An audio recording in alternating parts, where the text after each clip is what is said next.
There we go. Good morning, good day, good evening, wherever you are. Welcome back to Demon Souls. First playthrough of this fantastic game and remake. I think you really can't watch that intro too often. I do dislike a little bit how it automatically plays again very, very quickly, but whatever. Obviously, they didn't program the intro sequence to be playing exactly like you'd want to maybe stream it, whatever. Let's see, where did we leave off? There was, I thought you could... The cool thing about Divinity Original Sin is that it shows you how long you've played on the actual save file, whereas it doesn't do that here. But I'm pretty sure you can... Can you? Oh, there you go. 18 hours. All right. Well, time to continue. I did not realize that it didn't leave off in the Nexus. I don't really have that many souls on me, though, so... I guess we can just continue here. What did I do last time? Or rather, where did I leave off? Is the good question here. We did go pretty much through most of this tunnel system, cave system, mine system, whatever you want to call it. Ooh. Is there somebody here?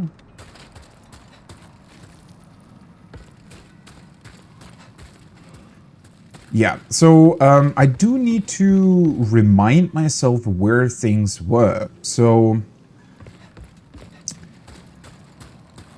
I pretty much went through everything here. Right, I left off. Now I remember. I left off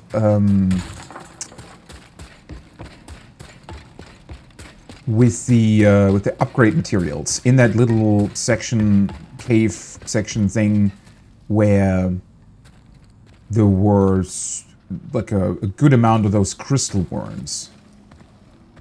Was it this one? I think so, right?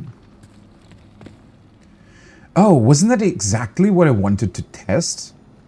True, now I remember. Oh my god, it's not even that long. I don't know how I don't remember what I was trying to do here. I specifically, I think, logged out here, or well, it's not really logging out with Demon Souls, but rather, you know, stopping to play, saving, whatever you want to call it, because I wanted to see whether or not you can quickly farm these, but apparently that's not the case. As you can see, none of these things have respawned, so... Let's quickly go back to the Nexus, go back to the Archstone.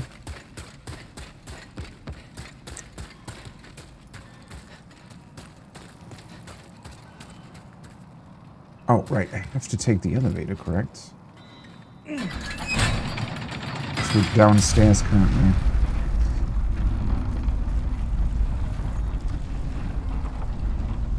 So last we left off, we explored this entire mine system.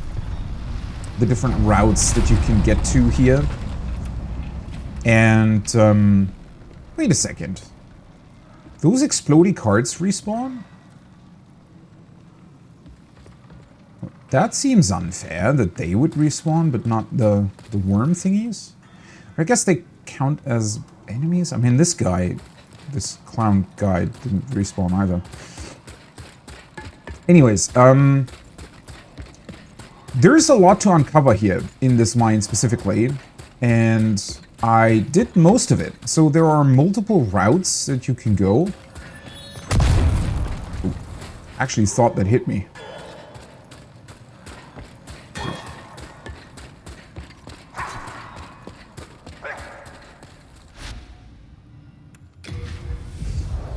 Does he follow? No. Usually he always followed me. Yeah,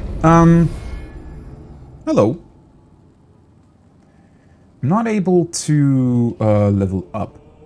It's really, really interesting to me how the mines don't drop that many souls, right? Most of those miner guys drop a tiny amount of souls.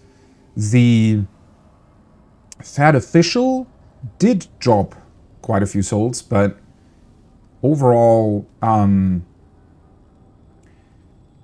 it almost seems as if they don't want you to level that much in that particular area, but could be wrong on that. But it is quite a curious decision that they made it so that you can't really farm the miners. Maybe that's the point, but they're fairly difficult to defeat. I think I commented on that last time as well.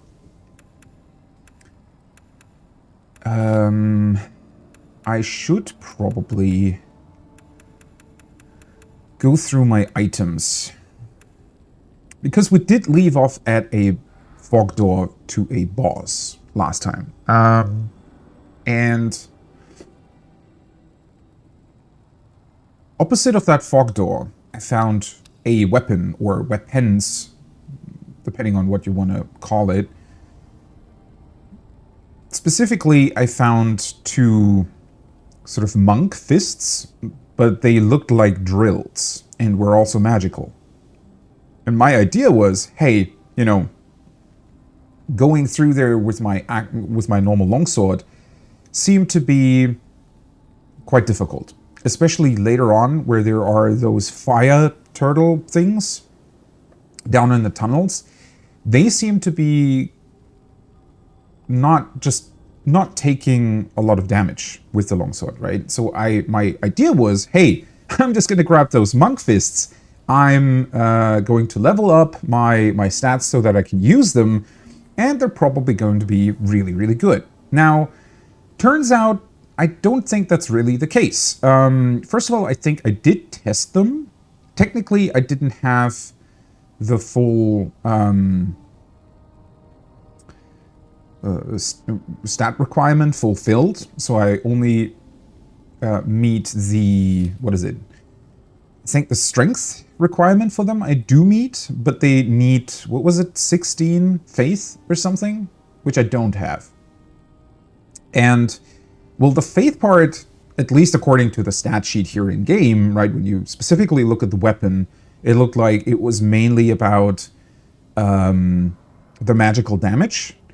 And the things that are fairly resistant to your physical attacks there, they are somewhat susceptible to magic. The thing is, though, well, I can fire soul arrows, which would be magical damage as well.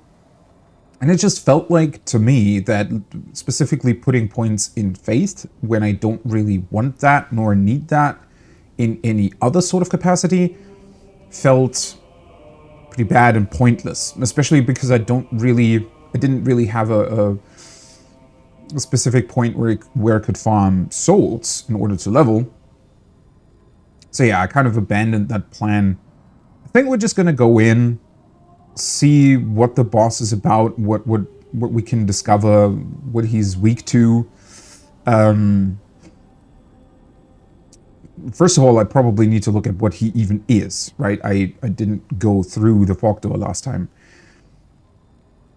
Now, in terms of the rest of the level, I need to remember. I think I might have left out an item on the right path. So when we go back to the Archstone, there was a right way and a left way. And there were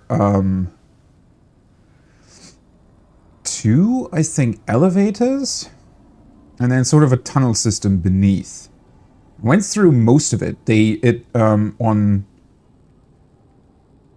On one side, it leads out towards a big sort of lava lake. Looks like the underground of a volcano, more or less. And I went through everything there. The only part that I haven't completely done yet is a fire lava cave down below, where there were also those fire wasps, I'm just going to call them. And it seemed like I could go on there a little bit, but I do need something in order to be able to walk through the lava, which I don't have right now. But I do want to go back to the Crystal Lizard Cave for a bit. It's simple. You trade with your souls. Let's see. Let's just repair real quick and then see whether or not I can upgrade further. I need hardstone shards, which I might have to get lucky to get them to drop from the crystal lizards. I think they can drop them, but probably have to get lucky for that.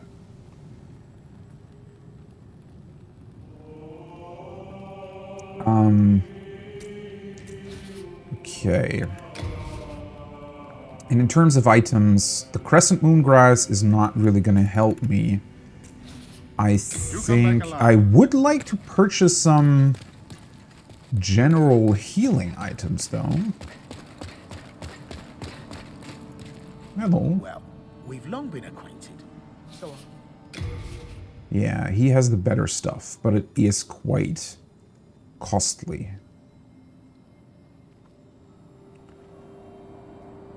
Trying to remember, I think I mostly used the late moon grass last time. I find it interesting, I don't even have that much vitality, right? So my vitality is at 17, I think, which I wouldn't say is like too high. It's definitely not early game anymore, but also not super high. So I'm slightly confused why I'm already on the third, I think, level of grass mostly, and even that doesn't fully recover. Maybe they expect you to be in soul form a bit more, and therefore you wouldn't really have to use the stronger grass because, well, you don't really have that much HP to begin with. I don't know. Let's just get one of these. Probably makes Patches happy as well. It would be cool to get this, but 60,000 souls. The problem is, I have a feeling he's going to disappear at some point for no particular reason. Maybe he'll come back. Maybe we'll be able to get this ring somewhere else, or in, I don't know, maybe we'll find him dead somewhere at some point, and he'll just drop that. nice stuff, eh? I don't really know how this game handles that type of stuff, because nowadays, well, specifically with Elden Ring, but I think kind of the same principle applied in a lot of other FromSoft games already, is that if traders or NPCs that do, you know, sell items, if they do get killed somehow, you usually have access to whatever they were selling through other means, right? In Elden Ring, for example, through the bell bearings. Now, I'm not entirely certain that Demon Souls does anything like that. I don't know, obviously, but I would fully expect this game to just say, well, you know, you didn't get this item or that item, well, fuck you. You can't get it anymore. I don't know whether or not that's true. I mean, maybe they already had this in here. I mean, it does seem... I really should read up on that again. I'm fairly certain that I heard Epic Name Bro mention at some point in time that they already fixed a bunch of the really, really sort of quote-unquote bad stuff or awkward stuff when they ported it over to the West, right? Because it released in Japan originally and then took a while before it even got its Western release.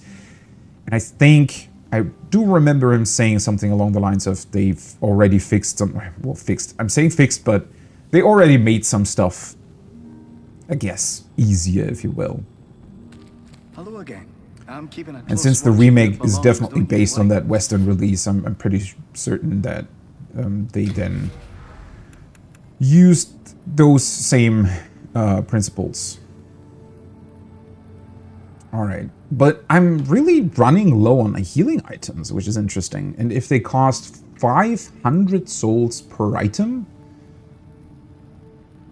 there has to be a way to potentially farm these. I don't really... Do I remember any enemies dropping late moon grass? Oh, I think the fat officials do, don't they? Yeah, they drop them. But there's not really that many of them around. If there's only ever one when I load back in and he drops like one or two of these, it's not really that great for farming. I mean, I guess they also dropped, like, I think it was around 500 souls, so technically I would be able to buy another one. I have to go back to the lizard cave a couple of times anyways, so maybe I'll be able to get a couple more, but...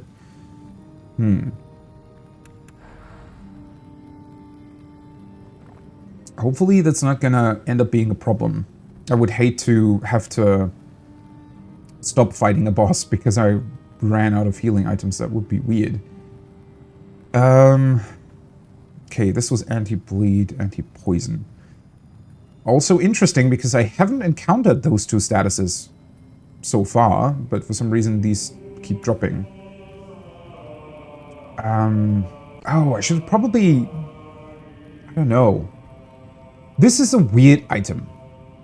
Because I feel like the best use that you'd get out of this one would be if you either forget to repair your stuff, or alternatively, if a level is too long, or you know, for some reason you run low on durability and you really have to repair stuff yourself. I feel like it would be kind of wasted to just, you know, use it whenever I come back here. Then on the other hand, I don't want to keep it in my inventory the entire time. I don't know. Next heal binding, well, I definitely want to keep that.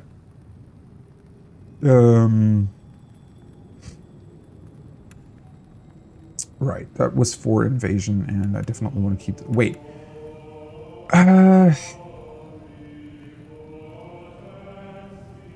Oh, right, this was to go back to your world if you don't want to do co-op anymore. This is for co-op, this is for invasion.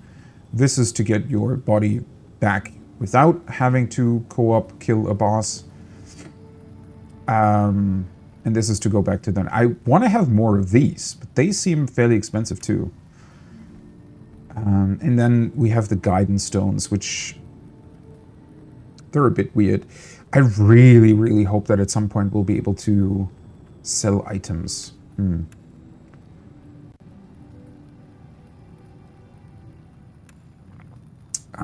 View weapon with magic. Problem is, well, since we have fought a couple of fire enemies down there in the caves, I don't necessarily think that the fire resin is going to be beneficial against the boss. This might be, though. And I think, well, yeah, I found these at the beginning of the mine level, correct? So...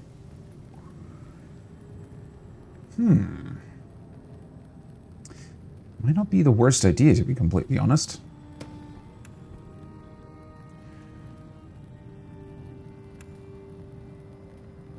Fully recover HP. Do I want to take these with me as well? Just to be sure. Stamina recovery, large amount of MP. Well, these I definitely want to take with me, because if the boss indeed is weak to magic, then I might want to soul arrow it down. And let's just take these as well. I don't know if I want to put these away. Nah, let's just keep the stuff. We can deposit all the shards, though. It is absolutely crazy to me how many of these items there are in this game. Especially because I have found, what, like 4 weapons at this point? Why are there so many upgrade items compared to other FromSoft games? It's very, very strange. Okay, longsword. Yeah, these were the ones that I thought about using, but they require 16 faith, so it wasn't really worth it. And theoretically, yeah, their magical attack, I think, is what would benefit me in terms of the mines and the weird lava turtles and worms and whatever that I can fight down there. But especially since my sword is already +8, I don't think that these would really be all that beneficial. And other than that, I really only have other swords. I have this one, which is mainly if you're a main mage magical user, you can use this to support your magical damage, I think. I did try the club for blunt damage and thought that maybe that was going to be more effective against the fire turtles, but it wasn't. Technically, this is also a wooden club, so maybe it's just a bad blunt weapon. I don't know, but it definitely wasn't really doing much. Didn't try out the great axe. Can I even wield it? No. Right. So I could go two-handed as well. That might be good in theory. But yeah. Although that does make me wonder. Do you think the pickaxe would be really, really good in that regard? Wouldn't that be funny if the mining enemies were kind of weak to the pickaxe? It's got piercing damage. So this is normal. How do you pierce with this? I guess the R2, right? Which I'm pretty sure I did try. Just wonder if pure piercing damage would do it. Why does this even have... Let me double check. Do I not have 12 dexterity? I don't. Yeah, well, fuck. I should have leveled that instead of faith. I guess my assumption there was a bit wrong. Yeah, that would be funny if the pickaxe would actually be really, really good against the mining guys. But I also don't want to upgrade one specific weapon just to deal with them. That feels like overkill. Hello again. I'm keeping a close watch. Just double check. I think I can. Yeah, let's just deposit this one. I do want to switch over to another shield eventually, but I still need to test how this works specifically. Wait, do I want to test it? You know what? Let's just take that with me real quick. What was the difference here? Has a bit more guard break. Which should mean that I'm a bit more sort of stable with it. What I want to know, though, is how's the difference in terms of stamina consumption. Because if it consumes more stamina, then it feels a bit pointless to me, but we'll see. Ooh, and I definitely need more bolts again.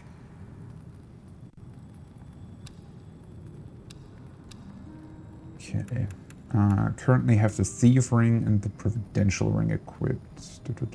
Item discovery. Item carry capacity. Right, fire defense. So I might want to swap over to the Flame Resistance Ring if the boss in fact does spew fire. I think I could just in general switch over to this one instead of the Providential Ring for the boss. Well, then again, Thief Ring is probably pretty useless against a boss, right? It's simply trade your souls. Let's see. Bolts.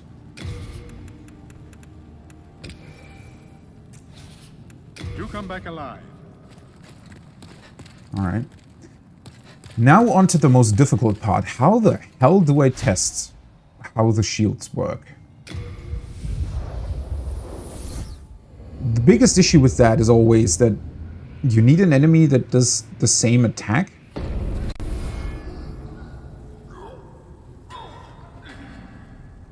Guess maybe I could test it on one of these miner guys? Hi. Okay, that was the straight. Alright, that's quite a bit of... Let's just double check. Oh, that was a different attack. Okay. Most of their attacks take away about half my health. Wait, is this already because of the thief ring? No, now he saw me again. Because for a second there it looked like to me as if he might have lost sight of me because of the thief ring. Well, now he goes back anyways.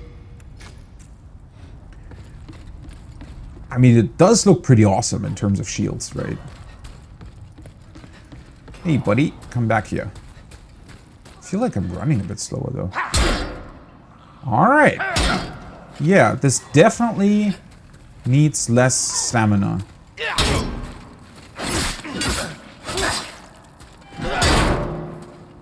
You still broke me.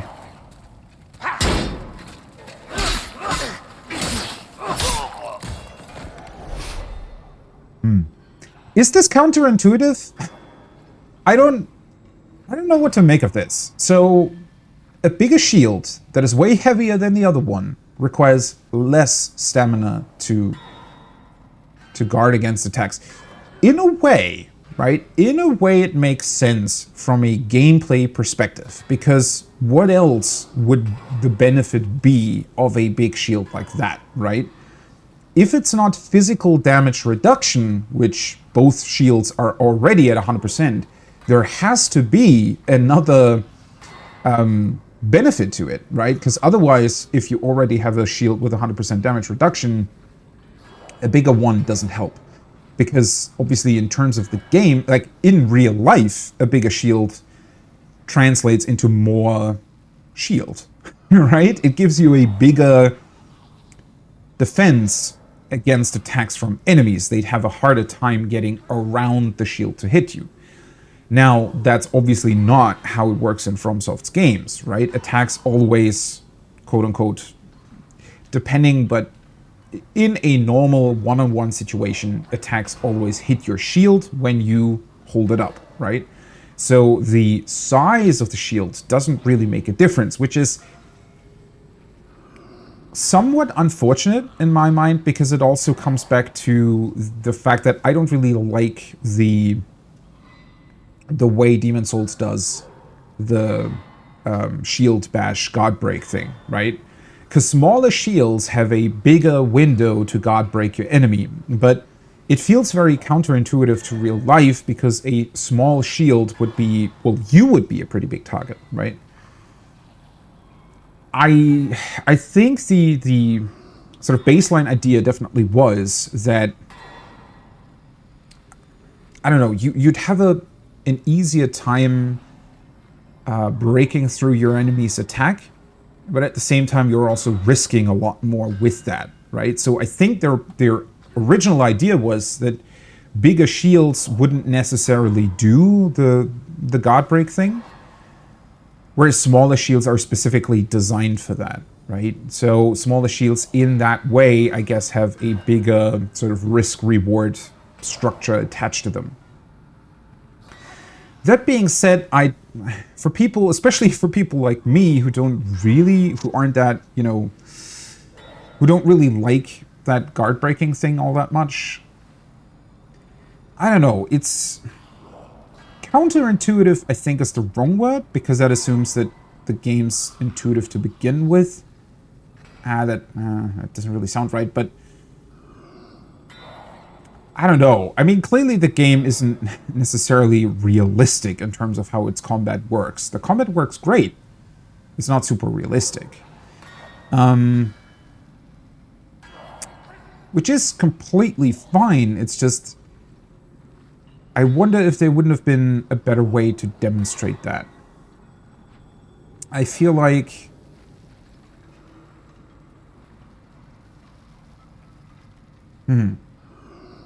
well, it is kind of a weird Sarah, hi. Welcome back. How are you doing? I'm just thinking a little bit about how the shields work in the game. Because I'm kind of curious if there wasn't, or couldn't have been another way of doing this. But the only alternative that I would come up with off the top of my head would be that the biggest shield that exists in-game would have 100% physical damage reduction. And then the further you reduce the weight and size of the shield, the further the physical damage reduction gets reduced, right? So in comparison, my other shield would only be, let's say, 90% physical damage reduction instead of 100. But that would in turn be unrealistic as well, because if an enemy does only hit the shield, it doesn't really make sense that you would take physical damage. I guess you could come up with an explanation of, well, you know, they hit your arm or something, right? I guess your muscles or whatever body would be damaged a bit, but I don't know. I don't think that works well either. Yeah, they definitely wanted to range in all different types. I think what they came up with is really, really cool, and works well, and also works well with their fighting system style that they had in mind. I wouldn't necessarily change it, but it's not realistic, right? Or rather, I just find it funny in a way that the bigger shield, where you'd assume that it costs more stamina to hold it up and block attacks, actually requires less stamina, because that's the only differentiating factor they have after physical damage reduction, right? Realism isn't a big thing, yeah, that's true. Which is completely fine. It works well, and so I think gameplay always comes before realism. I think in that regard, they definitely did the right thing. The only, I guess, the only other thing that I'm wondering about in this scenario is whether or not it would have been better. Because I think if you do that in terms of game design, if you decide, well, you know, we can't really make it realistic, because if we make it more realistic, it's going to be less fun, right? And we might want to make our game systems fun as possible. I think the only thing that they kind of left out, or the one thing that I would have liked them to implement, is maybe tell you stamina consumption or something. I think that's what the guard break stat is supposed to represent, if I can even find it. Wait, is it here? Yeah. So I think that's also what it's supposed to represent, right? You're harder to guard break, therefore the stat is higher. Makes sense. So now my stamina consumption is 5 points less, I suppose. It does work. I think the only thing that I'm missing there is that the guard break should maybe be explained a bit more. Then again, I kind of knew what it was gonna mean. So I don't know. It's definitely a funny one, because it does the exact opposite of what you'd expect in real life, yet it also works incredibly well in terms of gameplay. These guys still do make me lose quite a bit of stamina, though. Yeah, I think he always drops one. They definitely made the game super pretty. It's absolutely insane to me how well they translated it. I think I watched what was it? Wait, is this even the right elevator? That's where I came back from, right? It should be. I'm trying to remember whether or not it was the NoClip documentary on YouTube that I watched. I think they have even a series on this, right? Or it might just be one long documentary. I definitely would have liked to have seen I guess, more in-depth, a more in-depth look at how their engine and everything works, because it, from a technical perspective, it's super interesting to me how they were able to sort of layer this on top of the old engine and keep all the animation timings and interactions, weapon interactions and everything the same, while putting the pretty graphics on top of it. I think that must have been a pretty cool programming exercise for them. Hey, don't run away.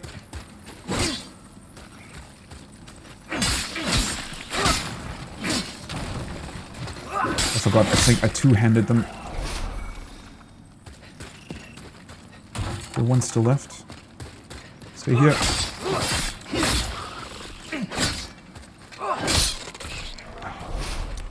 They're so hard to hit because they're on so weirdly on the floor. Yeah, I think I'm gonna keep the shield equipped then, because I have the strength to use it, and even though the difference in stamina consumption isn't really big, or, you know, as much as I would like it to be, it is still an upgrade over the other one, so. And I also finally want to change something about my outfit. Don't want to have it stay the same the entire time.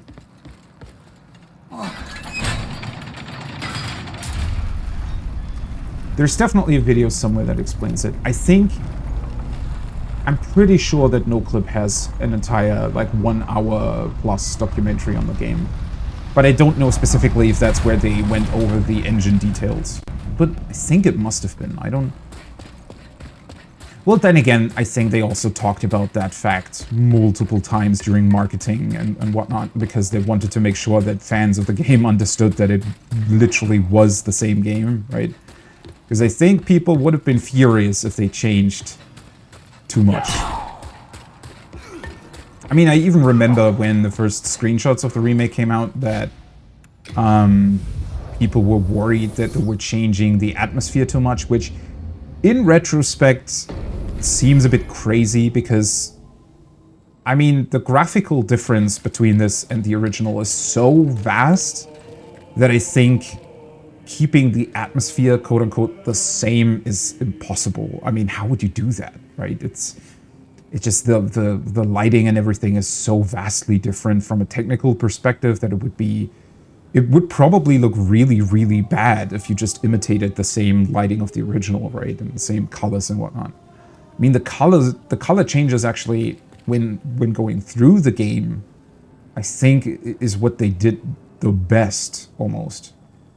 Because it just gives a lot more detail to the scenes, right? I do remember the original just being a brown mess, more or less.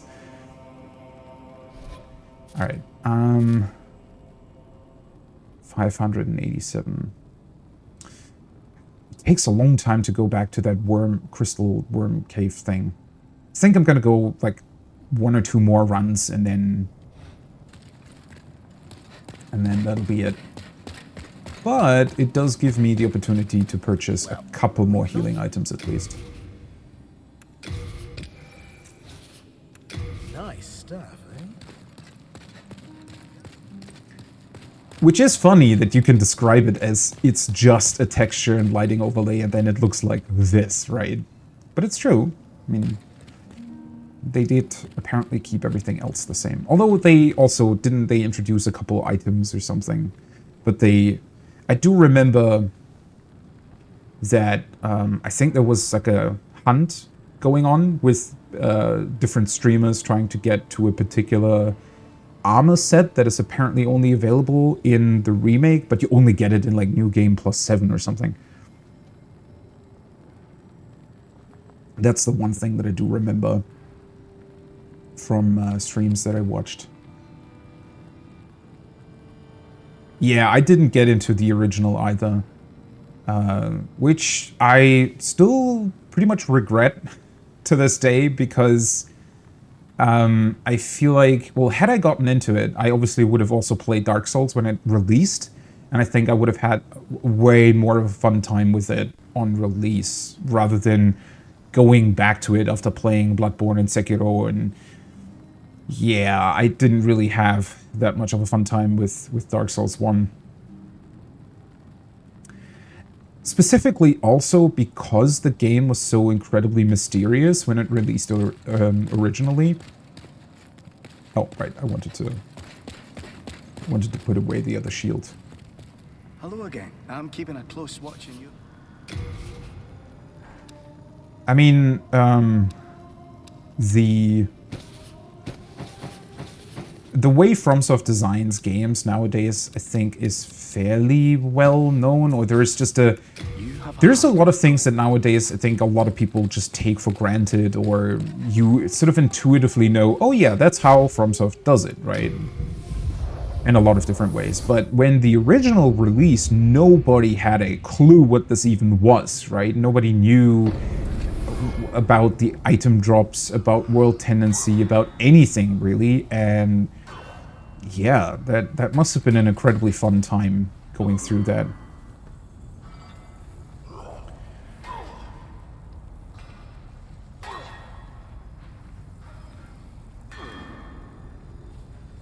Oh, you started with Dark Souls 1, yeah. Definitely envy you on that. But I do love the basic idea of the games as well, and how it's executed. It just has this beautiful, I think... What I liked, I mean, I got into it with Bloodborne, which is obviously somewhat of a different thing compared to Dark Souls, but in a way also just takes the same formula and I guess thinks it a bit further and makes it a bit more action-y, kind of, less RPG-like, which is also a cool spin on it. Not necessarily better or worse, just a slightly different interpretation, I think, of the same thing. And I do very much enjoy that they do that, right? And looking at Sekiro, I actually wish that they would do it a bit more. I mean, it's fine to return to, I guess, the original ideas sometimes as well, but... I don't know. Difficult to guard against if you're still in your attack animation. Well, it's great to also see what you can do with the same formula, right? Because Bloodborne still keeps a lot of things the same, yet feels very distinctively different. PvP happened and you got annoyed. Which is also interesting, because I loved the idea of being able to be... I never really PvP'd in FromSoft games either. I never really got into that, or into doing builds and whatnot, what other people do. And while I definitely agree that it's incredibly annoying getting, you know, if somebody invades your world while you're trying to defeat a boss, or, you know, go back to a boss or whatever, just explore around, I still love the idea that that's possible. I think that is such a cool and unique way of doing it. And I actually wish that they would have, over the years, I guess, changed that a bit more. Or rather, came up with new ideas in terms of online play. I feel like there's still a lot of potential there that they just never really tapped into.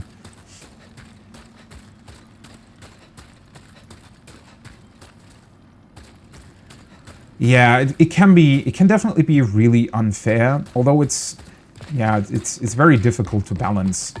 And there is an argument to be made that it's more fun if it's not balanced overall, right? Because that typically means that there are really, really fun ways to do certain things. And I do enjoy watching PvP. But that's why I'm saying I think I would like it if they sort of thought this idea further, right? I like the idea that they had with invasions and whatnot, but I feel like over the years even in Dark Souls 1 already, it's not exactly what it, at least in my mind, could or should be anymore. I think Demon Souls does that better to a degree. But it's also, I do recognize that it's a bit of a difficult, I guess, topic to enter, because the more you lean into not only PvP, but the online play in general, I feel like the more you are reliant on the player of engaging with it, right? Whereas the less important you make it, the better it is for players who really just want to get through this thing alone. But on the other hand, you also lessen the excitement or the interest in those kinds of systems in general. I really like the idea that you can just invade, that you can be technically an asshole to other players.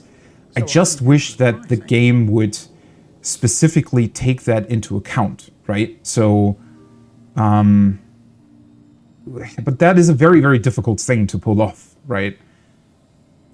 I think it would be cool. People could invade you, right? But they then suffer consequences for it.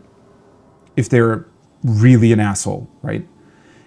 But then on top of that, it would be incredibly cool if they don't recognize that immediately, if it's sort of a slow process that, but through, it's one of those things that's really difficult, right? Because obviously through the internet, people will immediately know, okay, these are the thresholds, these are the consequences, this is that, which when Demon Souls originally released, nobody knew that, right? Nobody knew what that even did, what kind of consequences there could be.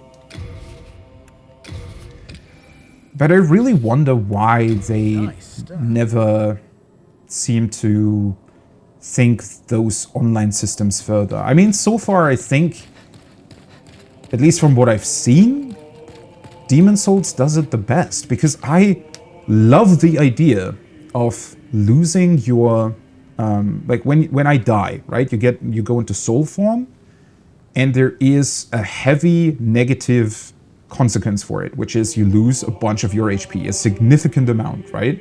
To the point where you want to go back to your body form.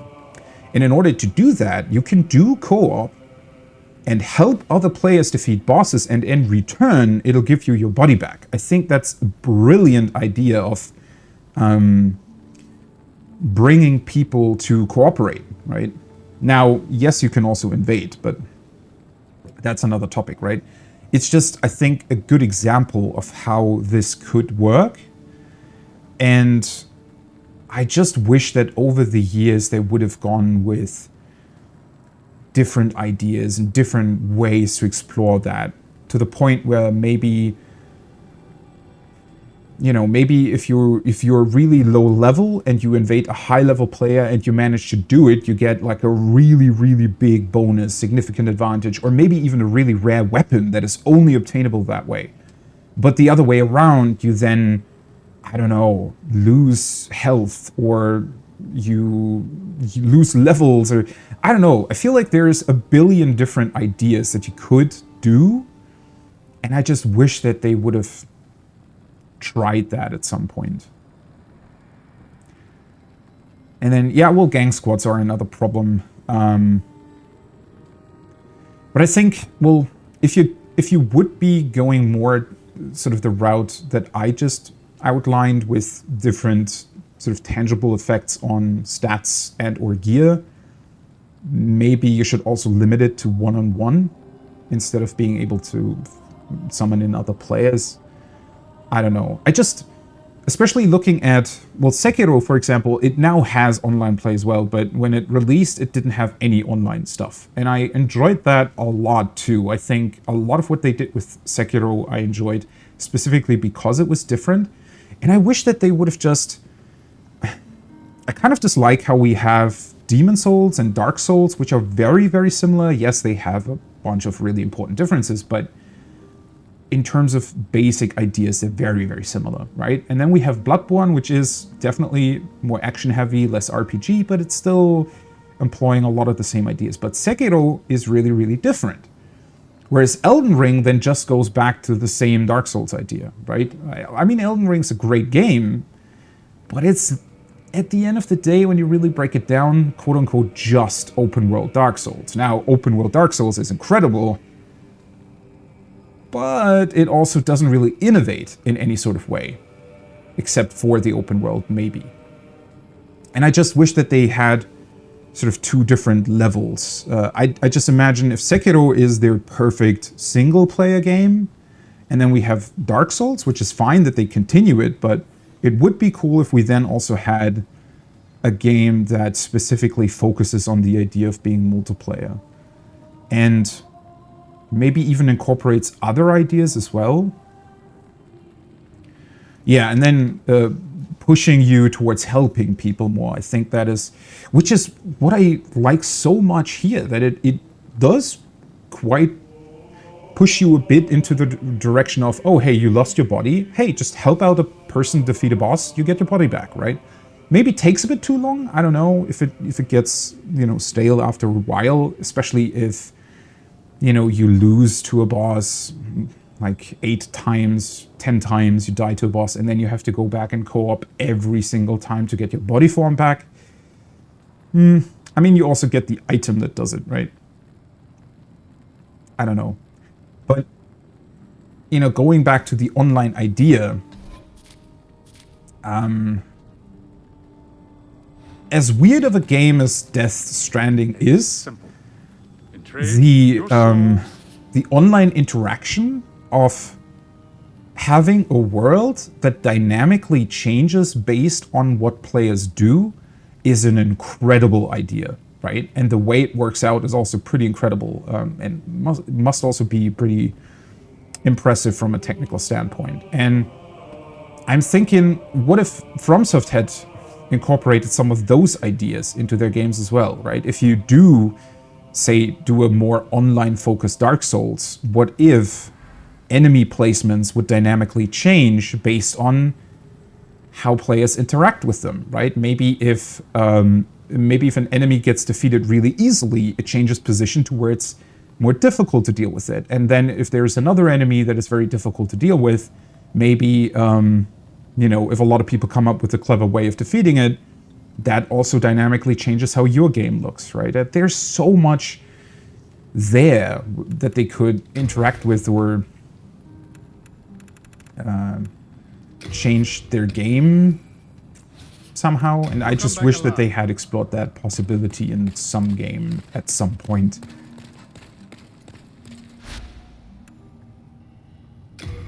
All right, one more trip to the Crystal Lizard Cave, and then I think I'm gonna go back to the boss and look at what that even is.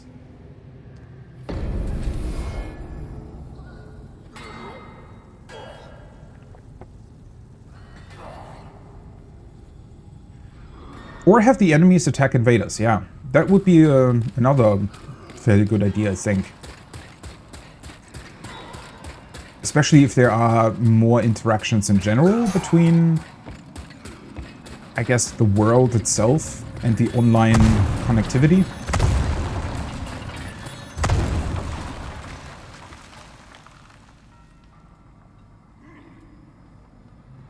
Yeah, the level cap thing. But I think, I mean, there could also be a lot of ways in which that could be changed, I guess.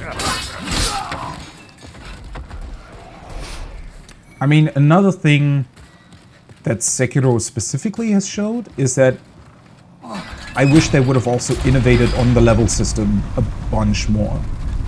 I do like it, the way it works in Dark Souls, but it has some problems that are especially apparent in Elden Ring, although some of it also comes back to weird balancing.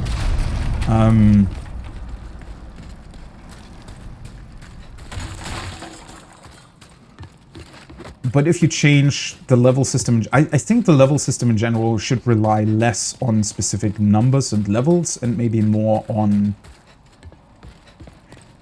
the individual stats or something. Elden Ring Bleed Weapon Simulator, yeah. I still to this day don't understand why there are even so many bleed weapons available in that game. I remember during my first playthrough, that was insane.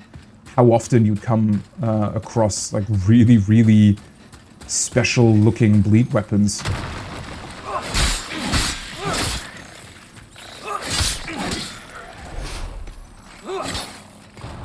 Stay here. Oh, these things are annoying to hit. Alright, well, at least I know that I can come back here multiple times still in order to get the rest of them.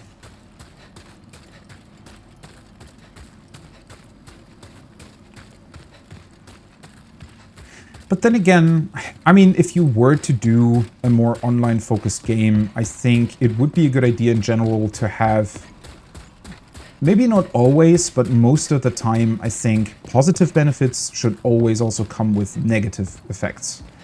That is not really that important or great in a purely single-player focused game, but in a multiplayer game, I think it's always great if you have to pick and choose the negative effects as well. Also makes it easier to balance, right? Because you can just increase negative effects whenever something might be a bit too strong. I don't know. I think that's a more interesting way instead of having or just balancing, let's say, damage output or something, right? Because if you introduce more negative effects, you can then also have crazy good positive effects, but they might be really, really difficult to pull off or something, right? Because they come with a, I don't know, personal bleed every time you attack or whatever else you could come up with.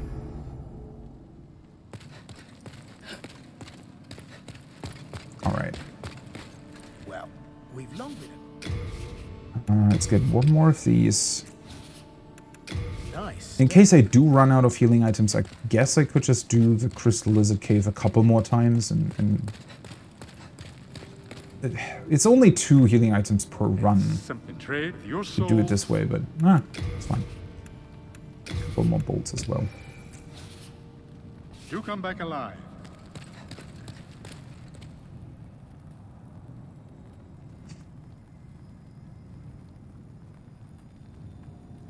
Hello again.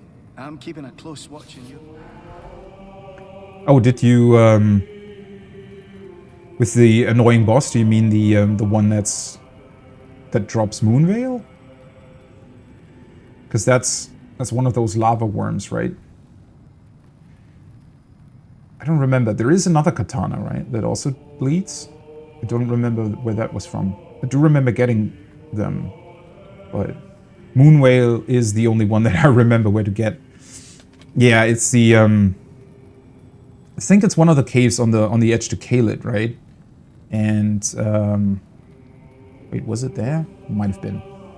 Definitely remember it being one of those lava worms, which they're really annoying to fight in general, but they're even worse if they're in those caves, which turns out is a problem with a lot of enemies. I remember fighting one of those big bears in one of the caves as well, and he would just attack so quickly that the entire duration of the fight, my camera was just pressed against the rock surface behind me, and I was pinned down between the cave's edge and the bear, and just blindly hit him until he was dead.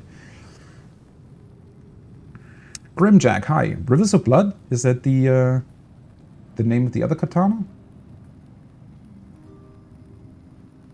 Or do all katanas bleed? I did not know that. Well then, I guess I just assumed that there would be another one that doesn't do that. I mean, they are pretty cool in Elden Ring in terms of they can be magical and bleed. I think that's really, really awesome. One thing that I wished for in my first playthrough, I think, is that you could even, because you get so much of these different waxes and everything that could turn your weapon into poison, whatever else, right? All the different effects. I kind of wish with just the insane amount of weapons and magical stuff that you get in Elden Ring, I kind of wish they would have just said fuck it and let you use additional effects on the weapons that already have effects on them. I realize that would probably be a nightmare to balance in PvP, but I think the game already is a nightmare to balance, so It would have been fun for PvE if you had like 3 different effects on one weapon. But then again, they would have also had to adjust bosses for that, and they already did quite a bit of a poor job with that. I feel like a lot of bosses aren't really prepared for the incredibly stupidly OP shit you can pull with some of the weapons. Especially when you have... I do remember during my playthrough, I used the... I don't remember what it was called, but the sword, I think you find it at the... not the Volcano Manor, the other manor, the one where Rani lives. You get that sword that has both fire and magical attacks, and I think was it the R2 that just does the insane magical blast in front of you? Bosses have no idea how to react to that. Or enemies in general, right? They don't even know, the AI doesn't know that you can hit them with a sword from a distance. It's pretty funny, pretty fun to play with, but also fairly OP.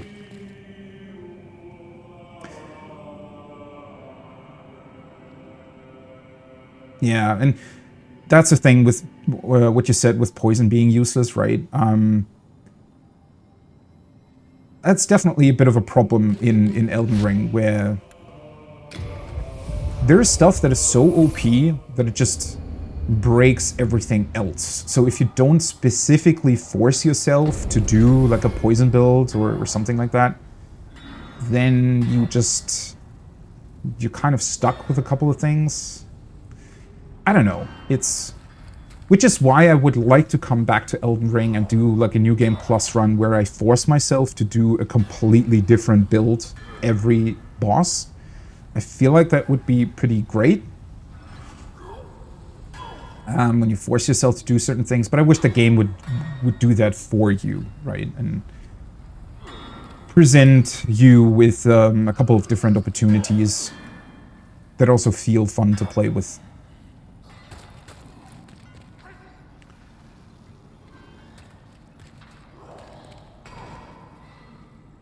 Yeah, it's a difficult decision, right?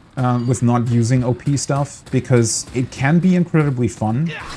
I ended up switching off of the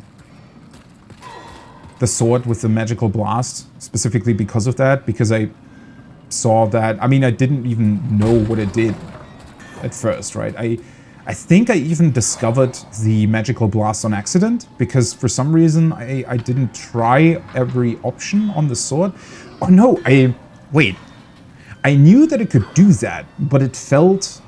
Because I think I used it against a fairly sort of nimble enemy the first time around, and it didn't hit it, right? And I thought, oh, well, this is slow. This is not really worth it. And so I ended up not using it for a fairly long time, because I just thought that it was really, really bad, right?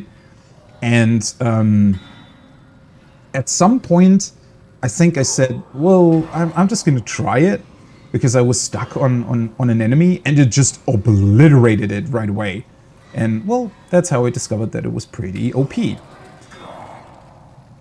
Also, I need to remember the way back to the boss here. Was it this way?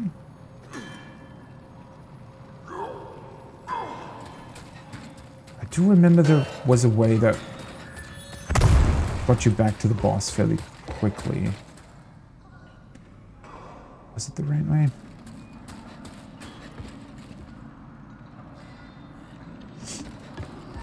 In terms of Souls game, I started with Bloodborne, played Sekiro, went back to Dark Souls 1, played Dark Souls 2 for a fairly long time, but not all the way through as... Oh, hello. That was rude. Yeah, so I think I played Dark Souls 2. I obviously don't know how far I got into it, but I think I played it for about half of its runtime. And I did play all the way through Elden Ring. I also played the original Demon's Souls, but only for like 3 hours or something. So, and I don't remember anything of it. So this is my first time through Demon's Souls. Yeah, with the Black Flame and Bleed Flame weapons. There's so much stuff in the game, and then you also, especially on the first playthrough, you don't always have the appropriate stats to use everything, right? So, and it's difficult to judge sometimes as well, because you get something and then you try it out, right? You kind of see, all right, what does it even do? How does it work? And sometimes you are either fighting an enemy that is not really susceptible to whatever you're using, or I don't know, some other circumstances come into play where it just feels very weak, right? Or maybe it's because you didn't level a specific stat that makes it really OP, right? And then you end up thinking, well, this isn't good, and you just drop it. And because there's so much stuff in the game, you will never return to it and don't realize how incredibly OP it is, right? And then you watch another person and they absolutely annihilate everything with it, and you realize, whoa, this is better than I thought. Which is also funny, right? It's pretty cool that it works that way. Oh, should be careful here.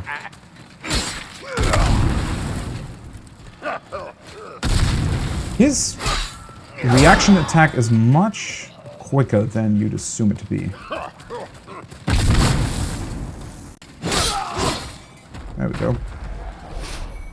Alright, I think I should take a moment to remember how the boss room even was. Is it this way? I mean, there are definitely multiple ways to get there.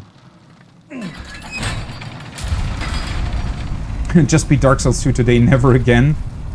It's fairly weird in a couple of ways, yeah.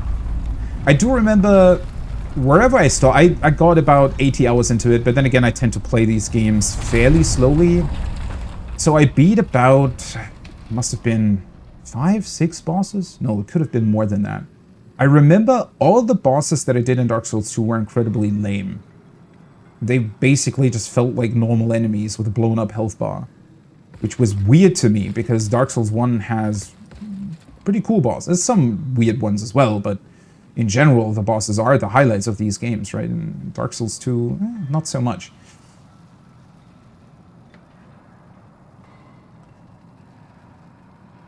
And it just felt fairly easy as well, compared to Dark Souls 1. Then again, I mean, one thing that the Souls games, or the one, I guess, problem that the Souls games have is once you get the formula, once you kind of know what FromSoft does, they tend to be a lot easier, right? I would say that the first time people ever play... This is not the right way. I think it was where you drop down. I feel like the first time people ever play a FromSoft game, you absolutely get your ass kicked, right? That's where you get stuck on bosses for like a really, really long time. That can still happen. I mean, Malenia in Elden Ring, probably a good example of that. Especially if you don't have, or if you have a weird build or something that doesn't work well with her attack patterns, but... yeah, once you get the formula, I feel like the games aren't even that hard. But still challenging, which is why they're so fun, right? Is because they're always, well, not always, but they tend to be pretty fair in their difficulty.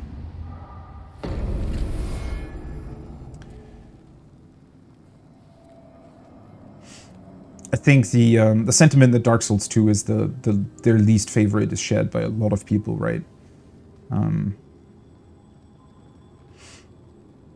Oh, all achievements, that's pretty good. Because that also means you have to do all the different endings, right? Multiple playthroughs and whatnot. Though I do remember, well, I never really went and got all the different endings in the games typically. If you know what you're doing, you can get there very, very fast though, right? I mean, I would say that I've probably overall played Bloodborne the most. In terms of, you know, replaying it. And especially if you know where to go and which bosses to fight, it's fairly quick to get through, right?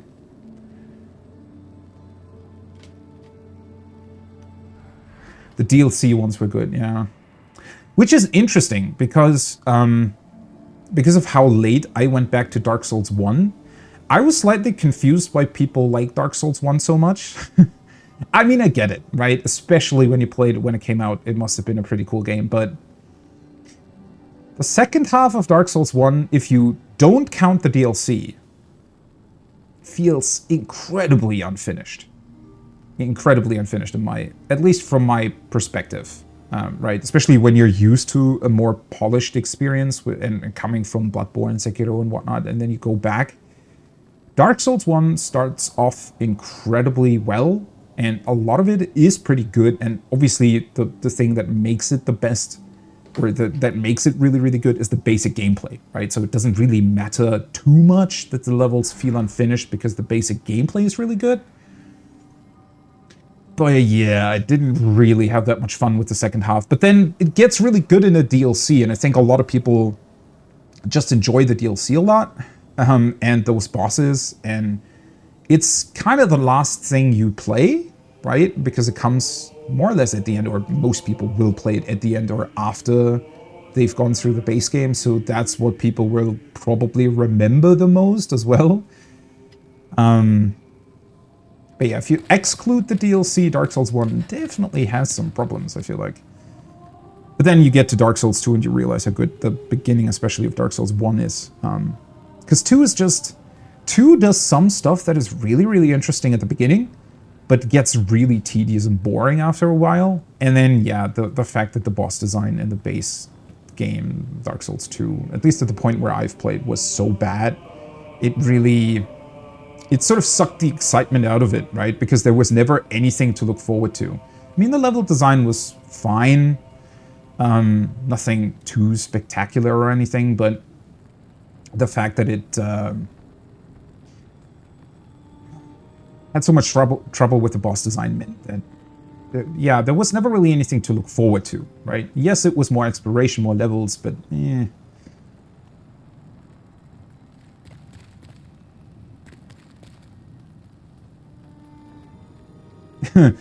I agree with that statement, yeah. After beating Elden Ring, Dark Souls 3, all other bosses seem kind of lame. That is true.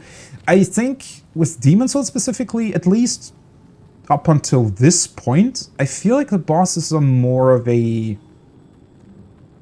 puzzle is the wrong word, but I feel like the Demon Souls bosses are more of a... bit of a spectacle, maybe? Not necessarily a challenge per se, more of a, hey, this is something different, right? I feel like Demon Souls does boss design different to most other Souls games, at least so far. Maybe that's going to change after a while. I mean, I've only done, how many? 3 bosses at this point? I think it's 3. Yeah. And I have to say, after playing Sekiro, I just enjoy the... Sekiro is an incredible game, and the boss design is phenomenal, I think. At least for me personally. Obviously, that will be subjective. And yes, you can do a lot of really, really crazy build stuff in Elden Ring. But the one thing that I kept going back to that I was missing in Elden Ring is the fact that you can just block with your weapon really quickly. Sort of that snappiness and the dance rhythm you can get into in Sekiro is such an incredible feeling. And I did find myself missing that multiple times, especially during some of the more fast-paced bosses in Elden Ring. I wish that they would have had, or would have embraced the Sekiro design a bit more, and maybe... Because Elden Ring's so incredibly big to begin with, right, and has such a crazy amount of content in it, that I feel like if they just sort of added Sekiro's design a bit into it and made it a viable or possible build option or something, it still would have fit with the rest of the game, because it's... I don't know, there's just so much stuff in it to begin with, right? Did I spend my souls? No, I didn't. Alright, I definitely need to get back to the boss here.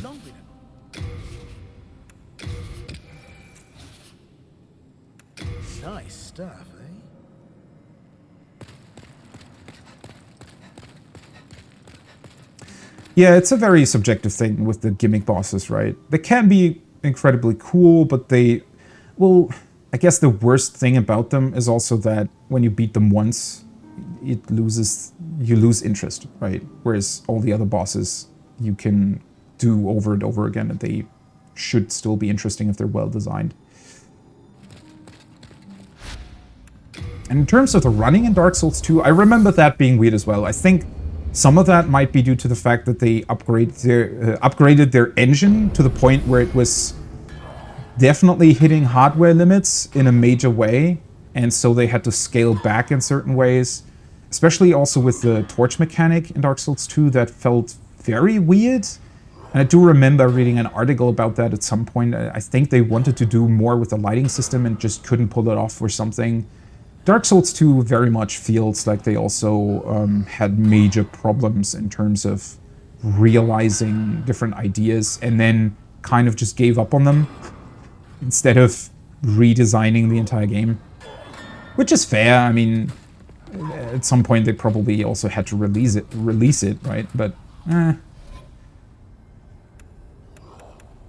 Okay. Now let me think for a second here. How the hell did I go to the boss room last time? There is a way to get back there fairly quickly. I just need to remember it.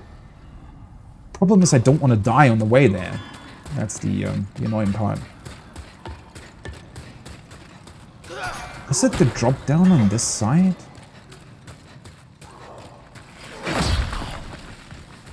Can I run through here without being hit? No, of course not.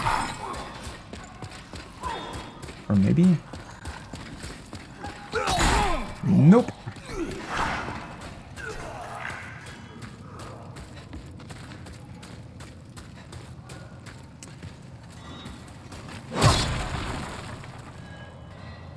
Well, at least they're not running after me. Well, now that's annoying, though, with the health that I'm missing. I wanted to grab that item anyways.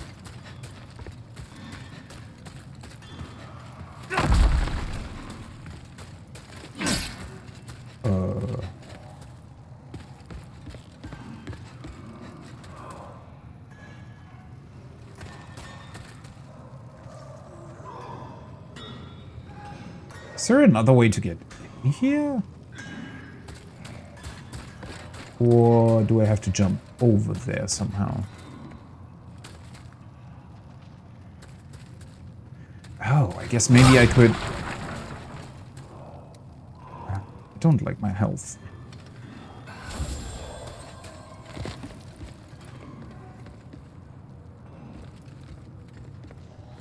There's something in the way there, though.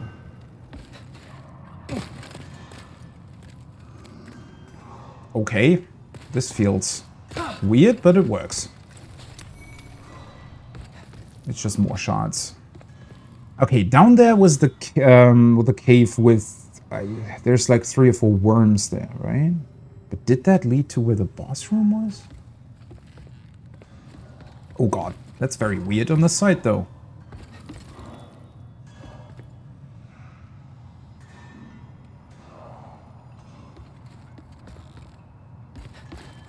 Nope, that definitely did not work.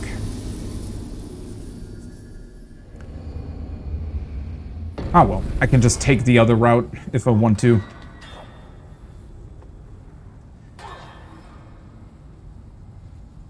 I played Bloodborne when it originally released on PS4.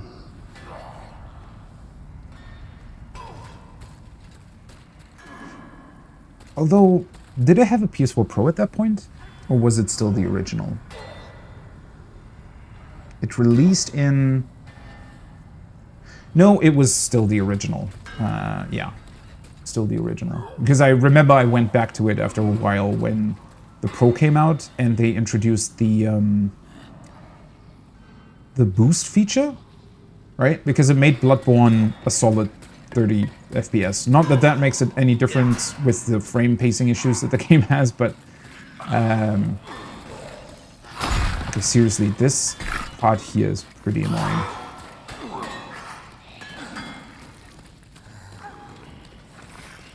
Kind of have to run weird circles around them. Okay, I'm just gonna try and get back to wherever the boss was, and then I can just activate one of the stones to get my normal body back, because I feel like I'm gonna die a couple more times trying to get my way back to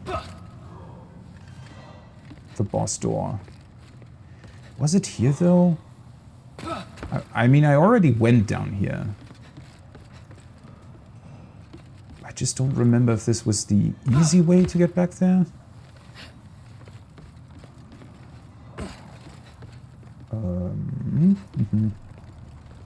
It's quite dark.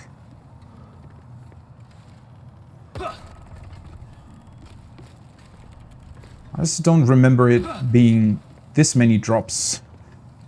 Last time when I picked up a lot of items here, it didn't feel as long. Okay, that goes back to the cave, though. So maybe it was... Oh, didn't realize there was a crystal lizard here.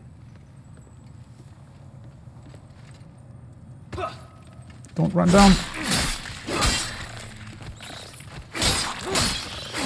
At least he got stuck on the ladder. Perfect. You actually lose quite a bit of health just jumping down here. Alright, that's just the worms.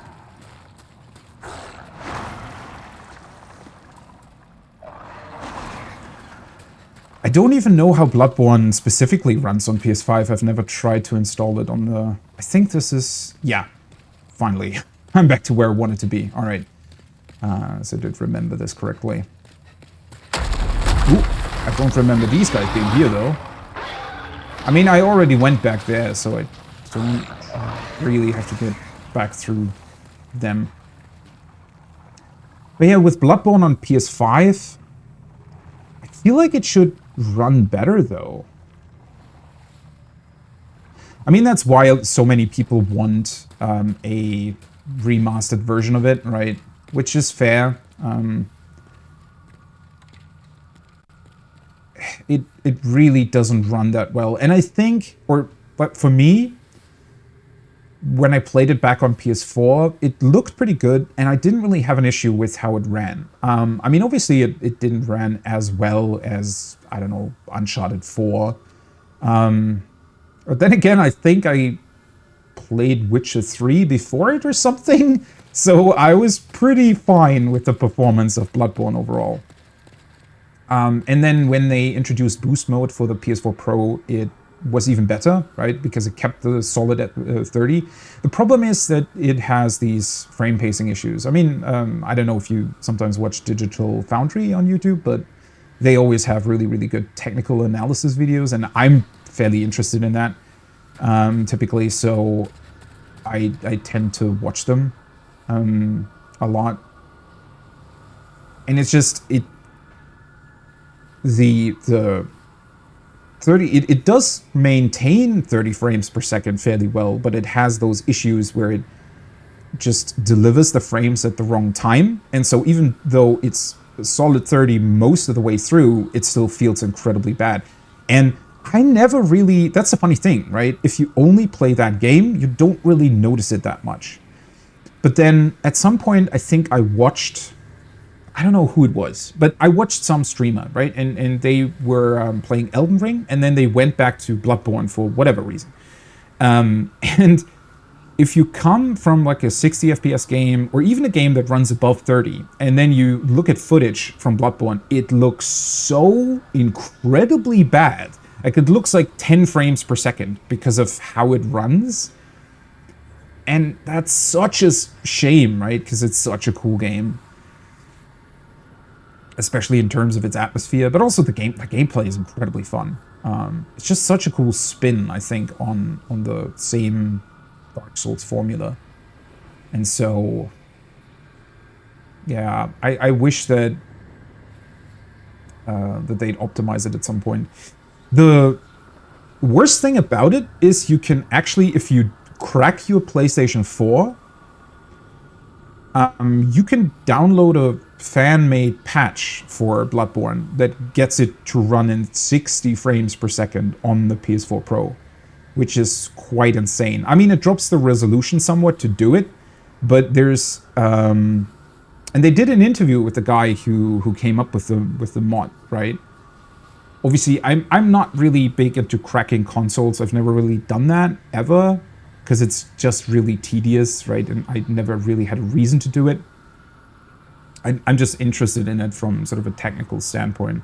And the fact that a fan was just able to pull that off, while for whatever reason Sony's not interested in doing it, is really, really unfortunate. Because Bloodborne could easily run in 60 frames per second, like a solid 60, with no issues whatsoever on PlayStation 5, right? But it's... well, it is what it is. I'm sure they'll get around to it eventually, because I think... well, the Demon's Souls remake definitely was successful, I would say, for Sony. I mean, the thing that held it back the most is probably availability of PlayStation 5s, not the game itself. So I think they're gonna get around to Bloodborne eventually, but I don't really know what their plan there is with it. Alright, let's use one of these. Does it fully heal you? It does. Alright, perfect. And then I should probably... I have no idea what awaits me here, but I'm fairly certain that it's... oh, let's just put that here. At least according to everything else that's here in the cave, I think it should probably be some sort of lava worm, right? So I feel like using the pine resin is not really going to help me, but maybe this will help me.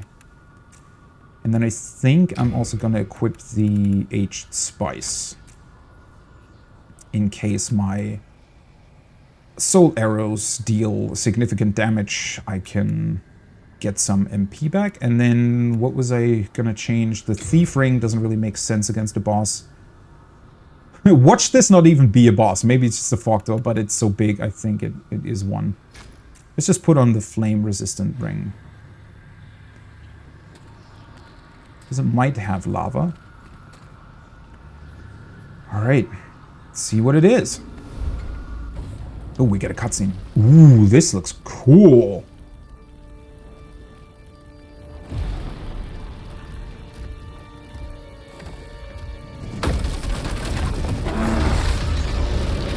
Well, I think it's safe to say that the flame ring might have been a good call.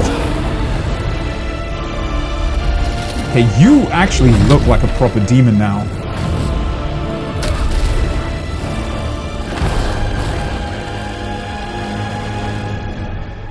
Flame Lurker. What a cool setup. Holy shit. Whoa. Okay, that's a lot of stamina damage.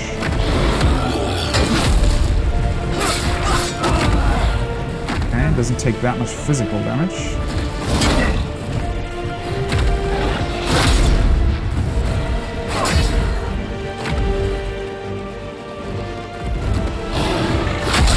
He jumps back a lot, doesn't he?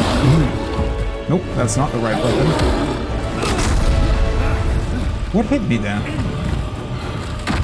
Oh wait, do I have the wrong... I do. Holy shit, okay. This thing has a lot more MP than I thought it would have.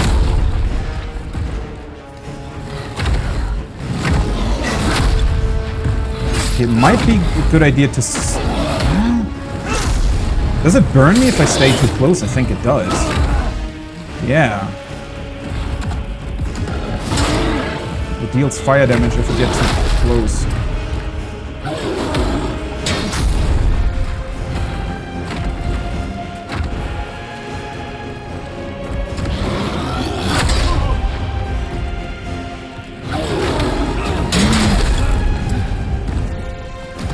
I feel like I'm way too passive here.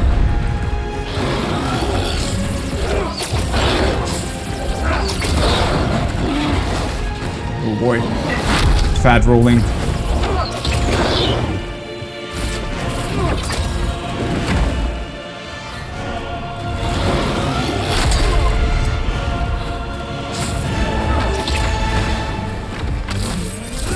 Still not a lot of damage though with the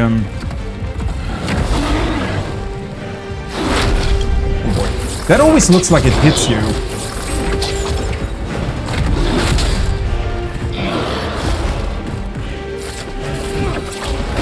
At least switching off of the shield is fairly snappy.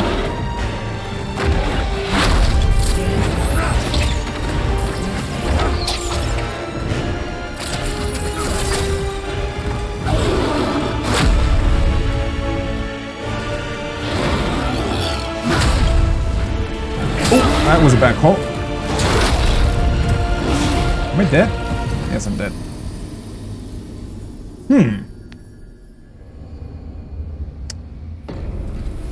He looks a little grumpy. Yeah, I agree. Okay, well, that's going to be interesting. So the problem is if I get too close too often, he deals fire damage. Or he burns you when you're fairly close. The soul arrow isn't bad, but it just sort of chucks away at his health a little bit. Problem is if I block his attacks, I'm losing a lot of stamina. But since I'm heavy rolling, fat rolling, I can't really be too quick with that. So, because usually if he wouldn't burn me when I'm close, I would try to sort of circle around him because his attacks are fairly slow. And you can outrange them a bit as well. Although the fact that he jumps back is, somewhat of a problem.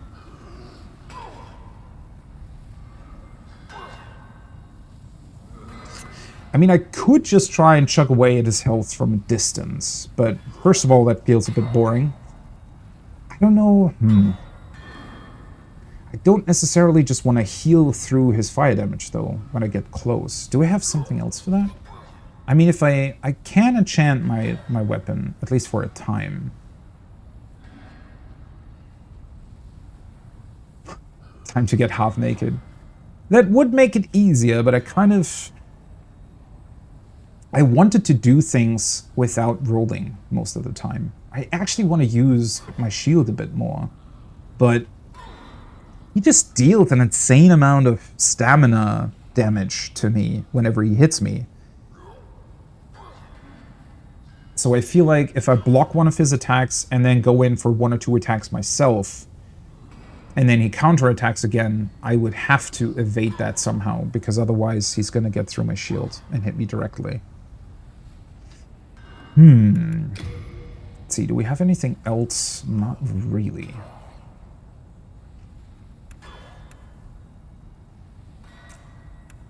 I mean, the flame resistance ring is going to help in melee combat, I feel like. I could... Nah, that doesn't make a whole lot of sense. I think... Do I have that? The magical weapon type thing? Flame toss, cloak. I could go with water veil. Milsey? Am I saying that right? Hi. How are you? I'm great. Although I did just get my ass beat by a flame demon. I could just increase my fire resistance further, theoretically.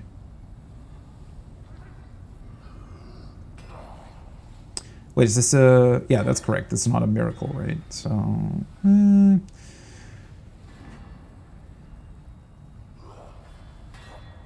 I could go in with this and just try and beat him up close. Just trying to figure out how would I be able... I could try to just walk around him. The problem is every time you get fire damaged, it also staggers you for a very short amount of time, I think. That might not be a problem if I do circle around him a bit. Maybe there's a way to avoid that.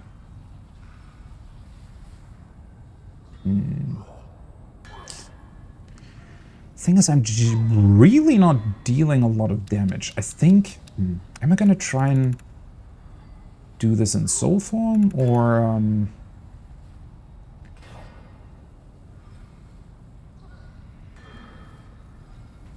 Oh, you're also playing it for the first time? Great. It's such a fun game so far. Really, really cool for first playthrough. And I think this is kind of the first... Well, I don't think. This is definitely the first time a boss has been somewhat of a challenge. Although I did feel I kind of brute forced my way through the spider thing earlier. Seriously though, how could I deal with him in a better way?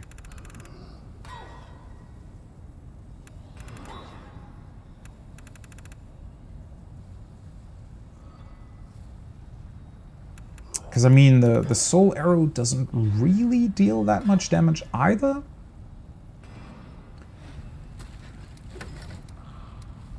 Oh, I would have to specifically equip water veil, though.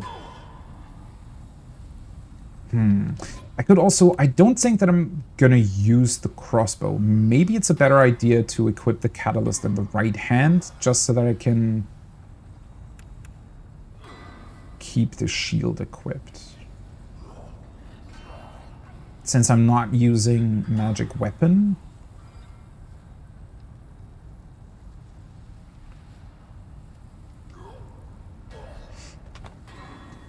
Yeah, I could just try it in soul form a couple of times. I feel like I need to figure something out here, so I don't really want to waste my stones for getting back into body form constantly. I just need to find a strategy first that I like. Yeah, I don't think that I'm going to use the crossbow all that much. I mean, I could still keep it equipped. Just put the catalyst in my right hand. The problem is I only have one memory slot, I just remembered, so... If I were to go in with water veil... I mean, his flames didn't really do that much damage to me, I felt like.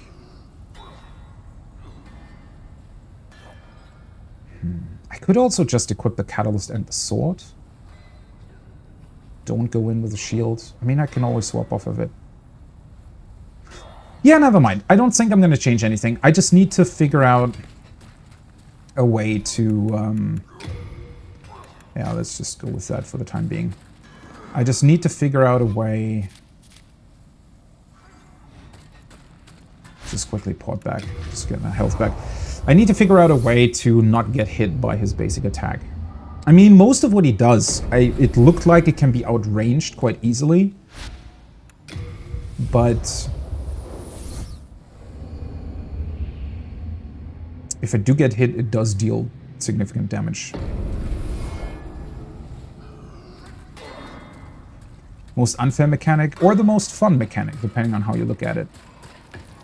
I mean, I like it a lot, to be honest. Mostly because it gives an incentive to do online play way more than in the other games.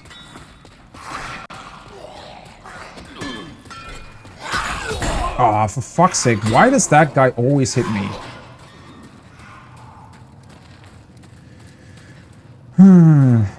Yeah, healing items are going to be a little bit of an issue here. Especially because they also chug away at your health a bit while you're jumping down this set of platforms.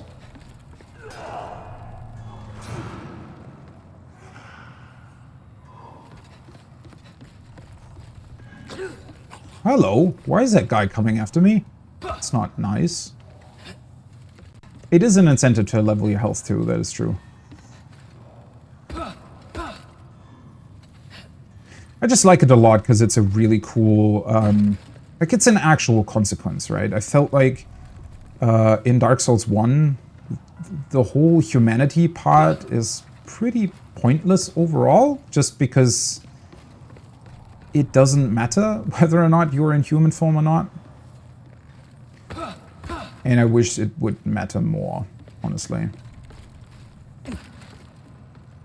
And then afterwards, in the other games, it's just complete. It doesn't make a difference whether or not you die. I mean, I think that's one of the things that the series or Souls games have definitely lost over time. It's just a bit more of a consequence for failure. Wait, where's the...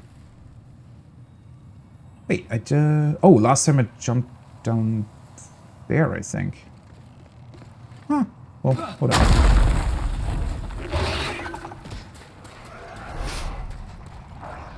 What died? Did the other guy that followed me down with a pickaxe just fall down? Probably, huh?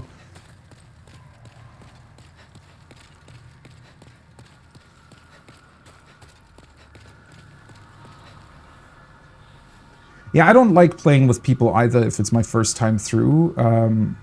It's just, especially with the co-op mechanic, it's pretty cool because you do the bosses you've already done yourself, right? So that's pretty awesome that you can sort of help people with stuff you've already done yourself. Pretty cool mechanic, or a pretty cool idea. It doesn't really matter though if it's online play specifically. I just think that in the other FromSoft games, the problem is, I guess, once you've played a FromSoft game and you realize how the whole sort of death mechanic works, and souls and everything, especially I felt in later games, Elden Ring definitely, but also Bloodborne, it's very, very obvious when you're approaching a boss, right? Or when you're approaching a situation where you think you might die. I think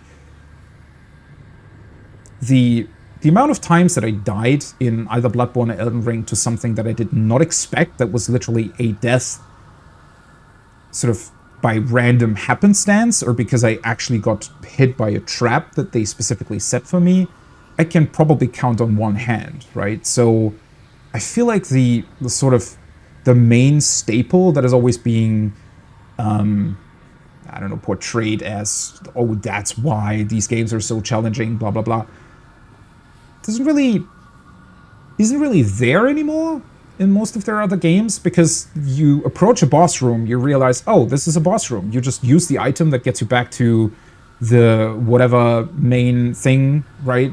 Without losing your souls. You spend all your souls, you go back to the boss room, and suddenly there is literally no consequence to dying anymore, right? You can try as often as you like, and it's not a big deal.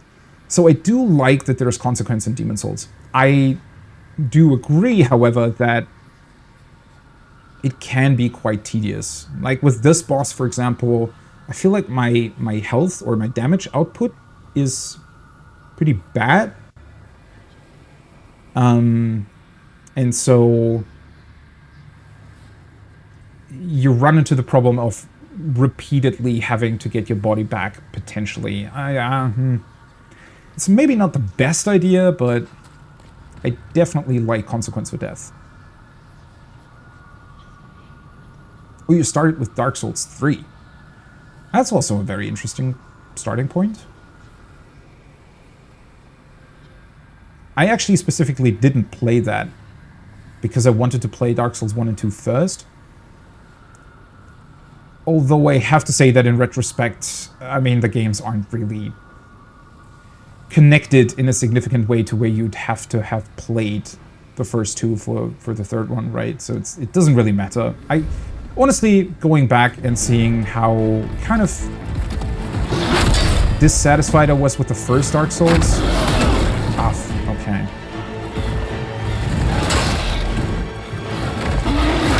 I thought I would maybe be able to circle around him, but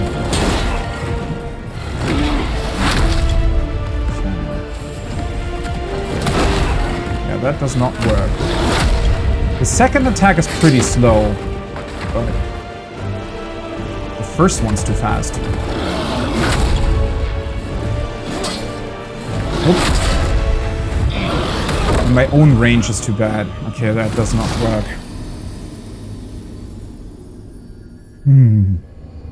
It's gonna be a tricky one.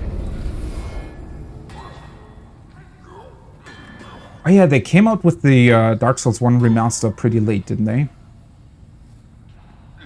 When did that release, actually?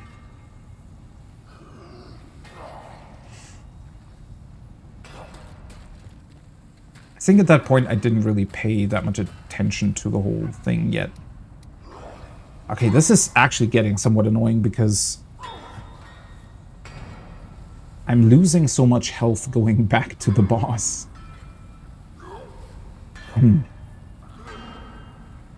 Alright, I could try just chugging away at his health from a distance. My main problem here is that my range is pretty poor, and if he does attack me with my shield, I'm losing so much stamina that a second attack goes through my guard. This would probably be pretty easy if I didn't have the fat roll. Well,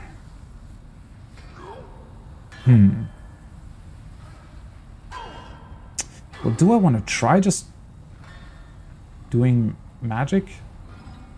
I mean, his attacks don't really seem too scary overall. Let's do a magic run.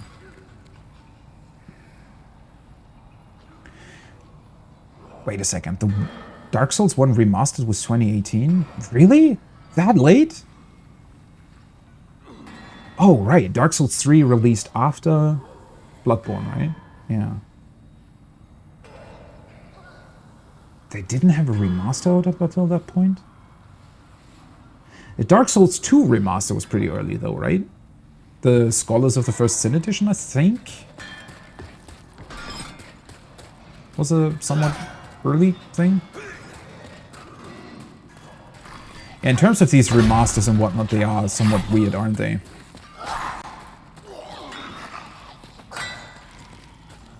Just makes you wonder if there's something else. That guy is really, really annoying in his positioning. Just makes me wonder what the hell is even going on with Bloodborne and why that's... I mean, I know that from a technical perspective there are some issues there in terms of remastering it, but still, that can't really be the entire reason for why they haven't done it up until this point.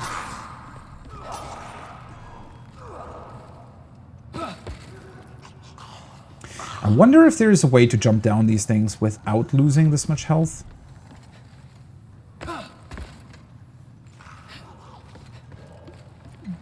This is a pretty nasty run back to a boss, to be honest. I know that... I mean, this is definitely also connected to the whole cave network down here, so maybe I'm actually not really doing this right.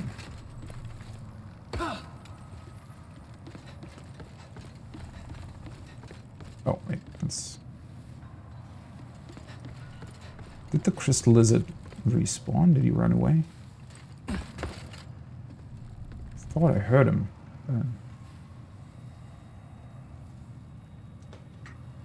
Oh, that came out 2015, okay.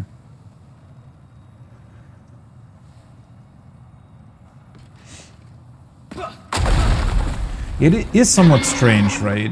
Especially since they do have Bluepoint. I realize that Bluepoint themselves, I think they do want to do other stuff, right? I mean, remastering Demon's Souls is definitely a lot more interesting and a lot more intricate than just remastering Bloodborne, because I feel like for that they wouldn't really have to do... They wouldn't really do an entire remake, right? They would just remaster it. But then again, I think at some point they announced that Bluepoint was working on 2 different projects at the same time, so they have grown a bit as a studio as well. So I think... I don't know. It's very weird. It has to have something to do with licensing as well, or... Then again, it is a Sony franchise, right? Maybe they're trying to pull some weird stuff with marketing. Maybe they didn't want to bring it out too close to the Demon's Souls remake. Maybe they wanted to try and wait for the PS5 install base to be bigger before they remastered it. But then again, it would also be, well, maybe not necessarily a system seller, but definitely a big reason for some people to get a PS5, right? I don't know. It's a very, very weird situation, I feel like, with the whole Bloodborne thing.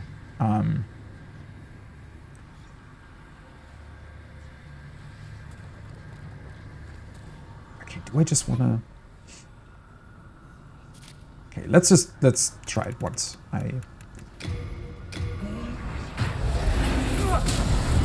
Use this thing, swap over here. Yeah, I think I'm going to do that after all. It'd still work the exact same way, I hope.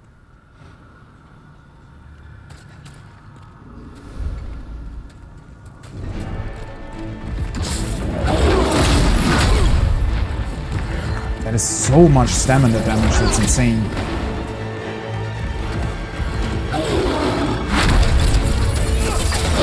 I wonder if I would be able to bait out that specific overhead attack a bit more. Wait, that time I got burned by the environment.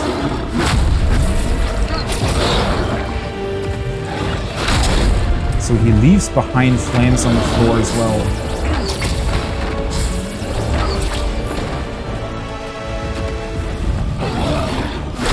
Yeah, if I could bait that out a couple more times.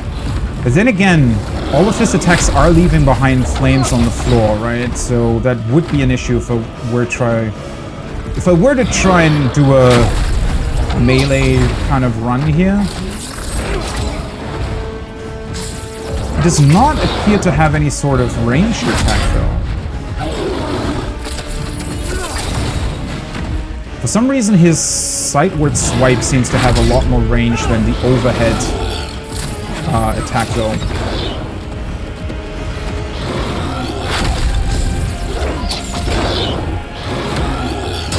Whoa!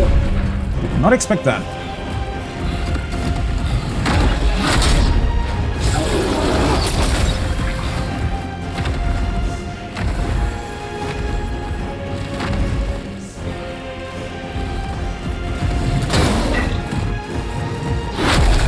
That could have ended badly. How did... That didn't really take away that much stamina for some reason. Oh boy.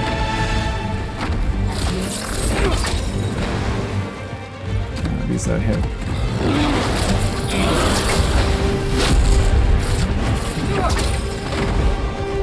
How did that not hit? Are you serious? Oh, what the heck was that? That looked like he, for some reason, suddenly forgot where I was. Oh boy. Okay, he definitely gets more aggressive after a while. That's... I need to make sure that I'm not too far away so that he doesn't do the... Okay, that sight thing is very strange. Oh boy.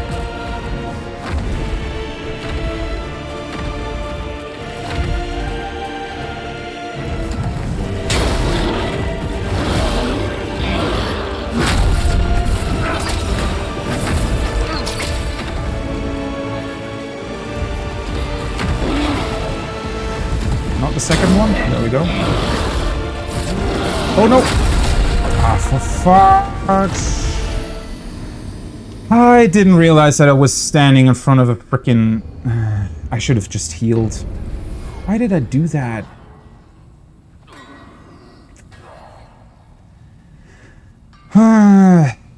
Well, that definitely takes a long time to get him down. Can I even do that with the old spice thing?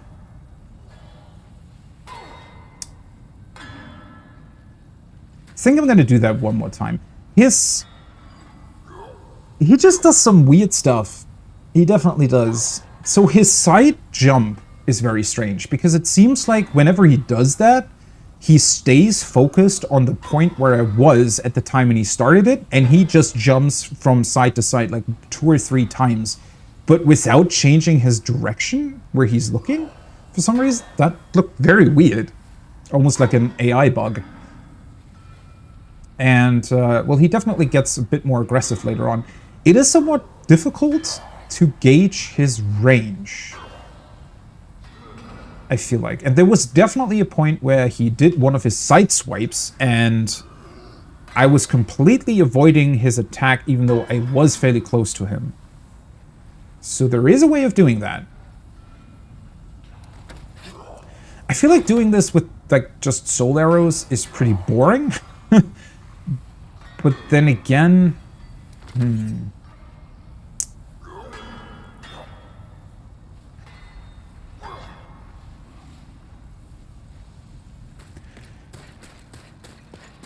Let's do a melee run. I mean, I can always swap over to my... Oh, God, this is annoying.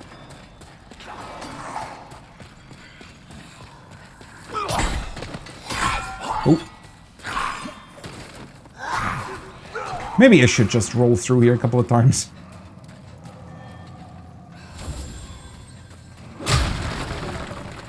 At least I still have more than enough of the other moongrass for the time being.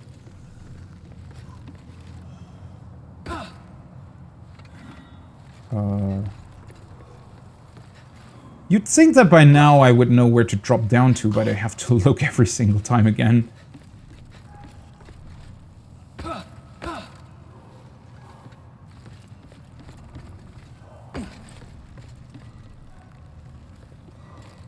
I think there is. I think there is a way to get through the tunnel network that is attached here.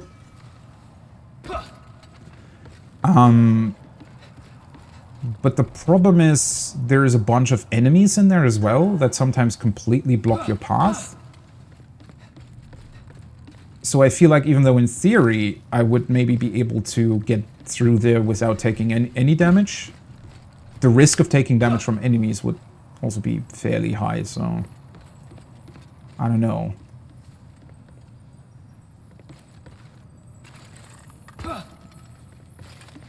Oh, seriously? Last time he got stuck on the staircase. Oh, well, whatever. Oh, wait. Is this the... Yeah, it's the right exit. For a second there, I thought that it was at the other one, but nope.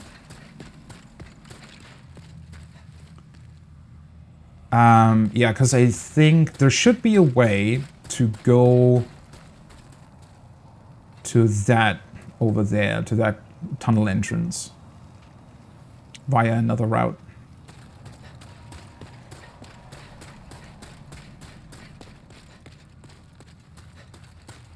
I mean, the fall damage isn't too bad since I'm using the body stones anyways, for now at least.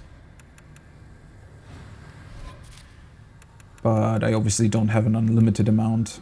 I have 5 still. Don't know if it's such a good idea to try and melee attack him. Problem is his timings are weird.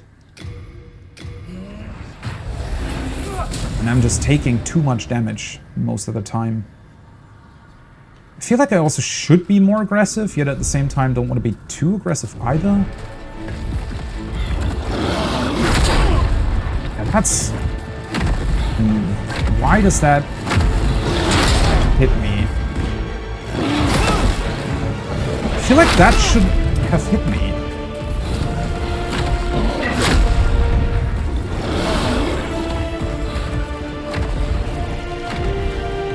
Also, the boss room is... Well, that was unfortunate.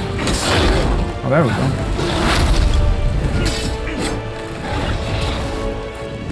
God, I hate the range of my weapon. Well, maybe I should just roll a bunch of times, even though it's not really that fast.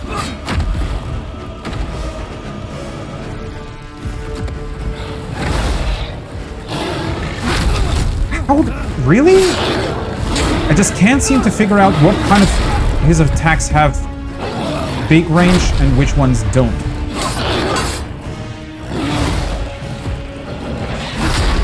See, that definitely has way more of a range than the other one for some reason.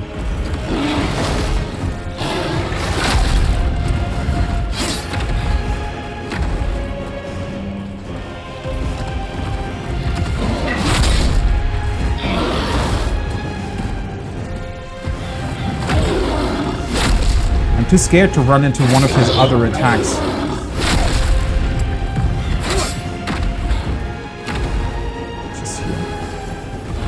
The thing is, with his fire damage, it also just sort of chucks away at your health a little bit. So you need to be careful not to suddenly have less health than you think. Okay, well, it does work. It's somewhat of a slow process. Ah, yeah, I could have...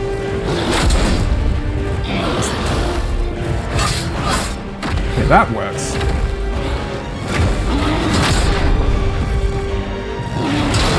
Oh boy. That was shit timing.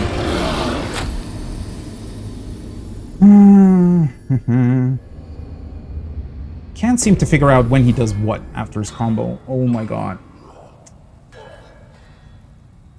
That was an unnecessary death. I definitely shouldn't have died there. Stamina's a big problem for me. Yeah, he has pretty big punishment windows, and I definitely did a very poor job at taking advantage of them there.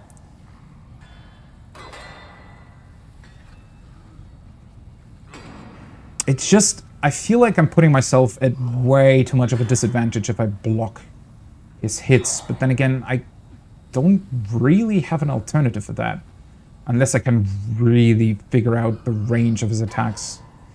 I thought that, so he does the sort of overhead, what would you call that?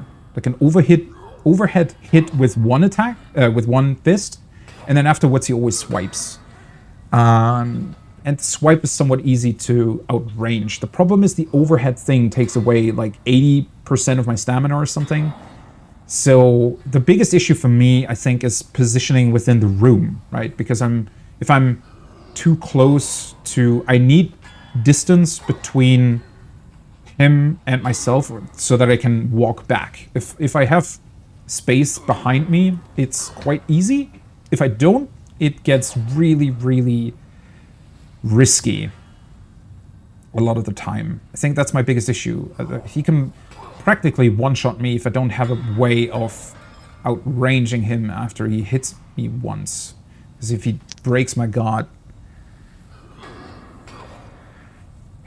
then I'm just standing in front of him and being an easy target. Naked fast rolling. It is somewhat unfortunate because I think if I just were to unequip some of my stuff and fast roll, it would probably be pretty easy, because I feel like with how slow his hits normally are, fast rolling and getting a bunch of iframes, doing that would probably solve this quite easily. Yeah, I just don't want to. I really hate that the shields, I feel like, especially with a big shield like this, one of his swipes shouldn't take away that much stamina. The fact that I can't even, I mean, at this point, I have, what, 20 endurance. And I feel like I would need at least 30 or something to be able to tank 2 hits in a row from him with my shield up. And for some reason, that seems way too much to me. Which makes me think that maybe I'm doing something wrong. I wonder if I were to lower my equipment burden, would that also lower the amount of stamina that gets consumed while I block?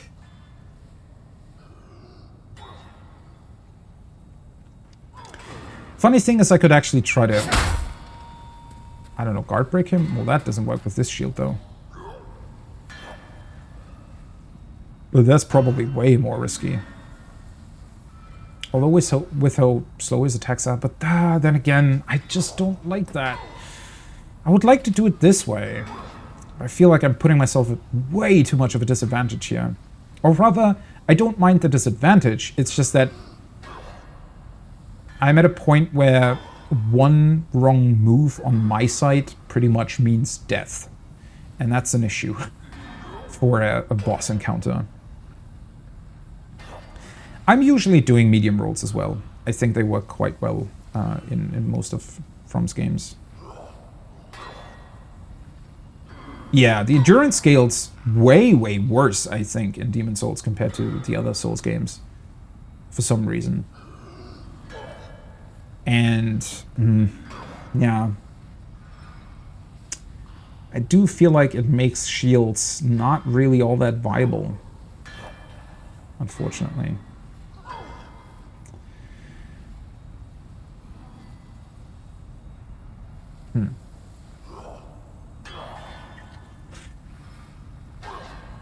I mean, I have a couple more attempts that I could do. He's not too difficult, but I'm not dealing significant enough damage to really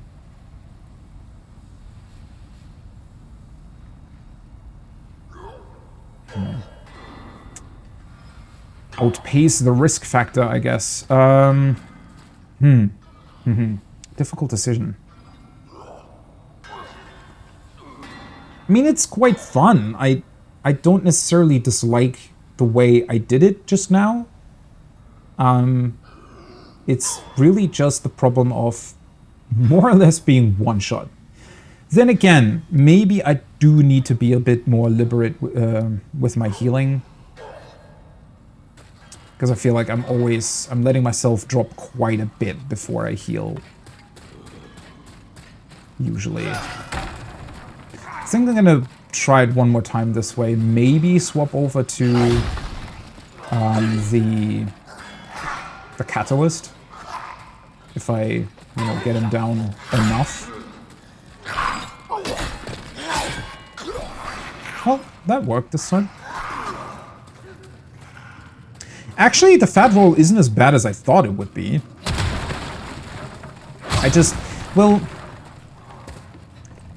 The basic sort of idea that I had for this playthrough was that in Elden Ring, I was rolling the entire time, right? Rolling is by far... What the fuck are you doing here? Oh, can I... What the? Where are you guys coming from? Shit, I forgot where to... Well, you're gone.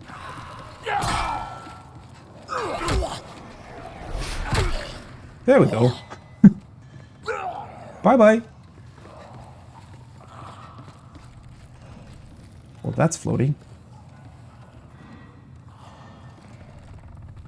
Wait, where'd the platform go? Oh, there it is.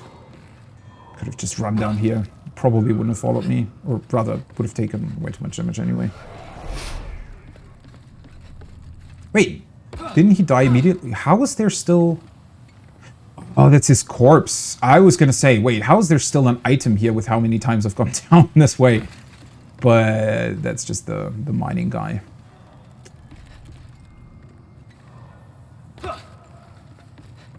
But yeah, my basic idea was that I didn't want to roll the entire time because I did it so much in Elden Ring that it honestly became a bit of a...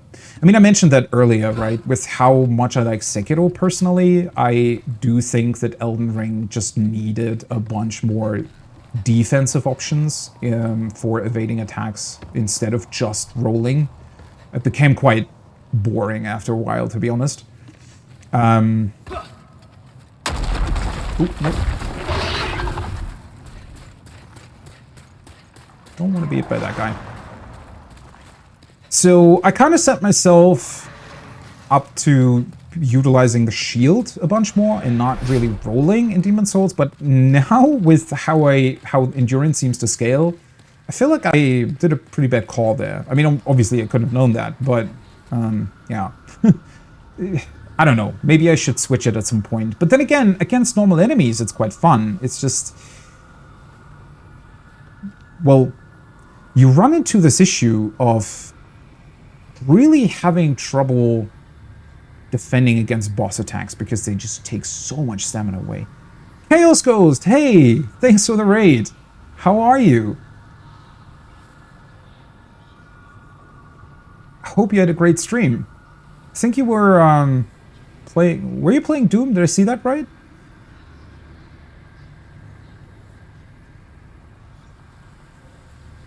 My armor set is making me fat, not the shield. Yeah, I could unequip some armor, but it just feels like a bit of a cop-out at this point. Oh, Duke Nukem. Right, that was it. There is a restoration project going on for that. That's cool. Duke Nukem was actually one of my first ever games I played. For some reason, a friend of mine had it on his PC when I was like... How old was I when I played Duke Nukem for the first time? Like the... What was it? 3D? The very old one? I played it when I was like 6. And I remember my friend and myself being, you know, quite surprised when we saw like naked boobies and everything. That's really fun. That's good to hear. I do imagine a project like that being somewhat difficult to pull off with how old these games are.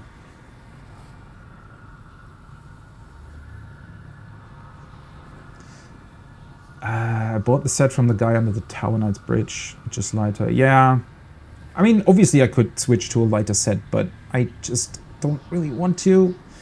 I really want to stay with this build. And it works well most of the time. It's really just this one issue that it opens you up to way too big of a hit from enemies. Very, very easily.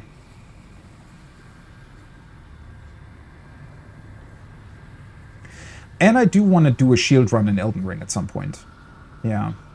I mean, as I mentioned, I do want to do a New Game Plus run where I switch my builds a lot. I think that would be really fun. I would definitely like to do a shield run there. It's just funny though. How the hell did I come up with the one thing that seems to be somewhat bad in Demon's Souls, and I wanted to do a run of that specifically here? Okay, that was one thing that I wanted to take a look at though. No, never mind. First of all, I need to be human again.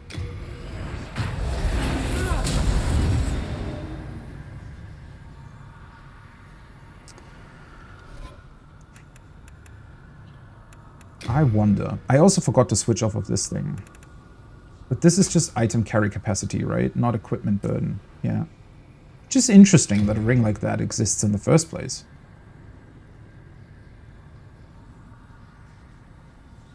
Platinumed it twice. Alright, well that's definitely going out of your way to play it. That's I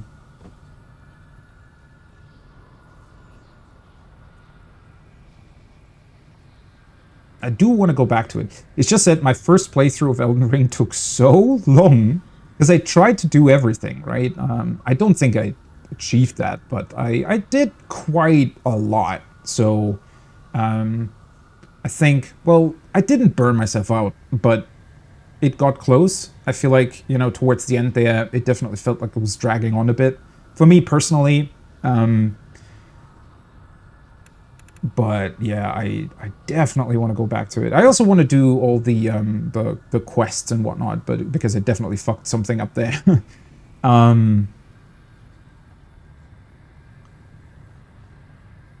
Yeah, I might wait for a proper DLC or something to get back into it.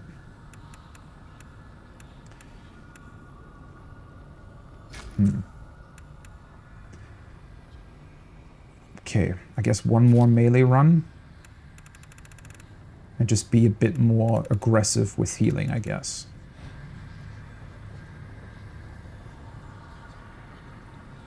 Oh, that's definitely a reason to go back to it, yeah. How does it run on PS4? I think it's not too bad, right? But it's probably 30 FPS, which isn't a big problem. I feel like performance in Elden Ring... Well, I played it on PS5. It was really fine most of the time. It doesn't have a solid 60, but it doesn't really matter. It's solid enough. I never really noticed any types of problems, I think. Oh, it's 60 on PS4 Pro. Well, that is good then. Anyways, let's try this again.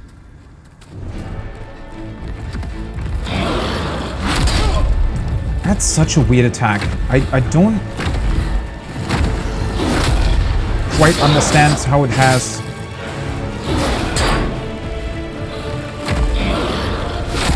such a big sight range.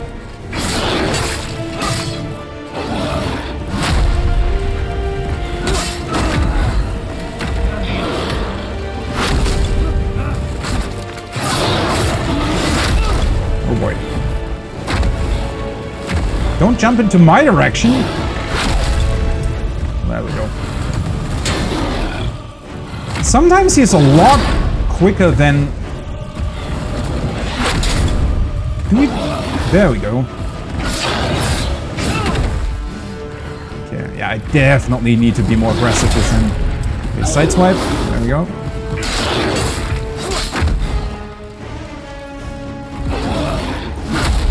didn't realize just how big those punishment windows were, I think.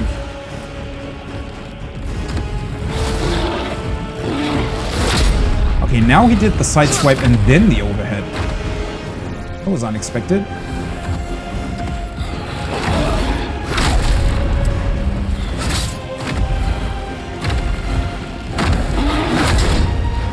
Side swipe. Why does he not do it?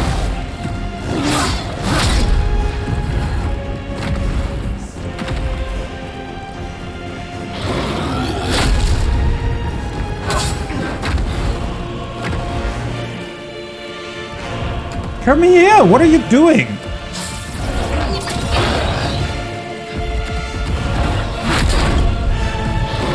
There we go.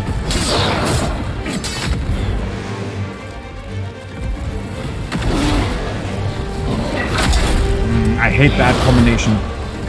And then that side swipe, I don't understand. Ooh, boy. Really? Oh, that was...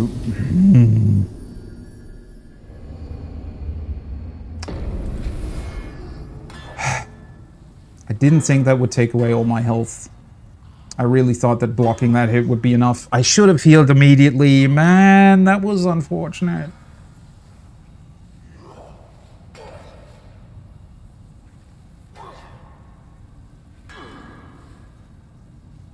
He does have a lot of fire, yeah.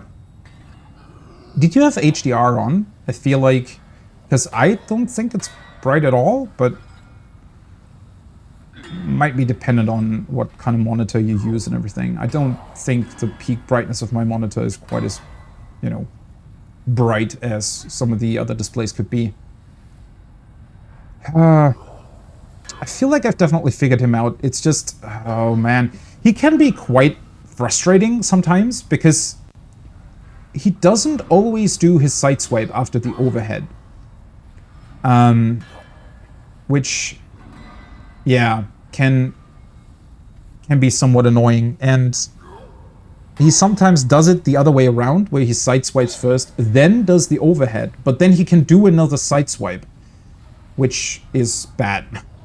Because that's probably the worst combination that he can do for me, because the overhead has such a bigger range than his other stuff.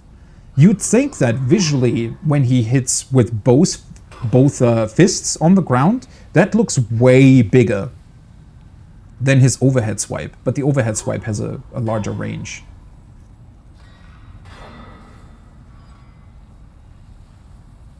Definitely getting into a bit of an issue here with...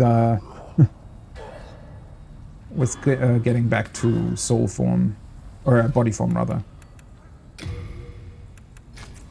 Oh wait, that doesn't even do anything, right? If I've already lost the... Yeah, never mind. Should probably just equip this thief ring while I'm running back to it. I mean, I do still have a couple of stones, so... There we go. It's not too bad. Why did you turn around so early?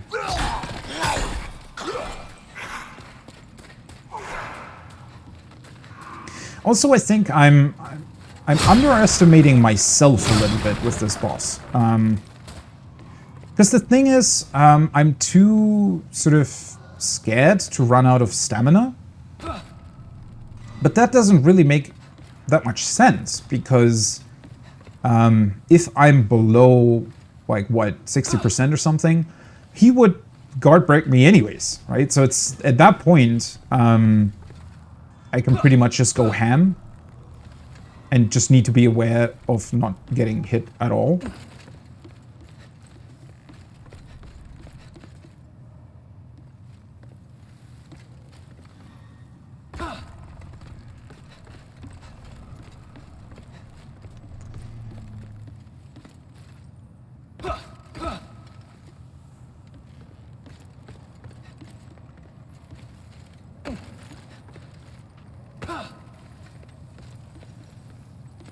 It is still pretty crazy to me, though, that they...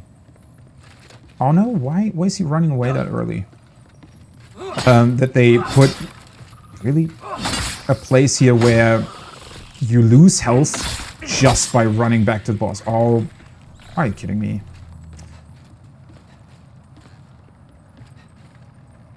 Then again, that's definitely one of the shenanigans they came up with, you know, at this point in time. And I'm all here for it.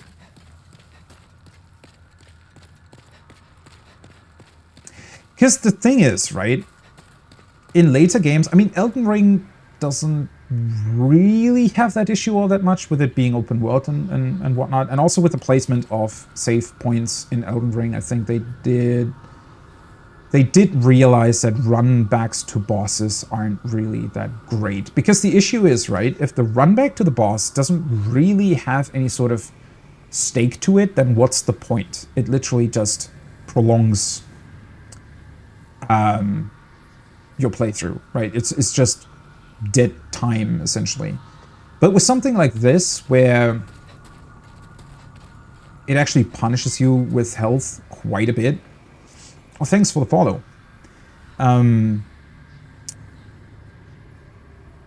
Where it punishes you with health quite a bit, I think, I don't know, at least there is a point to it, right? I don't know if it's necessarily the best way design-wise, but it's better than it just being empty time of you having to run back to a boss without anything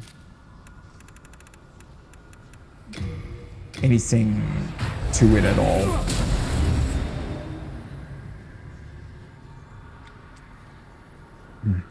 I just wish there was a better way in terms of stamina.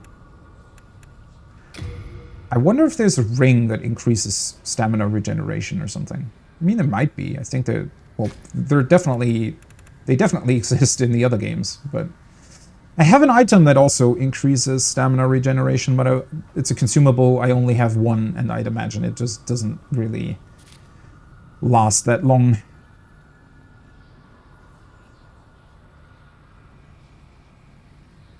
Yeah, the HP ring on soul form is definitely good. And I think it's a nice trade-off, right? You're losing a ring slot, where you get most of your HP back. I think that's pretty cool.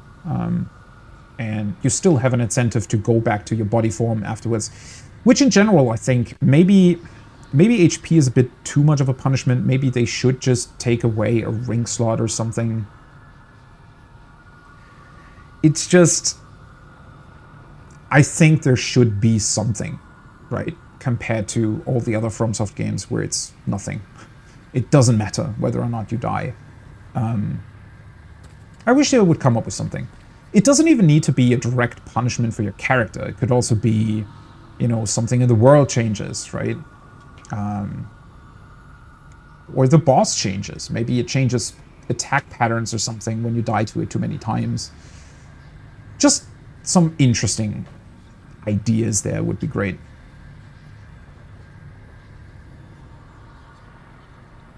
As a remake, it should have been changed. Well, yeah, people wouldn't have liked that.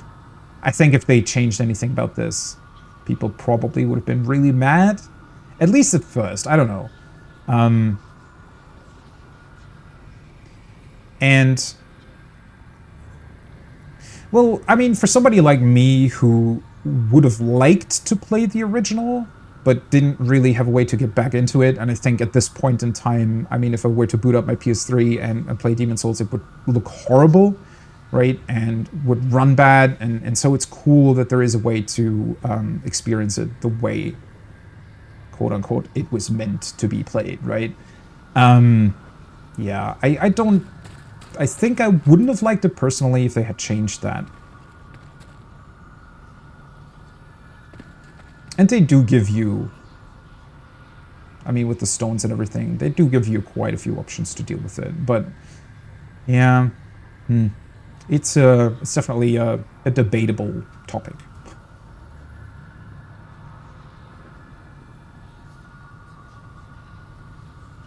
Yeah, that's a big problem with remakes nowadays, right? I mean, we're getting way too many remasters and remakes anyways. I wish they wouldn't focus on that too much, but people are buying it, so... And I understand why. It's not that I'm criticizing people for buying it. It's fine. It's just... I wish you know, the gaming industry in general would innovate a lot more. But yeah, it is somewhat of a difficult topic. I think it heavily depends on the game, right? Whether or not you change a remake significantly. Trying to think of an example, but there are certain games that just evolved a lot in terms of their gameplay to the point where if they do a remake, it sometimes makes sense to just sort of copy over the newer version of the gameplay, right? For example, I guess CD Projekt did announce a Witcher 1 remake, right? And with that game, I feel like it makes a whole lot of sense to change the gameplay system.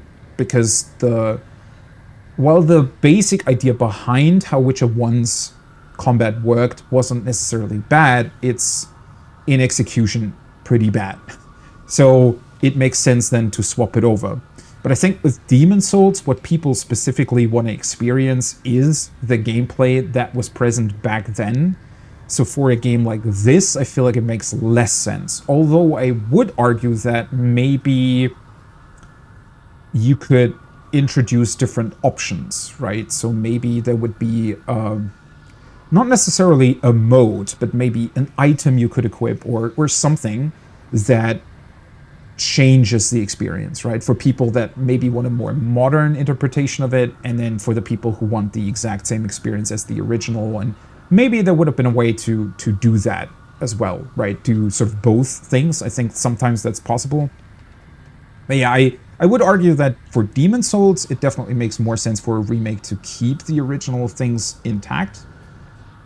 Especially considering just how few people played the original as well. Since not that many people had a PS3 and not that many people were aware of it before Dark Souls even came out, right? So yeah, kind of makes sense to keep it the same in that regard. But I do think it heavily depends on the game for remakes, whether or not you change stuff significantly.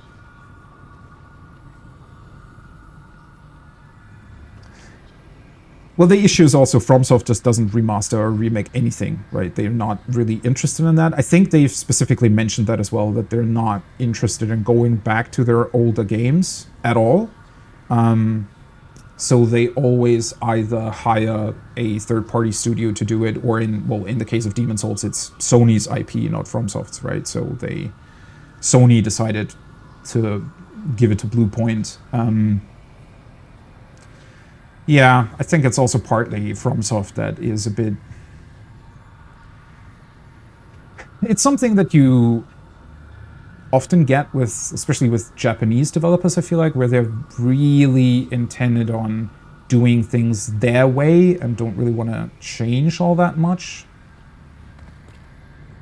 It can be good or bad, right? It certainly does keep a couple of things alive that have been lost in a lot of Western releases, where games have become way too easy, have been overloaded with stupid stuff nobody wants,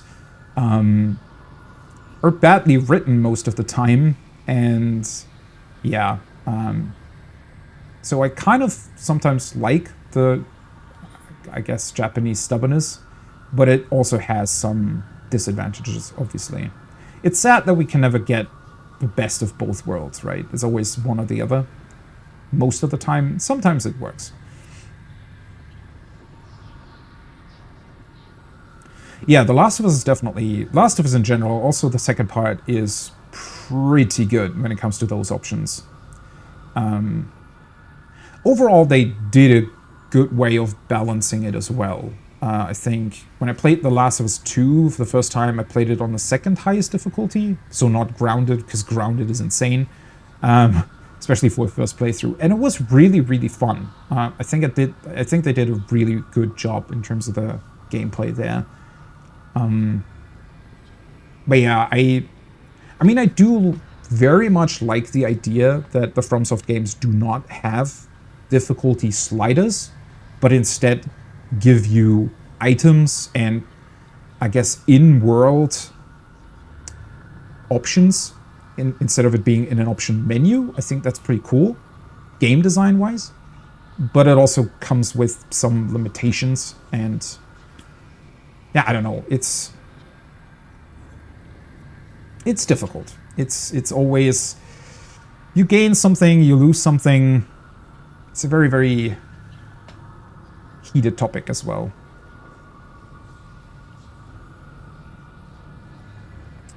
Part 2 has some really, really good gameplay. I do wish that it would have innovated on a couple of things a bit more. I think I was just, well, with how long they took to release it, I think I personally also had just a very, very high expectations, and I had to dial them back a little bit. The gameplay is really good in the second part. I just wish that they would have expanded it a bit more. And innovated a bit more. That's probably my biggest gripe with the second one. And then certain parts with the story and pacing, but that's also very subjective. Elden Ring doesn't even. I mean, that's the interesting stuff, right? For people who want to have an easy experience with most FromSoft games, I don't know. Well, I just haven't played Demon's Souls enough to really know about that. But most FromSoft games have easy modes, right? Things that you can do to make bosses really, really easy. You can also just over-level them most of the time. Which I think is pretty cool. I really, really like that idea of putting that stuff into the game, right? Rather than having a difficulty slider. But once again, it heavily depends on the game. I think in The Last of Us, where you want to have this one sort of seamless experience from beginning to end, I would say that, you know, also has a significant focus on story and cutscenes. In that case, it makes way more sense to sort of set the difficulty at the start and then go through the entire thing in one go. Also, since it is sort of a resource-based game, it obviously wouldn't really make sense to continuously switch over difficulties or something. That just doesn't work that well. But especially for FromSoft games, I think it works quite well that they have that in-universe. Sometimes it's just very, I don't know, I wish that they would have a bit more explanation sometimes. It's weird, especially with how they've done tutorials since Sekiro, where they just give you this big dump of text that explains something in like a window that pops up. It's a very bad way of doing it, right? I wish there would be more in-game NPCs that gave you better directions. And I know that people like to argue, hey, you know, it's supposed to be mysterious, it's supposed to be, you know, difficult to figure out. Well, yeah, that's true, but the way they're doing it is just bad. They over-explain stuff that is very, very obvious, but then they don't explain stuff that should be obvious as well. Right? The mystery should lie in puzzles and in figuring out how to defeat bosses. The mystery shouldn't lie in figuring out what a stat means that is in your menu, right? So, yeah, they're pretty bad when it comes to those things. The Mimic Tier Summon, yeah. Although, arguably, you need to find it. Though, well, I guess you get the Mimic Tier sort of on the, I guess, quote-unquote, main story path, right? It's not that difficult to find. And you find other fairly OP summons as well. I think for a long time, what was it? Knight Oleg or something? He goes absolutely crazy. The knight that does the like whirlwind swirls and everything, he can stagger enemies pretty much infinitely if you do it right. And yeah, there's, especially with the summons, there's a bunch of stuff that you could do as well. And then coming back to Demon's Souls, I do like that this game is a bit more, or a bit less of that craziness that Elden Ring had, right? A bit more focused, but that also means that you are kind of, to a degree, stuck with the options they give you, instead of being able to widely sort of, you know, in Elden Ring, I always had the ability to say, well, this boss is annoying, or I don't like to fight it, and just switch over to some OP stuff and annihilate it, and then just move on to the next interesting thing. Whereas obviously here in Demon's Souls, I'm kind of stuck with what I have, and, well, either I like it or I don't, right? Alright, let's try this again. Yeah, the black knife stuff, I never tried. It looked very interesting to me. I would have liked to do... Sometimes he does the side swipe really, really late. I would have liked to do some sort of assassin's build in...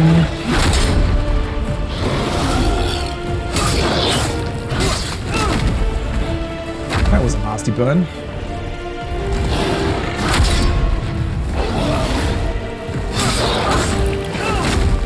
How did the third one not hit this time?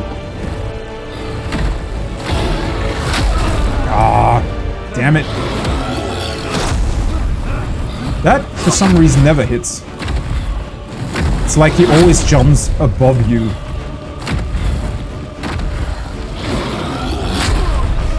Oh boy. Also, the stamina regeneration in this game is insanely slow.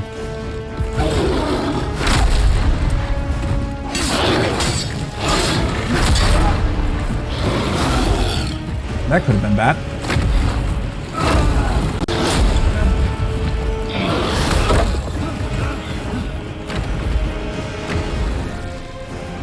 I hate that there's this one speck of lava here in the middle of the room. That feels very unnecessary.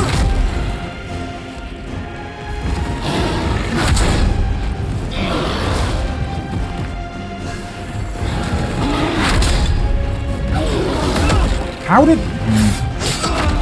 That is really difficult to gauge how big of a hitbox that sideswipe has.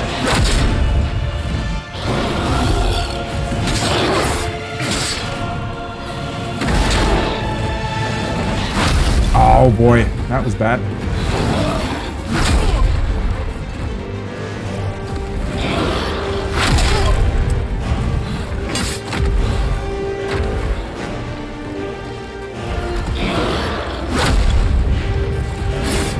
I wish that he wouldn't jump back that often. That is very frustrating.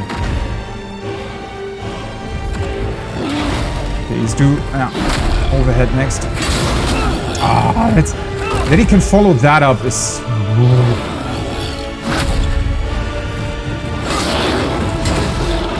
Overhead? No. This one. Now he follows that up too. Ah.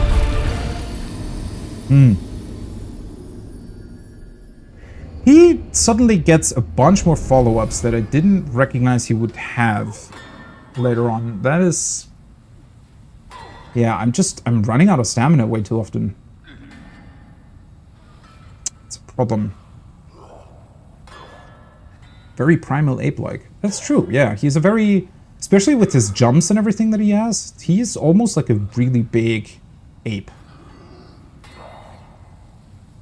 I like his movement a lot. It's sometimes a bit frustrating. His range is definitely higher than mine. So it feels somewhat frustrating to go in with the sword by itself. And yeah, the biggest issue just remains that if I do one mistake, he's just going to kill me. Because I'm running out of stamina and then he has a free attack on that deals too much damage to me. I mean, I could just try and go in and... You know, once he gets more aggressive, I could swap over to do a bit more of a ranged thing with my magic. I think that would also work out. I am running somewhat low on items here, so maybe if I run out of items, I should just go somewhere else for the time being. I mean, I don't really have any other option, right? Because going in without healing items at all seems pretty pointless.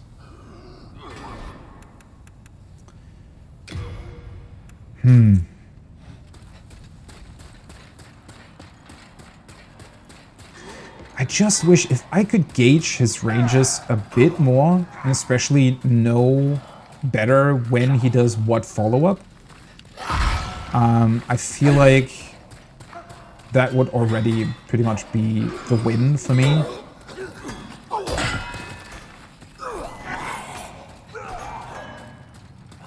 The only issue that I really have is that I'm not able to tell all his follow-ups. Especially because he switches it around, right? From being the overhead into the side swipe first, and then he changes it to doing side swipes and then the overhead. And that's way more dangerous for me with my stamina problems.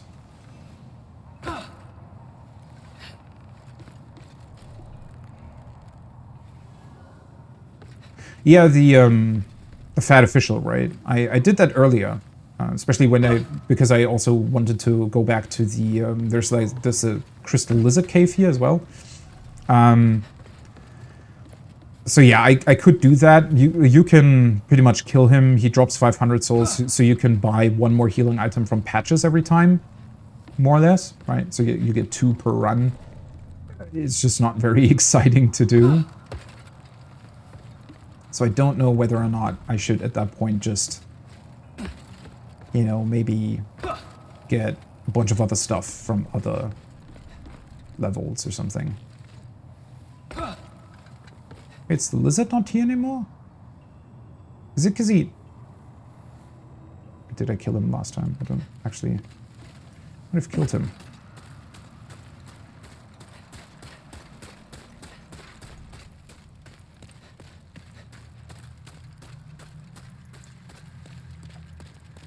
The one thing that feels somewhat frustrating about this boss is that I want to be more aggressive. I do want to deal damage to him as well, but I also need to be somewhat passive because otherwise he's just gonna one-shot me.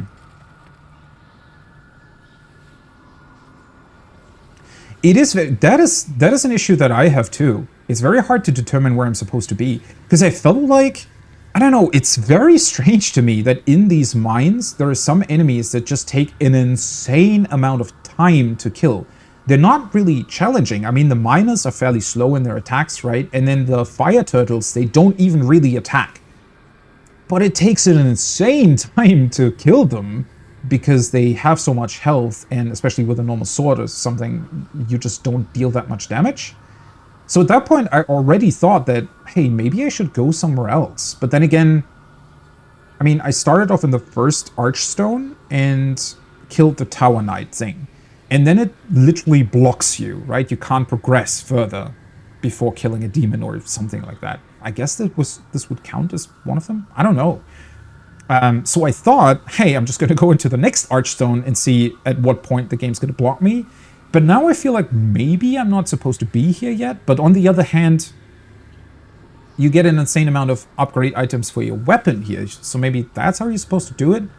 But I definitely feel like I'm somewhat underleveled in terms of damage for this boss. Not by a large amount, but just slightly, right? To where I think my damage should be somewhat higher here so that I would be able to deal with him a bit more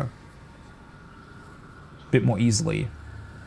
Because at this point, he doesn't have too much variance in his attacks to where the fight stays interesting enough, I would say, over its whole duration. So I think it's not even supposed to necessarily be that long. But yeah, as you said, it's very hard to determine. So could be either or, right? Maybe it's supposed to be a bit of a challenge, but maybe you're also supposed to go somewhere else first. No idea.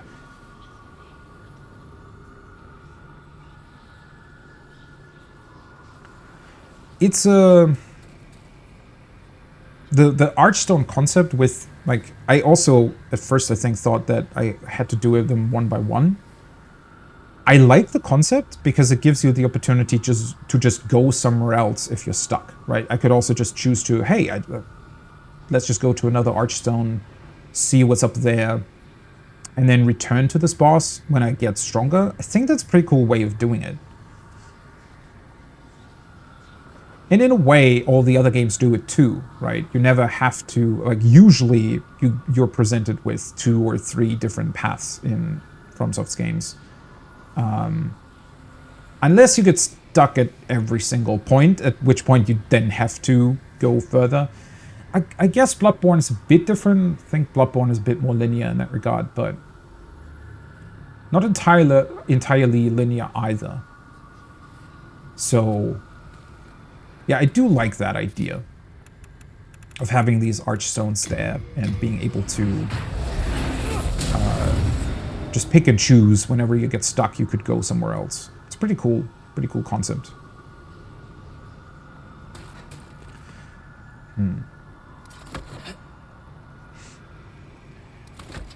Also, I completely forgot about this. Yeah, let's do that this time.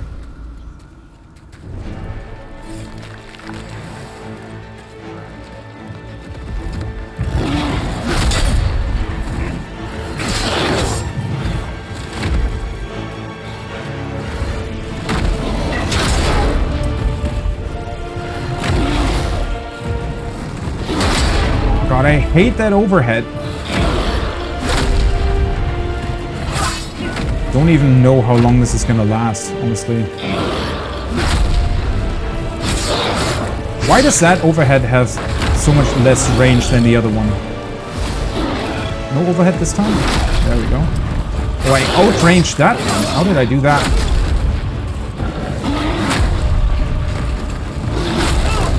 Ah, for fuck's sake.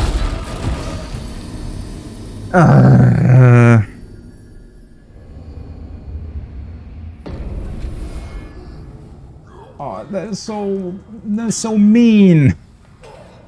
When I get hit once, it's so difficult to get out of that situation when you're out of stamina.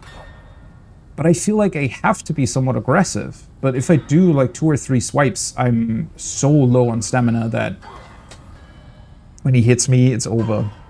And then the other issue of outranging his attacks. For some reason, I was able to outrange his overhead swipe there a little bit, which almost makes me wonder if holding up the shield, because you go forward a little bit, right? I wonder if I do that, it actually makes him hit me.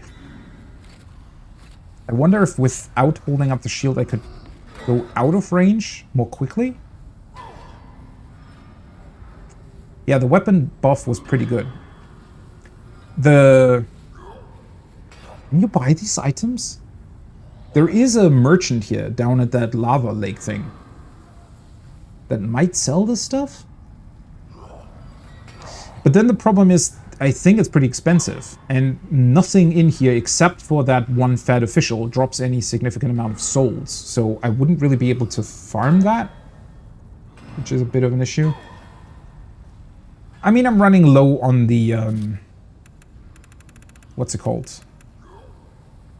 The Stone of Ephemeral Eyes as well. So I'd have to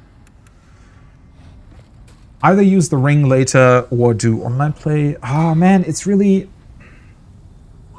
I feel like I should have killed that demon by now. But for some reason he...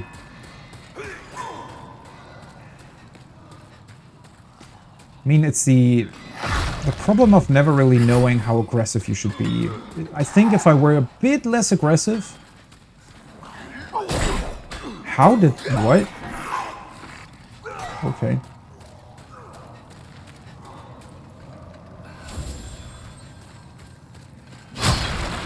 Thought I rolled at the right time, but apparently I didn't.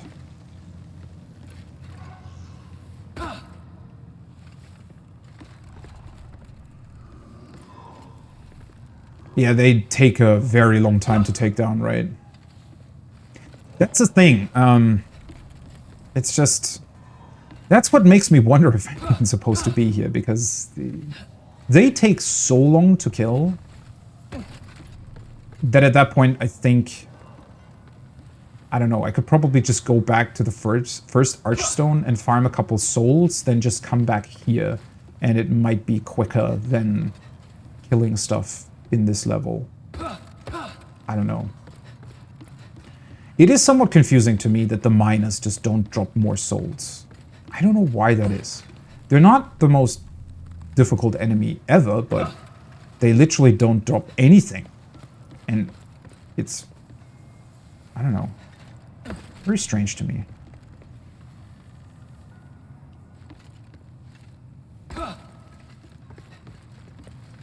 There we go. Also, I think I forgot to switch over my ring, but Doesn't really make that much of a difference.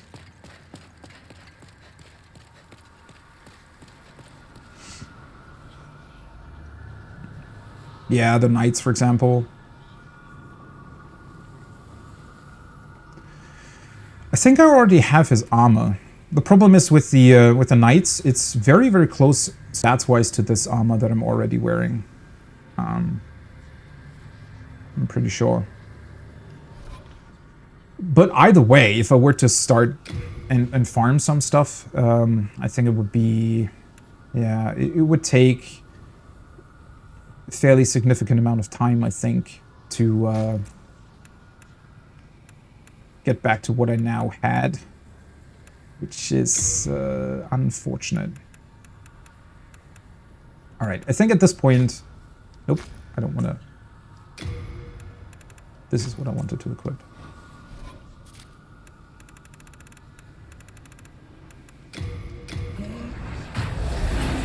I'm gonna try to be a bit more passive again this time.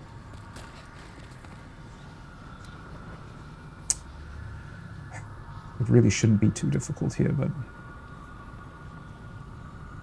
Either way.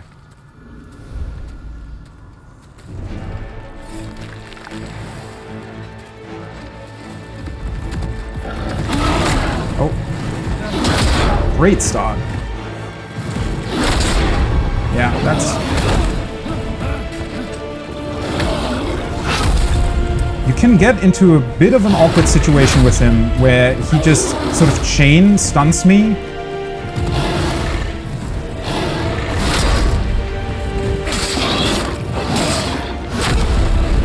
Oh, that hit me? Really?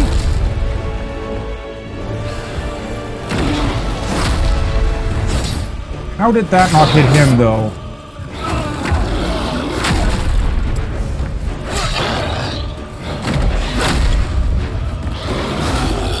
He's doing... I thought he was going to do an overhead again.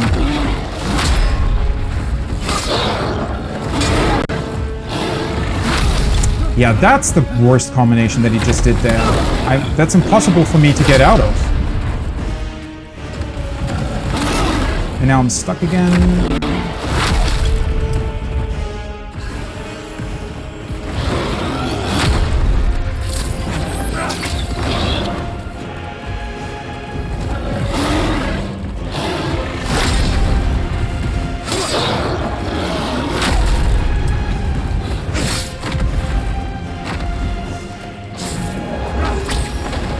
Maybe I should do that more often. There we go.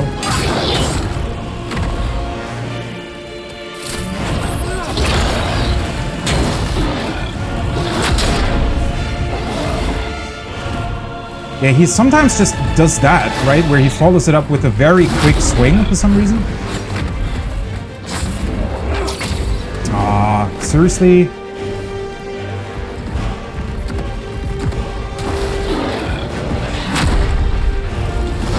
And then he does that.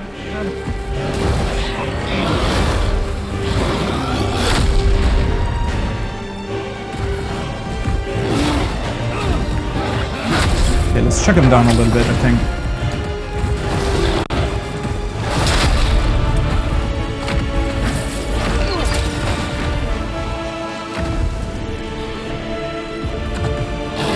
His movements through the arena are sometimes so awkward.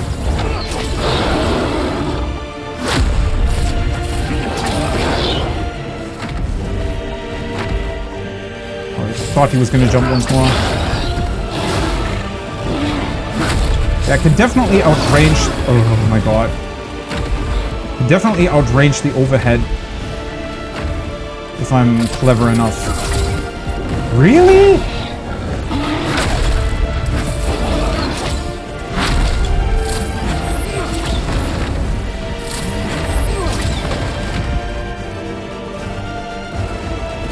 I probably should have healed during that. I think I understand the overhead a bit more now, though. Okay, let's heal there.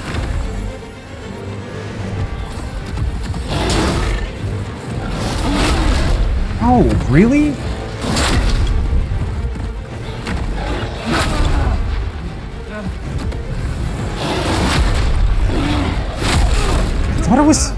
That was strange.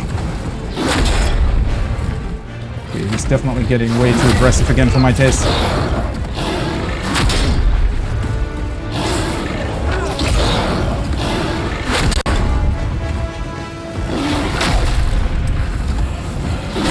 That's so unfair how quickly he can go back. How? What? Okay, that I didn't understand.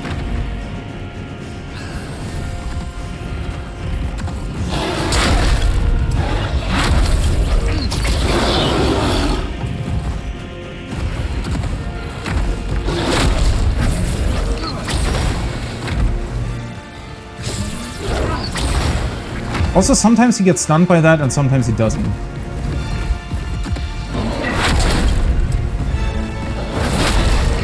Oh, now he does 2 overheads. That's not good.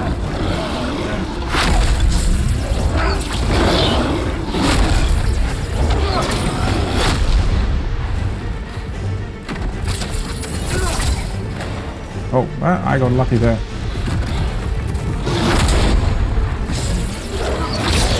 There we go! Oh boy! Well, I mean, I had to do it ranged. But at least it worked. Yeah, when he gets... Holy hell, that's a lot of souls. When he gets really aggressive, I didn't even notice that at first. I think he has like a flamed up state. 31k, yeah. I don't think you're necessarily supposed to do it at this point in time. That's a very significant amount of souls. I mean, that's, what, about almost 6 levels for me, I think? Which is pretty crazy, I would say, for one boss kill.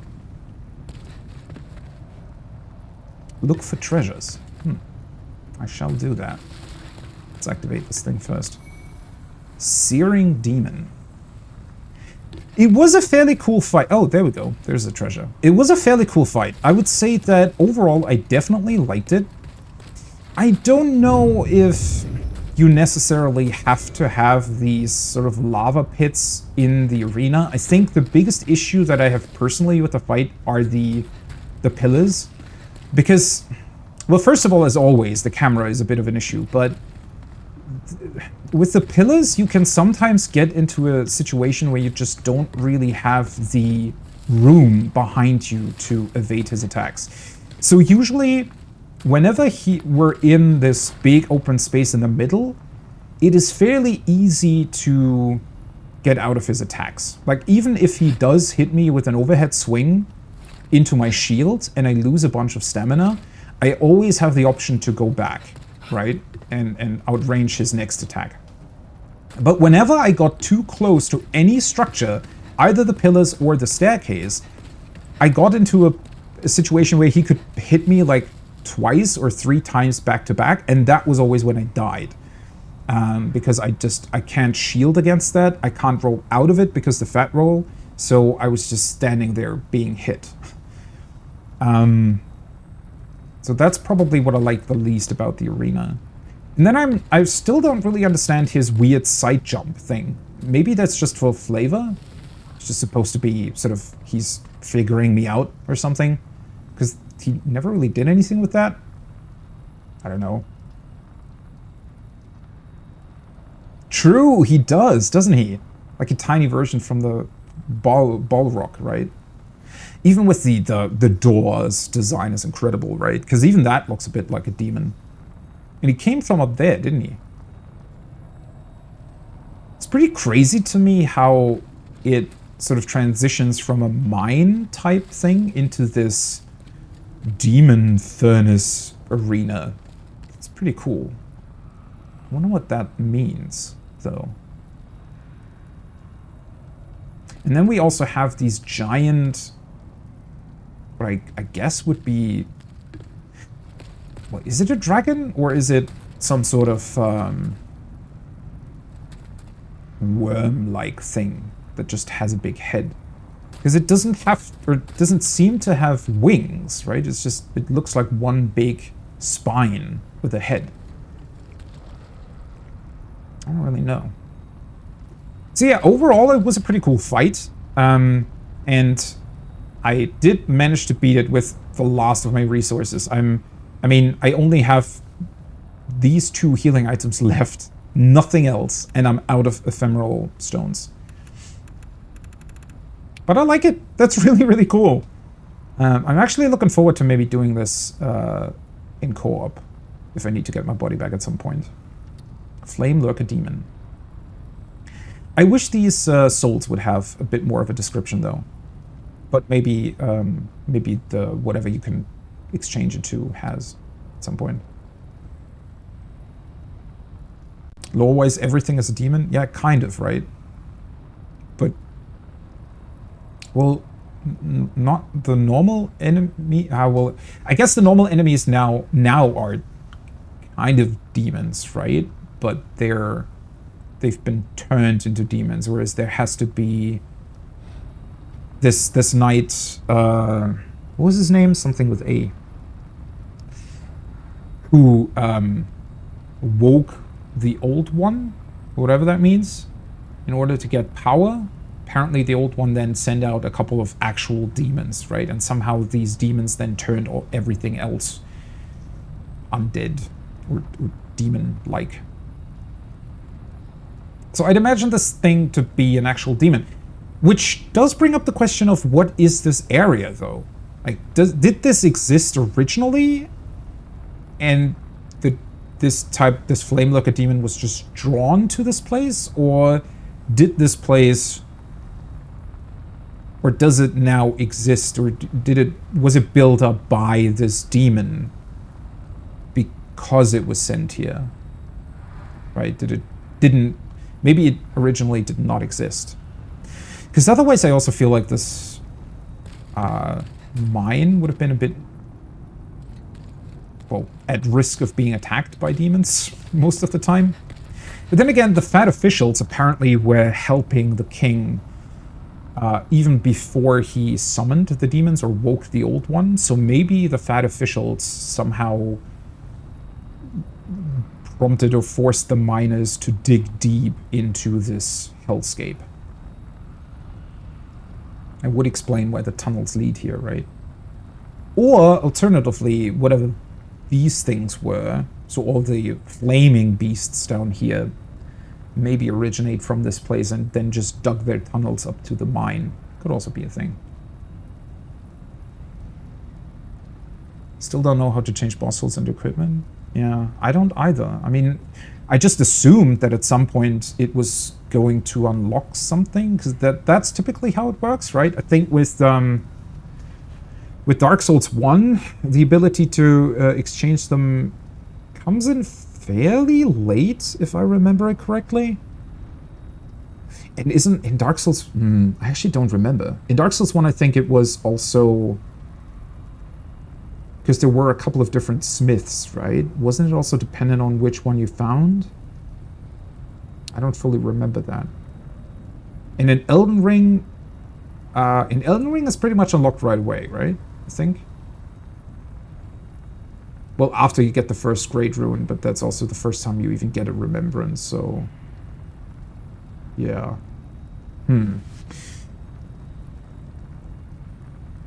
Dark Souls 3 is early as well, okay. Yeah, now that I think about it, usually it's not that late, right?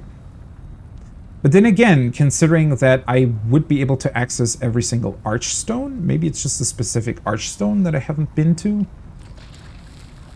I mean, I'll figure it out eventually. I feel like my sword in and of itself isn't too bad.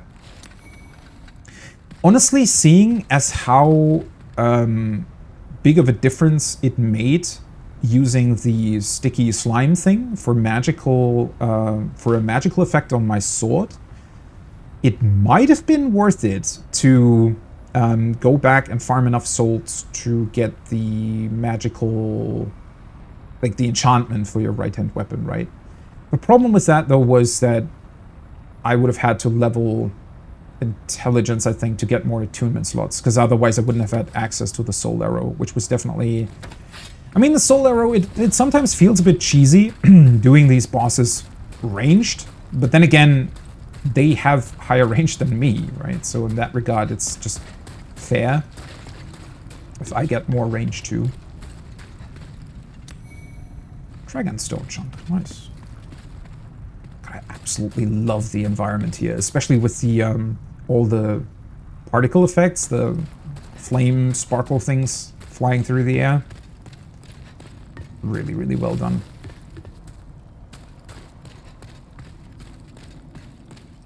And then the design in general of it being this cool transition between caves that seem to have been dug by these giant dragon worm things, whatever they are, and then this demon forge type of deal that literally looks like hell.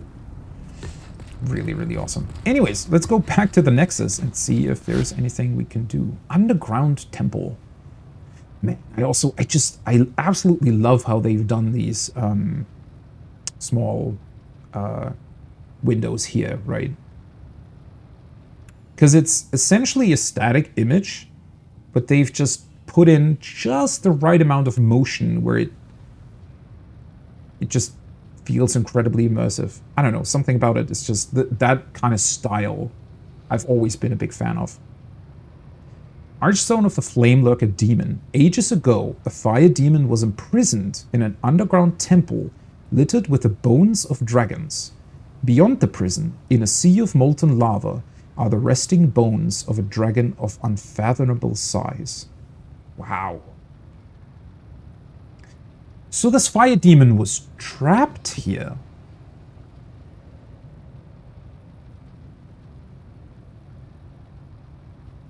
Who knew Vaseline could do that? Right. It's also interesting that it does magic damage, right? Yeah, that white sticky stuff is an interesting choice for an item, isn't it? Don't know how they came up with that and why it's found in the mine specifically. Maybe the miners, you know, needed to do stuff in their during break time. I don't know. It's very strange in terms of an item choice, but it seems to be fairly powerful. It looks like it. Although I've seen people call it, you know, cum as well. Although that wouldn't be a sticky ball, I guess. It's weird either way.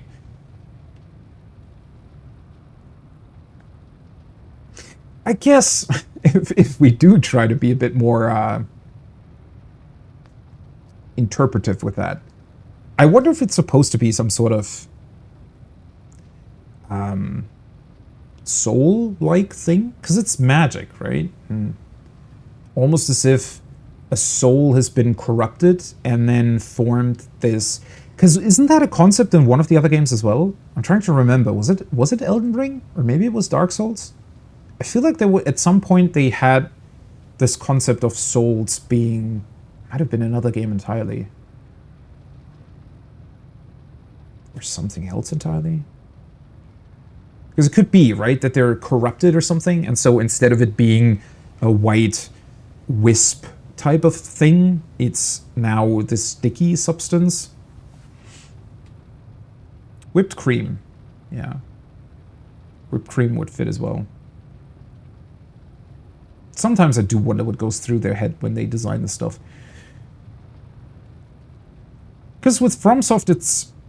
You're never quite sure if it's supposed to maybe be a little bit of a joke, or if it's actually supposed to be real or related to something else. I don't know.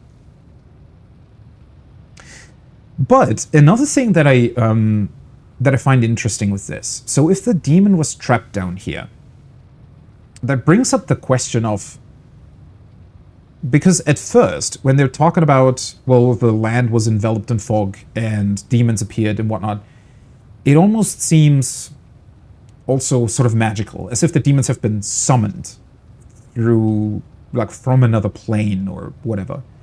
But this brings up the question of maybe they've been here all along, like the old one, whatever that is, if that has slumbered beneath the land or something for a very long time. Maybe this literally just was here And by rousing the old one, it didn't necessarily summon demons so much as just release the ones that were already there. I just wonder what exactly they mean by that, because they could be interpreted in a couple of different ways. And this structure just looks like it's been here for a very long time, or has almost always been here. So it could be that this demon has been here for a very long time as well, and it was just imprisoned, and now with the old one being awoken, it maybe was able to go out of its prison. Though that also makes me wonder if, because it feels like the fog plays a way more significant role in Demon Souls compared to the other games. So I wonder if the fog walls in this particular case aren't only a way for you to step into boss rooms, but they might be literally a fog that blocks the bosses from going outside as well. So it works both ways. I wonder if that's sort of the thing. And whenever somebody calls upon a demon, they then maybe have to get rid of the fog wall in order to release it. I've never really looked at it like that, because it seems like it could have some significance there. Miyazaki's a huge fan of feet waifus. Alright, doesn't necessarily explain the sticky white substance. It does, however, explain the design of the black lady, the level up lady, right? Because I think her feet are visible, right? Yeah. It's like Yoko Taro, right? Is the guy who produced the Nier series.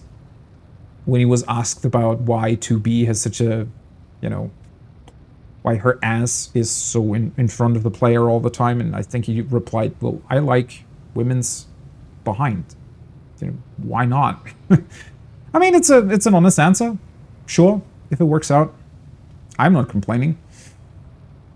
Although, yeah, I mean, there is always an argument to be made. It's fine to do to a degree, I feel like, if it's just a small joke on the side, like the sticky white substance here, it works fine. If it's too, like, you always run the risk of, if you have too much of that stuff in your game, you run the risk of it being too, well, it can run the risk of it feeling like it doesn't matter anymore, right? Like the whole world is kind of a joke and isn't really, you won't take it serious that much anymore. Slightly concerned about the dragon bones, though. I feel like at some point we'll fight some sort of giant dragon. Then again, if there are only bones, maybe dragons aren't even alive anymore? It has to be a bit of a joke, yeah. Fairly certain it is. And it's fine. I really don't mind it. It's just... sometimes takes you...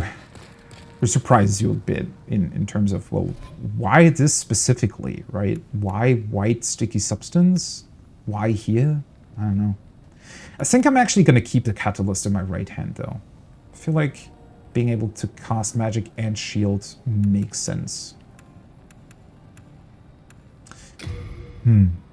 And I really, really hope that wherever I go next, we'll drop more healing items again. Because I feel like I'm really running low on them. Oh, right. I completely forgot about that. Yeah, you're right. There's multiple... I literally had to avoid the flame breath of one. Well, I guess... They're a bit different, though, right? They feel like they're sort of small dragons? I don't know. The bones that were in that demon temple definitely looked like some sort of ancient dragon, right? Something that's been around for possibly millions of years. Whereas the smaller ones in Boletaria... I don't know if they would even count as original dragons. I mean, they're clearly dragons. That's true.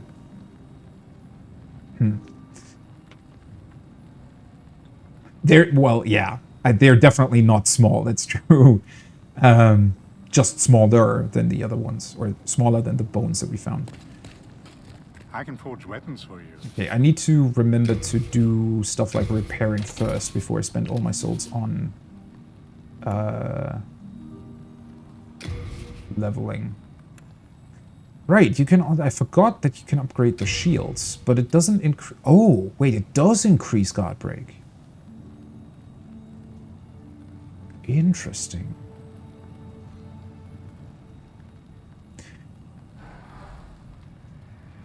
Does make me wonder again if guard break helps with stamina. I think it does. I mean, the one time that I tried the other shield instead of this one, I felt like it did. Half required. Okay, Heartstone shards. Definitely need more of those. Wait, the Heartstone shards? Are those the earlier ones? This needs 6 as well for the first upgrade? That feels like a lot. Especially if the guard break only upgrades from 60 to 62. I mean, it's a percentage thing, but...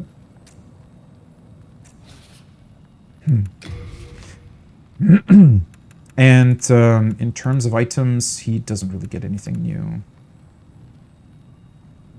Yeah, upgrading shields reduces the stamina you lose. So I am correct in that guard break is what determines that, right? Because the other shield had 55, and I was pretty much 99% sure that when I tried shielding with my other shield against one of the miners, and then I swapped over to this one, it definitely had a stamina difference there. I'm just wondering if 6 Heartstone shards are really worth it for 2 guard break. I mean, if I were to upgrade the shield all the way to +8 or something as well, that probably makes a significant difference. Since stamina by far seems to be my biggest problem currently with my, at least with the sort of shield thing that I'm trying to go for here, I should probably try to... Oh, thank goodness you're safe. I was worried sick. I should probably try to focus on that somehow. I definitely want to upgrade endurance a bit more, but I also don't want to neglect vitality. And then, yeah, I should also upgrade strength at least a little bit, considering how tiny my damage was when I wasn't using magic. I mean, it wasn't too bad, right? It was enough to deal with the demon. Stamina was definitely by far the bigger issue. I too must contribute how I can, for we are Okay, indebted. I don't think that's new dialogue. Hopefully nobody else has vanished, because the last time I did defeat a boss or something, was it after I dealt with the spider? The blue glowing warrior guy just disappeared and left behind a soul.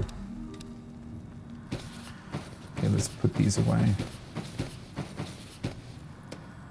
Heartstone shard. Yeah, that's the small one, right? So I'm missing the small stuff, which I think I can already buy somewhere. I'm fairly certain. So I should maybe look back at that. Let's deposit the soul so that I don't accidentally use it. Oh boy, and then I definitely need to get some healing items somewhere.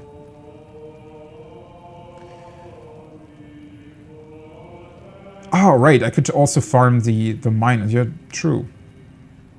The ones that are carrying around the bags with them, right? They always drop all the shard stuff. I mean, I can also still go back to the Crystal Lizard Cave, because I haven't dealt with all of them there. Though they probably drop higher stuff. I'm pretty sure that I could buy the Heartstone shards as well, though. Fairly certain that one of the merchants that I encountered so far had it. They can't be too expensive, right? Crystal lizards are cute. Yeah, you're right with that. It's actually We are indebted to you. a bit sad that you have to kill them.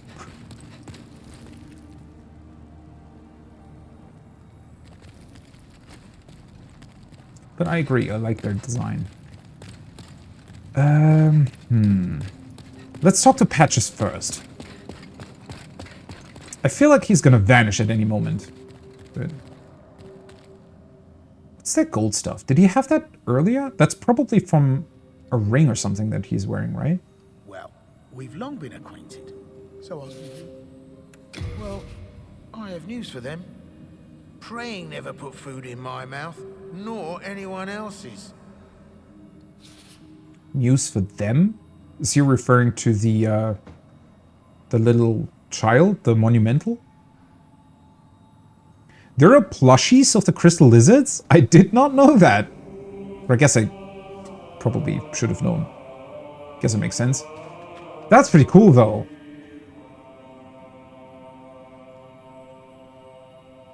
I would actually like to get one myself. Probably fairly hard to get, though, right? I wouldn't even know where to look for something like that. I could also just spend a bunch of souls on buying healing items, but I feel like that's not a great idea. At least not right now. The fresh spice. Wait, that's a different thing, though. The one that I used during the boss fight was old spice, I think. Lots of things aren't too hard to find. Well, that is true. The problem comes in, though, when we're talking about, you know, delivery fees or... I don't know. Sometimes I feel like, especially more niche stuff like this can be hard to find. Specifically with things from Japanese companies. Google comes up with a lot. Maybe I'll actually look into that later after stream. I guess I'm kind of burned by Final Fantasy XIV in that regard, because Square Enix for some reason refuses to acknowledge that Europe exists. And so it's sometimes really, really difficult to get hold of their stuff. Light-up figure of the lizard, that probably would also be cool. Then again, those are sometimes made out of very cheap plastic. That's one of the troubles there with that kind of stuff. I think I looked into, well, like a month back or something. There was a really cool PlayStation lamp or something that I thought about getting, but it turned out to be pretty overpriced for the I guess material that they used and the size of it.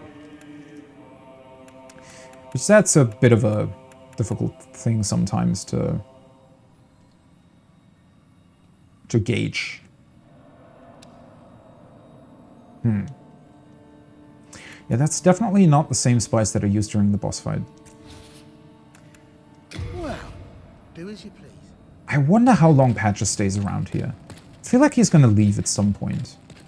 But obviously there's no way of knowing what point that will be. We'll see the rise of Newham. And he just doesn't comment on anything so far that I did. At least he stays around. But then again, since the level does continue behind this Flamelurker demon, I feel like the more significant changes to the Nexus or to the NPCs here will probably only happen once I defeat whatever an actual demon would be. What I think would probably be at the end of an Archstone level. Are you begging for a magic lesson? The Archstone shards? Yeah, they do. Yeah, the consumable thing that I have in my inventory, that works like the Homeward Bone. They seem to be very rare, though, compared to Homeward Bones. I mean, maybe it's just, I don't know, I haven't found them. It could be, you know, just random that I, for some reason, haven't found as many. But I definitely found way more Homeward Bones in Dark Souls compared to the Archstone shards here. I think I can buy them somewhere. Oh, wait. You can buy them from Patches, right? But they're like, what was it? 1,000 souls? Something like that. Besides, if I myself were captured, who would 5K, right, okay. recruit rescuers? Yeah, that's way too expensive. I mean, I guess it's not the worst idea to keep at least one of them around, but 5k? An entire level for one of them? It's somewhat of a weird thing, because you'd assume that they're more important at first and become less important as the game goes on. But, you know, you're probably way more inclined to buy them later on. I don't know. Enchanted weapon. Yeah, that's the thing that could have helped me against the demon as well, though it does take some time to cast. And the Flame Lurker demon sometimes was very, very nimble in terms of getting back into range with me. So I don't know if that would have been the best idea. And yeah, it only would have worked if I had a second memory slot. Though to be honest, considering the added damage that the white sticky stuff gave me, and since I do have 30k souls, let's just buy it.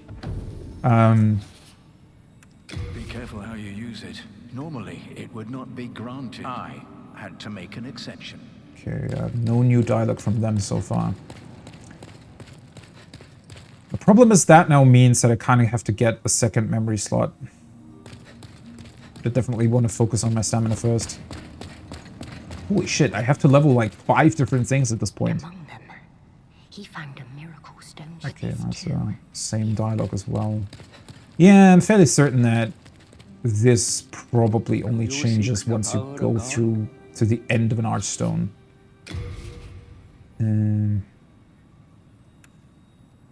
You have this as well, Evacuate. This is probably way more worth it, right?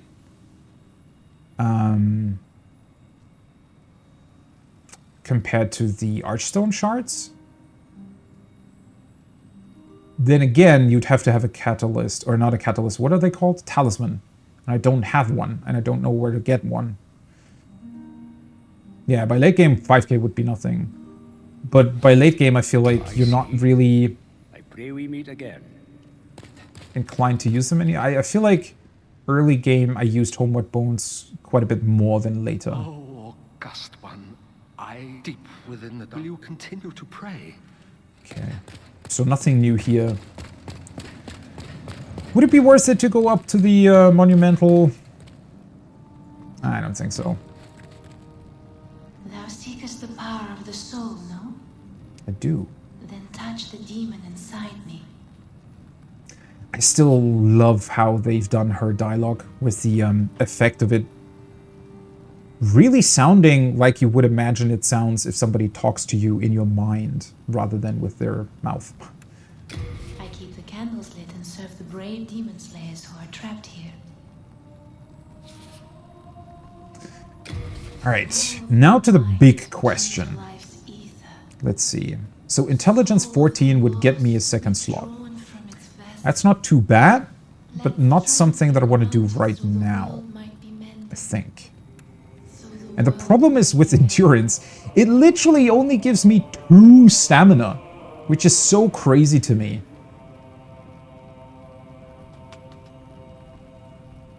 Give me a second here. I think somebody's trying to call me.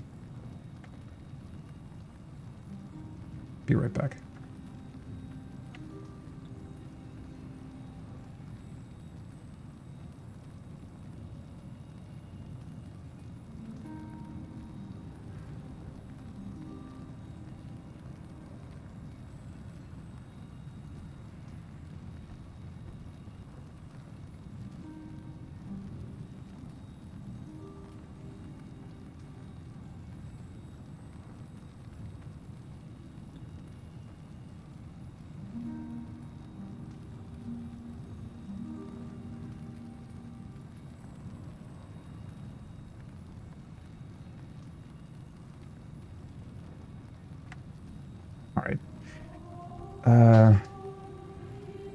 Monumental is almost not worth talking to. Yeah. I think... I don't know. I'm a big fan of how they designed the Nexus. I just wish that there was... I think there should be more up there, right? The biggest... Or the The problem I don't think is even that the monumental is so far up or it's so difficult to get to. The problem is there's nothing in between. So either they should have spread out the NPCs a bit more over the Nexus, or there should be something else there for you to go up there. I don't know. It's a bit awkward. Then again, I think whenever the NPCs down here change dialogue, it's probably safe to say that maybe the monumental has something new to say as well. So at that point, I guess you can gauge it by how the other NPCs interact or react to you. It's just bad because I feel like players can very, very easily miss either new dialogue or changes to the monumental because he's so far away. I don't know. I feel like he should be a bit more of a focus point, almost. Considering that he is, or seems to be, the force of good against the old one demon thing. I don't know.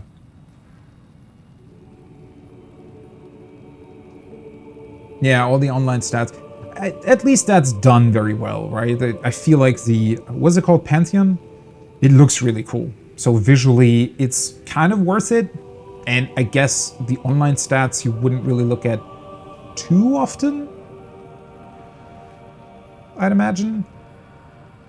But maybe they could have cut like one flight of stairs, something like that, right? Because you have to go around the archstones, and then you turn around, you go another flight of stairs upwards, and then you have to do this awkward right turn through like a very narrow like walkway in order to get to the monumental, and then another flight of stairs up to the Pantheon.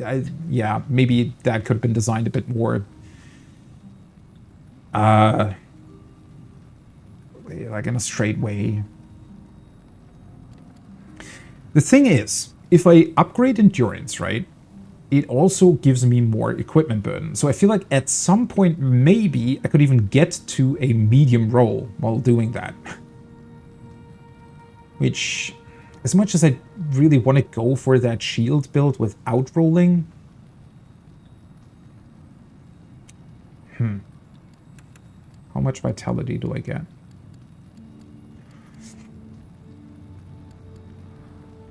Definitely want to upgrade that somewhat as well. And this gives me 52. I could upgrade magic as well. I mean, magic seems to be pretty good. I just, I don't want to over-rely on it either. Let's see.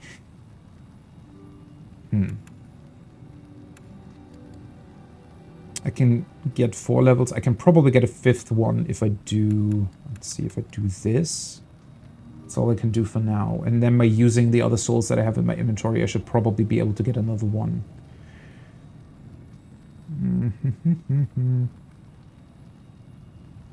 I think I'm going to do this and then put another one in endurance. 6.2, so I need another 2k. Art thou may thy strength. The item burden, yeah. I'm really, really glad that they didn't keep that mechanic for their later games. It's also pretty pointless, to be honest.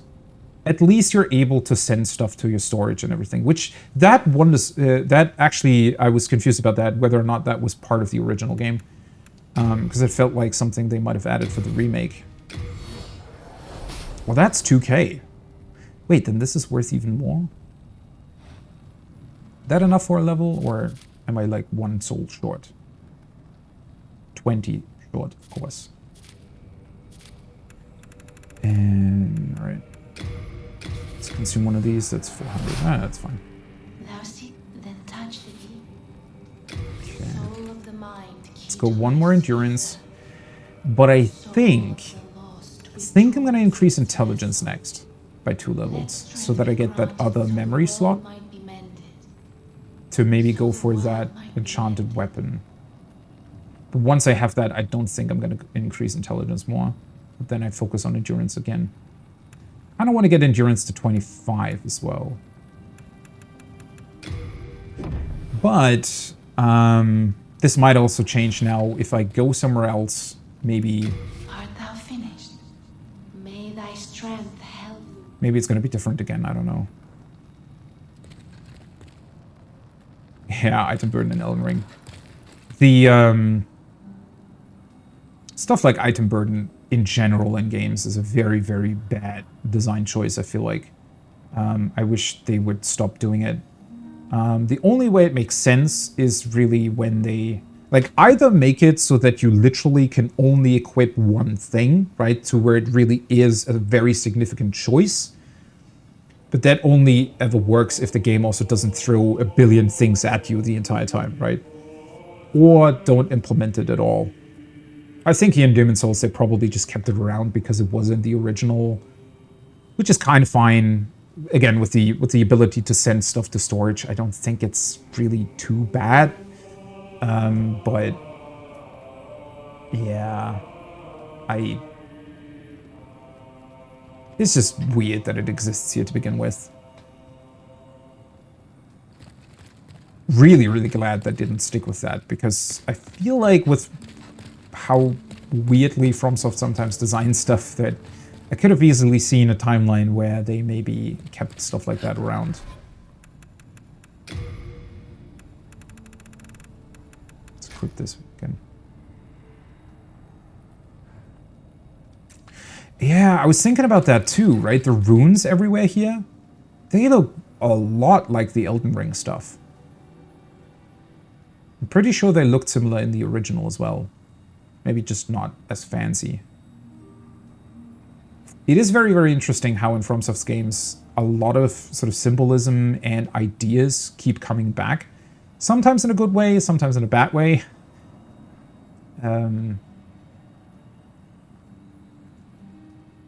I almost feel like they could have or should have done more with that in Elden Ring, with the idea of the Elden Ring and the rings and how they interact and what you can do with that.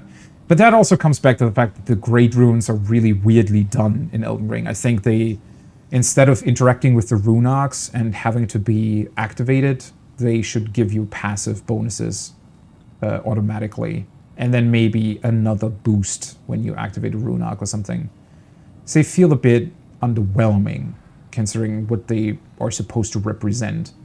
And also, later on in Elden Ring, I think, once you get more of them, it's fine that you can only ever equip one at a time. I think that's cool.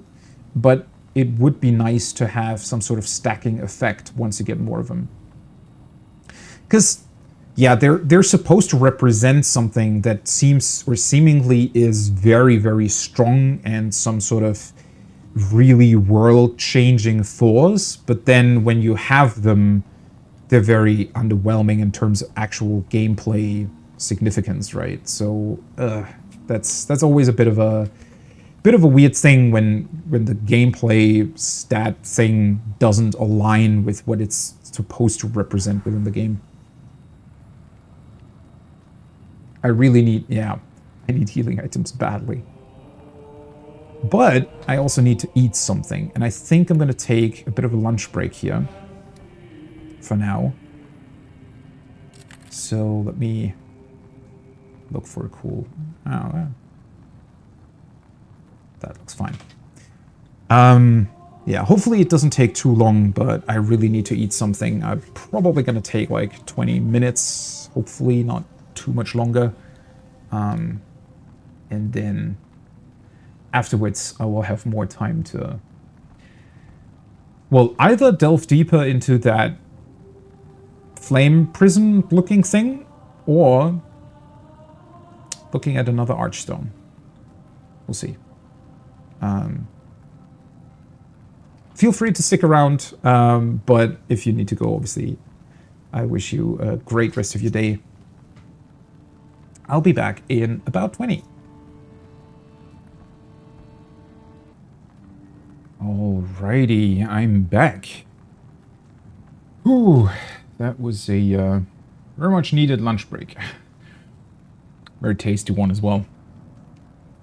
Okay, well, I see Sarah taking a nap. That's a good idea for later. But till then I need to slay some more demons. I'm just now noticing that blue effect that I currently have. That is the flame resistance ring, right? I'm pretty sure. I wonder if that's supposed to represent water or something. But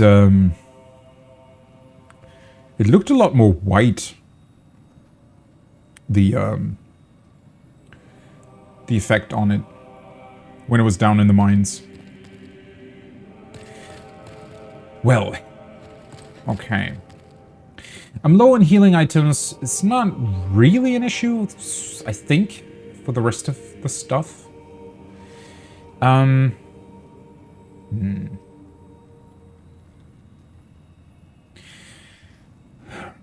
mean, I have a lot of options.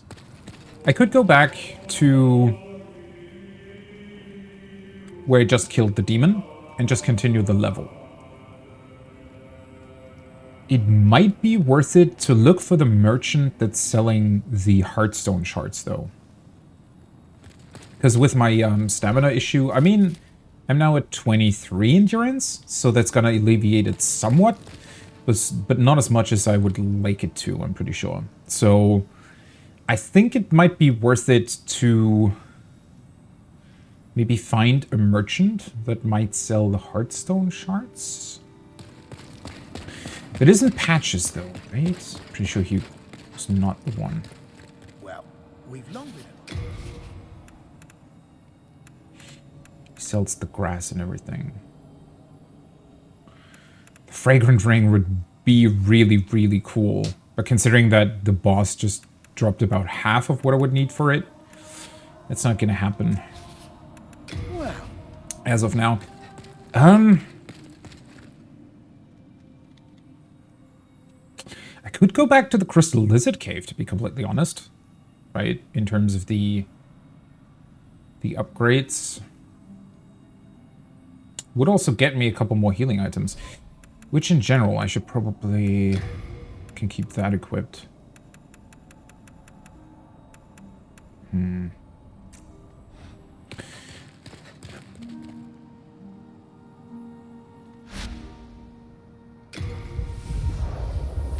Okay, so the merchant that was previously at the start of this level, I don't think he's there anymore, right? I'm pretty sure that he went down towards the... Oh,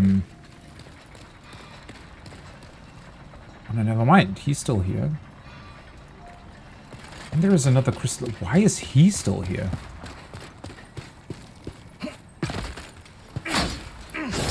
Really?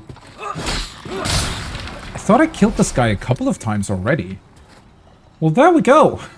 Don't even need to find any merchant. I can just kill this guy and immediately get what I was looking for. I am, however, still gonna talk to him. Oh, hello. Have you heard about sparkling lizards? I have Not indeed. easy to catch, but they've got some fine stones. And I know where one of their nests... Oh, I'm sorry. Yeah, I know it too. Yeah, he's selling that stuff. I thought that he wasn't gonna be here anymore because there is another merchant that looks exactly like him down in where that huge lava lake was. I wonder if he's supposed to be the same person or another one, or maybe he just moved back here because they teleported here. Well, at least I have a couple of them now. You want to play? Don't you agree?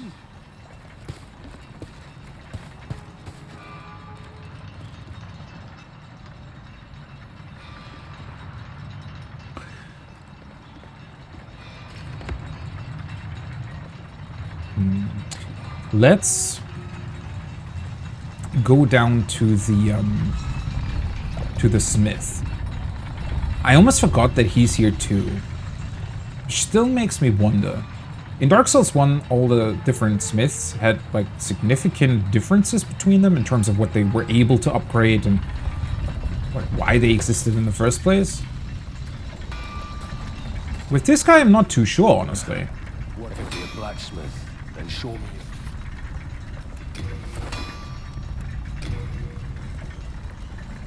I can do that. Nice.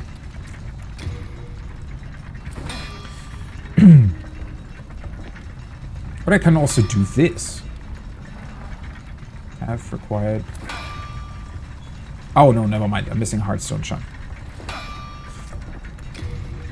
I feel like I'm also still missing a bunch of stuff.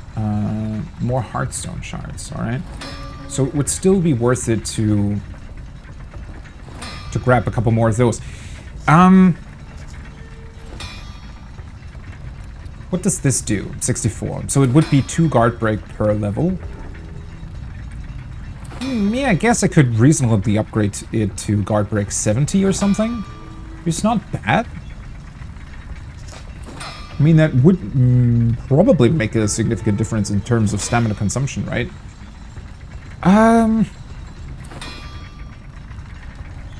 I just feel like I'm missing a little bit in terms of weapon upgrades, because I have so many different stones and whatnot, but the upgrade path seems to be a bit weird. I think you have to do like a +1, and then you can decide on other upgrade paths or something. I mean, I'm gonna stick with what I have right now, but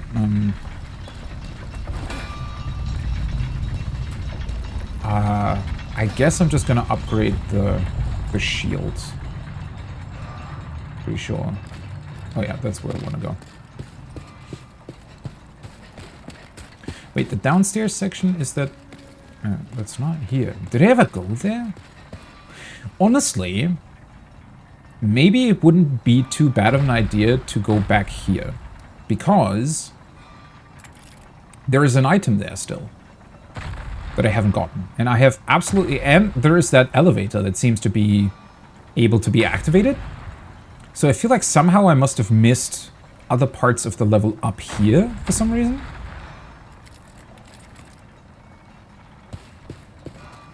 So considering that I need to get a few, you know, souls and what have you anyways, maybe it wouldn't be the worst idea to go back here for a bit. That being said, technically, I guess there would be... Oh. Wait, really? How the heck did I not see that? Or I guess I'm blind. Okay. Well, that was easy. I thought you had to go somewhere entirely different to get here. Wait, how much further does that go?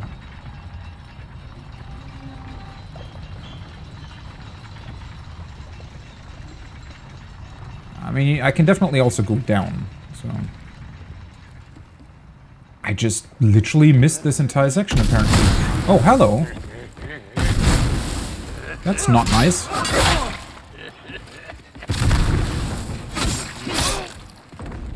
Why is he here?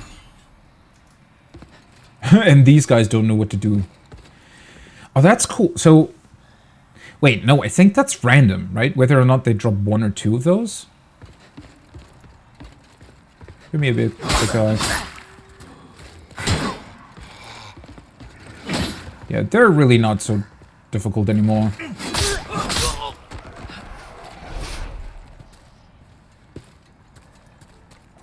I guess I made this way more complicated than it needed to be for myself.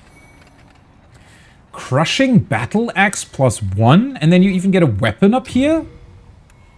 Probably can't. Wait, this is 11? Oh, it's a one-handed axe. Cool. What does it have? 88 plus 22? So it apparently has a better strength scaling than what I'm currently using. Very slightly heavier, but I mean, that doesn't really make much of a difference for me personally.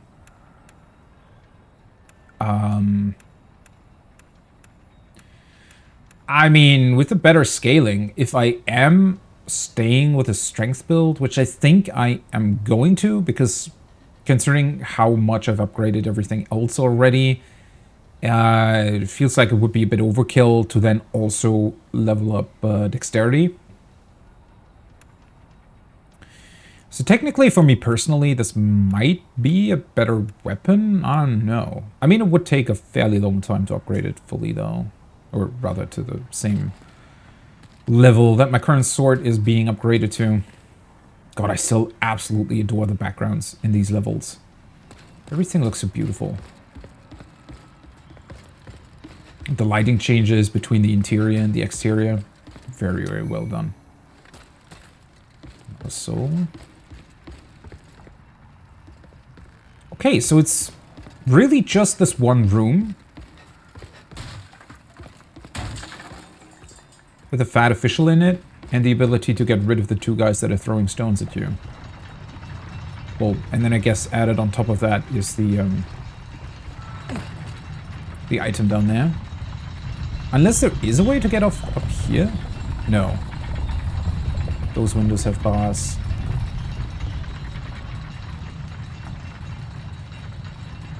And that's where I came from, correct? Should be anyways.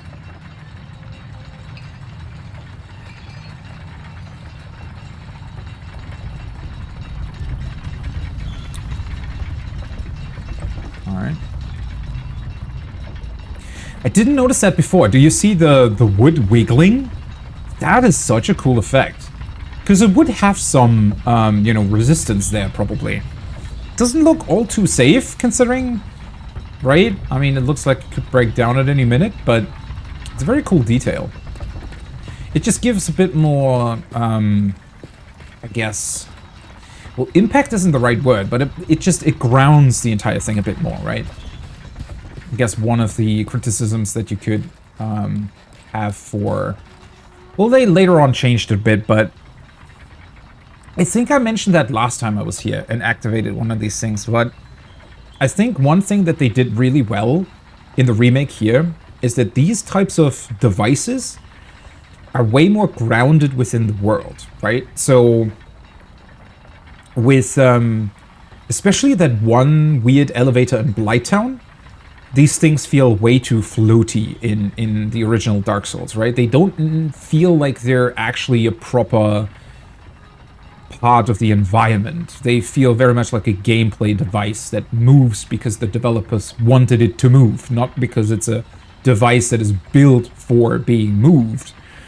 And then later on, they kind of went the route of more, I guess, what would you call it? Like more magical devices? Things that don't really show you how they move. They just move, right?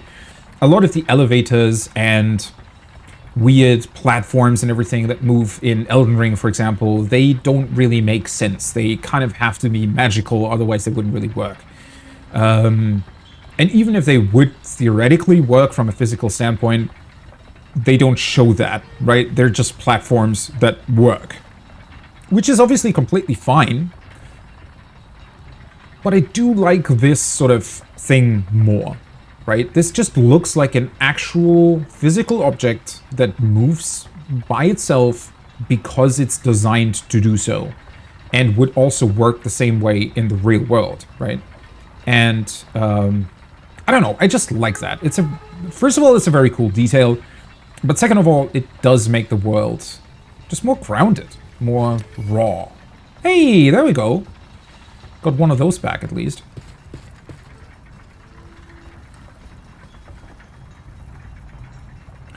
Which I do think is not a bad idea in general. What is that down there, even? That's cool. It's like a network of train tracks, huh? I wonder what they're even mining for large portions of this. Seems to be the sand and the stone, most likely. And then a bunch of more rare stuff down here, I guess. Or down in the mines.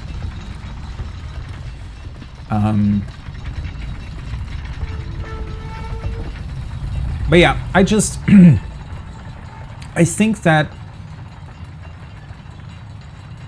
You know, FromSoft tends to throw concepts at you a lot, right? So things that have... how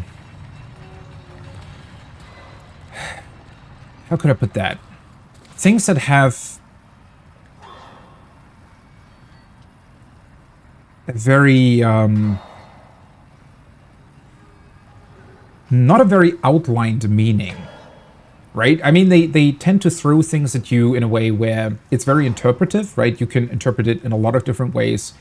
It's not really as detailed as a lot of other games do it, or a lot of other pieces of media in general, which is cool, and a lot of people like that about the game, that it is so interpretive, that you can come up with a lot of different explanations as to what things even are, right? Or what they're supposed to represent, what they're supposed to be. That's pretty cool, but I think whenever you do that, it is fairly important to ground the rest of your world. And arguably, FromSoft does a fairly good job with that. I think a lot of sort of the weighty gameplay, the sort of impactful feeling of how your character moves, works very, very well in conjunction with that more high-level meta concept thing that they're doing instead of a story, right? But little details like this, where also the environment is a little bit more grounded, I think work very well with that too. Where the world itself, you as the character, those are the grounded pieces, and then around that there exists this lore and this very these conceptual ideas of what gods are and how they interact with the world and why you exist in the first place, why things are reborn or undead, right? I think it's a pretty cool, what's the word for it? It's almost a bit of a paradox, right? These two opposing things clashing with each other, and I think it works quite well. So I always like when they embrace that a bit more. I think, yeah, I would have liked to see that. I think I would have liked to see... Well, not maybe... Elden Ring is a bit of a different thing, because Elden Ring's world in general seems very high concept, right? It seems to have been...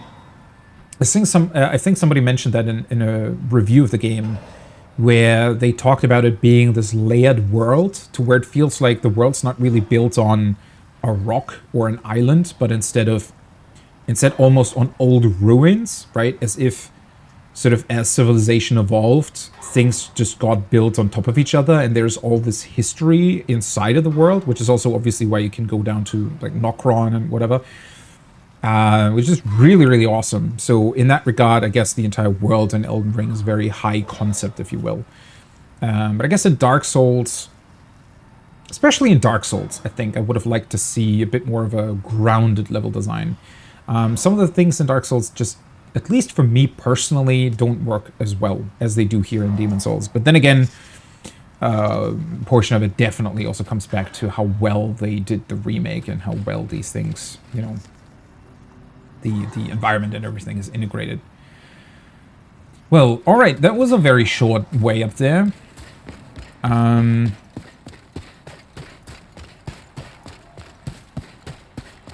Where do we go from here? If I can buy Hearthstone shots here. The problem is that this level only really has the miners in it, right? So it's not really a good place to farm souls in order to buy more Hearthstone shots, but I could go back to the Crystal Lizard Cave. These are 500 per piece. That's a lot. For the most basic upgrade item. I do find that quite interesting. That the fact that this level really doesn't drop that many souls compared to how expensive, for example, healing items also get, right? That... Did not expect that to take away health, but oh well. Just wanted to take another look down out here, but I think it was just an item here, right? Yeah. Okay.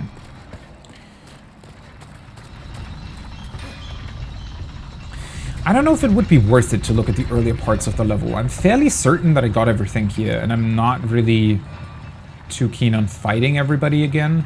Oh shit, I forgot to get off. Oops.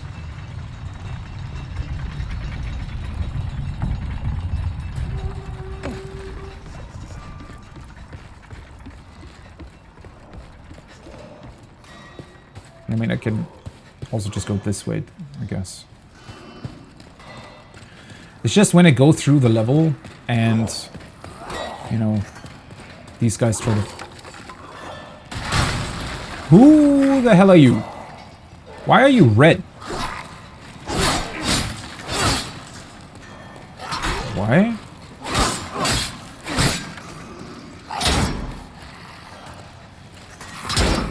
Just seems to be a normal guy though, right? Oh.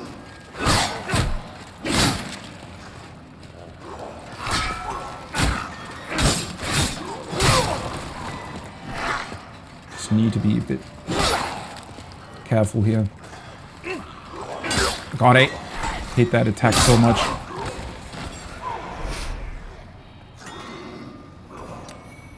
Sharp stone. Okay. Why was he red? What happened?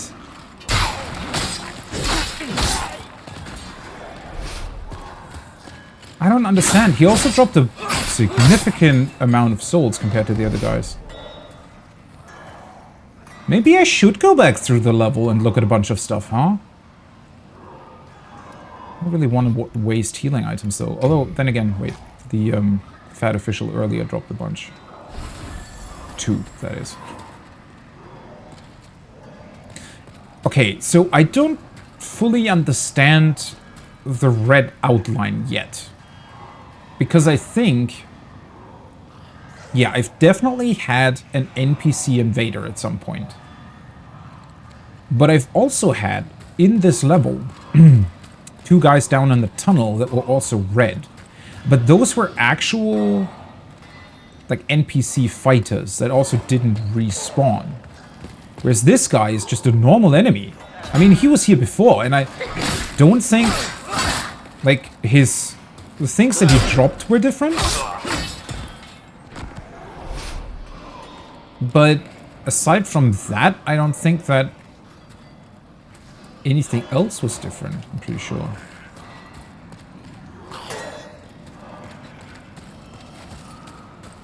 Huh.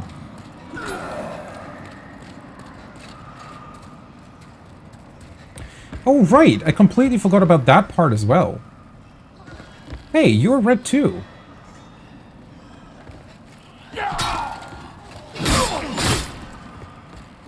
I mean, the red guy is stronger than the other ones. But, I mean, I kind of had stronger enemies here earlier as well, I think. Like, they weren't all the same strength. I think my shield is already significantly better than before. My endurance. At least it feels like it.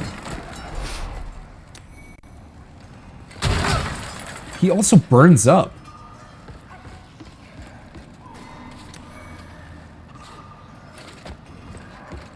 Why are you still here? There's another red guy. Forgot about them throwing stuff.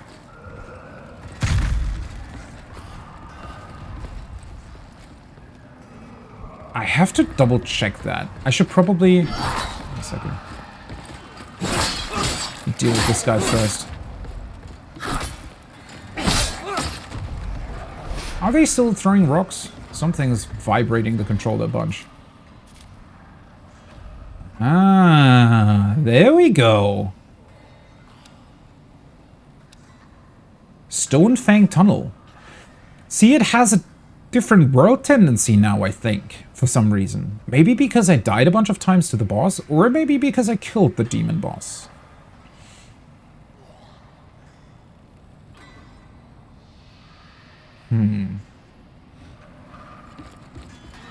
But then again... At least on the walk back to the boss room, I didn't see any red guys. So maybe it literally is the boss dying. Rolling is the best option. Nope. That clearly was not the best option.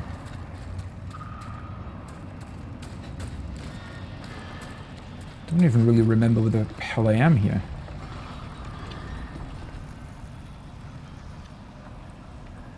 How are you supposed to get through those items? I didn't even realize that the bridge would come back. I think it would just stay broken. Which is why I assumed there would be another way of getting there.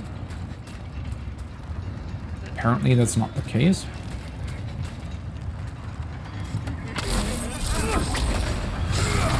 That's really not a lot of damage at all.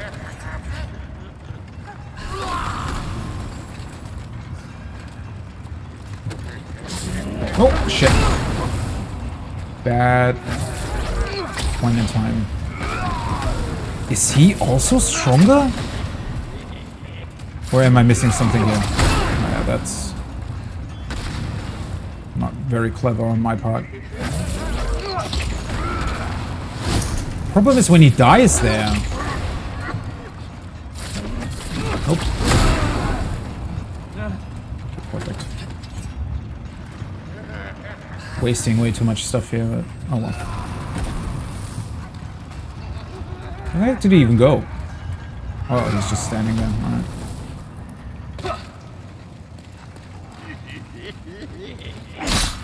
I do like the laugh.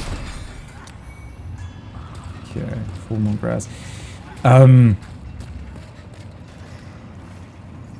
Well, that I don't really remember. I'm not entirely certain if I was able to deal more damage to them previously. Because I feel like it was easier to deal with them, but then again, yeah. Don't fully know if that's the case. Whoa! Wait, I forgot about you guys. Shit.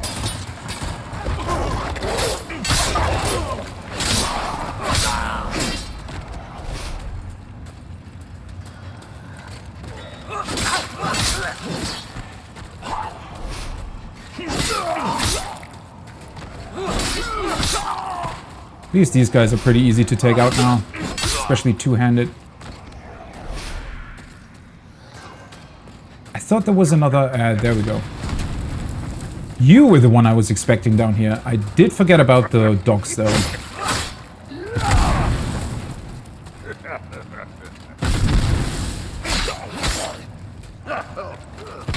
Yeah, it might just be that I forgot how much damage I actually dealt to them with the... What's it called? With the soul arrow. Might have just forgotten about that. Okay, that's the entrance to the entire thing.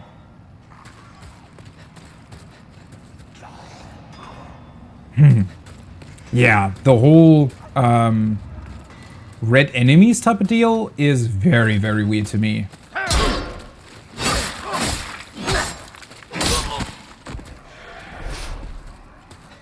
At least it does give me the opportunity to get a couple more souls while going through the level. Oh, hi.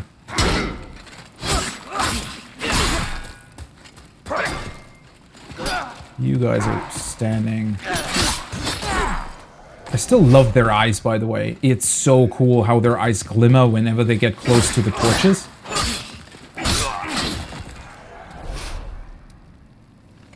Problem is I'm not really farming... the HP stuff when I'm constantly also taking damage.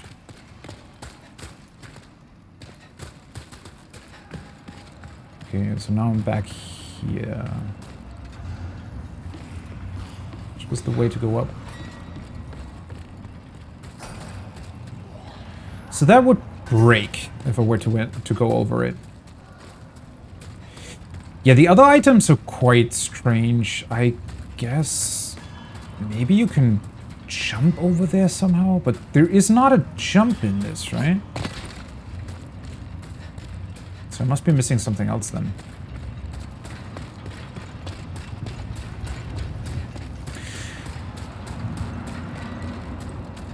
The weird part with the red enemies, though, is that they look very, very similar to... Oh, hi, I forgot about you as well. They look very, very similar to invaders, right? Yet they're different. They feel like they're just supposed to be a stronger version of the same enemy, in a way.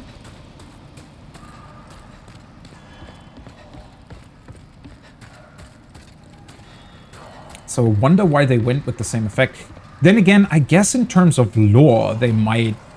or maybe are supposed to represent the same thing, right? Because technically an invader... Oh. True, it can just walk over there, right? Technically an invader is also supposed to be some sort of...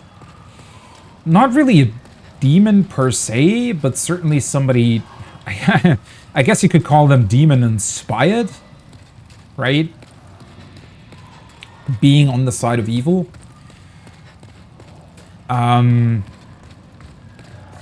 Maybe that's why they chose to give them the same look.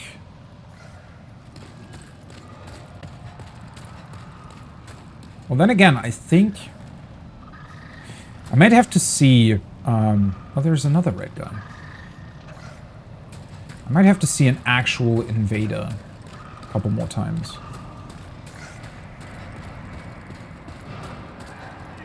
Oh, there we go. Forgot about there being another one of these guys down here. What the? Did it apply the fireball damage later? That looked very strange.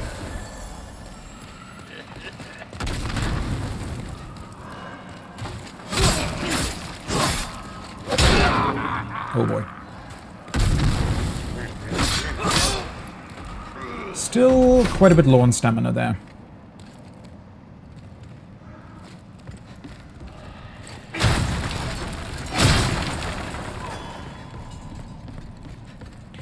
It's just very difficult to test, right? But I guess that is also partly why it's so interesting, is because you can't really determine why the heck this is happening in the first place.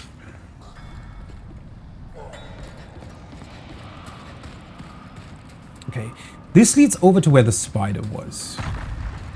Question being, was there something else that I could do down here?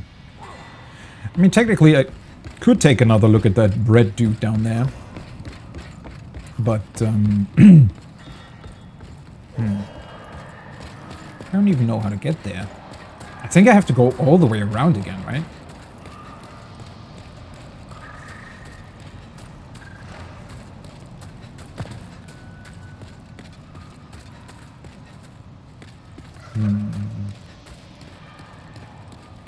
I didn't realize that beforehand when I went through here last time, that this is so cut off from the rest of the level. So first there is lava here that prevents you from going there through there in the first place, but I guess later on it also... No, wait, I can't even go further up.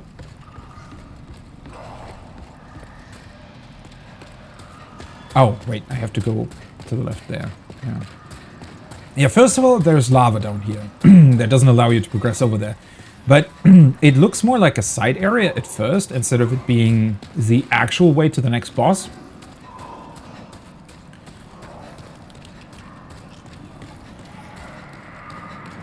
I just kind of realized that it is. But a roll doesn't get you all the way over there. Maybe it breaks so slow that if you sprint, you could still make it? Or they're really tricky with that, and you have to unequip stuff so that you're not too heavy when going over it.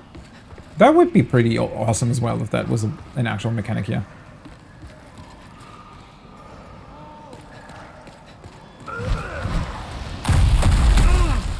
Seriously. I do have to say though, especially now after the boss fight as well, that I think some of the things that are more area of effect type of deals, oh there we go, hello, are a bit finicky in this. They're not too bad, but they're a bit more finicky than I would like them to be, I think. Bit of an issue there seems to be that maybe the visuals don't really match up with the actual area of where an attack would be hitting. Because I did have that issue with the Flame Lurker Demon, where his like overhead stuff, the point where it actually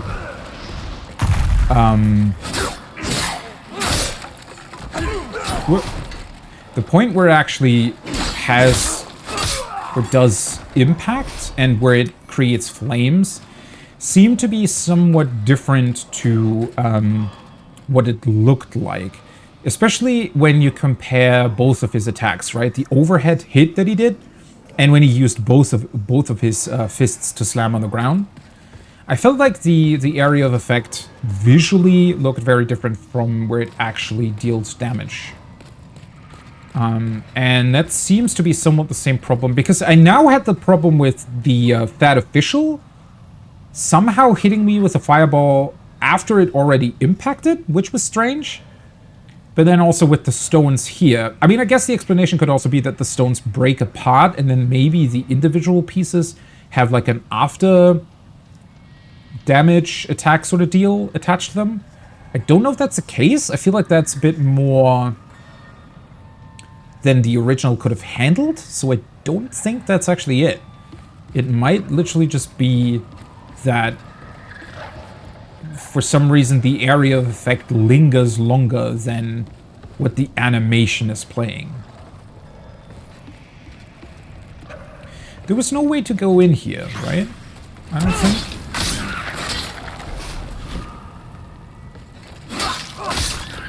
Weren't there more dogs here, or did I lure them accidentally away from this place? I felt like there were more dogs here at some point.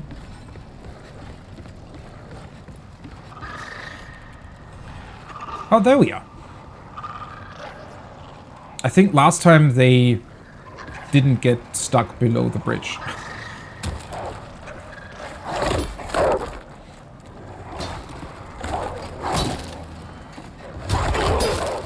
Oh, I was somehow expecting that. They can hit you through the wood from below. This is obviously a bit bullshit, but...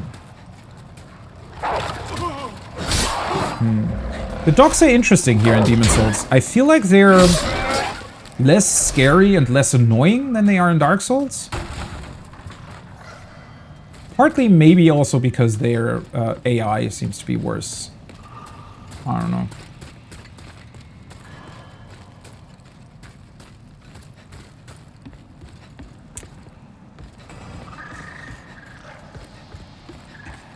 I don't quite remember where this went. I think it was just to activate that one thing where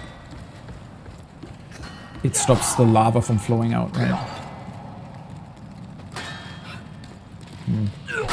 Thought that maybe there would be another red guy here. Doesn't seem to be the case though.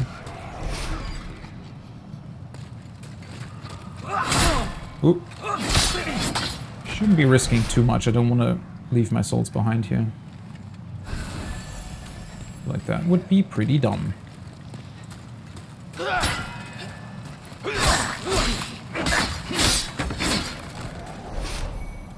Sharpstone. Sadly, they're not dropping the Heartstone stuff. Heartstone.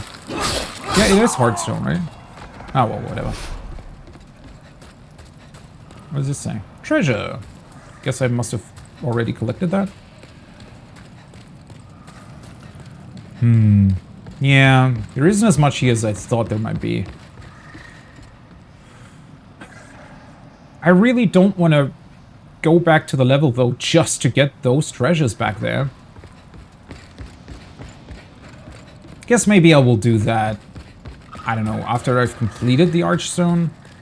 I mean, with the world tendency changing, there could be a, you know, a reason to come back to these levels every so often.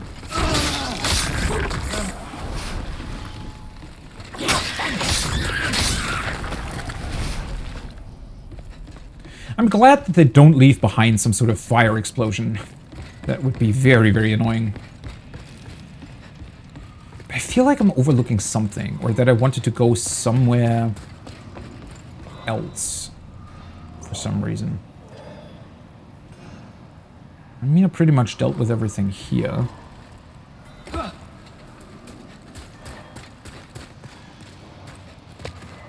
just move a bit further to where the spider was.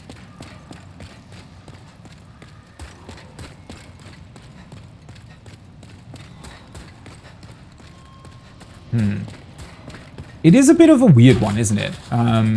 Because now it feels like maybe I could discover something else here. Right? Maybe there's something new that would give me some sort of new item. Maybe some NPC invader? But at the same time, most of the portions of the level I've already been through, and they don't really offer anything new. So it's... Oh, there is another red guy. What was he doing? Did he get his weapon stuck in the ground or something? That was very strange.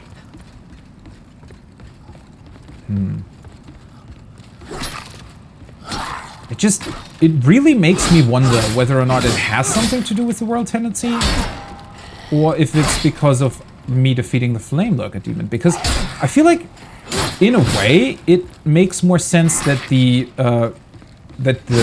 Flame Lurker demon being defeated would change the level somewhat, right? Because it feels like with these red guys being here, it certainly makes the level a bit harder. Not really harder, obviously, but a bit harder. But what would be the point of making the level harder? Like, it makes sense that I defeat a boss and then the level gets harder, right? That makes sense in my mind. But if me dying to the boss a bunch of times is what makes the level harder, that would be... I mean, it would be kind of the fucked up thing that FromSoft maybe did with Demon's Souls, right? It's definitely in the same vein of, oh, you die, you lose half your HP. Kind of has the same effect, right? So in that regard, I guess it does fit with the rest of the game? I don't know. It's not that much of a change, though. That's the weirdest part. And it's not like they're now suddenly dropping some super... I mean, maybe they have a chance to drop something else? I don't know.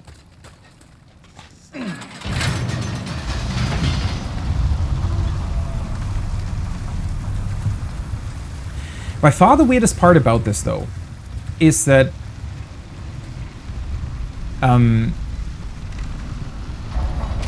there were definitely two NPCs in this level that also had the same red outline to them.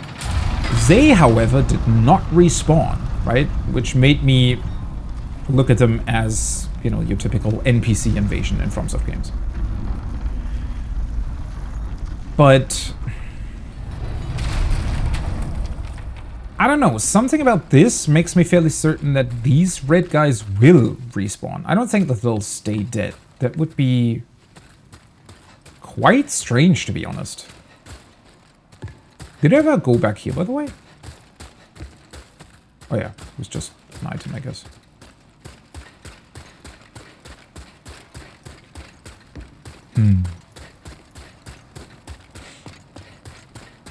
There is another crystal. How many crystal lizards are here?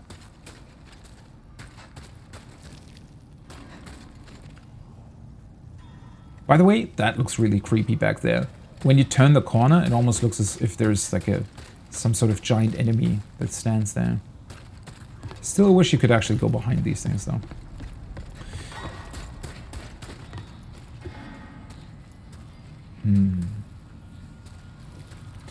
Wait a second, I just now realized, do the archstones also look different when you defeat a boss? I feel like they do.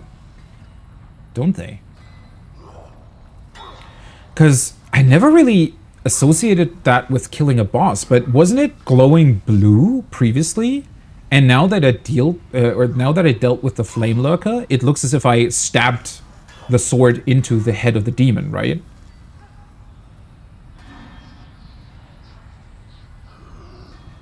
I wonder if that's what it's supposed to represent. I mean, it would make the most sense. It seems fairly obvious to me that that is what it's supposed to represent, but... This is the part of the level where the spider was, though.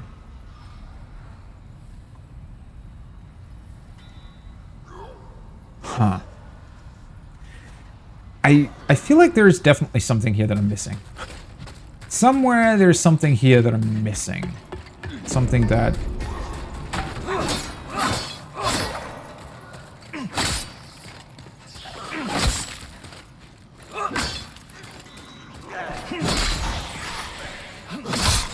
There we go.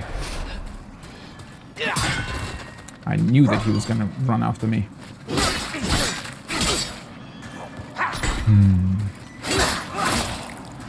And then there is also the question of, so when I just went in here, right, it said Tunnel City, blah, blah, blah. But it also shows you the world tendency. At least it looked like it. So, oh my god. I did not see that I was so low on health. Holy shit. How did that happen? That is so crazy. Like when these guys, like 3 of them surround you and they're all hitting you at the same time, right? Playing a bit fast and loose with my health here. Alright, there we go. Also, the two-handed is significantly stronger against them. But these crystal lizards always drop way higher level items than what I actually need.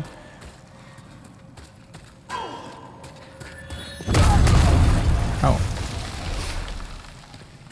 I wanted to blow him up, but I blew myself up. That's not great.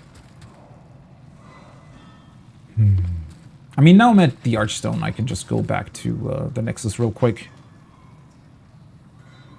Should be a big deal, but yeah, I'm still somewhat confused what brought about these changes.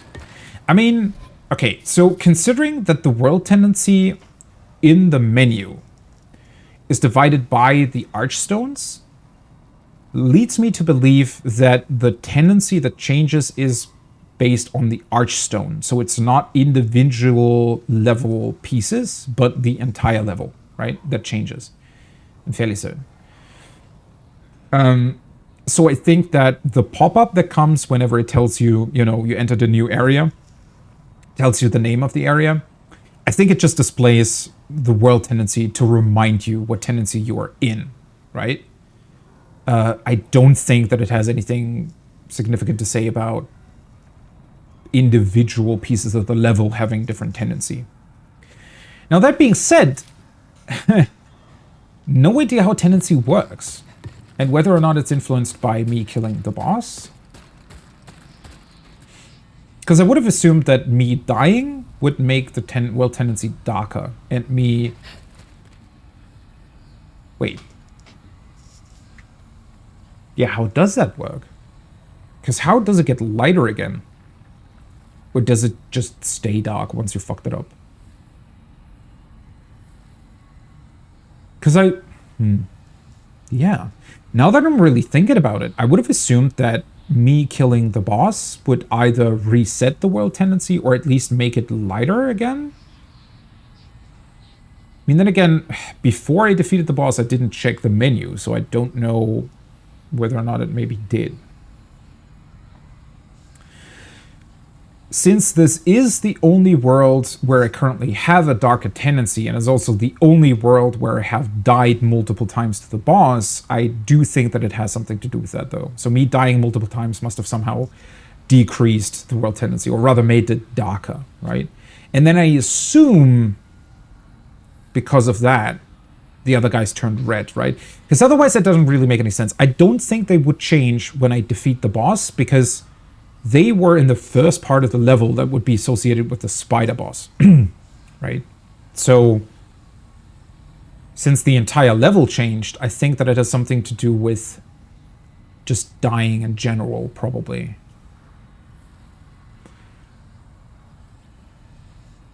Yeah, the part that I don't know is whether or not me killing the boss had a positive effect on it, because I didn't check it beforehand. Because the only other way that I would, or that I could see with how you would be able to influence the world tendency would be by doing online stuff, right? So doing co-op would make the tendency wider again, and doing, I guess, killing people or invading people would make it darker. At least I assume so. That's really the only thing that I have that can even really influence anything, because otherwise, if me dying just makes the world darker, how would you get it to light up again? right? And I think there has to be a way to do that, I'm pretty sure. And since I personally can only ever defeat the bosses once, unless it has something to do... You know what? Since those enemies are red, maybe by defeating enough of the red enemies, it also turns it back to white? But I mean, I dealt with a couple of them, and I don't know. I mean, looking at the screen, it doesn't look like it's all the way dark, right? It's darker than the others, yeah, sure, but definitely not dark all the way. I don't know. It must be some sort of in-between state. So maybe I can influence it by killing the red guys? That would be quite interesting if that was the case, I think.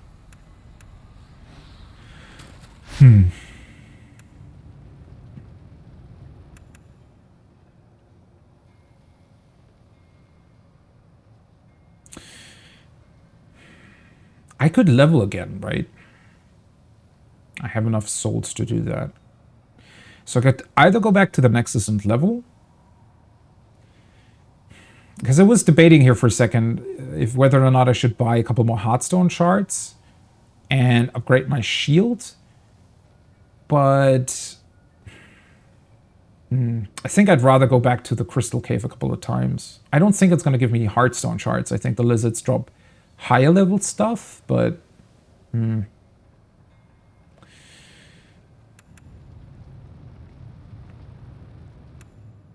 Yeah, let's go back to the Nexus real quick. But I mean, I already checked everything out here after I killed the boss. So if me changing the world tendency somewhat has any effect on the Nexus itself, I would have already been able to see it. Okay, let's see. 6.6k, so I need about 1,000. Which should be... I think I can just use these 3. Yeah, that's enough. Perfect. And then as I said, I'm gonna go with 1 point into intelligence so that I can get 2 memory slots. I think that's cool. But afterwards, I'm definitely gonna go back to endurance. The good thing is that, like in the other games, if you do level anything, it always also gives you more defense, which is kind of good. Schmitty. Oh, the online trophy? You mean the... There is an online trophy? I didn't even realize. I mean, I'm not at a boss currently, though. And I don't think it would respawn one, right?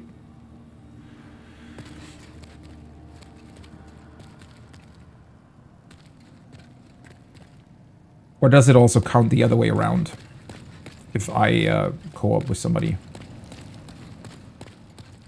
Whereas the online trophy, just you get help.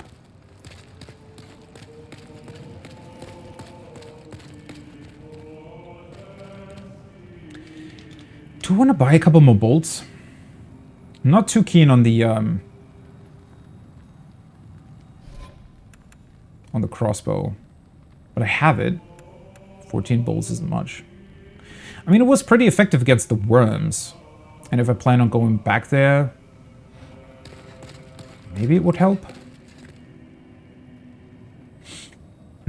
I really need to think about what I'm doing here. I could go back to the Tower Knight, but I have a feeling... You know what? Let me do that real quick.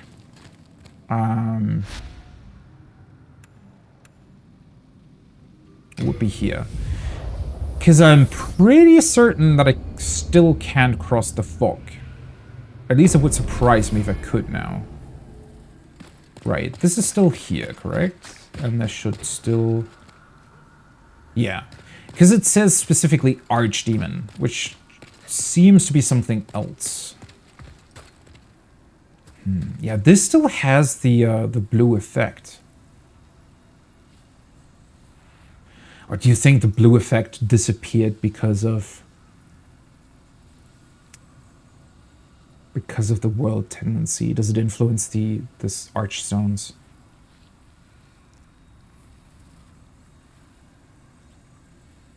I mean, that would be interesting as well. If you could see it at the archstone. I definitely need to pay more attention to that going forward. Yeah. So I still can't really continue here, and I don't think it would be worth it going back. Well, technically, I think there were still a couple more items there with the dragons, but they'll probably still attack me, and even with my shields. I mean, maybe I could get through and get the items, but on the other hand, that would kind of be brute forcing it. So I don't think that I want to do that right now. I just feel like I'm still missing something in the mines, especially with the apparent world tendency change. No idea.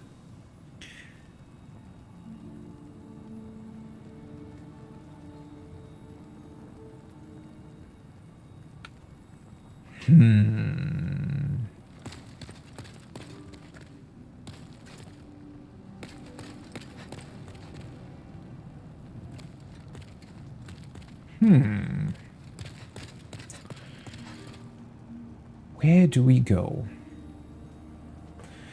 I also hate that I consume so many healing items. There has to be a way to get more of them, right? I mean, if I'm a little bit more careful with the fat officials, I guess I could maybe... You know what? Let me check one other thing. If I go back to here, but instead of going further into the tunnel, I'll go back the other way.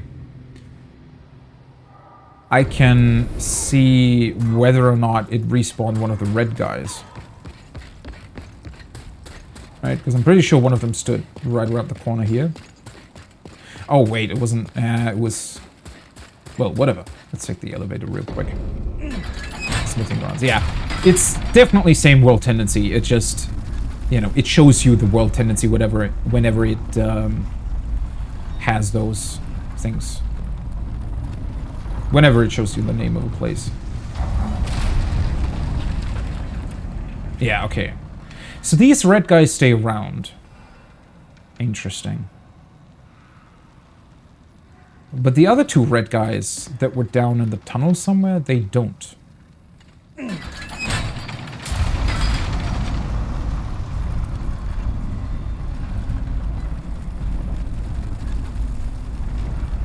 Unless maybe the Dark World tendency is what's keeping them around? Almost. That would be a pretty cool gameplay mechanic, right? If Darker World tendency essentially meant that sort of demonic enemies would stay around longer. Wait, now it exhibits the same... Now it looks the same, though.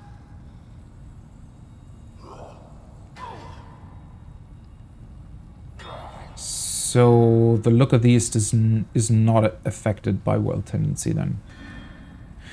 Oh! You know what? Maybe it means something else entirely. Maybe this is somehow connected to the online stuff? Because wasn't that a mechanic in Dark Souls, I want to say? Well, there's definitely that mechanic in Dark Souls where if you approach a bonfire, or when you're close to a bonfire and somebody else kindles it, right, via online, it can then give you a charge of your Estus back. I think that's what it was, right? Just makes me wonder that maybe the amount of, you know, soul-like substance that's emanating from the skull here, maybe that's supposed to signify how many people are close, how many people are currently in this section of the world, or how many people are doing co-op, or something like that. It could be connected to that, right? Because what else would it represent? Well, anyways, let's go back to the crystal cave real quick.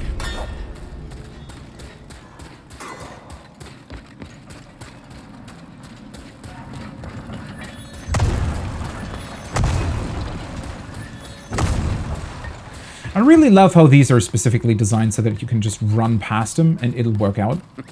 Which is something that not everybody will maybe realize right away. It's pretty cool. Oh, I'm not expecting to do a fireball. Hey, 2.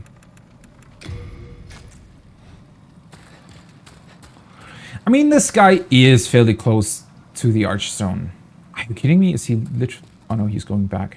He did run after me quite a while though. Huh. He is fairly close to the Archstone to the point where I could farm him for healing items.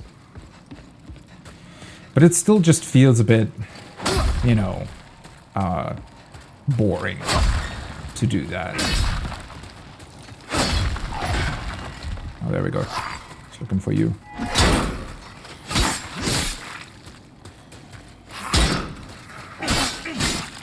Oh boy.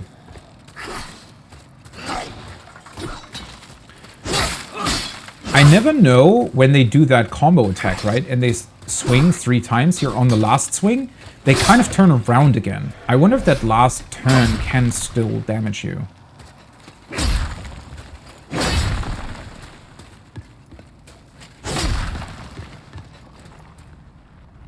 Right, that's where the worm is.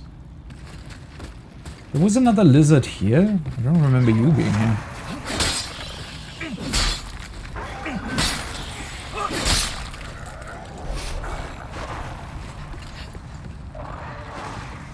It's crazy what they all drop, right? And the sheer amount of them. It really feels like this is supposed to be a level that mainly exists to give you those upgrade items. I mean, I could jump down again. I remember the merchant down there also selling something unique.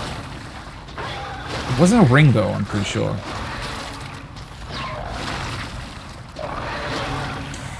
I don't know. I really feel like I might have missed something of significance here, yet at the same time, I just can't seem to really think of it or bring it up in my mind. What it could be. Maybe I'm just looking for something because of the change, right? It certainly feels like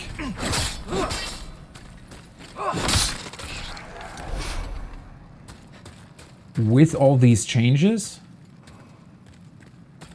He's running away.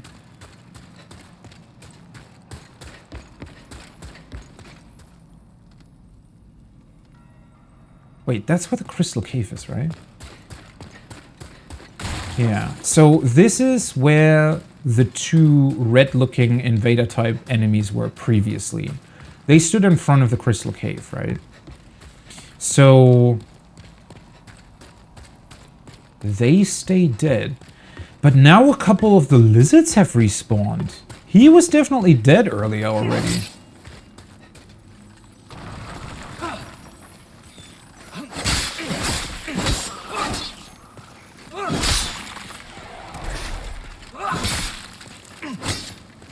Really?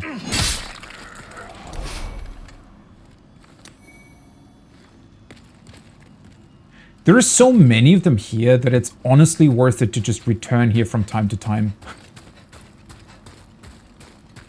Huh.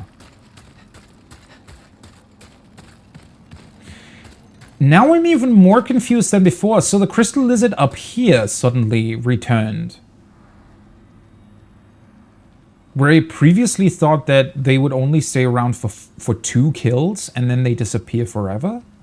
Maybe they infinitely respawn in Demon Souls? I mean, it could be, right?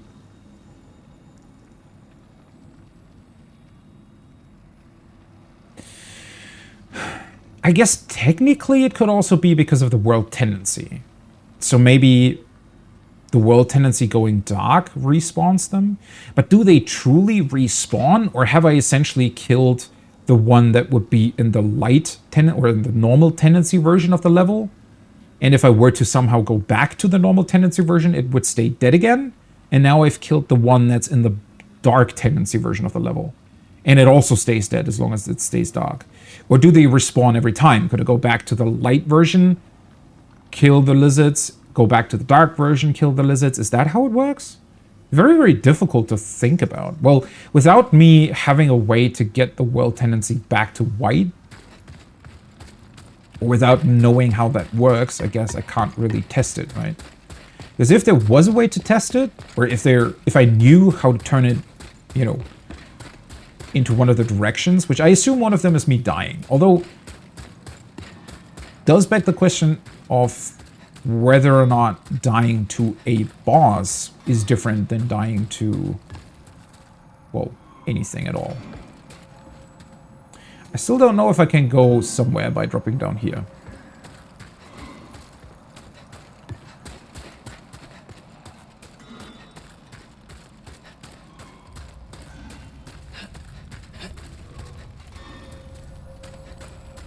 Please explode. Guess I can just run through. Think there was an enemy here? Yeah, there we go.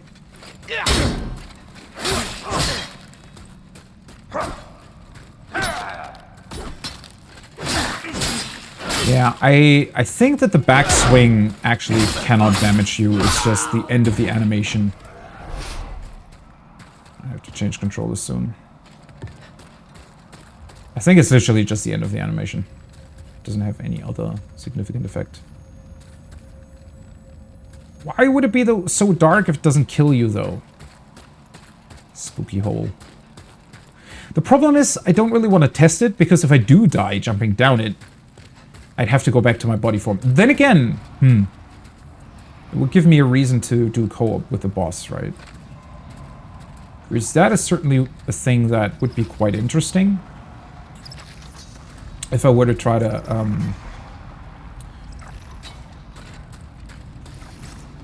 you know, just take a look at the bosses a couple more times. Because I definitely think that I might have missed some of the more intricate mechanics of some of them. Did not actually realize I would be able to go there.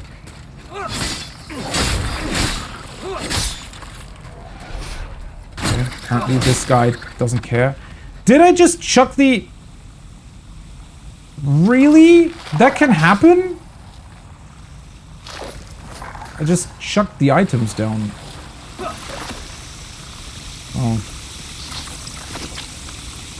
At least these guys aren't really that scary. And he's still here.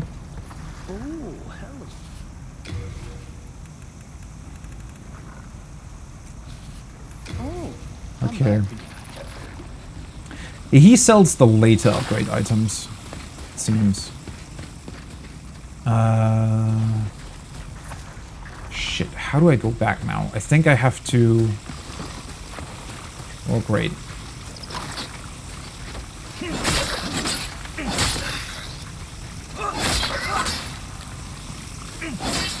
Are you...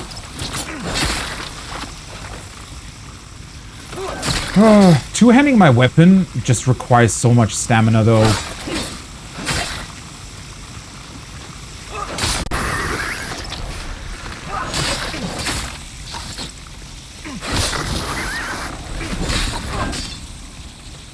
These enemies are truly weird.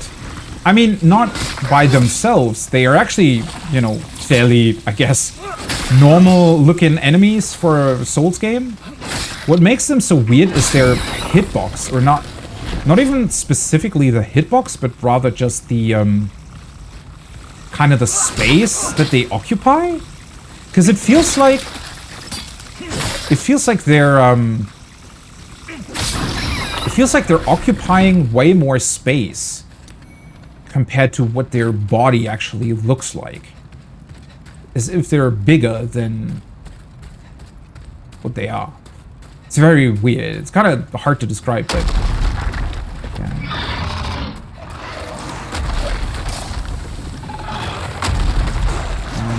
I'm gonna go back through here. At least the worms aren't really that scary. I mean, they are when you encounter them the first time, especially with how creepy they suddenly sprung up from the ground, but you know, they can't move, so yeah. Makes them way less scary when they can't run after you and suddenly surprise you.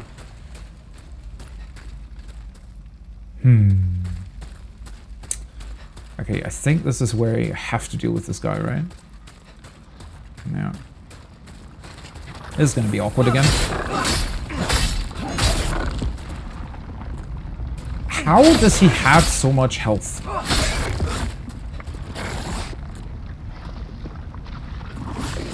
I don't understand these enemies. And I even feel like I was able to deal more damage to them previously for some reason.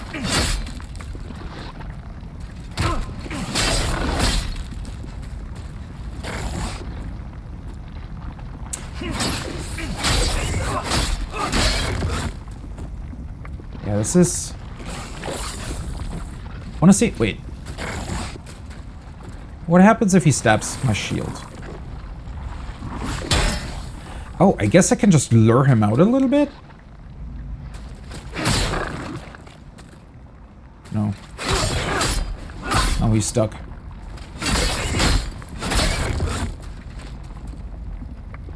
Does he not know what to do now? Or... what's happening? I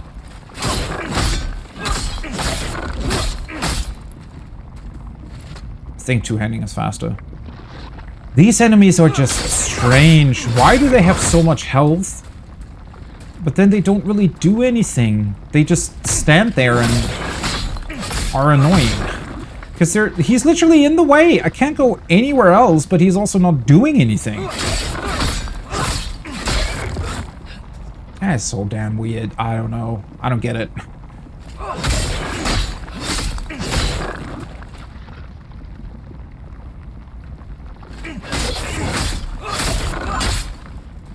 I would like to go back to that one room that I found that was full of lava. I still feel like I wouldn't really be able to progress there. That is so strange, right? It's like his AI forgot where I was. I mean, maybe it's also part of the thief ring. I think sometimes the thief ring might be messing with the AI a little bit. I do need to remember that he explodes though. There we go.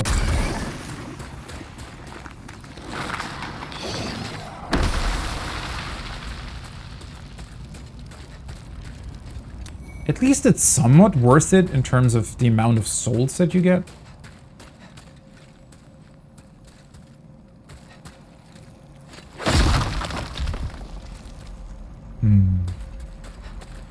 Yeah, there is another one. But I think he's guarding the entrance to the lava cave thing.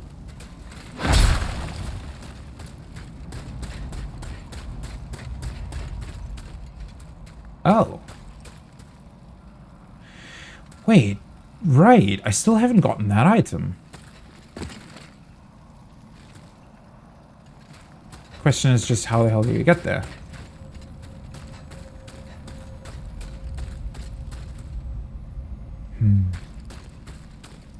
It's a floaty explodey bit.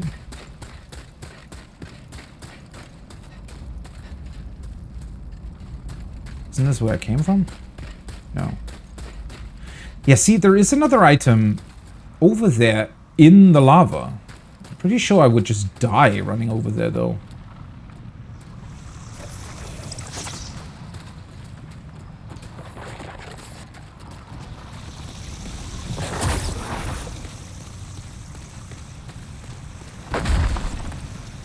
I don't really think there is that much more to this room, though. I think it's... I mean, it has a bunch of enemies, and it has a bunch of items. Or maybe one item, I don't really know. Huh. How did I not pick this up? Oh, it's just a soul. Well, that's unfortunate. At least I got it now. I completely forgot how the hell I can get out of this mess. Honestly, it's not even that many tunnels, but for some reason it's very, very awkward to navigate. Okay, it's just contained another item.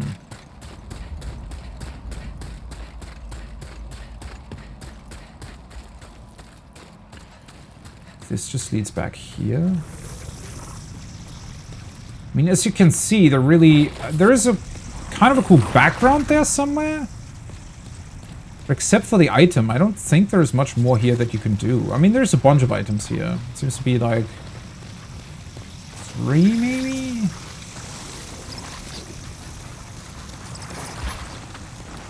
Yeah, I can't go any further. 2 or 3 items that are in here. There we go. Thank you.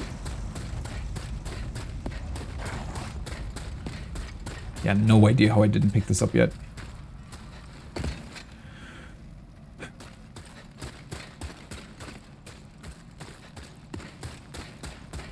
There is a way to get out of here again. I mean, I also came in here somehow, but...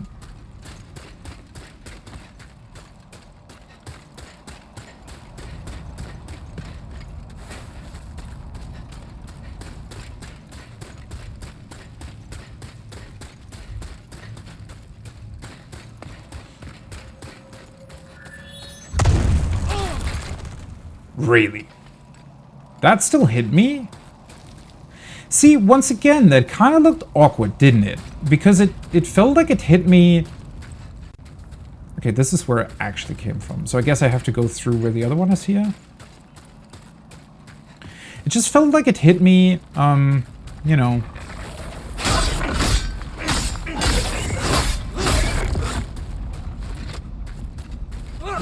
Can I get you to turn around and maybe let me through without having to kill you?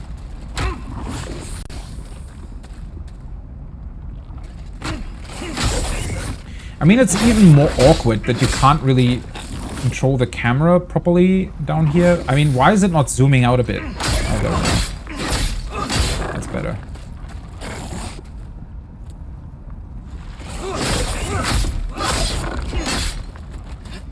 This just seems incredibly awkward.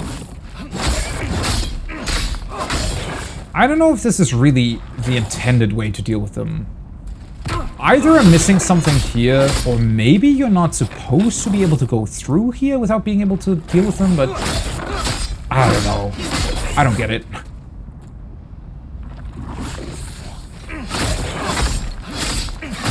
Maybe for some reason they just misbalanced their health and never fixed it. And then the remake just, you know, copied that over, essentially. I feel like he's eventually going to hit me with his damn sting, though.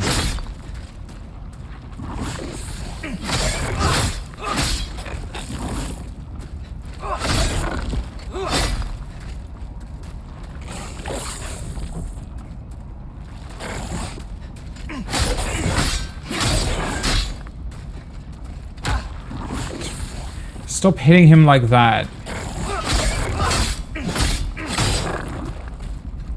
Oh, is he letting me through?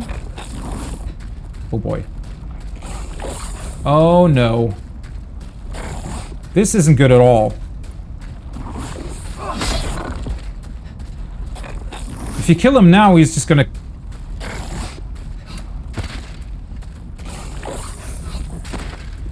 For fuck's sakes. Can you move? Or maybe he's moving a bit.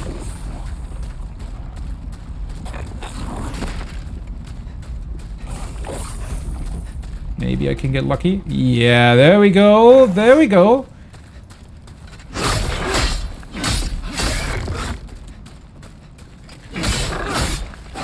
I mean, that's even weirder about this, right?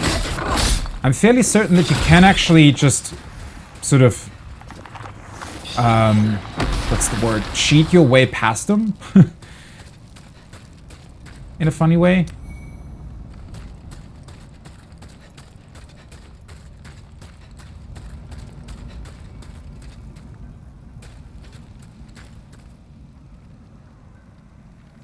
Okay, so he's protecting like a crystal lizard, which makes even less sense because how the hell would I get to the crystal lizard with that thing in front of it? The crystal lizard would just disappear.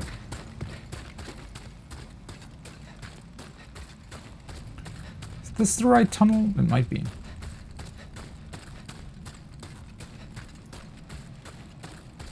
Yeah, I think it is.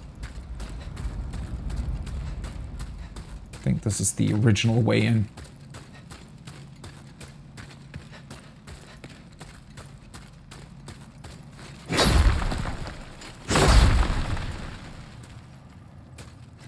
There we go. Right. Now I'm on top of this again. So this would lead back to where I defeated the boss. Let's just do that. I hate wasting more healing items, but I also don't want to die from a fall and then being hit by one of the worms or something awkward like that.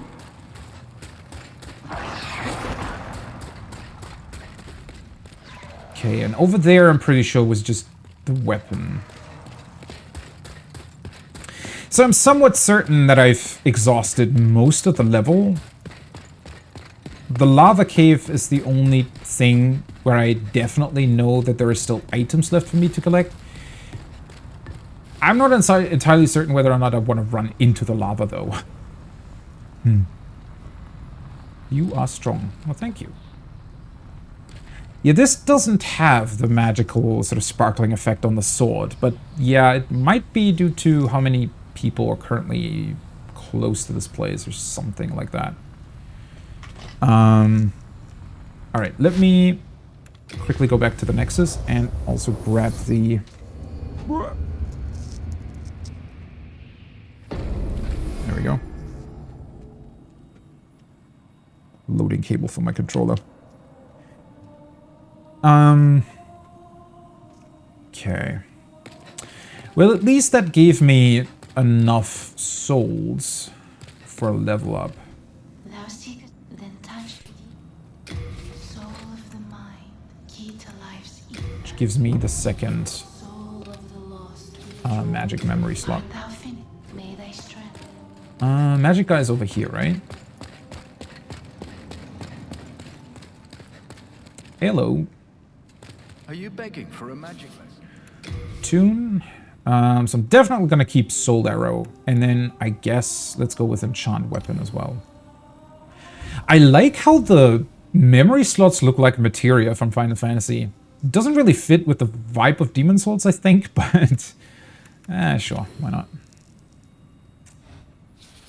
All right. Be careful how normally I had to make it. Yeah, I know. Enchant Weapon, heal Soul Arrow. All right, perfect. Well, since I can go further behind the Flame Lurker Demon, I guess that's where I'm gonna go. Somehow I still think that I should be, I don't know, able to I'm keeping a close watch. do something else. I don't even know how to describe it, really. I guess, yeah, my biggest issue really seems to be the amount of healing items that I have. I mean, it doesn't really stop me from venturing further into the level, because if I do die, then, well, I die. It's not a big deal overall, but...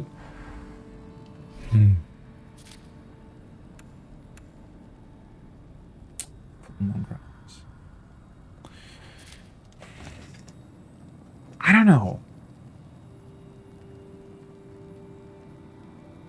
I just get this nagging feeling in the back of my mind that I overlooked something, right? Potentially also overlooked some sort of path or way to get more healing items more quickly.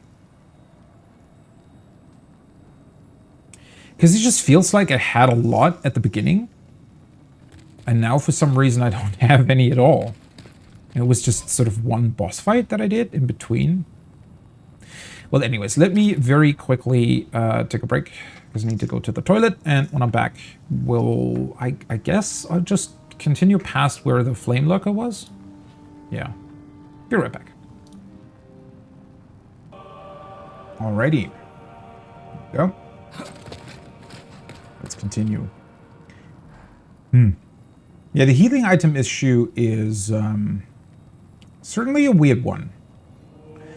I feel like they maybe should give you more with just drops that are lying around the levels. Then again, I mean, in theory, you also get the soul items, which you can definitely exchange for healing items, right? I don't know. Comparing it to Bloodborne, I mean, Bloodborne is obviously a much, much later game. It would be very different in terms of its mechanics, but with the Blood Vials and Bloodborne, I always had the feeling that there were definitely always avenues to farm them. And also they were pretty cheap in price, so that you never really ran out of them. Healing items here in Demon's Souls seem quite a bit more significant in comparison. Which isn't necessarily a bad thing. I mean, there's definitely an argument to be made that blood vials are so easy to get and so easy to farm in Bloodborne that there almost isn't really a point to them being a consumable in the first place, right? It could maybe just work somewhere in the realm of how an Estus Flask works. Blood vials are a bit different though, right? I mean, they're definitely different compared to Estus Flasks. And I like how they function in Bloodborne, but, you know, there's still certainly, I don't know, there is just this argument that you can make of, hey, you know, if they're so easy to get, then they don't really need to be consumable in the first place, and, you know, you're definitely not entirely off if you're making that argument. I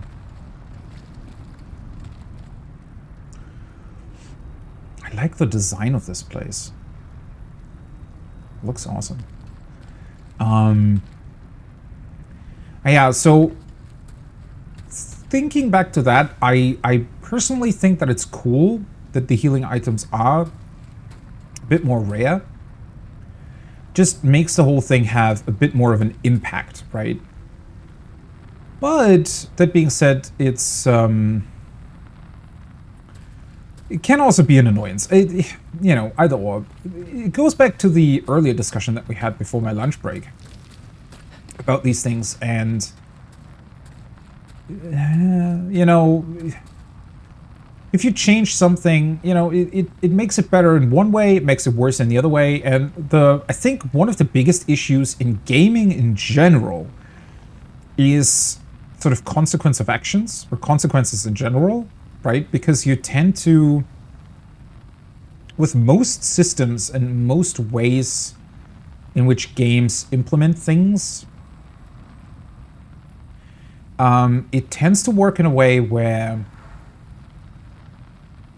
whenever you make something mean more, right? Whenever there is a bigger impact to something, like not giving the player, you know, an abundant amount of an item, for example, it can always also create a situation where it makes it more of an annoyance rather than a challenge. I think that is definitely one of the most difficult problems in game design, is keeping the balance between challenge and annoyance, right? Because something that can be a challenge, especially in terms of resource management, can very, very quickly turn into an annoyance. And really keeping the, you know, trying to make that right for every type of player is a very, very big challenge. This looks crazy. Looks like we're really walking into hell somehow. Kind of expect something to jump out at me from the right or left, but... Wait, is that another fog door? Okay.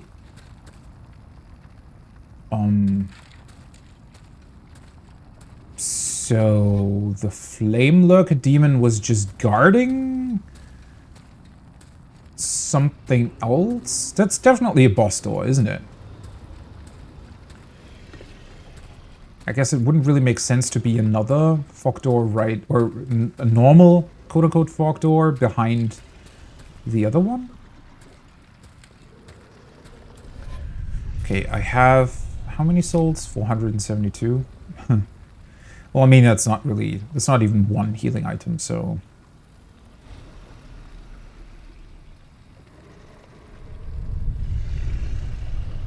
Okay, I was gonna say, something is breathing behind this, but now it also rumbled. So I feel like whatever's behind this is probably a pretty big thing.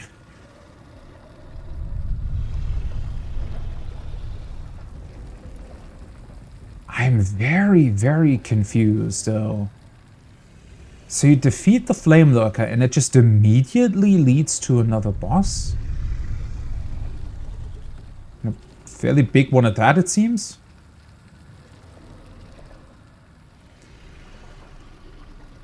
Huh. Do I want to go in there? To be honest, I kind of do. The biggest reason for that is that even if I do lose my body, might be a good chance to do some more co-op. Because I definitely would like to take another look both at the spider and at the Flame Lurker. Which brings up another question. Now that I personally dealt with the Flame Lurker, can I co-op together with somebody to defeat the spider? That's still even possible? I mean, I guess it must be, right? Maybe it depends on where you place the co-op sign? So if I place it in front of the spider room, I might help somebody defeat the spider instead. Well, do I really want to waste the 400 souls? I mean, at this point, well... you know what?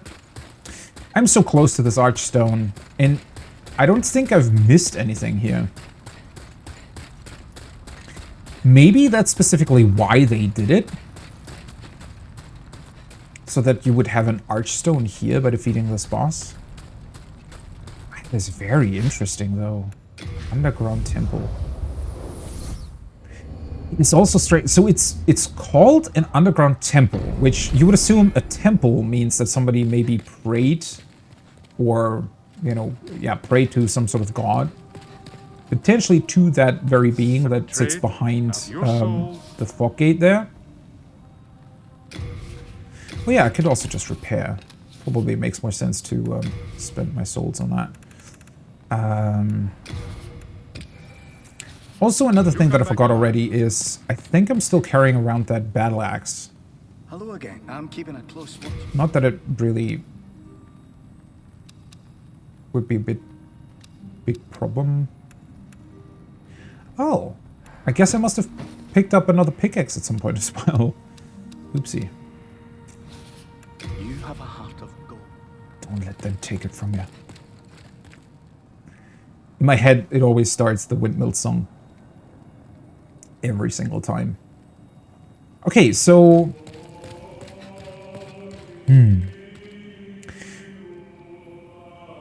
That also makes me wonder if what sits behind that fog gate maybe is an archdemon? Is it really the end of this level?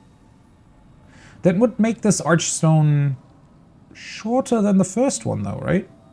Unless maybe behind the Tower Knight you also immediately run into an archdemon, but that wouldn't really make sense. Wait, so the Flame Lurker, that was the second boss of this area, correct? Or did I miscount that? No, you start off here, you defeat the spider, which spawns this archstone, and then you defeat the Flame Lurker, which spawns this one.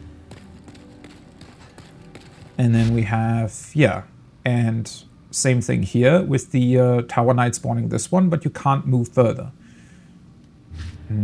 I mean, maybe they're not all the same length. I don't know. Yeah, let's just do it. In case I do die, I'm just going to co-op to get my body form back. Because I think that would be pretty fun. Also, I don't actually remember if doing co-op would get me more souls. I think it does drop souls, right? Fairly certain. So maybe that would be another good way of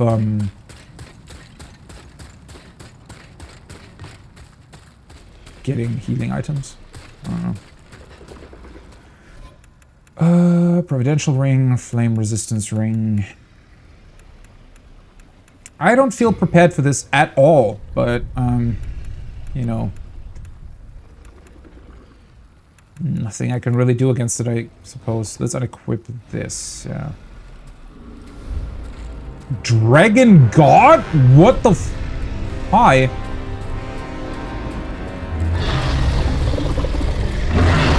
That doesn't look good. Why is there a crystal lizard here? What the hell?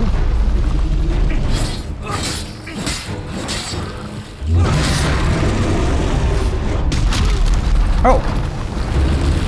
I did not expect that to hit me.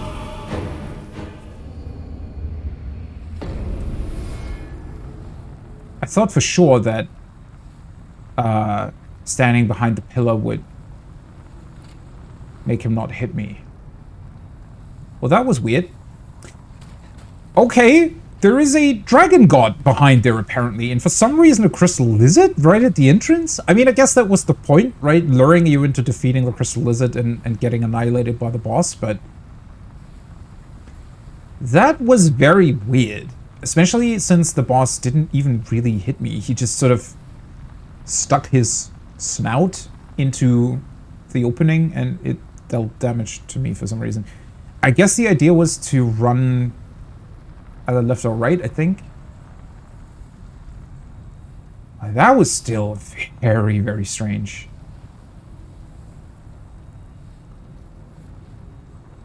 That did look like the guy from the opening cinematic, though, right? The thing that plays when you, well, yeah, the opening cinematic. The thing that crops up on Boletaria's castle at some point. Dragon God. So it's also a dragon. I mean, I guess that explains the dragon bones down here as well. Huh. Alright, anyways, let's go back here.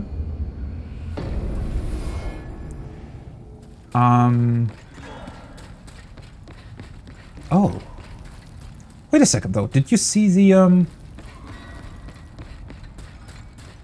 the symbol on the world tendency changed again, I think. Yeah, that is definitely darker than before. It now even has that sort of purplish effect behind it. Okay, so at least I can confirm that definitely dying to a boss makes the world tendency darker. I have no idea whether or not that is all the way, though. I mean, it has a very ominous looking purplish aura behind it, and the eye is, or, well, I assume it's supposed to be an eye, is sort of blinking a bit. It's like it's shimmering.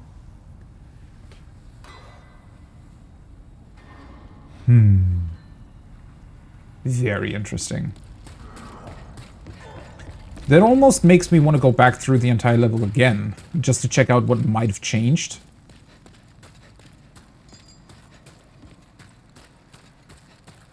If anything has changed. Smithing grounds. Alright. Okay, so... where would I place down a summon sign? Probably here, right? One thing that I also want to check out is...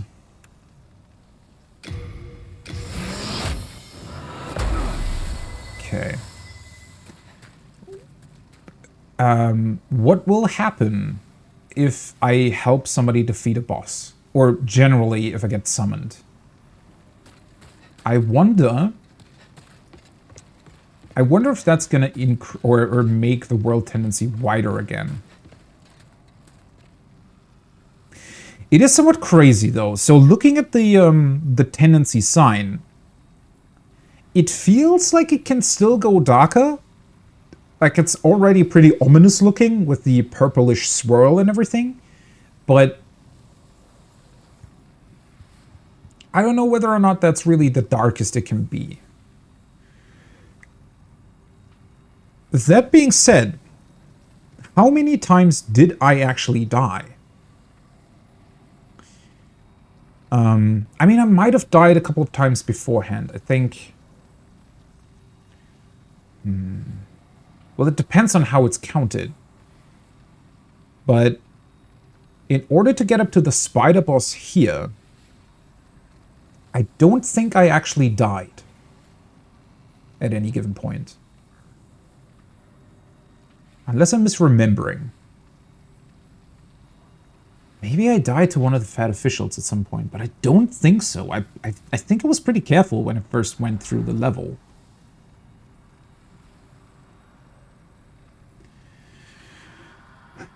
Later on, I did die a couple of times to sort of world stuff, though. I'm pretty sure I fell down the cave once. Or twice. The one where you have to jump down. Other than that, I don't really think I died anywhere either, though.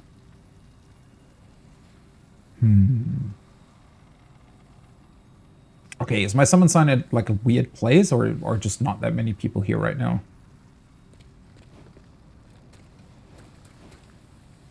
Time for shooting. Yeah, I still have absolutely no freaking clue how to do the spider boss properly. I mean, I've only done it once, but yeah. It's kind of why I would like to place this down here. I don't know.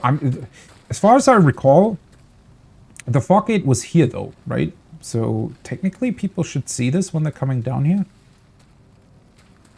I hope.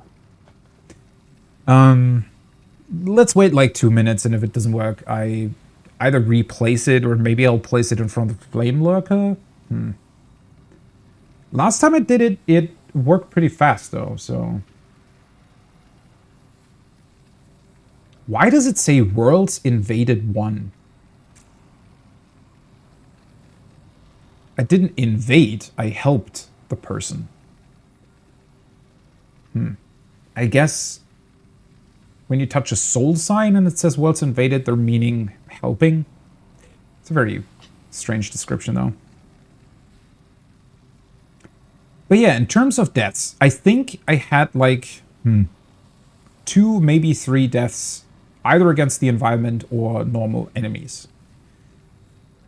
And then I think I died about 8 times to the flame lurker, I'm pretty sure. I think I went in with 8 ephemeral stones.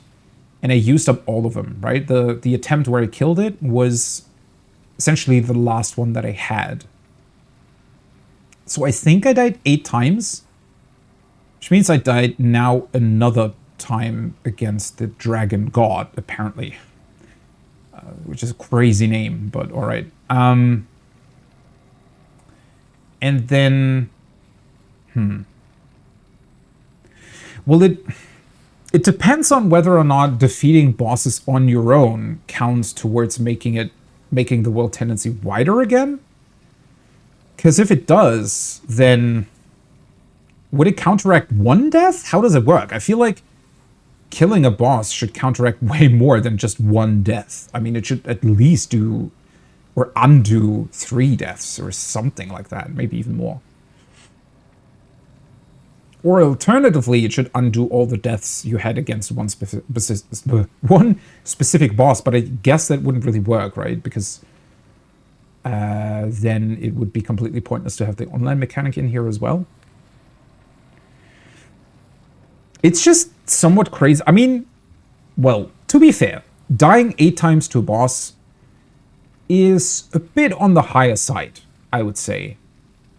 But it's certainly not anywhere near as much deaths as you, I guess, have against the more difficult bosses over the whole Soul series, if you will.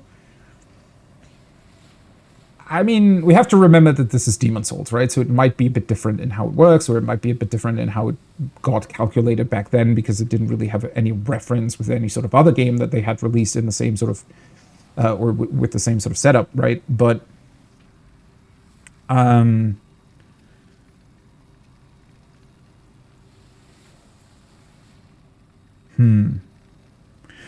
I mean, if about 10 deaths against a boss can already turn a world completely dark, or at least very, very dark, that seems to be pretty fast.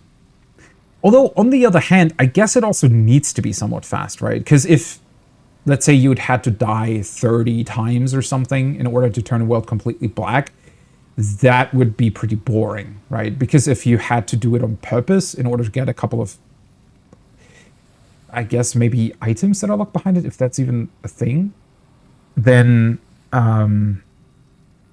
yeah, it could end up being pretty bad. Okay, for some reason, this does not work. Let's maybe try and place it over here.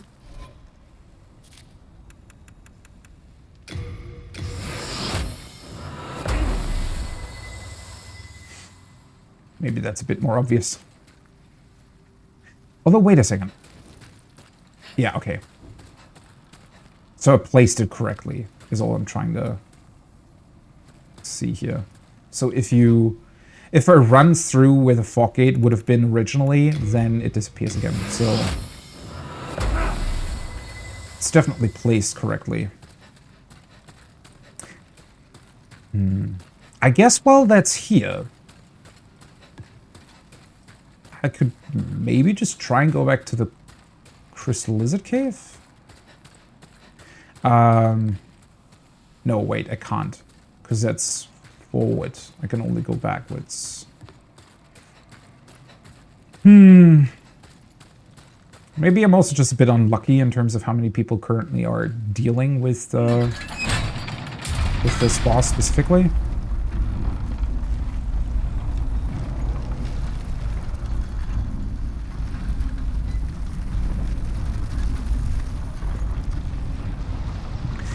I always have trouble, I guess, feeling out how many people would even be playing this game at this time in my region and also are at the same stage where I'm at.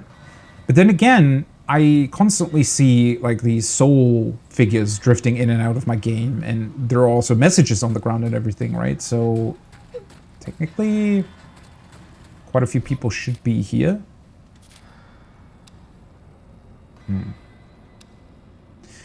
I wonder how character tendency works then, though.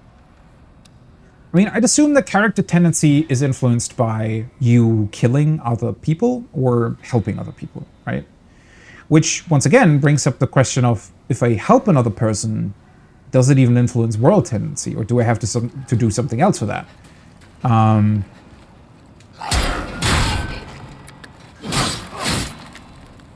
That was interesting. Oh, hello. I forgot that I'm in soul form.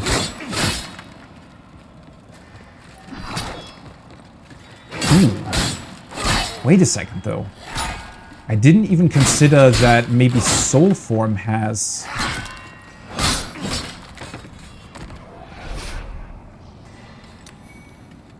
an influence as well. Right. I didn't consider that at all. It could be, right? Okay. Healing that guy specifically doesn't seem to have any sort of effect on the tendency, though. Would have been weird to me as well if dealing with the red aura guys would have an effect on the tendency. Somehow I don't think that would fit very well. But yeah, one thing that I forgot about is that every time I died to these bosses now was in normal body form, right? Not in soul form. So maybe dying to bosses in soul form does not turn the tendency black, but in body form it does. That could be it. That could be the defining factor, because otherwise I feel like you'd reach black tendency too quickly. But once again, brings up the question, hey, nice, there we go. Once again, it just brings up the question of, how do you turn it white again?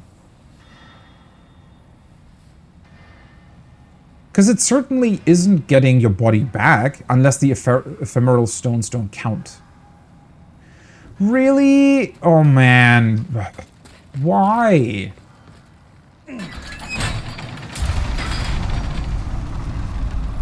Maybe somebody clicked on it accidentally or something. Does that remove the summon sign though?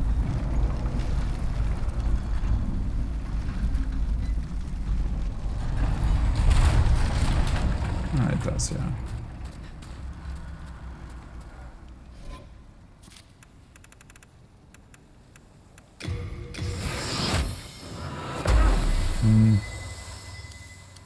I mean, that's definitely an issue. The fact that it can take so long to get summoned.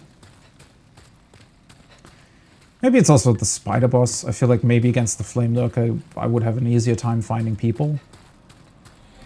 Oh, there we go.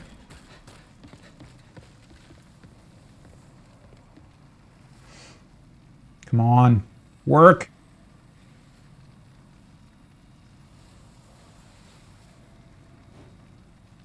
What's going on? Why doesn't it work?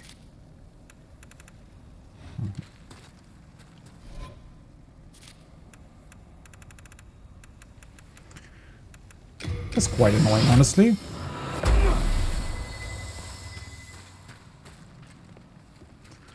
Something going on with the servers, or...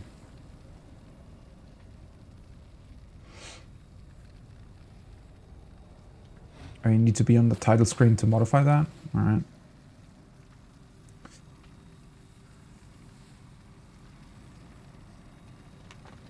Well, yeah, that's definitely a bit of an annoying part. As much as I praise the online functionality with how it's supposed to work, if it doesn't work for technical reasons like this, it can be very aggravating, though.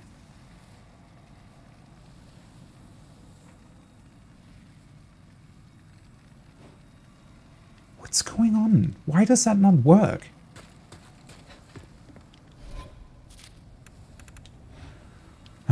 You know what? Let's very quickly go back to the title menu.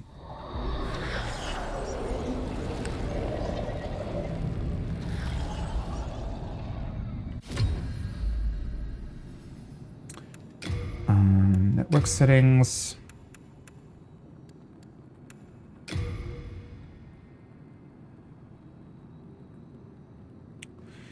It even shows latency? Are you kidding me? Holy shit, that's pretty good. Well, the latency certainly isn't an issue.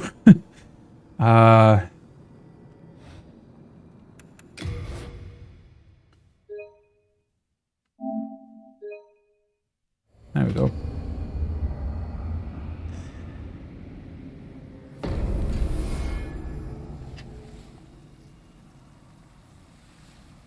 Let's just try that again then.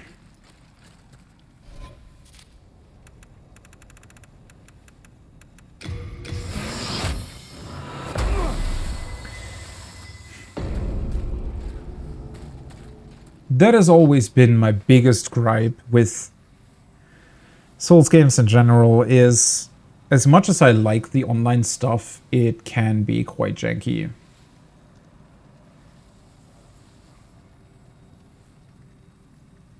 Because obviously I want to play the game, not wait for the game's service to finally decide to work.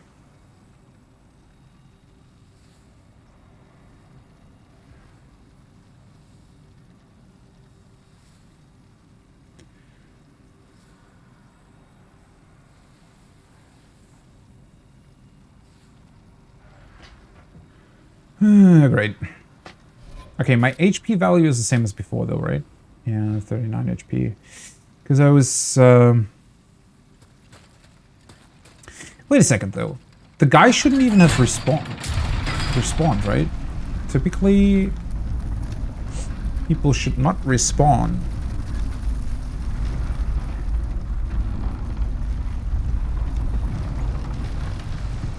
Yeah. He indeed has not respawned. Huh. That brings up another interesting question then. So, with the other games, right, or Dark Souls specifically, the way crystal lizards work, and it works the same in Bloodborne with the, whatever they're called, the stuff that also drops the weapon upgrade items, right? The way it works there is that if they get away, so you don't defeat them, but they get away, they can be respawned by going back to the main menu and then loading into the game again, I'm pretty sure. Which is obviously a bit cheaty, but yeah, kind of fine. Here, I don't think that worked. They stayed away when I loaded into the game today, so it does make me think that maybe the crystal lizards are permanent enemies, so they always respawn. It's just maybe it takes a while for them to respawn, or maybe there's some sort of other factor attached to that. But, yeah, they seem to work entirely different than the later enemies. Maybe they realize that making them farmable isn't necessarily the right decision, but then they literally put a cave of them in here where you can potentially kill, I don't know, 6, 7, 8 of them at once, right? So I feel like the idea wasn't necessarily to make upgrade items sparse, which I'm all for, by the way. I like this way, way more than what they did in Dark Souls and the later games where you... Elden Ring excluded maybe a little bit, but the fact that you can never really get enough items to upgrade all of your weapons, that is very, very difficult to farm, and the vendors never sell the later stuff at first. Yeah, I've never really liked that. Oh, come on. Please summon me.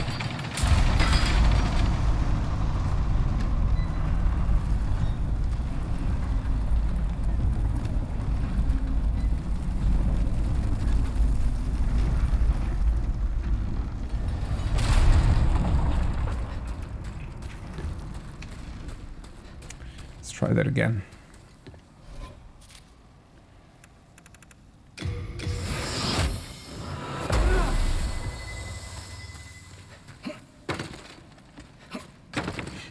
God, the roll looks so damn slow when you do it like this. Feels a bit faster during a fight for some reason, but at the same time, they can also very, very easily hit you. Which happened a bunch of times against them, like, actually. Try teamwork. Yeah, I'm trying to. Nobody's summoning me, though.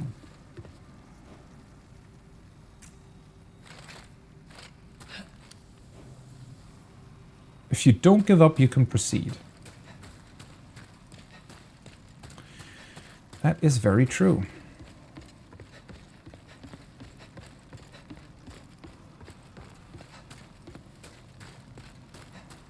Wait, if it does summon me in now, would I be staying at 39 HP? Maybe that's not such a great idea, honestly. Let's try to place it in front of Flame Lurker's place. Maybe I'll get lucky there.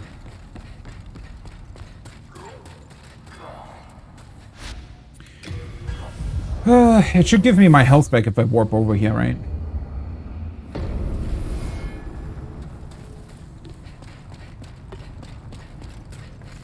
Let's see. Where the hell was the fog door? Somewhere in this cave, right? Somewhere here, I think. I mean, I don't want to be obnoxious and place it right in front of the thing, but then again, why not?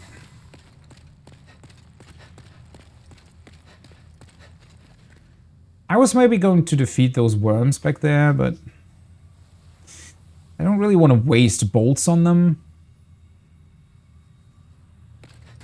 And they deal fire damage, right? So they would technically deal damage to me. Oh, fuck. That was the... Never mind, that was just the... Yeah. I should probably swap over to the Cling Ring, right?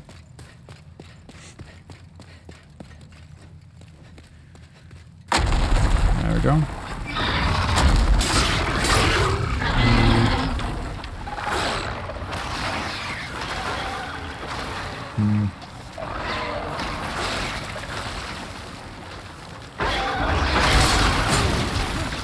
Oh.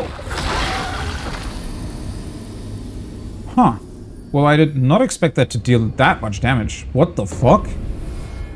Okay. Well... Okay, so that did not influence... Okay, I'm in soul form though, right? I'm pretty sure that didn't influence the will tendency. You know what? Other crazy idea. What if dying in soul form makes it... or brings it back to white? I don't know how that would make sense necessarily. That would be very counterintuitive.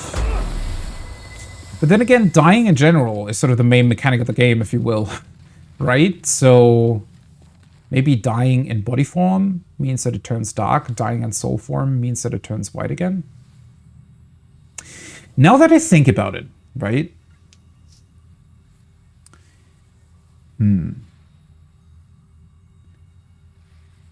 Considering that it can turn dark while playing single player, right?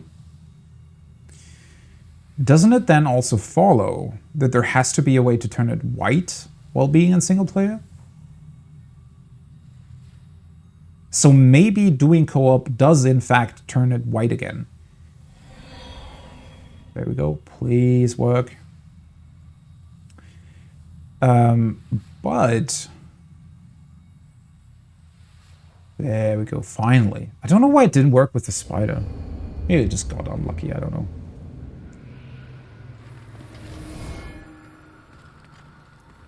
Granias, hello.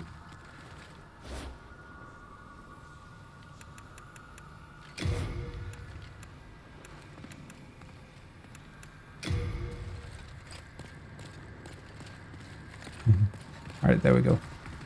I need to place some gestures down. I completely forgot about that.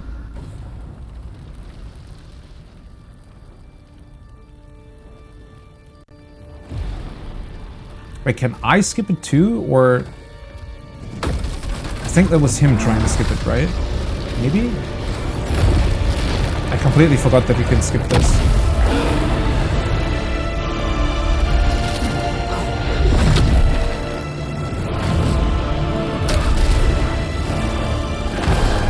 Okay, I just need to be careful not to die.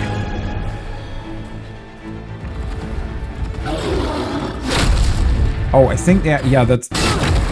might be individual to each person in the cutscene.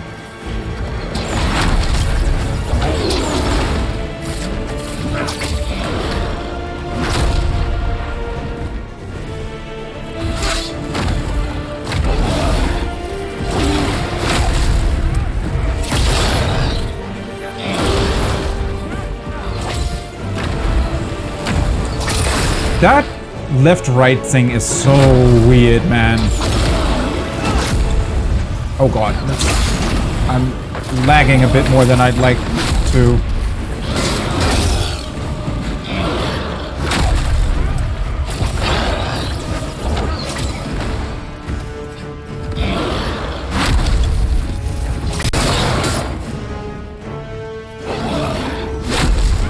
Also, I completely forgot that I have the enchant weapon thing, which I just now realized I have my catalyst equipped in the wrong hand to actually use that. Oopsie. It's gonna jump back. Nope.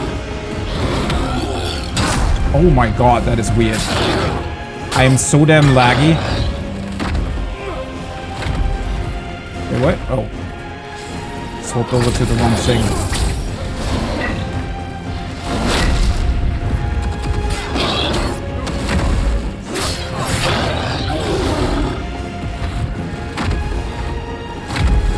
That sideswipe is just weird, man.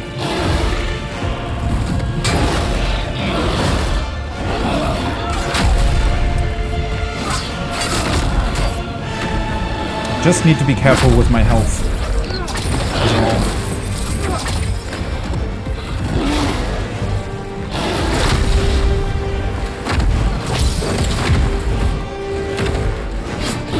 Oh boy.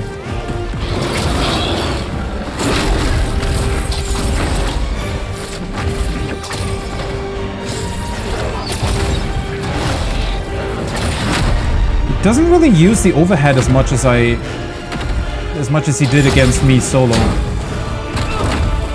How? Oh, that was very annoying. His head is burning already.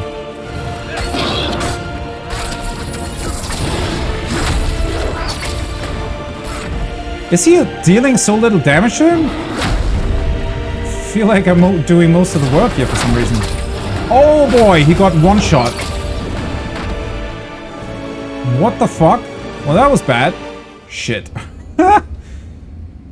I did not expect that to happen.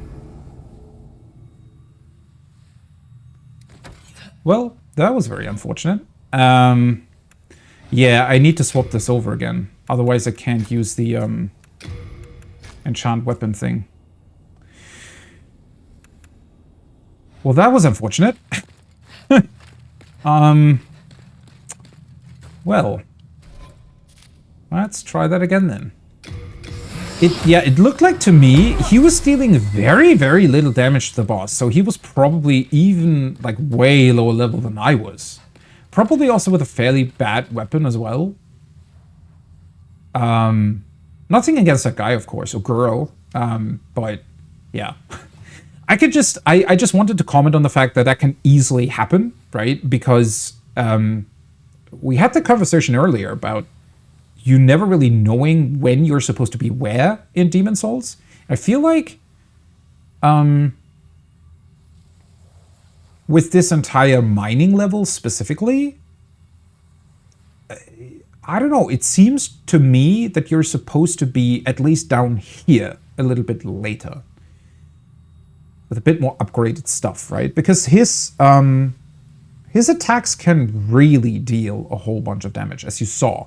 That guy got one shot. And I think if I hadn't upgraded my shield and everything earlier, like before dealing with this boss, because I had that same issue as well, right? He was dealing, I don't know, 70% of my stamina bar or something when he hit me with one attack. If he hit me directly, I think it was like half of my health bar, or maybe a bit less than half, but it was still fairly strong, right? Strong to the point where you really, really need to be careful with his attacks. The fact that this guy got one shot, or girl, sorry, yeah,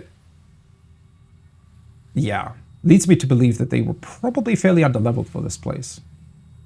Which is a bit of an issue because you can sort of get down here fairly quickly, right? So,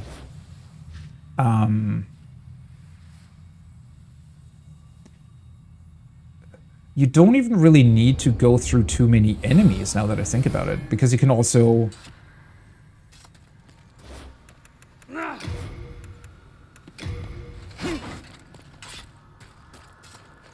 Alright, let's go.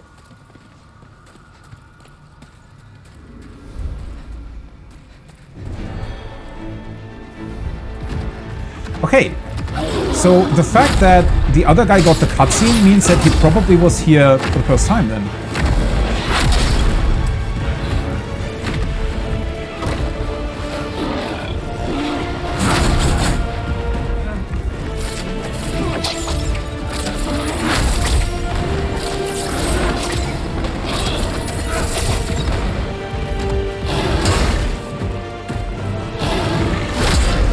It's just really awkward because of the lag. You're never quite certain if he actually does turn around towards you.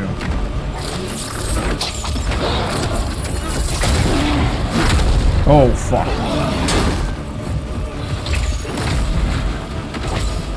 Not want that to happen. Thing is, I just don't really want to. Oh, whoops. Don't really want to waste healing items on the guy.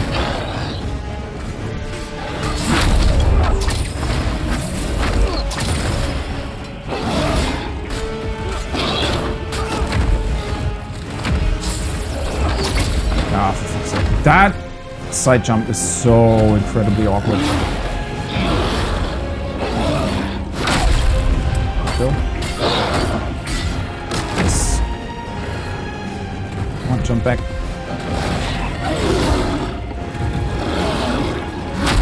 Why does he suddenly jump around so much? That's probably because of co-op, right?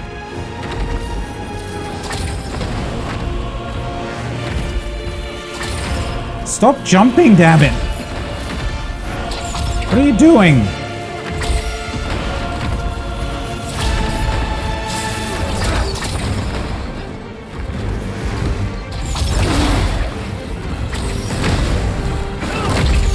Oh, that was bad. How did he even burn me? What the hell is he doing? Oh. Didn't even know you can get behind this.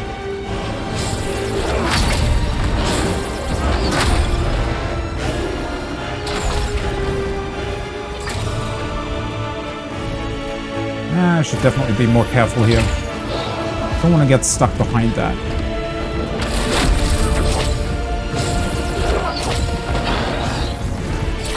There we go. Please don't hit me though. Oh no, they're in danger.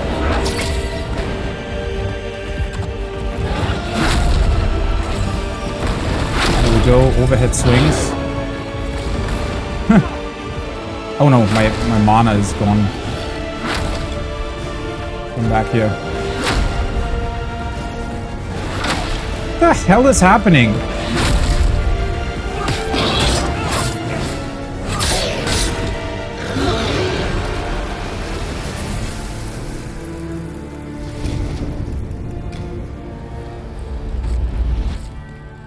Nice one! We did it!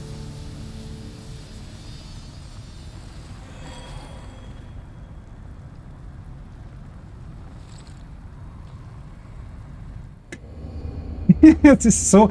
The transitions are so awkward because they take so long. 5,000 souls, that's quite a bit.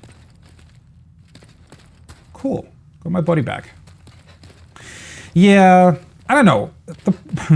The main issue is he's not really super fun to fight online because he has fairly fast swings. And with the lag is absolutely horrible to predict when he does what. So you need to either be incredibly passive or alternatively, you just need a bunch of healing items. Either way, it's really annoying. And unfortunate as well. I guess I could go to patches now and just buy a bunch of healing items. It probably makes way more sense compared to trying to get another level.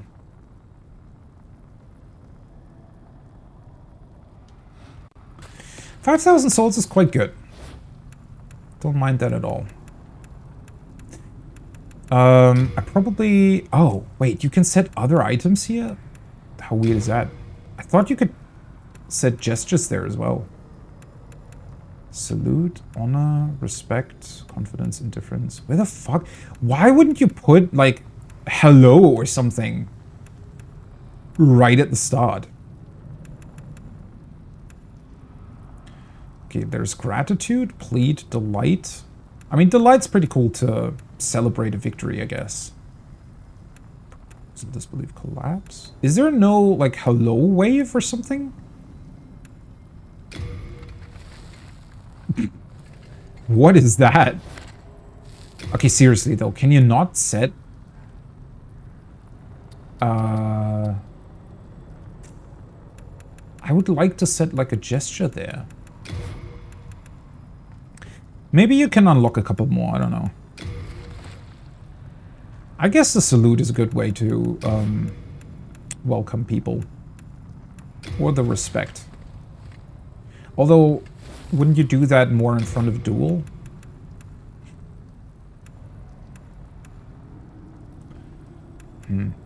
That's very weird. I guess salute works best. Don't know.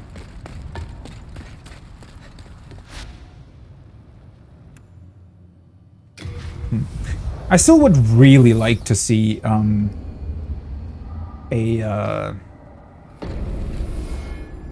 would really, really like to see a fight against the spider again. Oh, right. Double check. No, tendency still very much looks the same to me. Right? It still looks very dark. It still has that purplish glow around it. So either... Okay, no. Wait a second. After I dealt with Flame Lurker, it definitely did not look like this. It was dark, but it didn't have the purple stuff behind it.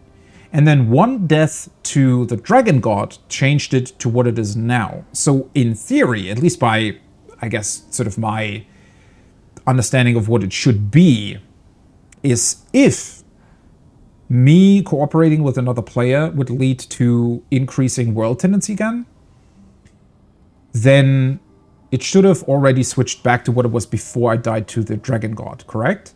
Because one death, if one death equals one help, so to speak.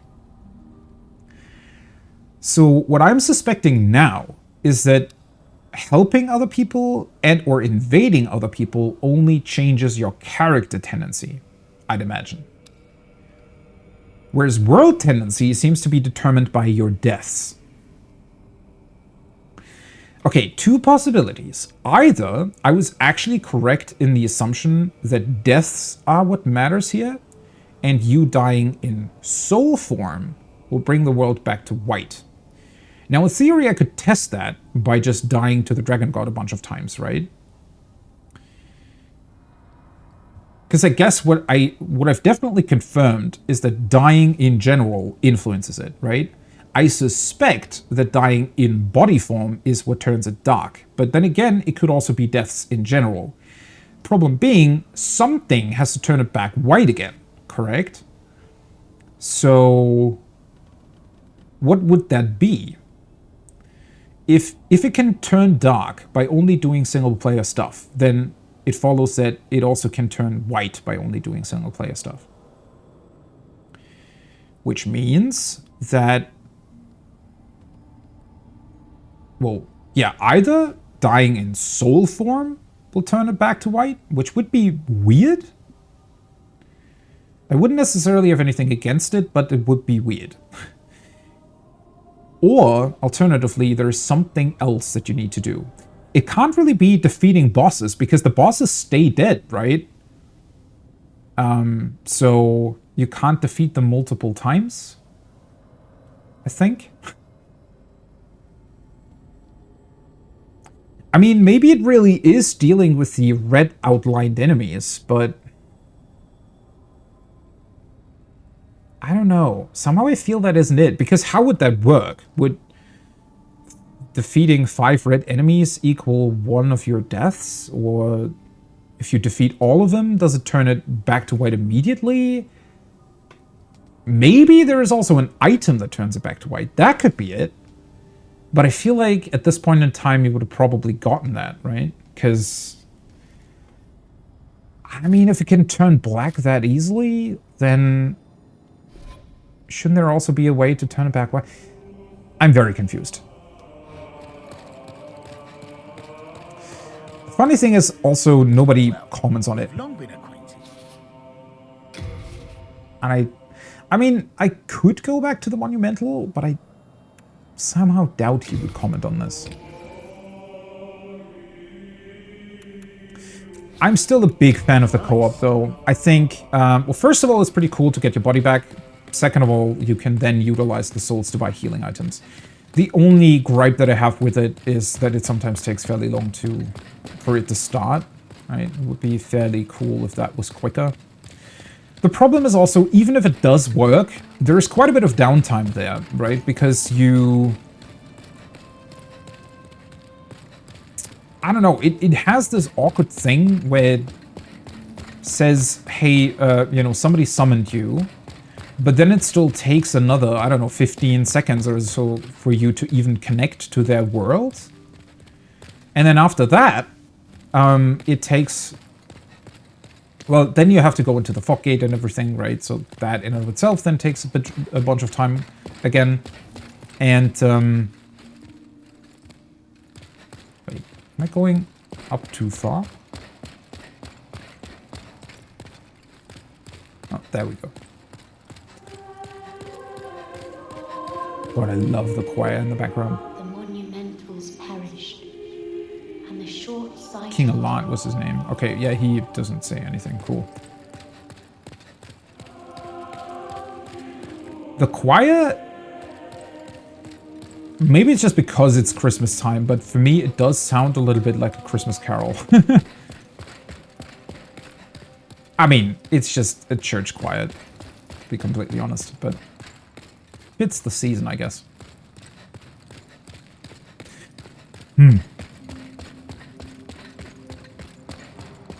Yeah, it is very, very interesting that they chose not to have anybody or anything ever comment on World Tendency. At least so far. Maybe it'll come up later on, but... It also doesn't really seem to have any sort of change with the Archstone itself. Because that very much still looks the exact same. But yeah, if it's not the online functionality, I guess... What I could do now is I could just try and deal with that Dragon God a bunch of times. I somehow have a feeling that I'm not really equipped to handle him right now, but I don't know. I can just try, I guess. But I think this time around, if I do die again, well, first of all, since I'm in body form, and if that's how it works, then I can see whether or not my world tendency is already completely black, right? Or whether or not it can still change. But what I'm going to do is, if I do die, which I kind of expect to, I will go back into the boss room in soul form and see if further deaths, then bring it back to white. Because if that does not work, well, how else would it work? I just thought about another thing. So what if you already defeated all the bosses in one Archstone? Maybe it's not only boss deaths, maybe all deaths count? Could be?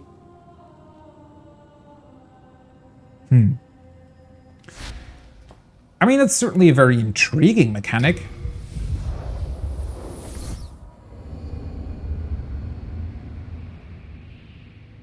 I almost don't want to find out how it works. But then, on the other hand, I obviously do. So...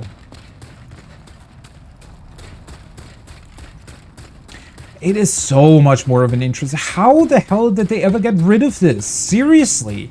It is so much more interesting than all the other online mechanics in the other games. Okay, this time around I have to ignore the Crystal Lizard though, if he's still there even.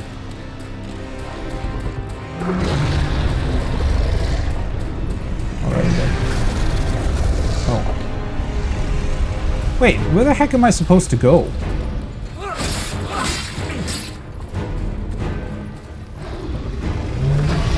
Okay, I think now he saw me. Ah, now we hit over there, though.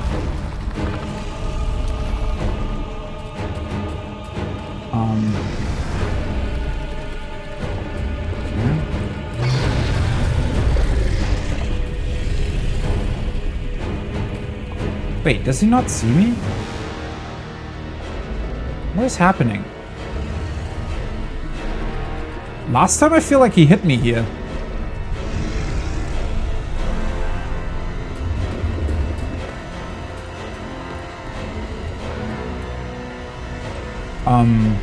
Hello?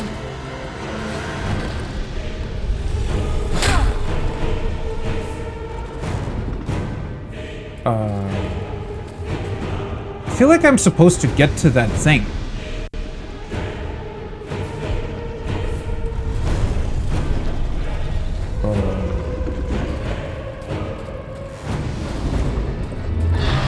Ah, there we go. What? I think...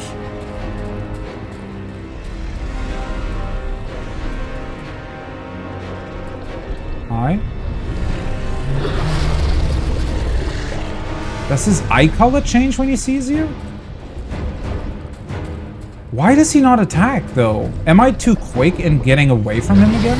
Because now he sees me, right? No, he doesn't.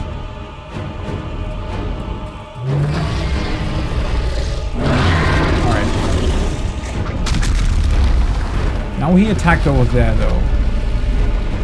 Do you still see me?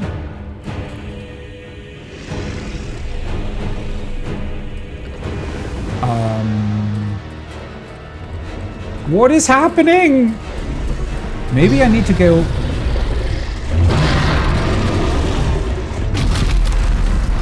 Nope.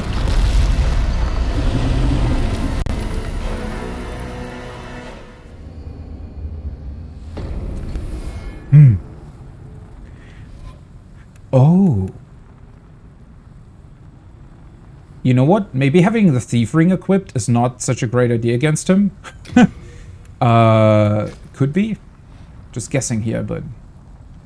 Anyways, let's double check. Alright, so... Either it can go even darker, or I'm already at the darkest tendency. I don't know. One of the two.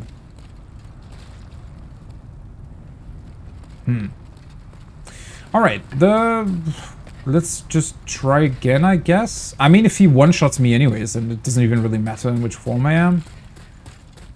At least this way I might be able to tell whether or not dying in soul form has any sort of effect on world tendency. I don't really get the fight, though. I mean, maybe the problem was the thief ring. The issue is that... Maybe I can just stand back here? What happens if I stay here? Okay. He just smashes that. Now he turned yellow. He looks pretty cool. I never expected him to have an actual fist, though.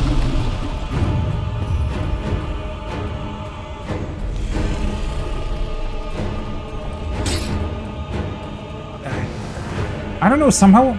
Maybe I'm wrong, but I would assume that since there is a light there, that is where I'm supposed to go. As long as I'm there, he doesn't even see me.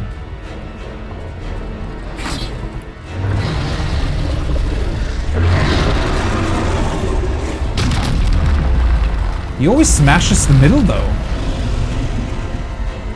I feel like there would have to be a way to make him smash the side here. But it doesn't look like there's... So maybe it wasn't the thief ring after all. Okay, this honestly feels weird. Entering a boss fight against something called the Dragon God that looks like that, and then just being able to stand off to the side and nothing is happening, it's confusing the living fuck out of me. I mean, it seems clear to me that he just can't see me standing over here, but...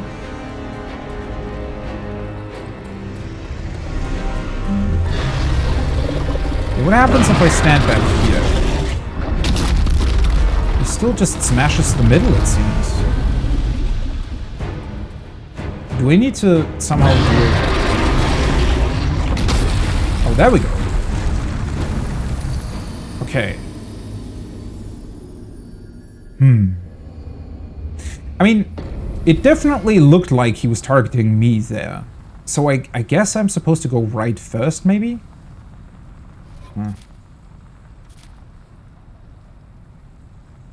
Okay. Tendency seems to be unaffected so far. So maybe the assumption that dying in soul form turns it back to white is wrong. But then again, maybe I just died so many times that by this point it needs way more deaths to turn it back to white. But it doesn't change anymore, so I feel like I'm all the way at black. I don't know, but there has to be a way to turn it back to white then. And it... Unless they've done some really weird stuff, shouldn't it definitely be something that can also be done in single player? I mean, first of all, I need to understand what the fuck is even happening here. I also fully expected him to just blast you with fire here. Okay, so now I need to somehow...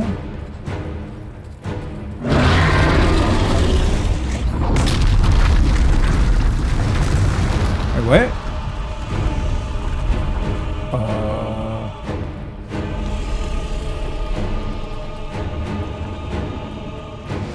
Hello.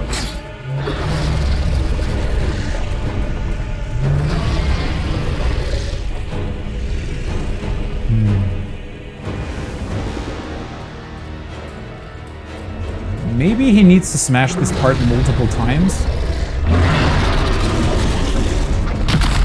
Nope. This time he smashed the middle again. How are you supposed to tell what kind of part he smashes? What? I stood all the way to the right when he saw me or targeted me. I mean, I guess there is some sort of... Yeah, tendency definitely doesn't change. So I guess my theory of dying in soul form was wrong, unless the ring has something to do with it, but I highly doubt it.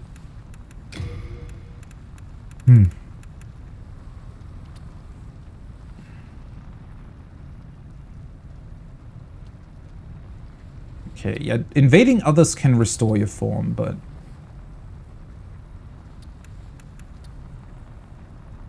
has the power to restore one's corporeal form.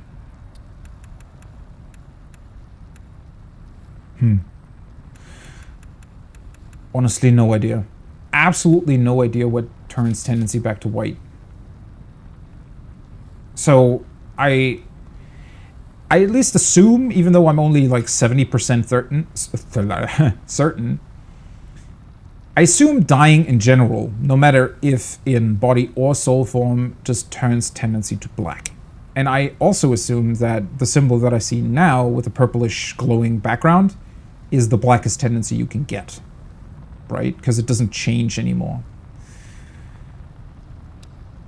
No idea how to turn it back to white though. I mean, maybe it does have something to do with the red enemies. The weirdest part about the red enemies though, is it looked like they were only in the first part of the level. Like all the way up to the spider boss. Because I ran around all the tunnels and everything, right? And I don't think I saw a single red enemy there. I mean, most of them are also engulfed in flames and whatnot, so I guess that makes it more difficult to figure out. I don't know.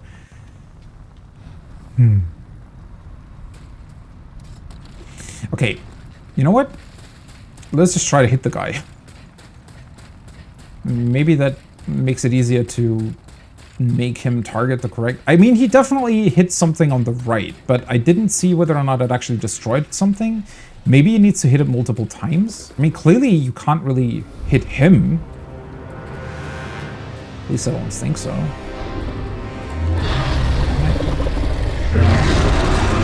I definitely can't target him here. I can't target his fist either.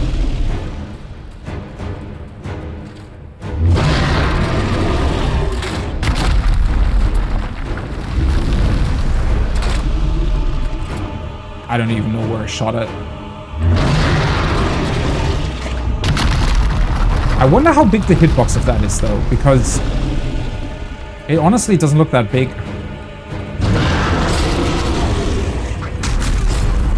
How? Okay, yeah, this is just weird.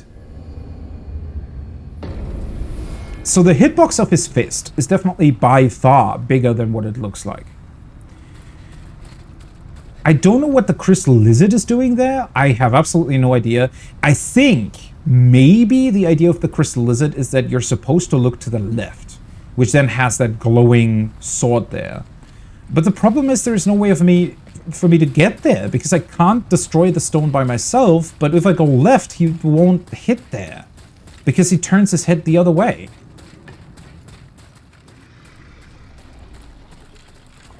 Unless maybe... let's see. He also smashes the middle column here, but... right, he smashes that? But it doesn't help you in any way. You can't, like, jump over there or something.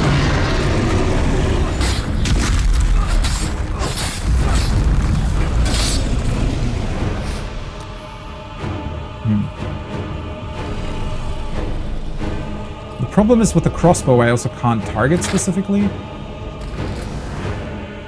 Yeah.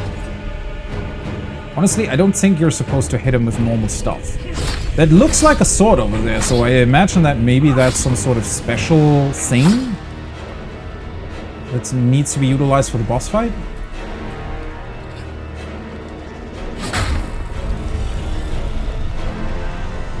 I mean, I managed to make him hit over here once.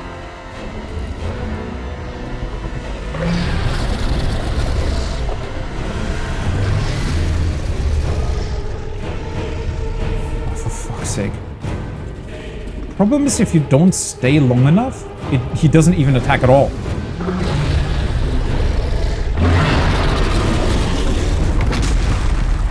Okay, I guess he needs to roar. That might be the trigger for it. Hey, see, now he destroyed it. Why did that not happen last time? Maybe there was a bug or something?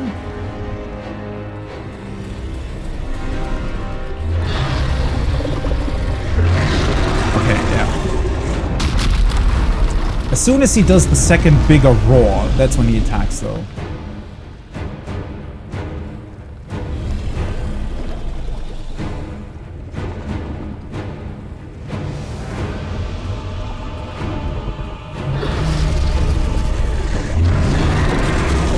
What?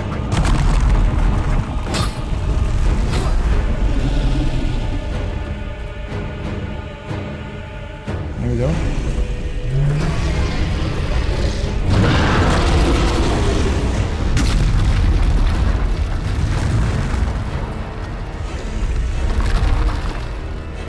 Nope.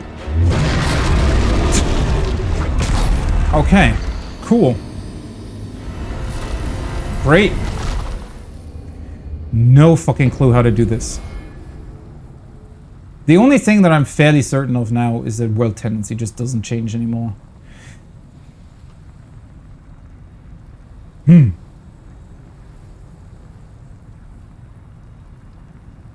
Okay, so for some reason I can't seem to make him hit the left side. Which is weird, because you'd think that that is where he needs to hit in order for you to get the sword. No idea how that's supposed to work. He hit a couple of those pillars, but there were more. Now, I have no idea whether or not I did it wrong. I mean, I can just try a bunch more times, but honestly, at this point, I'm starting to think that I'm missing something major here. This is a very, very, very strange fight so far. I mean, it doesn't help that he literally one-shots me every time. I guess I could try to put up my shield. So maybe that would allow me to... The stealth is the best option. Really. But he needs to hit, though.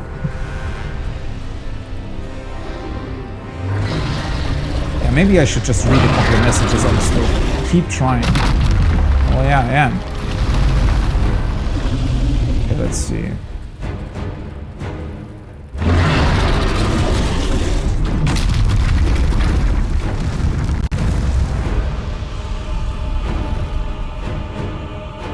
See, this time it did not destroy the pillars. I mean, maybe he hit the wrong spot or something.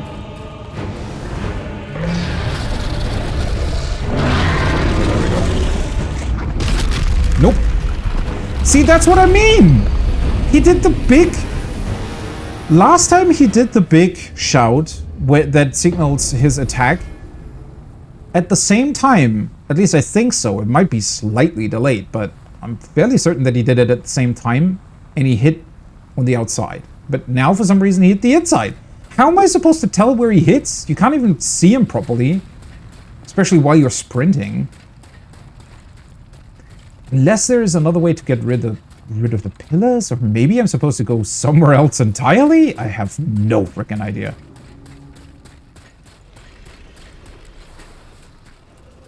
Focus on the enemy. Focus on the rocks. Oh, cool. Huh. Sure. I mean, focus on the rocks. Seems to be Umbasa, yeah. Seems to be what I'm supposed to do, right? At least sure. The problem is, this is such an obscure boss at this point that he doesn't even really feel threatening anymore. It just honestly feels a bit like a gimmick.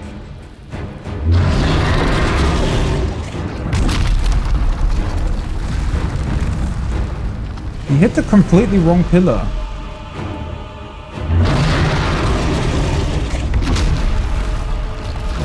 Well, there we go.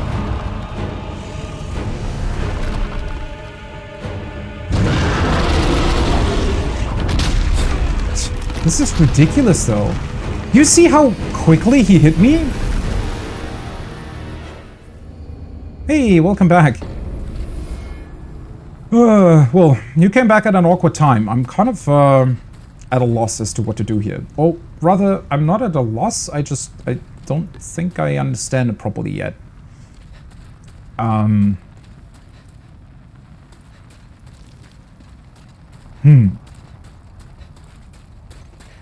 Unless I may be missing something once he hits away the first rocks, because he also clings to the he clings to the, well, whatever it is he clings to. He sort of blocks your path with the with his fist.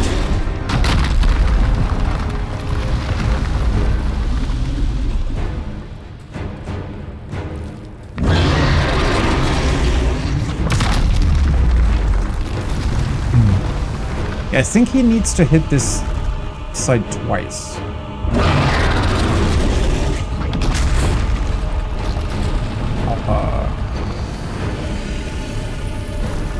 Yeah, that sure wasn't it.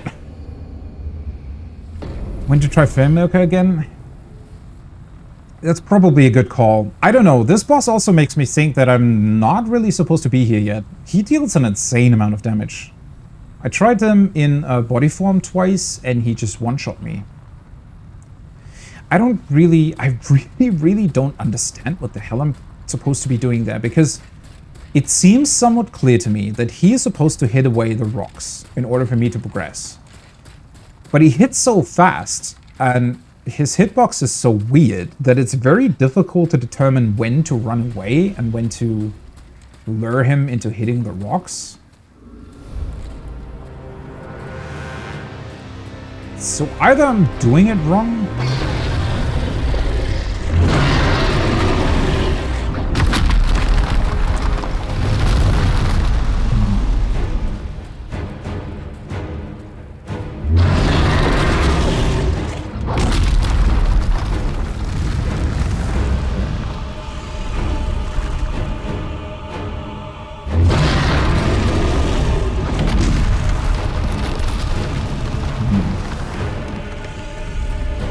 now at least the path over there is free. I don't even know if there's anything else here. How would I ever get him to hit this side? Yeah, he looks a bit like a gimmick. The problem is it's, I don't know, a weird gimmick. So the idea seems to be that there are these rocks blocking your path, and he needs to hit them. Because I can't destroy them. The problem is it's very difficult to see or determine when he locks in on a target. Because I had it happen quite a few times now that I thought I had lured him to the rocks and he was going to hit the rocks, and then he suddenly hit his fist right here in the middle. And the fact that he literally one-shots me every time, yeah, it doesn't really make it any better. At least he doesn't see me here. I wonder... I mean, I guess I don't really need flame resistance. Let's put on the thief ring for a bit here. Maybe that helps? Oh, I think I see what I'm supposed to be doing.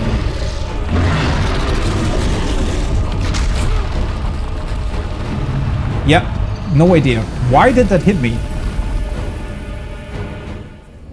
I was like 90% sure that I stood at the exact same point where I stood earlier. I could try to block, I guess. I'm fairly certain he'll still kill me. The problem with blocking is that I can do either or, right? But because in order to run away, I also can't target him, so there is no way for me to specifically look in his direction without actually turning myself.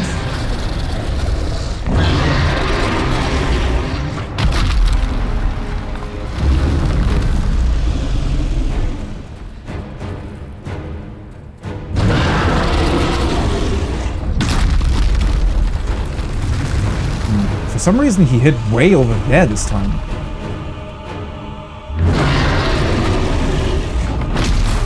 Nope. I mean, could be that I targeted my shield wrong, but I'm pretty sure I looked exactly into his direction, and yeah, the block didn't do anything.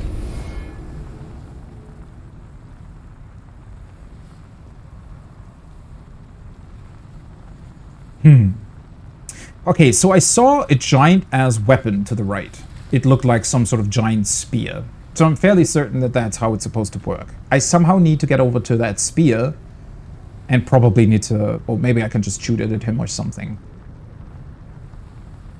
I simply don't understand at what specific point he chooses where exactly to attack and how I can then get out of there.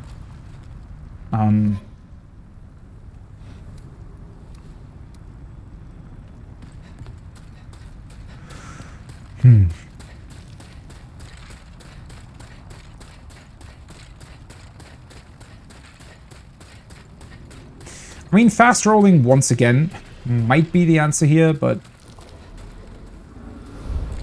at the same time, I don't really think so.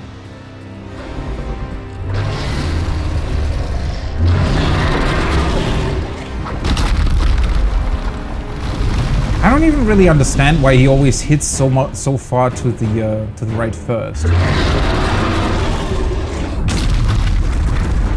He always hits way over there first.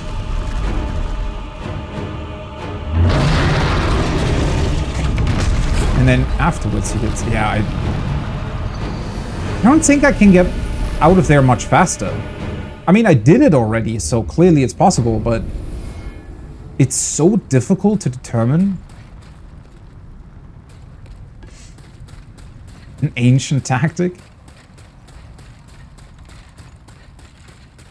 Just roll through it or something.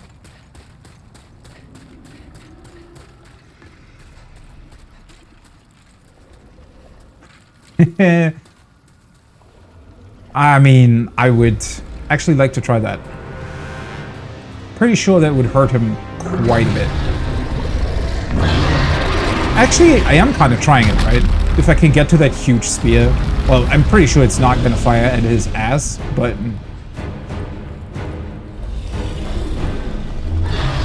If I just knew... Now he hit all the way over there.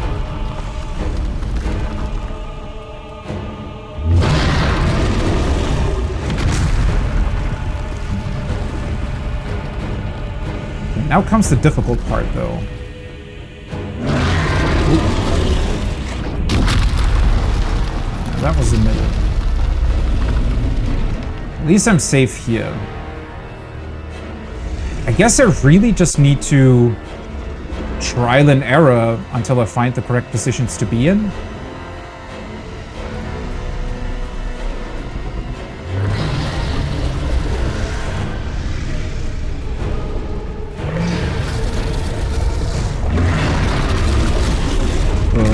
Okay. Hello. And he needs to hit this one. Yeah. No shot. How the hell am I supposed to run away from that?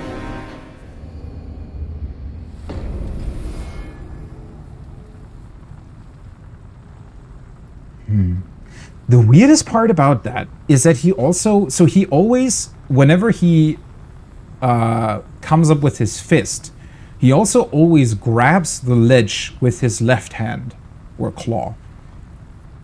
But he grabs the ledge exactly at the point where the stones are. So shouldn't the stones break by doing that? And I mean, it seems to be clear that as long as you're standing all the way to the right, he's gonna kill me no matter what. Yeah, well, at least I did confirm that the tendency is not gonna get darker anymore. The most frustrating bit about this is that I feel like I have barely begun the boss fight, though. I mean, I assume there's going to be a lot more going on later on, but I mean, maybe once you figure out the first part, maybe the rest becomes clearer or something.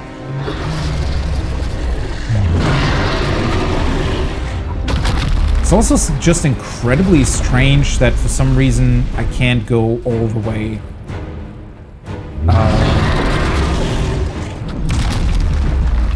I can't go all the way to the left. Or rather, when I do go to the left, he just doesn't see me. That always looks like it's gonna hit me.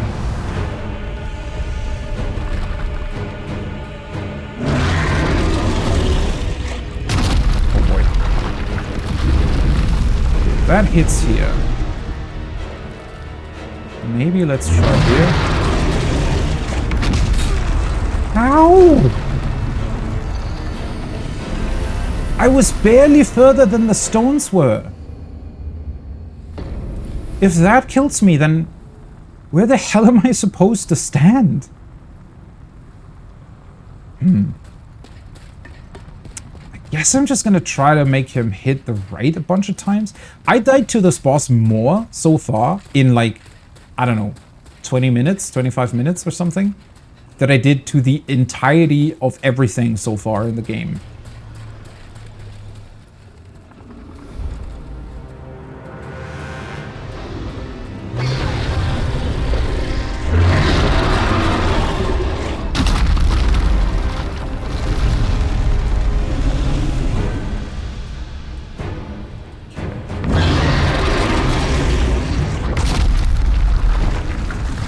Once. I just need to remember this position specifically. Alright. Now let's try this again. Was it this pillar, more or less?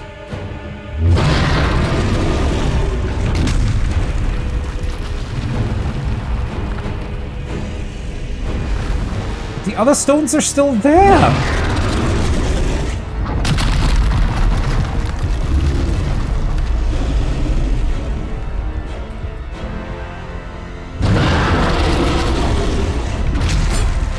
This is ridiculous.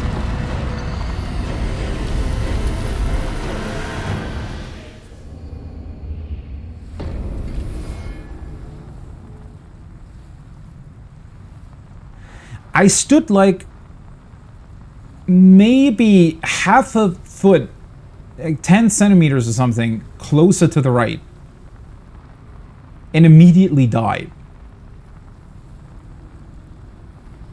What the hell?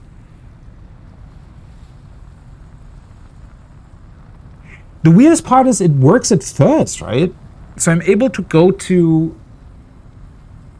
the right. I'm able to make him hit the right twice, which feels like progression because he gets rid of the first stones, but then the other stones are still there. Now, logically speaking, you'd think that what you'd have to do is run all the way over to those stones, make him target the stones, and then run away again. For some reason, the way because he always attacks with his right fist, never with the left for some reason. So it makes it that he's essentially hitting into your path, right? When you're trying to run back to the middle.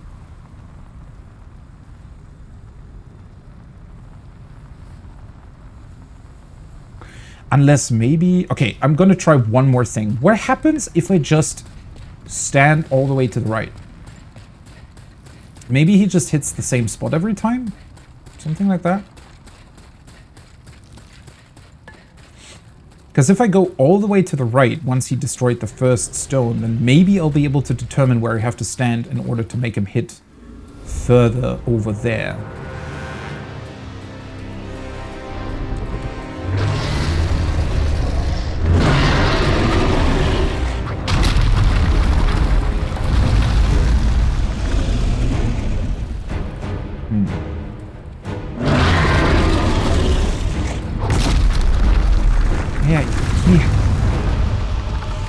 First time he always strikes way further over for some reason.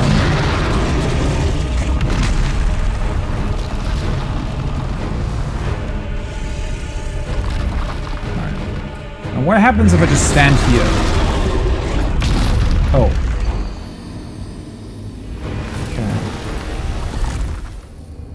Okay. So that clearly isn't the solution. So if I stand all the way to the right, then his hand that grabs onto the ledge is gonna kill me. But it looks like the fist doesn't hit all the way over there. So maybe I need to hit the spot in between the two. First try, yeah. It's just... It's a very, very weird boss design, right? I mean, and I typically enjoy gimmick bosses quite a bit, actually.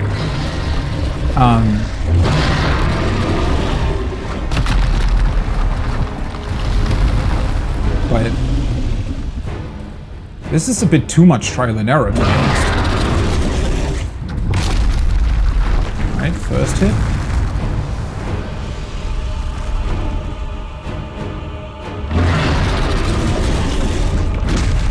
Well, at least I have that down now. Okay, what happens if I'm... Nope.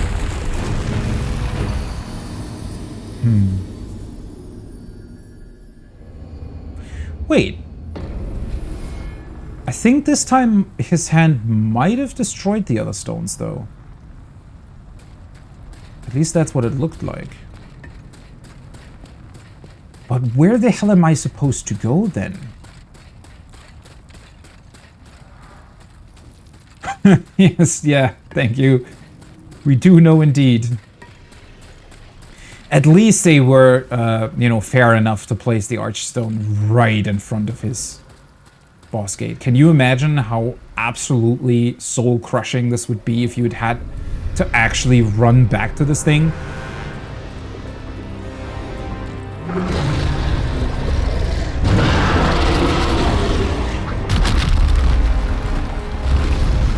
I mean, I would go back to my body form, but he one-shot me in that too, so... Alright, first time.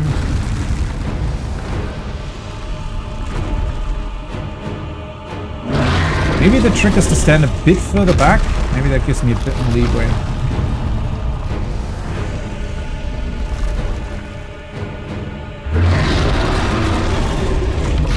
It's so much more difficult to determine where you have to stand, though, when the thing isn't there.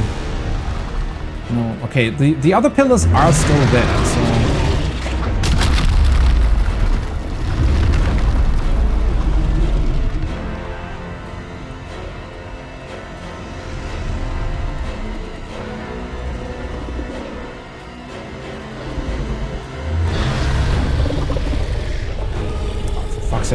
He is also then doing this other grumbly sound that always makes you think he does hit you, but then he doesn't. Alright. Let's try to stand, like, here one more time.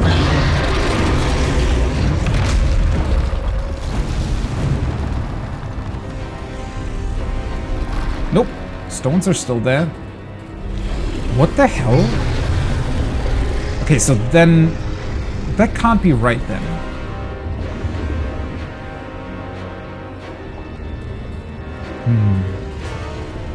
There has to be a specific point, though. Can I make him not target me somehow?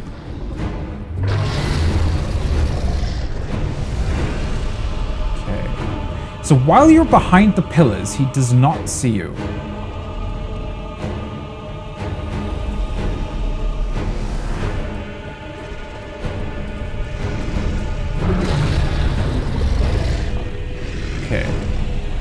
Apparently this pillar counts too.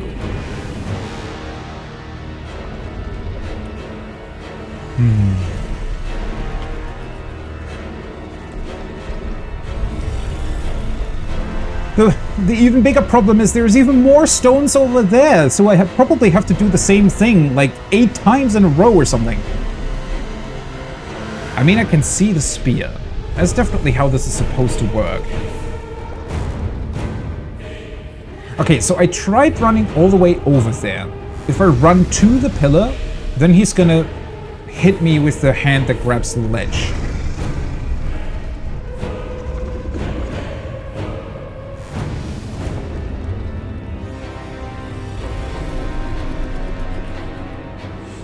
Yeah, it said stealth, I mean, I'm even wearing the thieves ring because I thought that maybe it would make it easier for me to hide, which maybe it does. I don't know. The problem is while you're hiding, he doesn't do anything. So you need to lure him out somehow and make him hit the right pillar. But so if I stand here, right, he sees me, and then I can hide again, and then he doesn't see me. So I would have to stand here long enough for him to start his attack, which is this. There we go. I think that did it.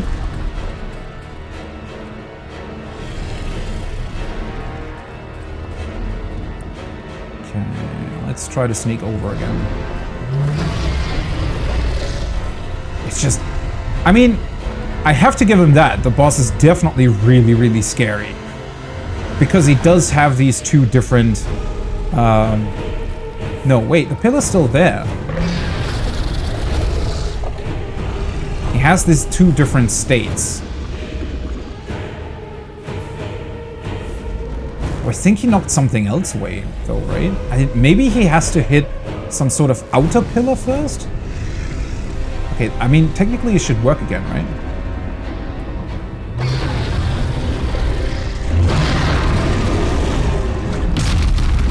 God, that's fucking scary. Did that finally get rid of the thing? No, pillar's still there. Okay, so I feel like I'm not standing, maybe not standing far enough over there, but if I move over further, isn't he gonna kill me again?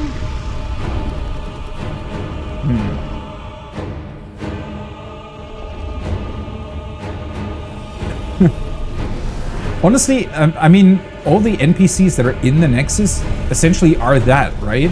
Aren't they people that are also trapped there but aren't fighting themselves? I think that's also what, what's his name? The guy that handles your items? He's saying that, or something along the lines of it, right? I can't fight myself, so I thought of some other way to help the ones that do. I think he comments on it.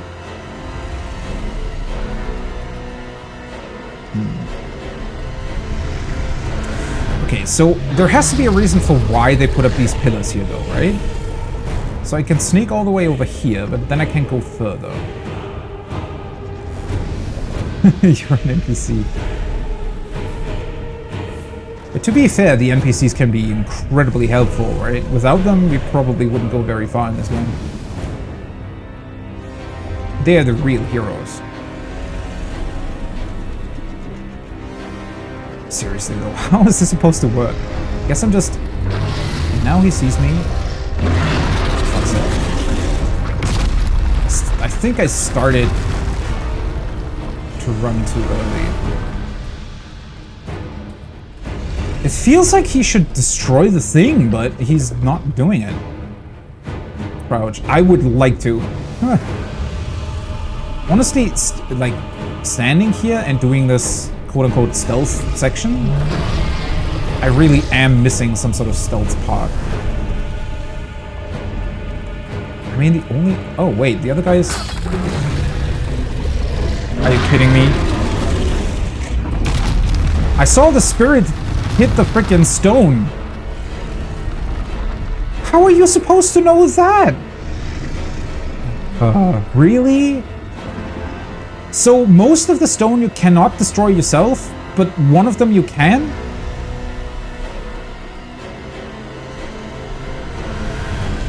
Well, I guess I figured out what I did wrong. Now I just need to get over there without him seeing me. Does he move his head sometimes back to the middle? I think he does, yeah.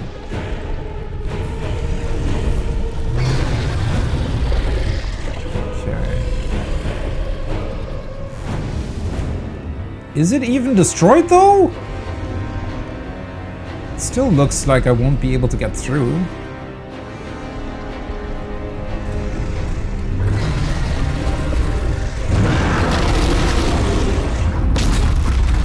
How? Where the hell did he hit?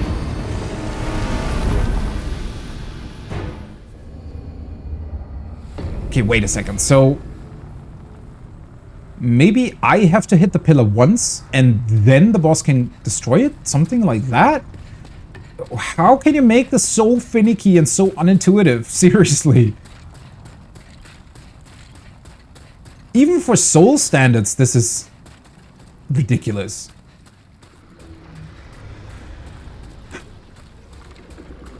Well, at least I think I know how it's supposed to work now.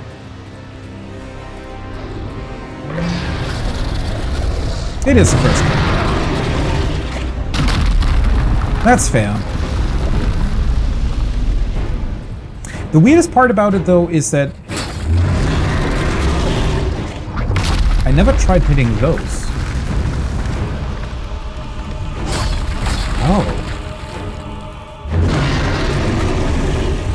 I think I did it completely wrong.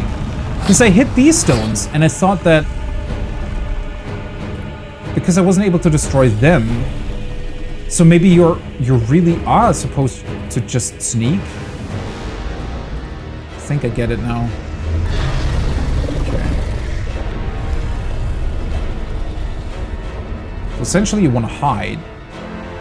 Hit the stones once, and then hide again. Turn your freaking head back.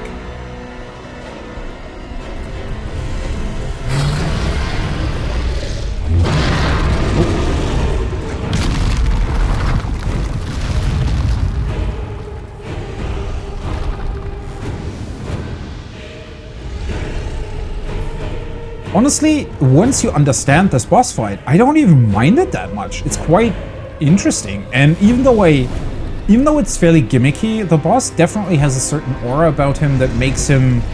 Well, I guess it's just the fact that he one-shots you. He's quite a big, scary guy.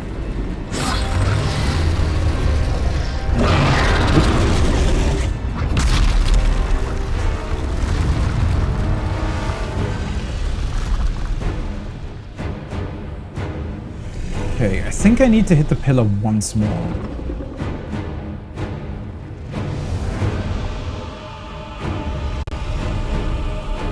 I don't even fully understand. There we go.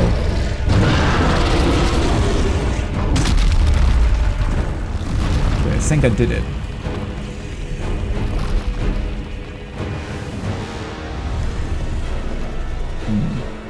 It looks like I should be able to... Well, that's the question, right? Can I hide behind that pillar, or is he gonna destroy it?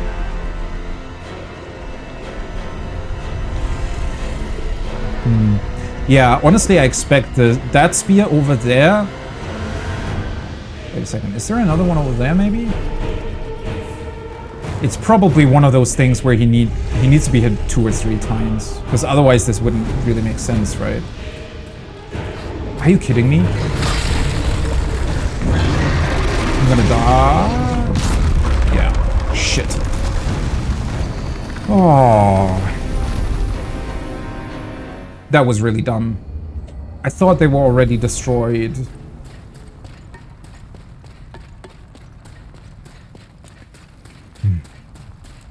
Now it's actually getting tedious, even though I know what to do. That's a bit ridiculous. So you have to hit the stones, what? 3 times or something? I mean, I guess if you know the specific timing, you'd be able to hit them a couple of times all at once. I think once you know this boss fully, if I were to look up a speedrun strat or something, I'm fairly certain that there's probably a way to do this all in one go. Right?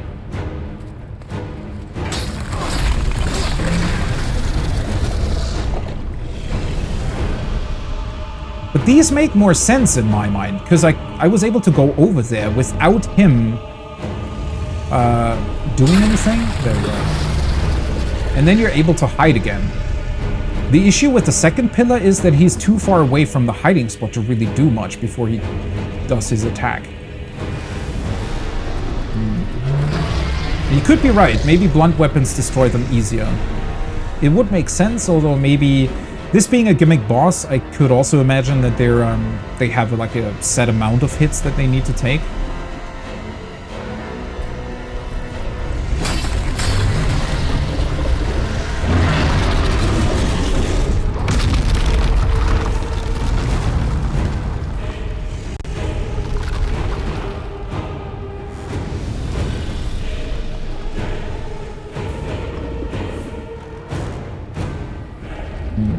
The one thing that I wish they would have done is that he would tilt his head to the other side sometimes. Yeah.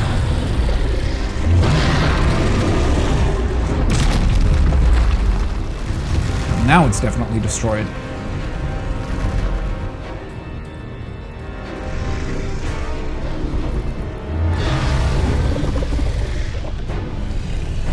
I'm just...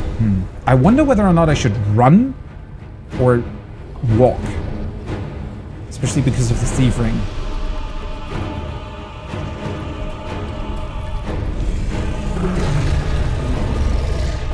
Am I even hidden here? Yeah. That's a very finicky pillar, though. He can definitely kill you if you're not careful. Okay, so there is an item there, but it doesn't necessarily seem like there's any way to hide. Although maybe...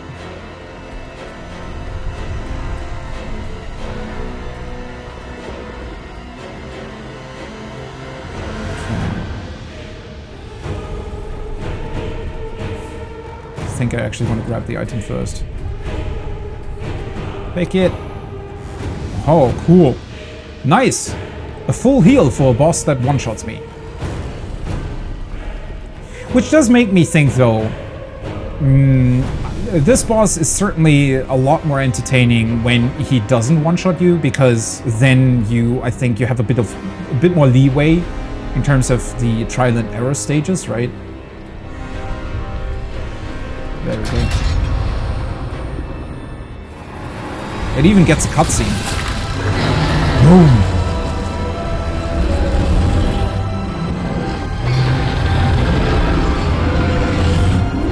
Okay, he destroys the weapon, but that way I can also progress down the stairs, I guess.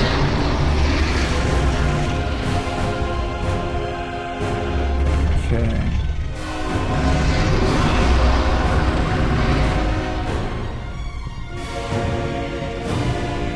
That wasn't half his health, though. Maybe there's like some sort of, what's it called? Final hit at the end.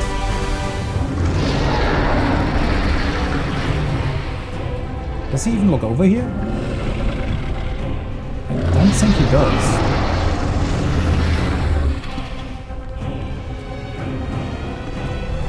Hello. I like the music, though. Don't stop.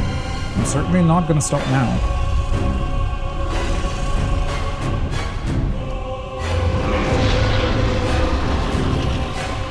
Oh, right. I completely forgot about the Bed of Chaos staying the way it was. I don't think so, though, because... Well, obviously I don't know. But the left of the room looks completely different to the right one, right? So you're clearly meant to go right first. I'm fairly certain that you're supposed to take this way, right? So if I die, I probably have to hit him with the thing again. But then again, I mean,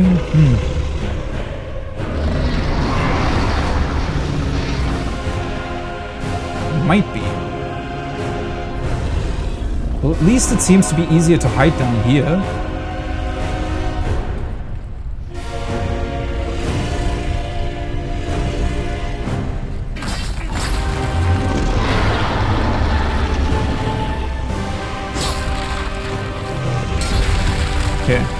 At least with my current weapon, it seems like all of the stone pillars always need to be hit 4 times, though.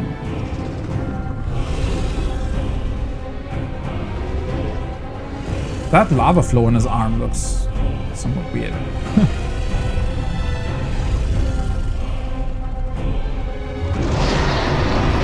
This design is pretty phenomenal.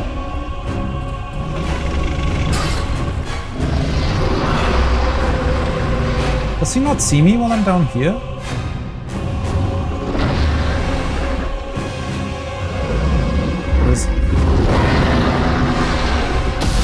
Whoa. Cool. I guess he got impatient. I think it is the one from the cinematic, yeah. It looks very, very similar, at least. I guess maybe...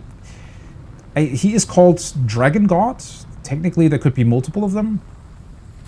Well, that was kind of dumb. I was gonna say, so for some reason his eyes suddenly started blinking. I guess maybe during that down section, maybe you're just supposed to go through there fairly quickly, because he just gets impatient and fire breathes you down. That's very awkward, though. Well, at least I guess this way. Now I can see whether or not he stays that way, or... Yeah, okay, world tendency also stays the same.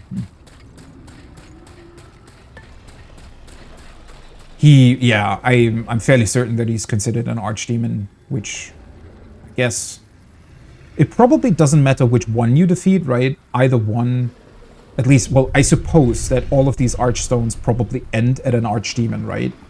So maybe I could have also gone through one of the other ones.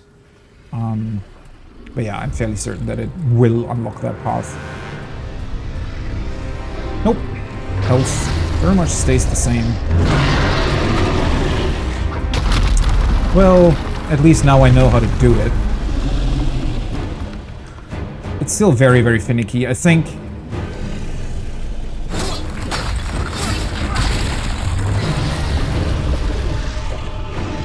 Well, obviously this would be better if he was at least allowed to hit me once without me dying right away.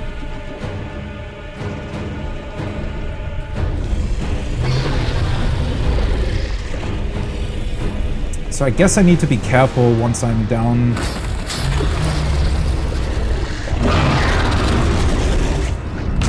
I don't know if there's a way to do that section without him hitting the wall, though.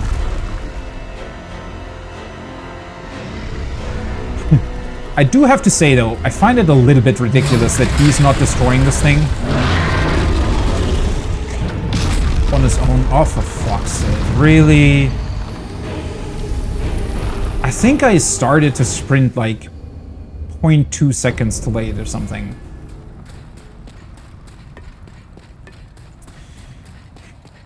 But there's also no way for me to get more armor or something that would allow me to... I mean, I'm pretty much wearing the heaviest stuff that you can get at this point in time, I think.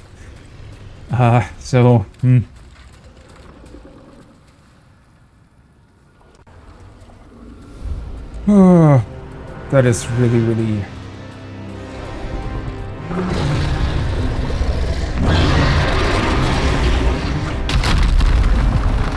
I think it would also be better if his hitbox wasn't as weird as it is. His fist hitbox, it never actually looks like he properly hits you. He always just sort of punches the wall, and somehow it also damages you.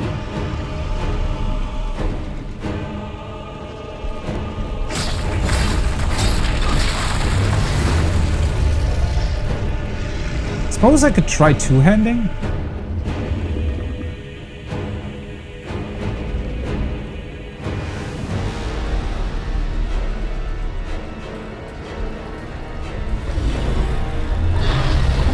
Nope. For some reason that pillar does not count as a hideout. Even though technically you shouldn't be able to see me. Maybe he just gets very angry at that point. I don't even know if it's worth it to wait for him to tilt his head back.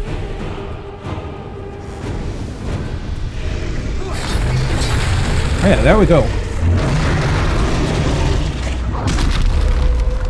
Okay. Learned another lesson. Two-handing is the way to go.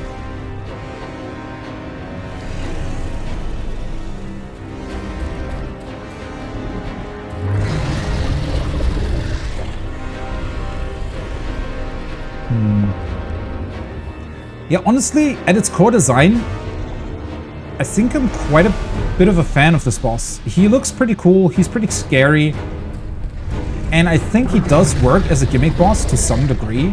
The biggest issue that he literally has is just that he one-shots you. If he would do less than half my health and actually give you a chance to properly do trial and error, right? Then this would be far, far better. Which, again, if you go here later down the line, it probably is easier. I definitely see that being the case.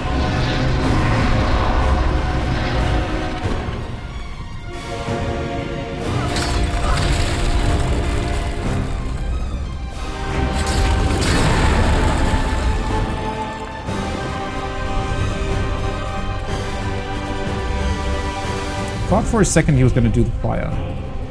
How exactly does that work? Because I feel like he has some sort of enrage mechanic here.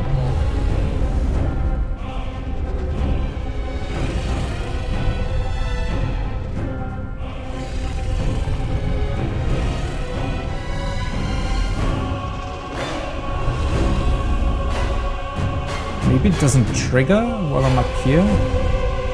Maybe he saw me too many times and then just decided to fire breathe the entire thing.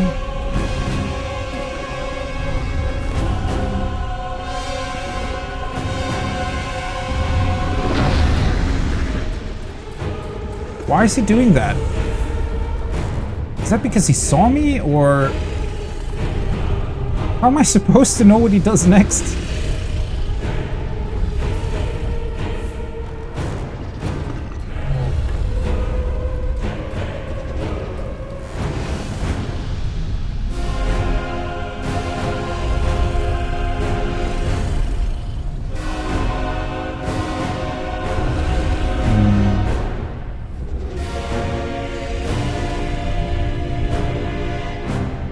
There's definitely a couple of pillars left, so...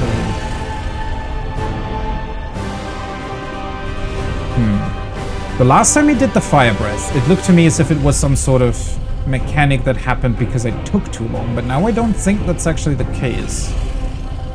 It might be based on how far I'm progressing.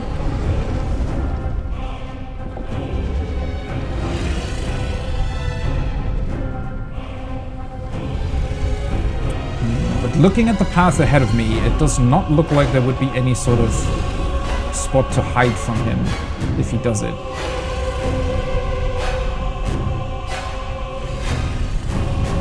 Yeah, it's definitely not happening now.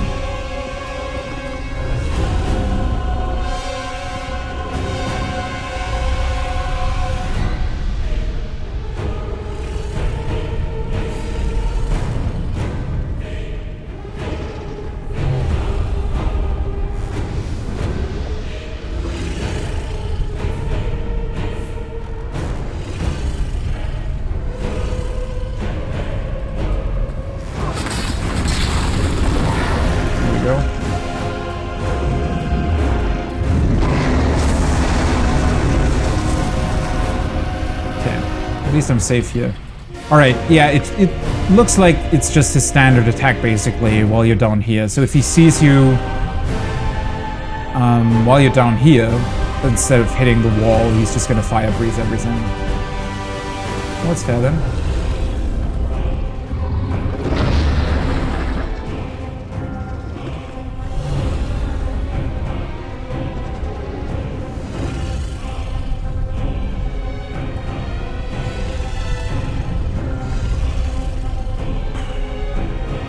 Problem is, at some point I won't be able to run back if he does it. Which seems somewhat unfair, to be honest, but...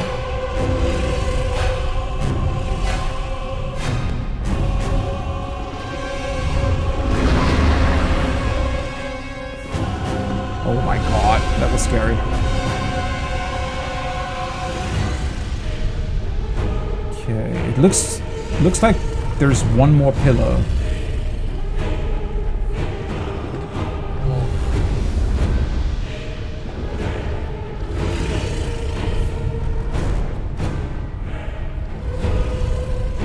Kind of confused why he doesn't see me, honestly, but well.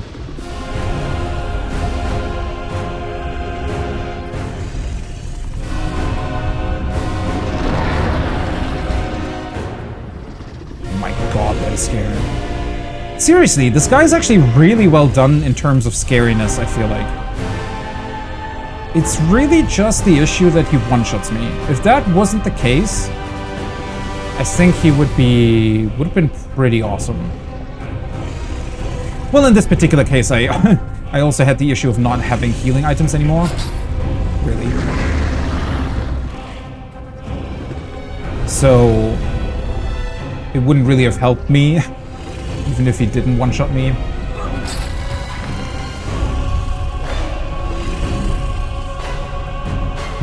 He didn't see me there, so clearly his head tilt does have something to do with how he sees me. He sort of tilts the other way.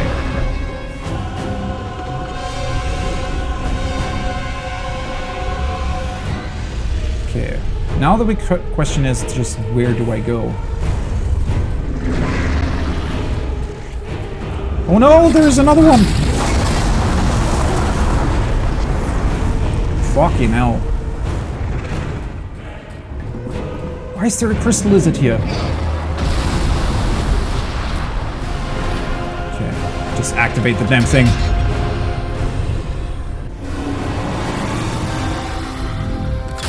Did not see the other pillars on the staircase. But thankfully, I guess his fire breath doesn't work that far. Ah, there we go. Well, clearly I'm meant to hit that, huh? How do I get there?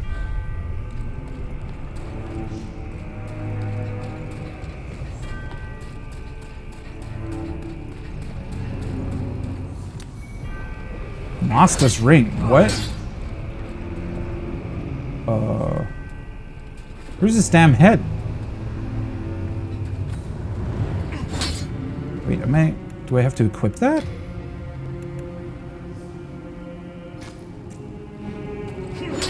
Nope. That doesn't help.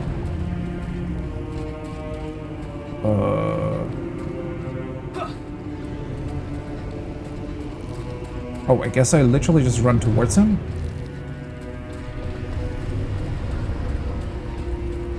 There we go.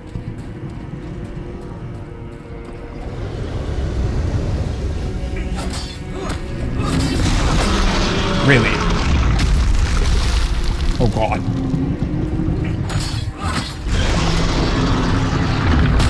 Guess he's fighting with his literally last breath.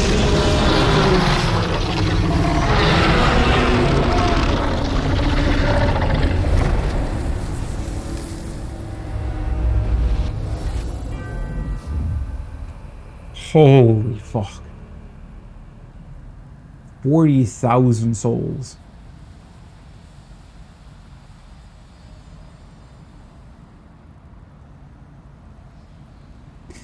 Okay, not gonna lie. At first I was getting really annoyed, but this is a pretty cool fight in terms of spectacle. Like, yes, it's weird to figure out what you're supposed to do. That's definitely the biggest issue. And the fact that he one-shots you, as I said, multiple times. But once you get what you're supposed to do, it's an awesome fight. Simply because the music, as you said, is incredible. The way it changes once you hit him once, and then when you hit him a second time and run towards his head, is pretty incredible. And his design is awesome.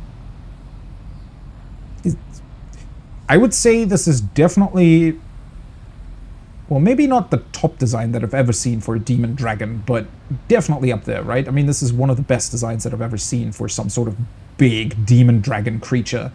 Because he had that awesome combination of, he had multiple eyes, right? He had wings, yet at the same time was also some big lizard guy with actual fists and feet. I don't know. It's pretty awesome design. I think it just should be a little bit clearer that you are supposed to just stealth, and that he is not the one who needs to destroy the pillars, but you are. I don't really know how you could make that clearer. I think maybe placing the pillars there, maybe just making it a pure stealth section without the pillars would have been the way to go. Because then I think it would be more obvious what you're supposed to do. Or, alternatively, they should have placed some sort of specific item here that clearly points towards what you're supposed to do.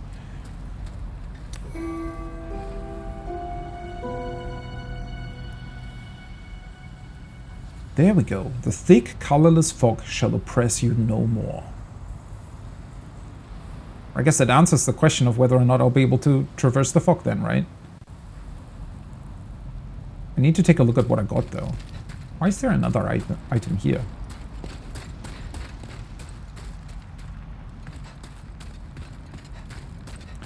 Well, to be fair, I did figure it out by myself eventually, right? So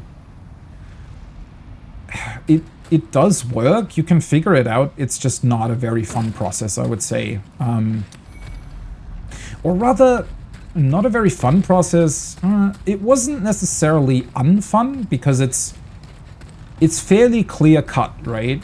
Either it works or it doesn't. So in terms of trial and error, at least they did it right in a way where it's nothing's really ambiguous as such, right? I think that, well, minus the pillars maybe, because it's not entirely clear whether or not he destroys them or you destroy them. I think the biggest issue there was that he does destroy some stuff, but you have to destroy the pillars specifically. And I think that's where I got confused and thought that he was the one who destroyed the pillars, where in fact I don't know, maybe I ran into them or something? Or maybe he can destroy them as well, I don't know. Whatever it is, it just makes the thing less clear, and that's a problem. So, I think, I don't know, they just should have had something that made it specifically clear you are the one that's supposed to destroy the pillars, and it should be clearer how the stealth works.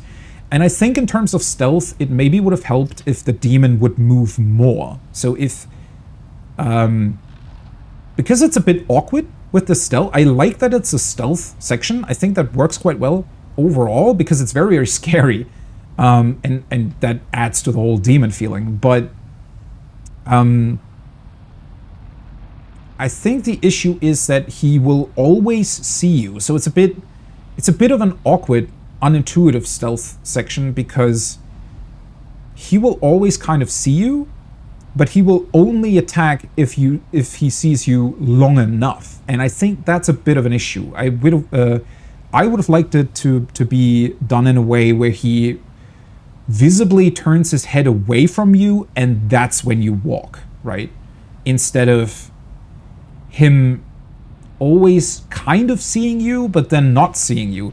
Because that also doesn't really make a whole lot of sense, or quite honestly, right? Because he's a big, scary demon, and if he wanted to, he could just smash everything here, and I would have no chance of even getting to the weapon.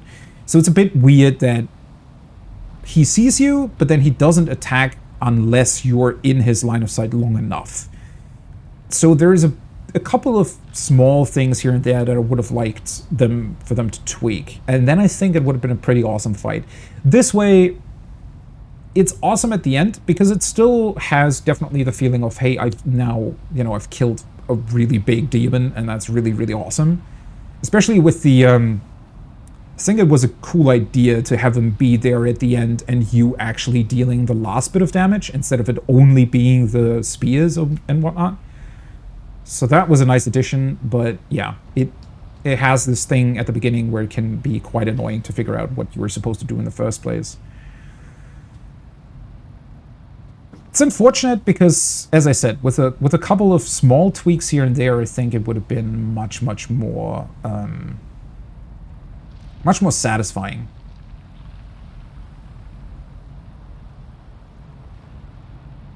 Other things are made more obvious than they should be, yeah.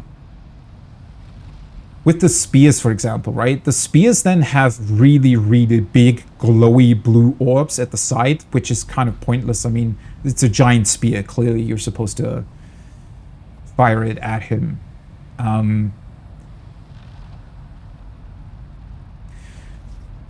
Yeah, it's just a bit unfortunate. It's not a big deal at all. I think it worked quite well overall, but yeah. Can definitely see a lot of people getting frustrated with this, and rightfully so. It's a very, very strange beginning. Okay, by the way, did that change anything about the world tendency? No. That does not seem to be the case. So I have still absolutely no clue how to turn the world tendency back to white.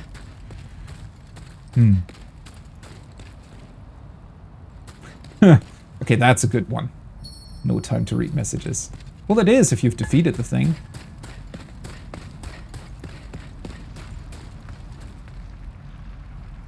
If you press on, you can proceed.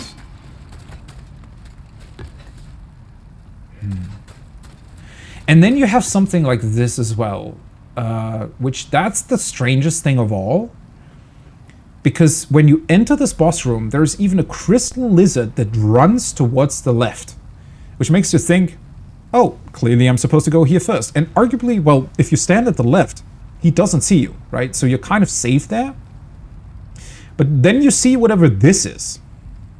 It looks like a sword with a glowing handle for some reason.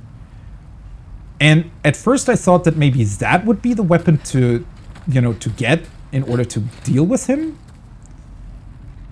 But that doesn't really seem to be the case either, so I have no idea what that even is. Is there a way for me to get there? Maybe I should look at the other stuff that I got. First of all, the one ring. Master's Ring. Damage plus from optimal hits. Otherwise less. I mean, the design looks pretty cool. Shaped with straw rope. This ring increases damage inflicted by optimal hits while decreasing damage inflicted by all other attacks. One of several rings originated in a distant land known for its unique sword crafting technique. This ring, too, was crafted with a comparably uncommon process. Its unique sword crafting technique? I wonder if they're referencing the Far East or Japan or something.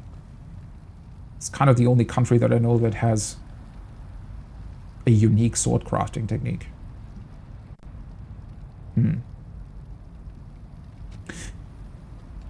What the hell are optimal hits, though? Is that when you backstab an enemy? Is that what they mean? Because if so, it's not really that great, is it? At least for me, I feel like I wouldn't really do that all that often. And if it decreases the power of all other attacks, Okay, let's go back to these two. I got what? I think I got 3 things when I killed him, though, right?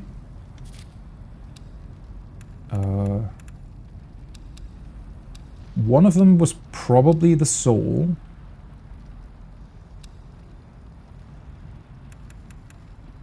Did I get this one as well? Pure Dragonstone? I feel like I got this thing.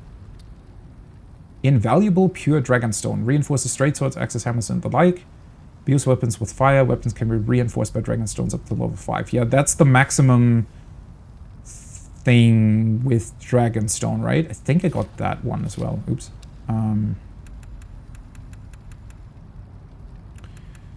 Did I get another one of these? I think I only had one. So that might have been one, and then probably the soul, right? Dragon Demon Soul. Source of enormous power. Alright.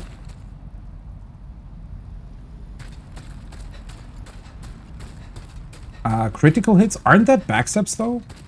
And I guess counter hits when you shield, what's it called? Godbreak an enemy or something?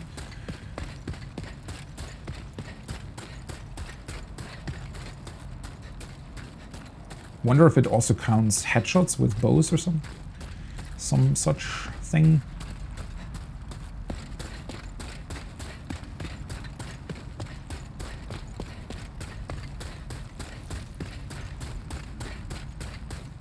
Honestly, I have absolutely no clue.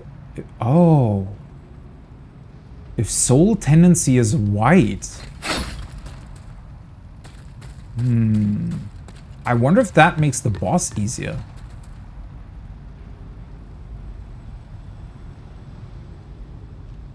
Okay, whoa. Since it's currently black, I guess I won't be getting there anytime soon.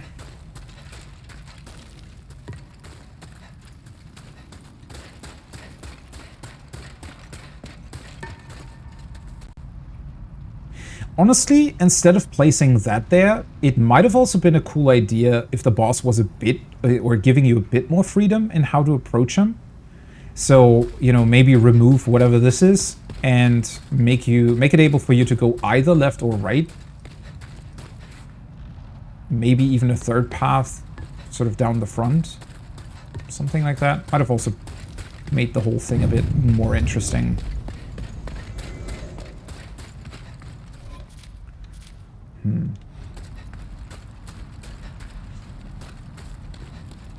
It sounds like something to test. Yeah. I mean, I'm never really the biggest fan of critical hits in these games.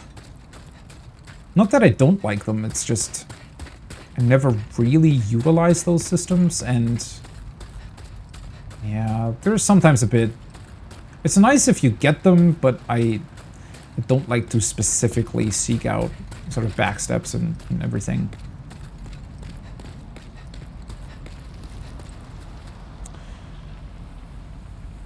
The background looks pretty awesome, though. Oh, wait. Why do I not have my... I guess I unequipped it before I entered the boss arena. I really would like to see what's beyond there. I don't think you can. This is probably the end of this arch zone, I'd imagine, but...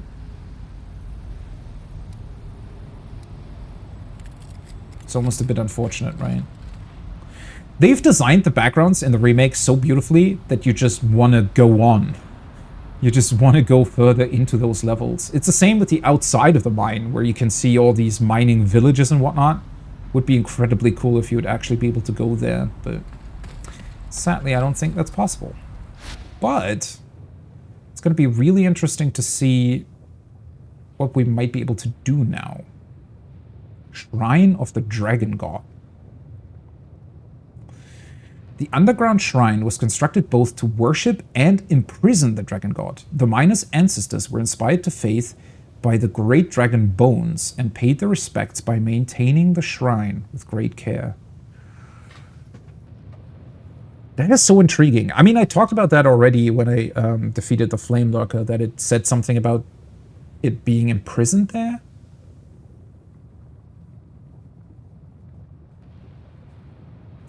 A shrine was constructed to worship and imprison the dragon god. Why would you imprison him, but then also worship him? And how does that relate to King Aland and the rousing of the Old One? Because all of this seems like it was always here. I mean, it even talks about the miners' ancestors, right? So I guess they must have at some point, way, way in the past, probably dug up these tunnels here and maybe discovered the dragon god. Although by that point he wouldn't have been imprisoned, right? So who imprisoned him? And why did the miners then decide to worship him? Maybe out of fear? I mean, sometimes that happens.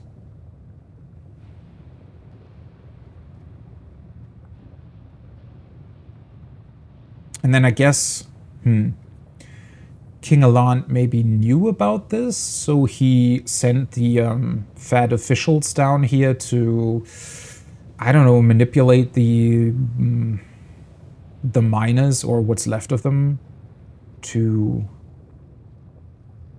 yeah, to do what exactly? I mean, this thing was still imprisoned here, right? It wasn't set free, I guess.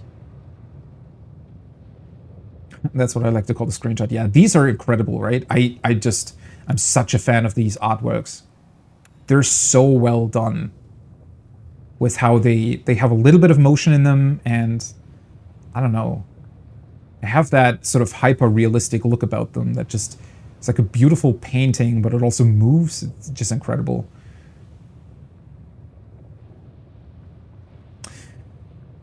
The one thing that I fear a little bit is going back to the Nexus. Hopefully nothing has changed in a bad way.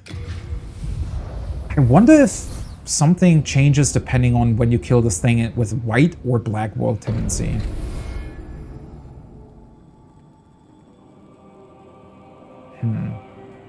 mean, the archstone itself still very much looks the same. Because I was wondering maybe whether or not they'll change at some point, but... Hello. Thou seekest the power of the soul, no? Well, first of all, I just wanted to talk to you. Touch the demon inside me.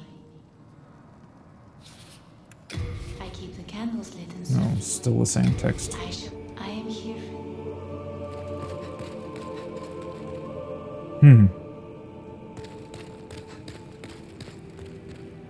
Patches is still there, thankfully. But perhaps our age was... Same dialogue as well.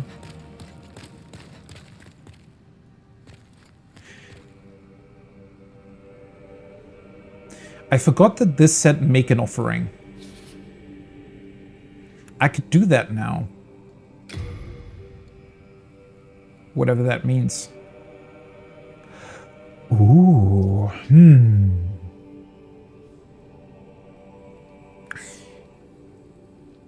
This seems to be a repeatable thing, right?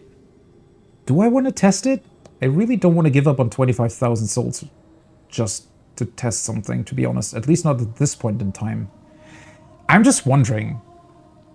This does seem to be a repeatable thing, so maybe this is how you can reset the world tendency?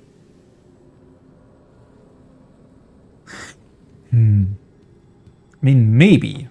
Still doesn't answer the question how to get it over to white, though, because at least when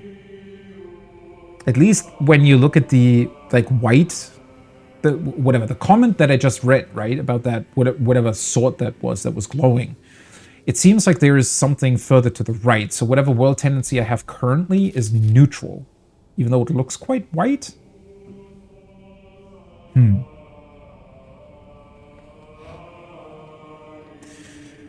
I mean, 25k would get me... Well, it's 4 levels at this point, right? Roundabout. Other than that, I could buy the Miracle, that's essentially unlimited, what are they called? Archstone things that get you back to the Nexus, but I still don't have a way to cast Miracles, so that's not really worth it. Other than that, it's not really that much. Well, I just assumed, right? It seems to be either black or white, because that's what it said in the comments, right? Or in the message that I just read, it said white. So I assume it can be black or white, or dark or white. I don't know. And the second Archstone right now looks dark to me. Although now that I'm looking at it, it now definitely has more white in it again. So maybe by killing the demon, I turned it back to white slightly? But I can't repeat that. So how do I turn it even more white?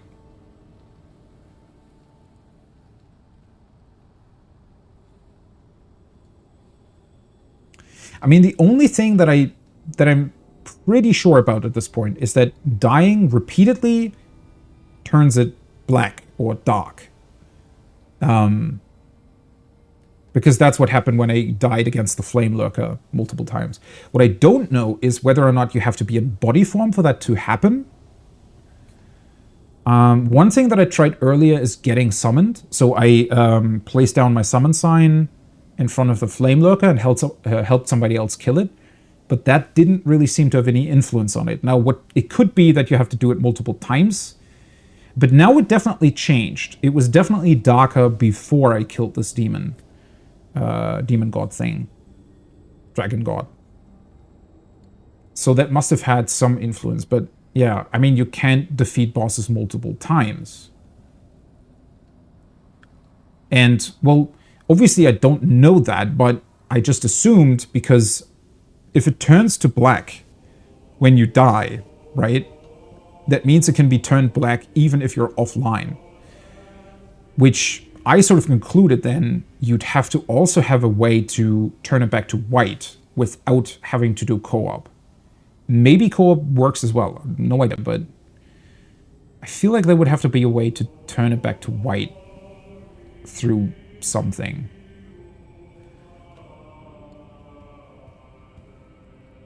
And since it's more white before now, killing bosses seems to be a way of doing it.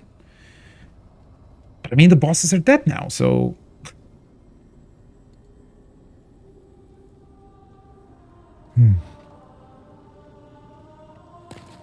Maybe this offering also has absolutely nothing to do with it. I mean, at least judging by what you can do in other FromSoft games, sometimes you can make... At least that's how it worked in Elden Ring, right? In Elden Ring, for example, you could make an offering to the statue where the big turtle is, and that allows you to reset NPC quest lines, I think. Or not their quest lines specifically, but their attitude towards you, right? If you piss them off, or I think if you killed them accidentally or something like that, it resets them. I'm fairly certain. I never tried that myself, but it seemed to be what it was for.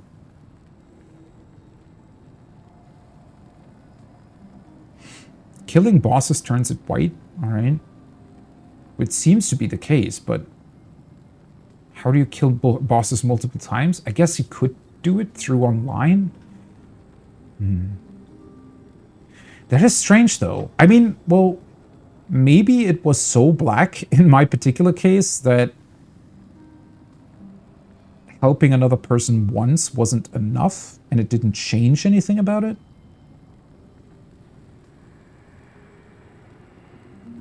I guess I need to test it more. Maybe once you've dealt with all the bosses, there is another way of doing it. Because the weird thing is, right, typically you would say that you die way more often than you defeat bosses. So wouldn't most worlds tend to turn black? There has to be a way to keep them white, huh? Killing invaders too? We can't really count on that though. I mean, I don't think there is a specific way to get invaded, right?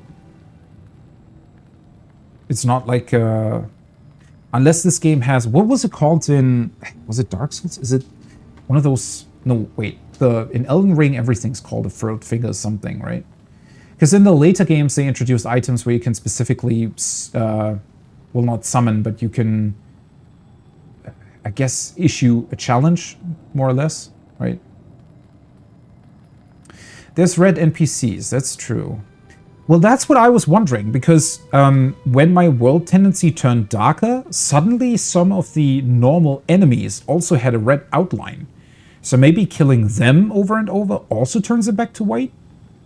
Because what other purpose would there be for those enemies, right? But then again, I also tried that, and at least killing, I don't know, 4 or 5 of them didn't do anything, or at least it didn't seem to. Then again, as you said yourself as well, it's quite hard to see when that symbol changes, so maybe I just missed the change, or maybe I just didn't hit whatever threshold there is in order to change it. I can forge weapons for you. No idea. Well, at least that is something else to test out. Okay. Could buy a couple more Heartstone shards to upgrade my weapon. I should probably do that at some point. I was worried sick. When that statue said something about offering, one other thing that I wondered about was also that maybe I would be able to offer these souls there, like the boss souls, and get something out of that, but I don't quite think that's what it is.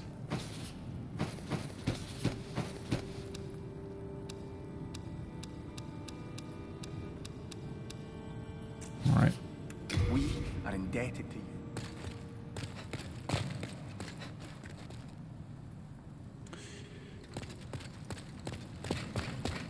I guess I have to make another round. Among them, Right. with this too? Oh, fellow, this I see. I pray we meet again. Oh, august one, deep within the darkness, when will you continue to pray? All right. Absolutely nothing changed. Great. What did I do, though, at the beginning of the game that killed, or at least removed, the blue glowing warrior from this place? He suddenly just vanished. Still don't know why. Also, I have a feeling that some NPCs will maybe still appear here, but... absolutely nothing going on currently.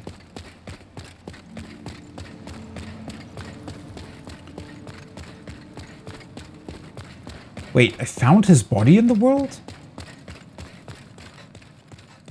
I did? Oh. So, well, I was wondering why he was glowing blue.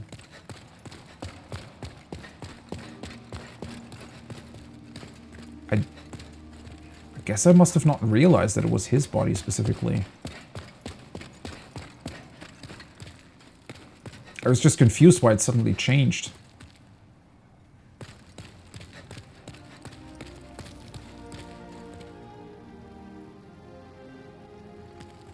Have you received assistance from the Candle Maiden? She is a prisoner of the Nexus. It is her duty to lull the Old One back to its slumber. That is why she helps those who hunt demons. And that is why she has become a demon herself. She's also a demon? A soul is the essence with which living things comprehend the world around them. When one loses the soul, one loses the mind, and a land barren of souls is absorbed by fog and banished to the infinite darkness. The Old One is a bottomless pit of nothingness, with an insatiable appetite for the souls collected by its faithful demons. The Old One's very nature cannot be fathomed by the living. Alright. I was gonna say, that sounds very, incomprehensible. Big pit of nothingness. The Old One. A bottomless pit of nothingness, okay. His soul form, yeah. I mean, he was there in his soul form, basically, right? That's why he was glowing blue. So somehow his, I guess, soul still lived on because his body was somewhere. And by finding it, we released his soul, I guess. So that he could properly die and not be trapped by the Nexus anymore. I guess, something like that. I guess it must have been very unclear to me then that I found his body specifically. That's back in the first level in Boletaria though, right?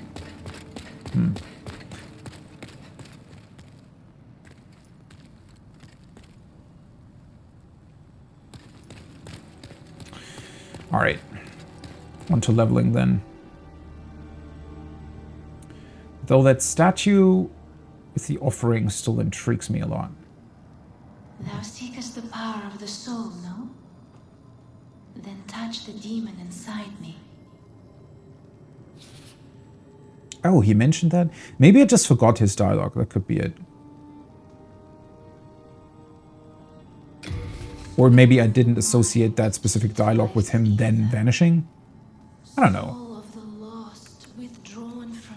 Okay, I think I'm gonna go to Endurance 25. It's a bit difficult to gauge what I should do next because, well, that dragon god wasn't a normal enemy, right? I guess getting a bit more vitality is probably a good call too, considering that I was one-shot by him a bunch of times.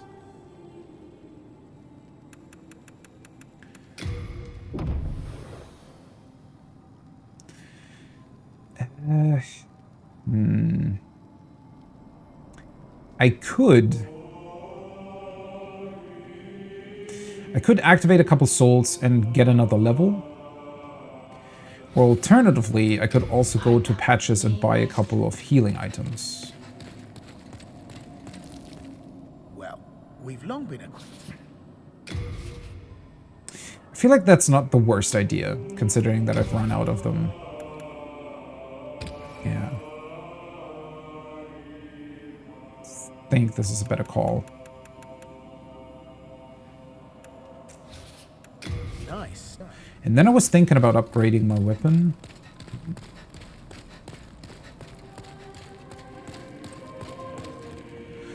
Yeah, especially Vitality is definitely a big game changer most of the time. I agree. Technically, I am doing somewhat of a strength build, although I'm still not entirely certain what I really want to go for. Then again, I haven't really found anything else so far. I mean, most of the stuff that I found was either worse than what I have, or for other builds entirely. So... we'll see. And yeah, endurance. Well, typically, I don't really go for endurance all that much. I mean, eventually, yes, but it's usually not that big of an issue for me. But with the shield now, I feel like I need quite a bit of it.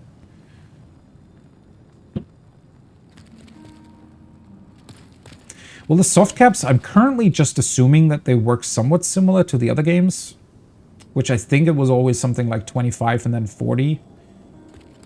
I guess I'm just going off of that.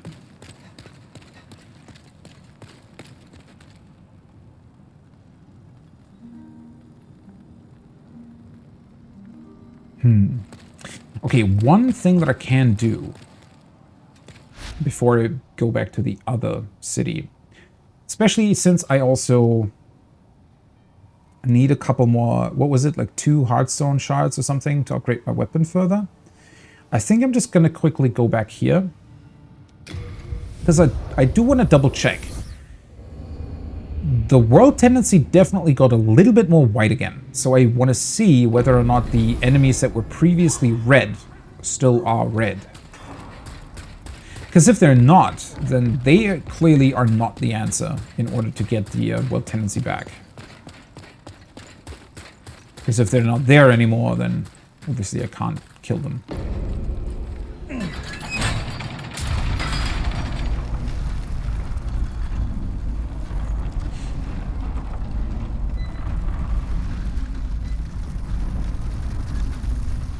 Yeah, with the equipment burden as well, right? That's another one. Okay, well that guy clearly is still red.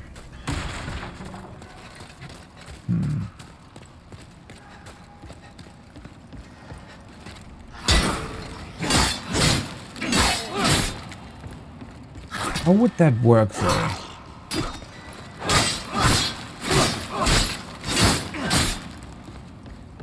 Yeah, I like my endurance a lot more than previously, I think.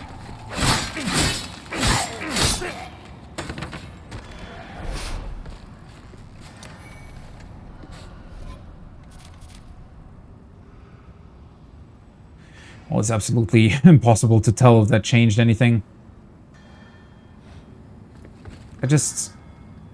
I don't know what else would do it. You really can't rely on other invaders, right? And the bosses are all dead, so...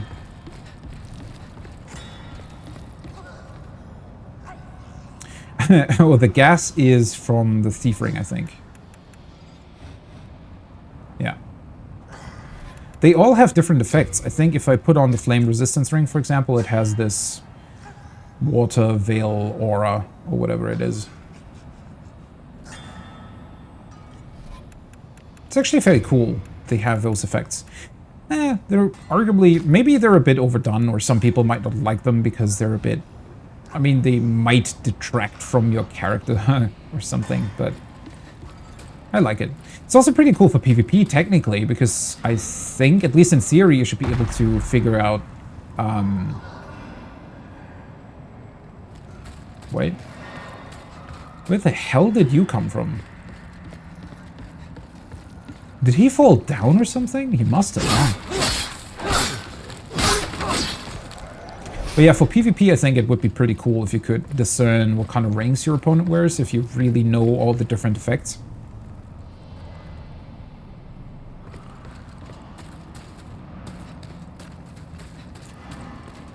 I like to two-hand against them typically, but with the red ones, they have so much HP that I just want to have a bit more of a defensive option as well. Oh, hello. Did not realize you would see me. Or hear me, I guess. How are you dealing so much damage still? Can you please stop that? Oh. Wait, you can't carry more than 25? Interesting. Did not know that.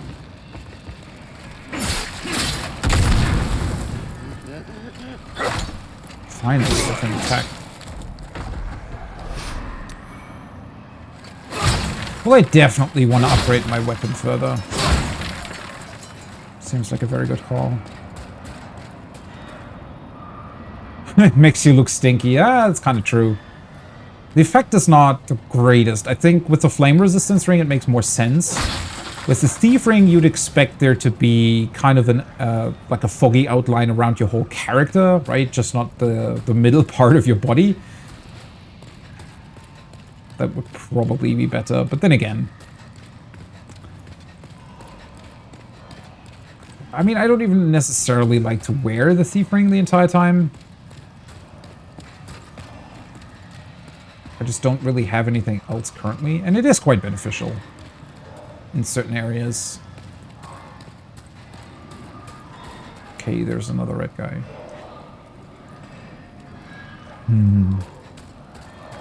I really would have liked to have seen when they appear, though. The problem was that I, for the most part... Well, I just... Oh, hello. You can jump. I did the flame lurk the entire time, right? Which is why I didn't go through the normal level at all while I was trying him, so I have no idea at which point or at which death number these guys appeared. The funny thing is they're not even, it's not like they appear.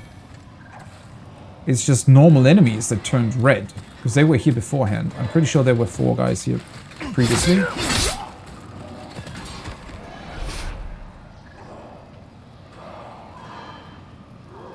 Yeah, so what seems to have happened is that they turned red, and the red ones drop way more souls, but they also have way more health. So yeah, the makes enemies harder is definitely true. I don't know how that counts for other enemies, though. No idea. I don't think I paid enough attention to them specifically. But killing the red guys, I don't know. It doesn't necessarily look to me like it changes anything. But then again, maybe you have to kill like 50 of these guys?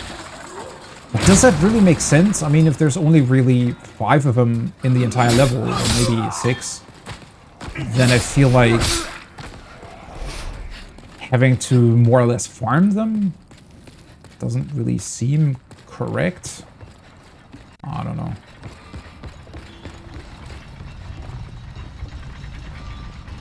Oh, true. I completely forgot about that. Yeah. FromSoft's games typically just update... Or you need to leave the level for anything to update, right? So me just willy-nilly killing them won't change anything? If it be a blacksmith.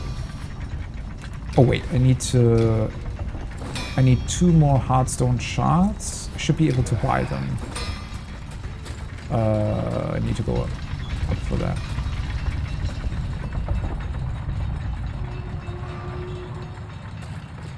The craziest part to me is that the original didn't have the tendency shown in the menu, right? So you had absolutely no idea what kind of tendency you were at, which added to the mystery factor of the entire thing, but it also made it impossible, or pretty much impossible, to figure out how it worked, I think.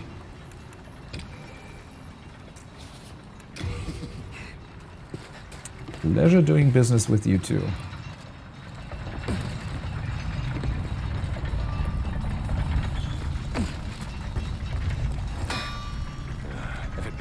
I still think that, or rather, don't know why this guy isn't doing more with Blacksmith in the Nexus. They're like powerful Already heard that. Because I thought at first the guy in the Nexus was specifically talking about this blacksmith and that he was still out there somewhere, but then finding him doesn't even do anything. No idea if there's a quest line attached to them. Alrighty. Should hopefully be kind of a significant upgrade here. Only have 2 hardstone chunks. Pure hardstone, 1. Alright. Also, for some reason, having a +9 weapon at this point in time feels fairly high. So that also seems somewhat different in Demon Souls.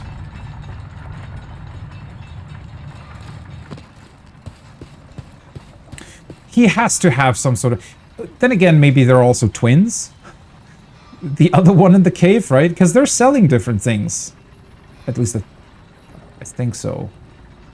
Yeah, the one in the back in the cave sells, I think, the bigger upgrade items, right? He sells the basic ones, and the one back in the lava cave sells the next tier of upgrade items. So maybe they're just twins or something, or maybe he has some sort of super secret small tunnel that only he can get into, and I don't know. It's a bit... I honestly thought the first time I saw the guy back in the lava cave that he would just stay there, right? Isn't it the same with the other merchant? No, wait, the other merchant in Boletaria actually moves, right? Because you find him first below the bridge to the right, close to the point where you rescue the knight. And then you see him again after you killed the big slimy thing below the big bridge where the dragon flies over, right? Like the second one, where he flies over. But I think if you then return to the first spot where you see the merchant first, he's not there anymore. So I think that one actually moves. Although I didn't go back there specifically, so...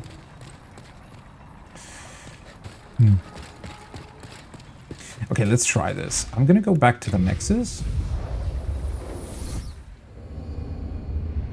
Yeah, he's near the Tower Knight, right? Sort of under that big bridge that leads towards the Tower Knight is where I found him. And the first time I met him, he was off to the right, above that little courtyard where you find the that guy. This one.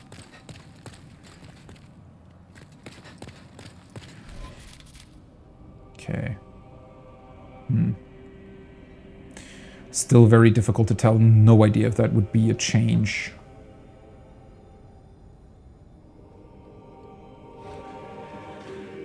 Oh well, I guess maybe it'll become clearer once I've done a couple other levels.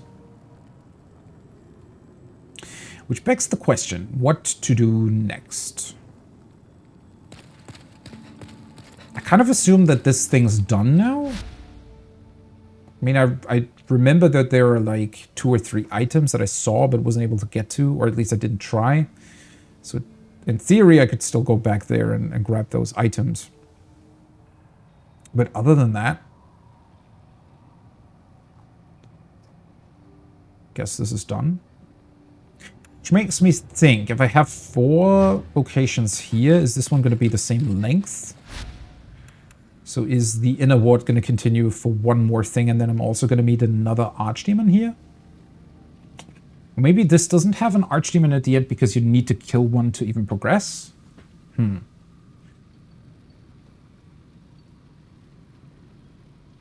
Wait, he never came to the Nexus for you?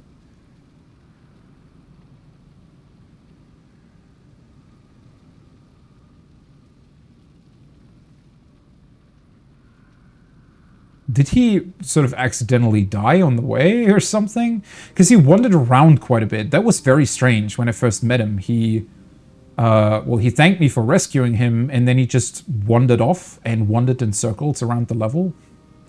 And the next time I went to the Nexus, he was just here. Although I think he did disappear again for a time, and then he came back. And since then he's been there. But he hasn't changed dialogue or anything, really. He never showed up there? Maybe you need to do something else for him to... Maybe I accidentally activated something that makes that happen? Very, very strange.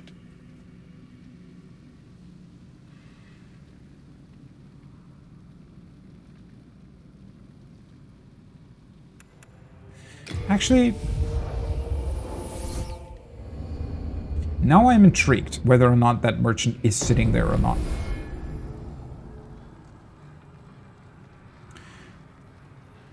I'm also somewhat wondering if something's changed here. Why would it, though?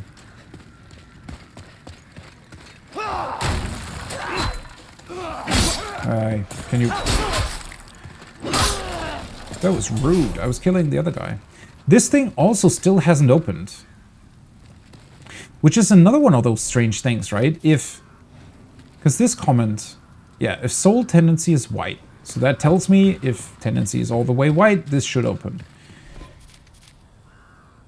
But I'm fairly certain I've never really died here. I mean, maybe I died once, but I also killed 2 bosses. So is there even further white tendency? That is so difficult to figure out. Also, I just noticed that the symbol even... Like, not only the background moves, but also that weird half-moon circle thing moves in a circle. Interesting. Don't think that has any significance, though, but...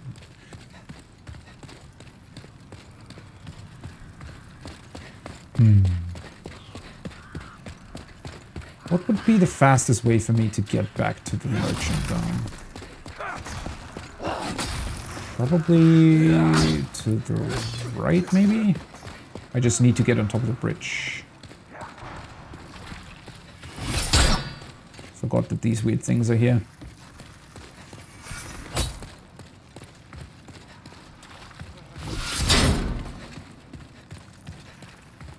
I need to go further up.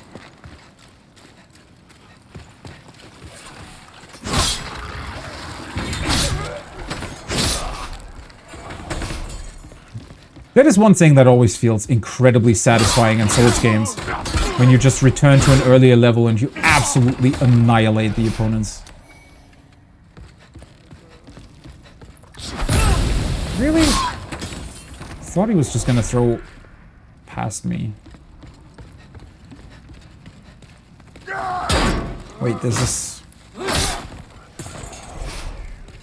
Not actually the bridge I wanted to go to.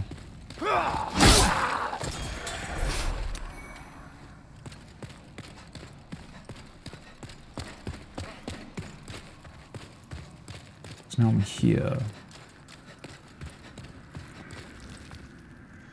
Well... It's not where I wanted to go.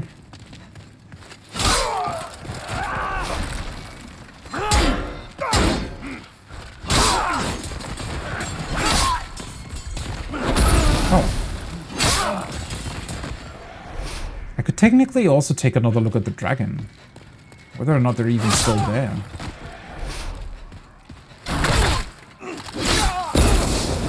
Kind of cute how little damage they deal.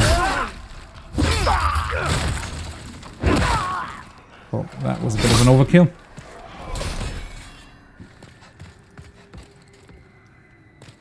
Oh, that could be that they inspired the Mimic Tears. That's true. They look very similar, don't they?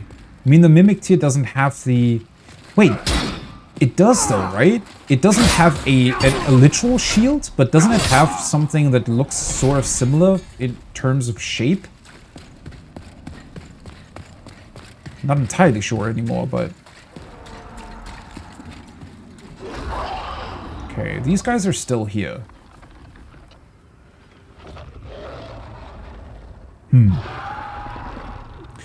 I mean, I'm fairly certain that I would survive like one flame blast or something, but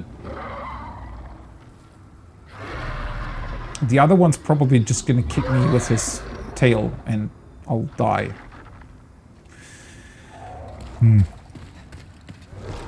Maybe something changes if I progress through the level.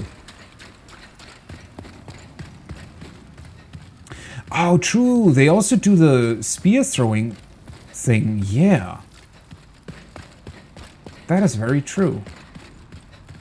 That is pretty crazy though, isn't it? Because that type of enemy I don't think has ever really appeared again during any other game, right?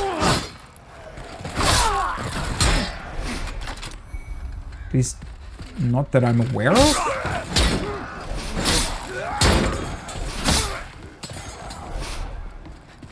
So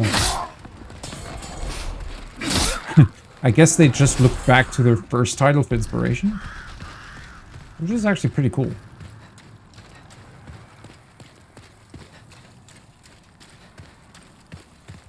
Completely forgot that there was one of these knights here. Holy shit. Considering how much of a difficulty I had with them in the beginning, well, it's not entirely true. They're not super difficult even at the start, but I had to guard break them to properly do damage.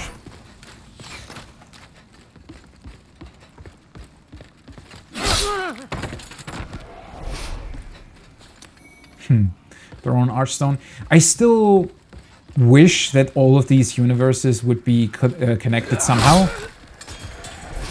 In some form. Would also make the similarities between them cooler in a way, right? Because it would explain why they have somewhat similar looks to them, or not even looks, but the structure and certain, I guess, enemy types and whatnot. Okay, where exactly was this? Honestly, just running through here, it does get you quite a few healing items, but then again, they're all the basic ones, right? So let's see if he's still here. So this is where I saw the merchant first. Yeah, and he's not here anymore. He actually moves on to below the bridge towards the Tower Knight. And he specifically comments on meeting you again as well. Which leads me to believe that whoever those other guys are down in the mines,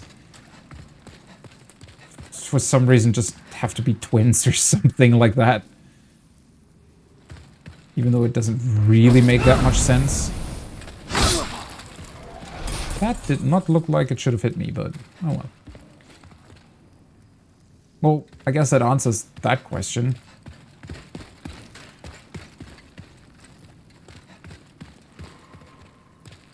Yeah, Dark Souls is connected.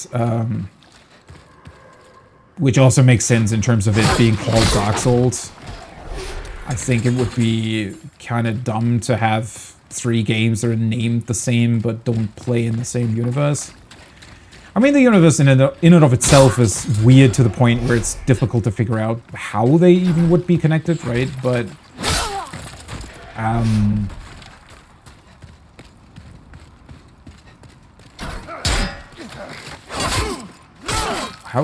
did he counter me or something? That was weird.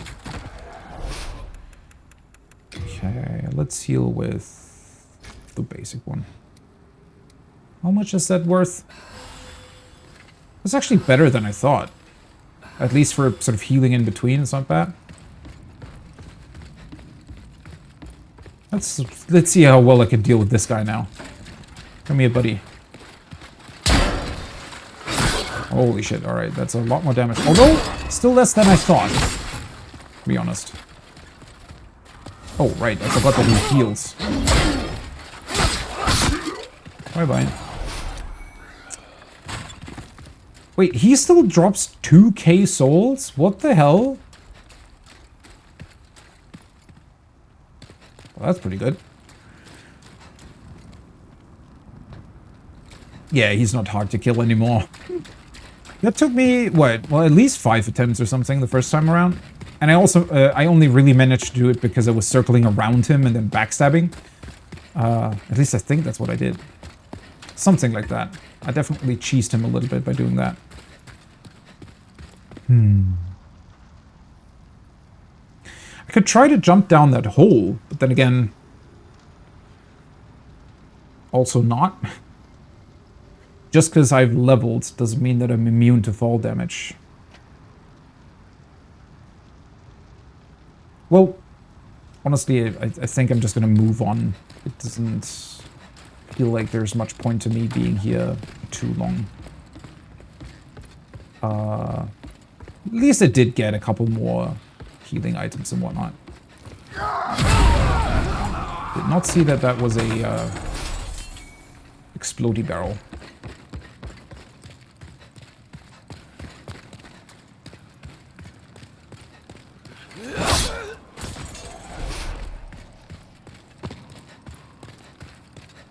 Still absolutely love this level though. It is such a cool design. I don't know. Especially as a first level. Can you stop doing your weird rant? What the hell? Did not realize they would be able to stagger me that much with it.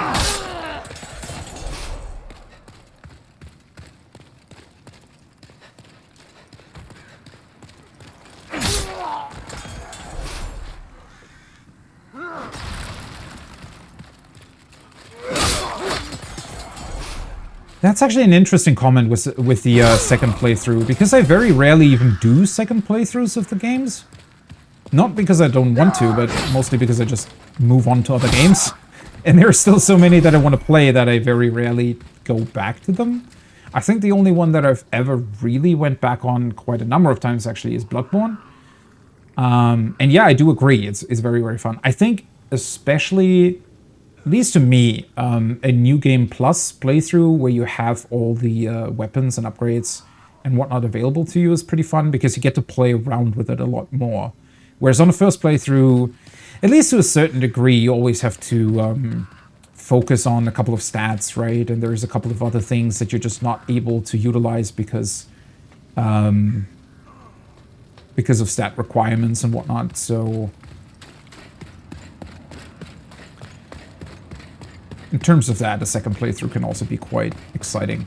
Also, typically you can just focus on what you like the most, right? So you can skip the enemies and or levels, or at least sections of levels or enemies that you don't really enjoy all that much, and just go straight up to whatever thing you enjoyed the most personally. So that's another one of those big benefits, I think. Play Bloodborne 19 times. All right, that's a lot.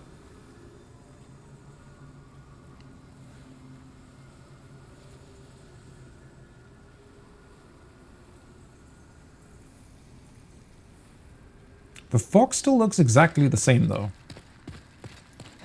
Let's see what happens. Oh, gets a cutscene.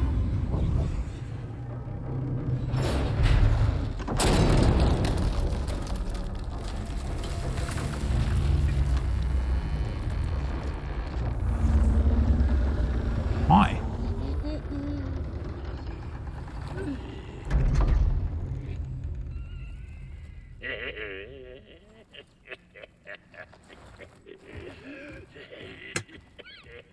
And he waddles away. What is that about? Wait, why does he suddenly open up the door for me? Shouldn't he be a bit more, well, maybe not afraid, but certainly concerned that I might kill his king or whoever sent him out here? That was very, very cocky.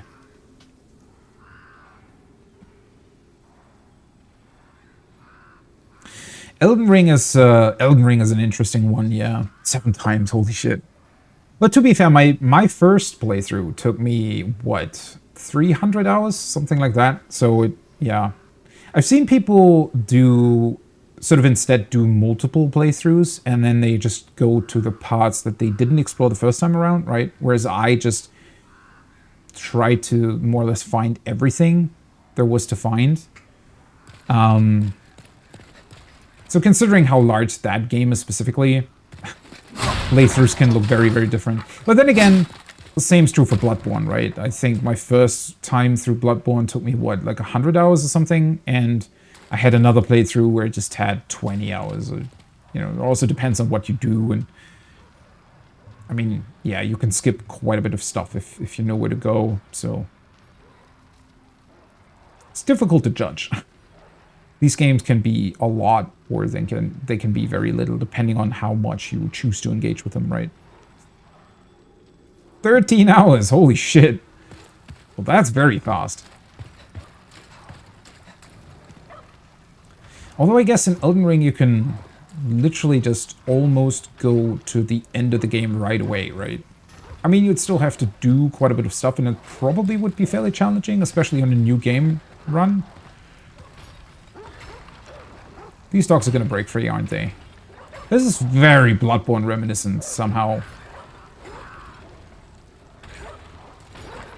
So small inner courtyard. It looks absolutely incredible, though. Holy shit, the design of this castle is awesome. Okay, seriously, do you break free or do you not? You're kind of getting on my nerves a little bit here. Can I do that? Nope.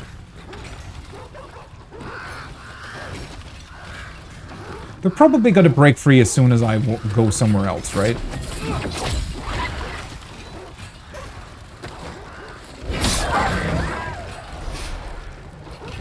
Or rather, as soon as I go one.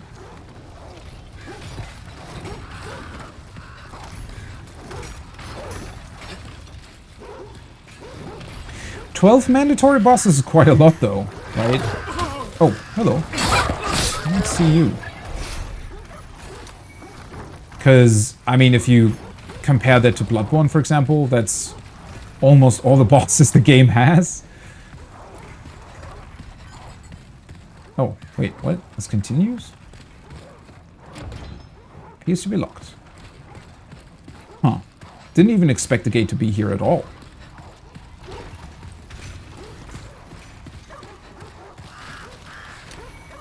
Hey, I see the fat official up there.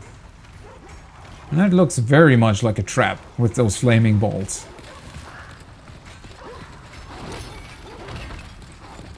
What's up with you guys, though? They're just making a ruckus without doing anything?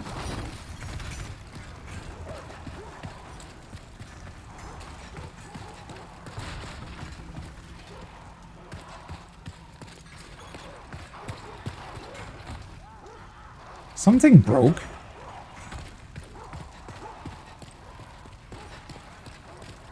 Oh, you can even look into the windows. That's a very cool detail. That probably was not in the original. It's not very highly detailed, but then again, I mean, rooms in a castle like this probably wouldn't be super decorated, right? At least not all of them.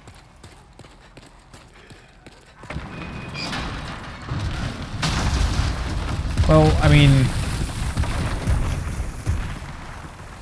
that was cute.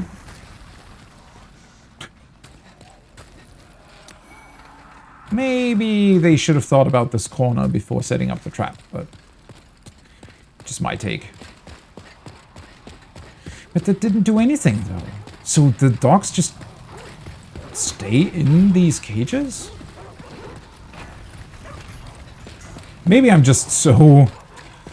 well, they remind me just so much of the ones in Bloodborne that I just think that they'll break free like that.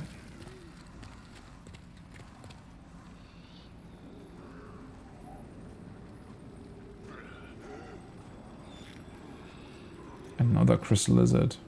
Honestly, at this point, I've killed so many of those that they don't even appeal that much to me anymore.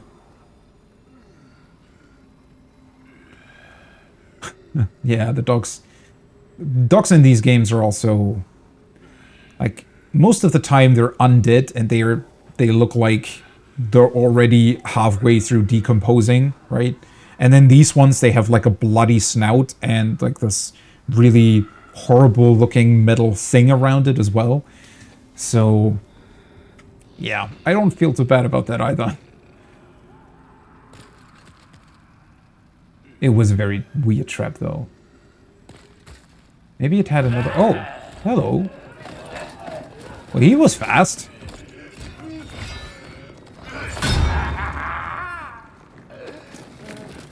What the hell is his deal?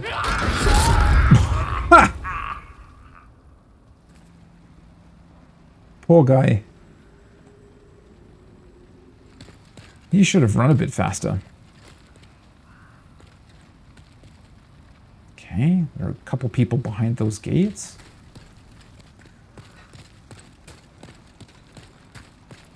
This is very interesting, very intricate as well. Hey, cool. And he just stands there doing nothing. Pretty sure I can't hit him, right? Nope. Unfortunate. He probably wouldn't have been too happy about that, but... God, this looks beautiful. I'm always so impressed, which is why Yharnam and Bloodborne is probably one of my favorite Souls levels. Specifically because I always like these very sort of tight-knit castle or city-like structures. Something about that is just so awesome looking. I think it's also the fact that by making it fairly tight, they can allude to a lot of stuff, right? It makes the level feel a lot larger than it actually is in terms of pure play space. Whereas in caves and whatnot, they always have to restrict you to a very specific path, and it's very, very difficult to, I think, allude to more things without making it seem awkward. But with these cityscapes, that's much easier to do. Oh, hello. Okay, let's fight then. Okay. You are stronger than the ones in the other castle.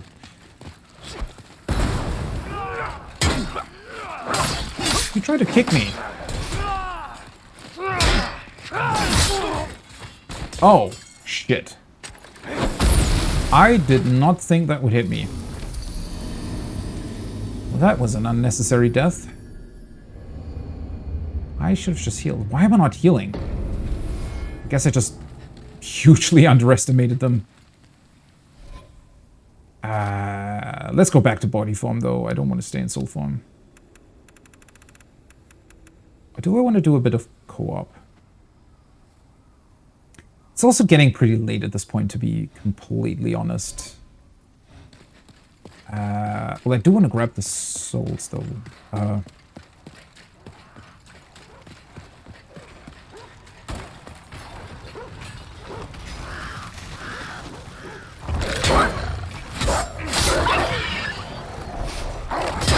Did I deal more?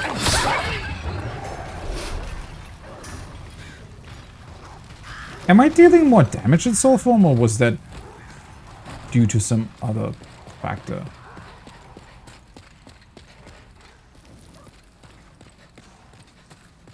Yeah, it's honestly difficult to tell if he's afraid or making fun. Why am I sold so far ahead?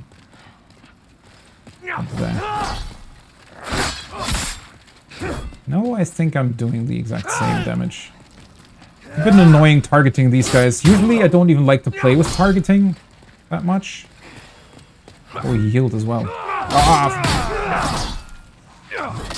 Never mind, I'm not getting those souls back. They're actually quite annoying when they all attack at different intervals. Well, I guess that means my souls are gone. Not a big deal, though. I don't even know how many there were. Couldn't have been that much, right? Because I kind of just went in here. Oh, wait a second. No, I had all the souls from killing the Red Knight and whatnot, right? Ah, well, it was maybe a level.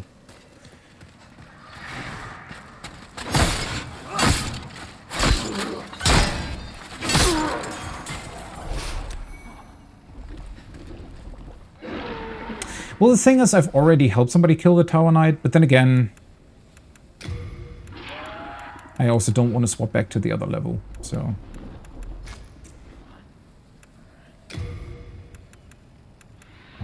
Is there another ring that would make sense here? Not really. Just gonna stay this way. I should be able to quickly transfer between these, right? Just to get my health back.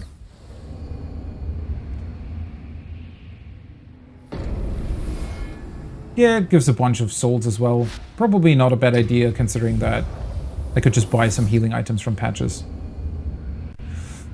And that would give me the opportunity to And continue playing next time with my body form again. And then I guess I shouldn't underestimate those knights that much anymore. Right, there we go. Where is my stony stone? There we go. Hopefully somebody sees it. When I tried a couple hours ago, it had some trouble connecting, but then it worked as soon as I went back to the main menu. So hopefully it works out now. But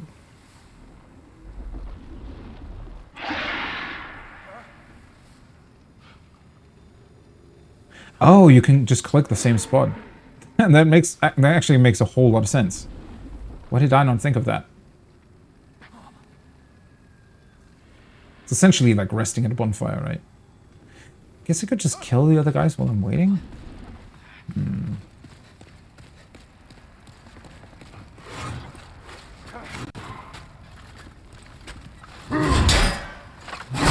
What was that about? I forgot, they do fairly frequently try to break your own shield guard by doing that weird bash thing, right?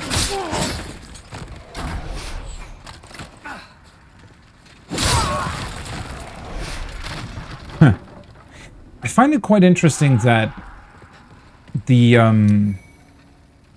knights here within the castle, I mean, they pretty much look the exact same as the ones do back out here in the Volataria one. And for some reason, that just makes me hugely underestimate the ones in the later parts of the level.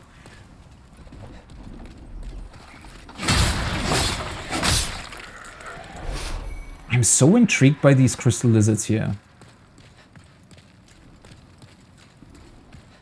Because you'd assume that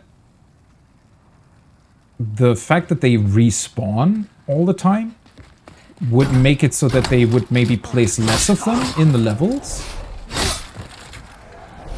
But there's actually way more of them compared to Dark Souls, I think. Quite confused about that. Yeah, the sword punch. I enjoy that it's a thing. Right? I mean, it's funny when you push people off of ledges. I just wish that it would be assigned to a different button or something, because it just happens so many times that you just try to walk forward while also attacking, and it just does the push thing. It's... yeah. The button placement there is very, very unfortunate.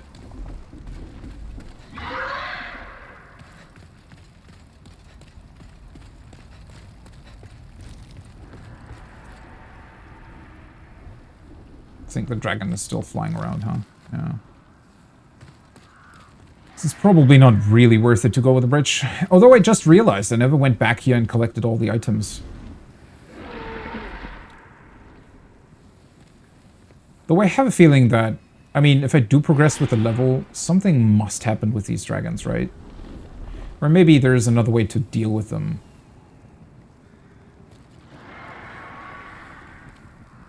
What's one of those stones? I mean, I still have one. So... don't really need it. I don't want to be burned to crisps getting it. He's just doing some rounds, though.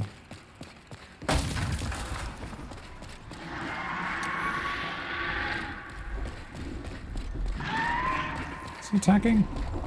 Yeah, he is. Well, that was way easier than I thought. I remember him getting here a lot earlier than that. But then again, I never ran onto the bridge from here, I think. Only from the other side. Although, wait, you have to run across the entire bridge anyways, right? But at that point in time, you usually wait until he flies away again. So you have more time.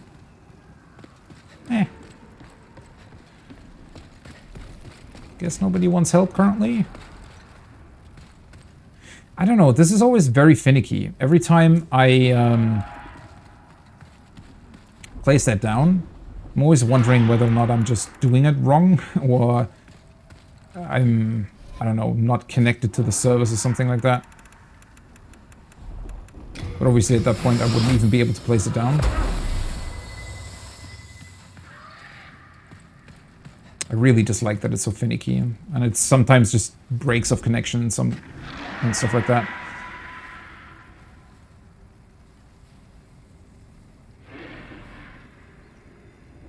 It is strange because I feel like with the bloodstains and messages and everything, you'd assume there would be more people active. I mean, I do get that it's... At this point, I mean, most people have a PS5, or at least the people that want a PS5 do have one at this point in time, I think. And maybe it's just that, I don't know, sort of the initial waves of Demon's Souls fans played it a long time ago, haven't really gone back to it, maybe. And, I don't know. Still pretty strange, though. But then again, as I said, sometimes it takes ages to connect, and then previously I had a lot of connections at the same time. How is this still locked, by the way?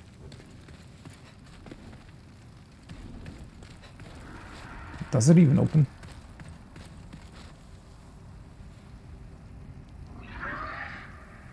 Yeah, most people are probably playing Elden Ring.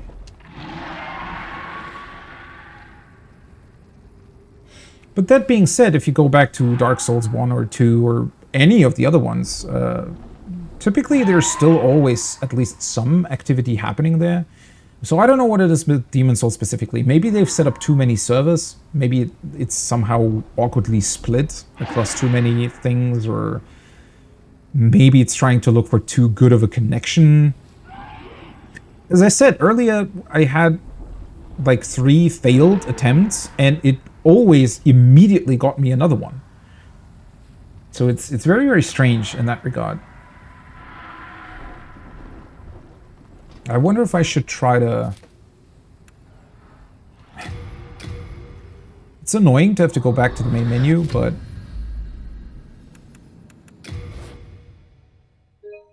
maybe logging back in is going to help.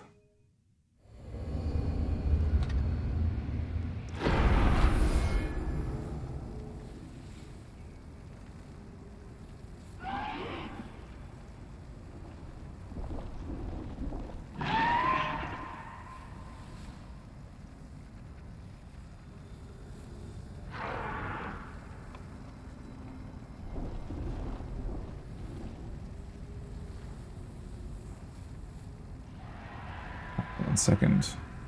See if it answer.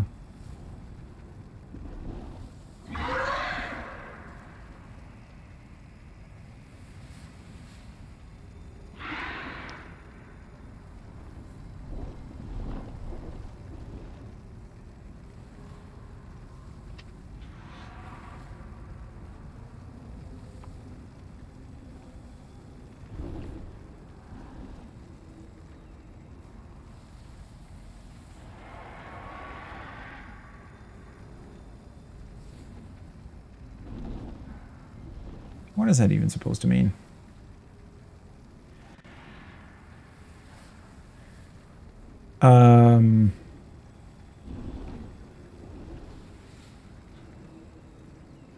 Let's see.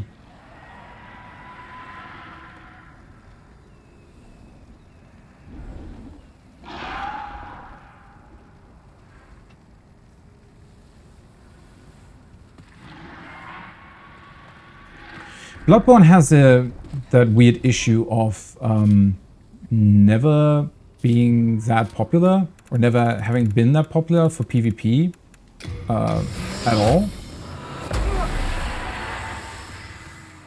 Or co-op too.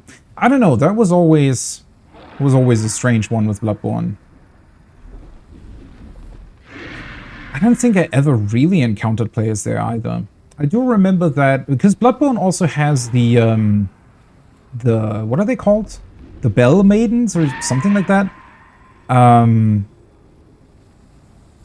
That make it possible for other people to invade your world, right? And that's also never happened.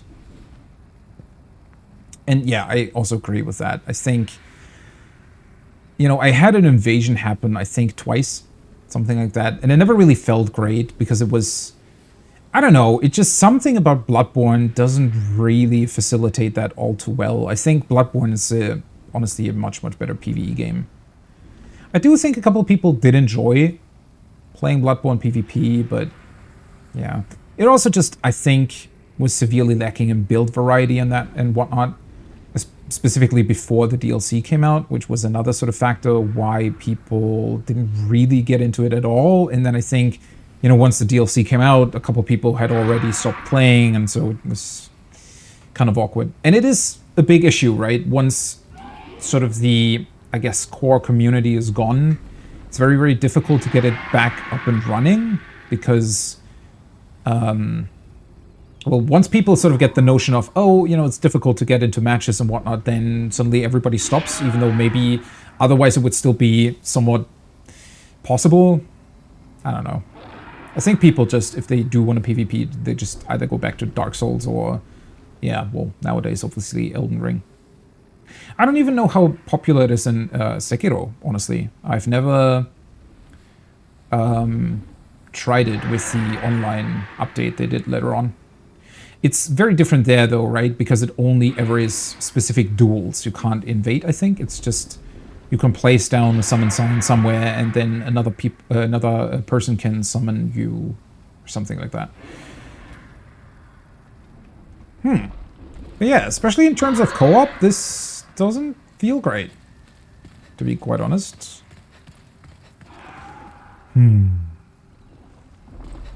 Also, if this is indeed somehow connected to world tendency, that...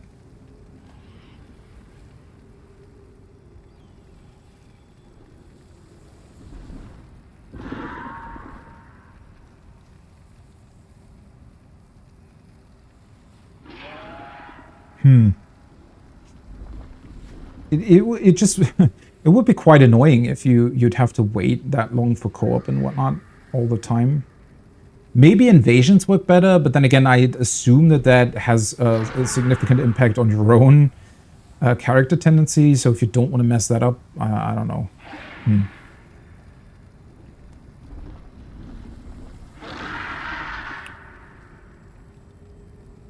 Yeah, and Dark Souls 3 and Dark Souls 1, I think, are still fairly popular. And yeah, obviously if you go for the very active zones, or if you know the specific level ranges and whatnot that people utilize.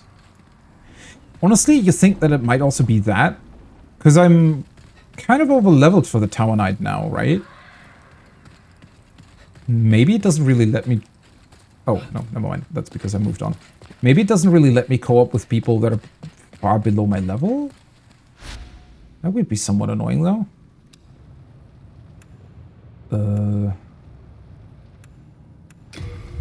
I mean, this is where it worked earlier. Just gonna try to get another co-op session going here with the Flame Lurker guy.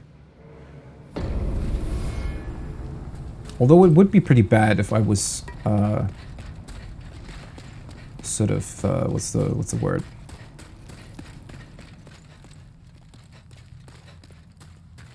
Stuck here, I guess.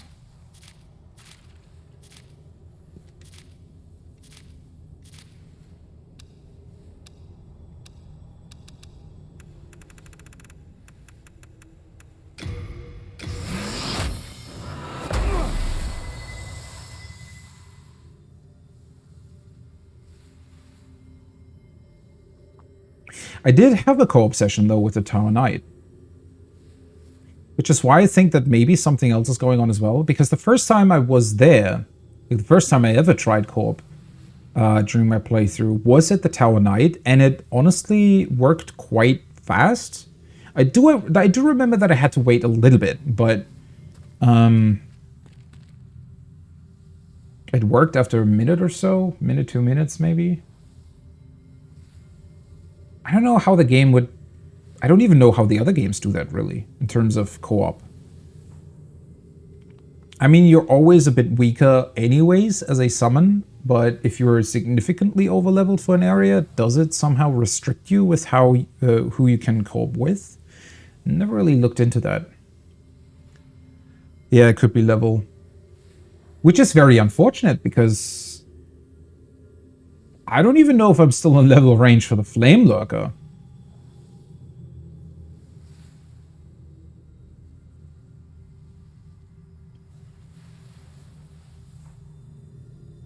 A password would also be, would probably, I mean, the specific point of that is so that you can play with friends, right? So it would be very awkward to restrict that in some way. Although then again, well, I mean, that's kind of the point, right? Making the game easier.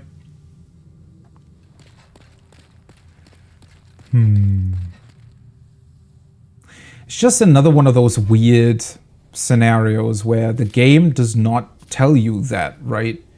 So I could literally wait here ages and ages and not know why I'm not being summoned. And maybe my summon sign just never appears anywhere because I'm, well, way overleveled for that area. But I don't think, I mean, 38 can't be overleveled for the Flame Lurker, right? Because I feel like I did that being a bit underleveled. Although obviously it depends on the level the person has, right? Not necessarily what the boss is supposed to be for. So if a lot of people come in here too early, I guess they might not make the area active. It's just very, very unfortunate because I like the idea so much of being able to help somebody else and in return get a couple of souls and get your body form back. But if I have to wait potentially a very long time every time I do that or try it, then this kind of strategy certainly becomes a lot less viable. And there's no real alternative. That's the worst option, right? The only alternative is to either find more of the ephemeral stones or just go through the game in soul form. Which is obviously possible, but it just feels like it's taking away a little bit of what the game is supposed to be, right? I mean, this certainly is somewhat of an integral part of the whole game.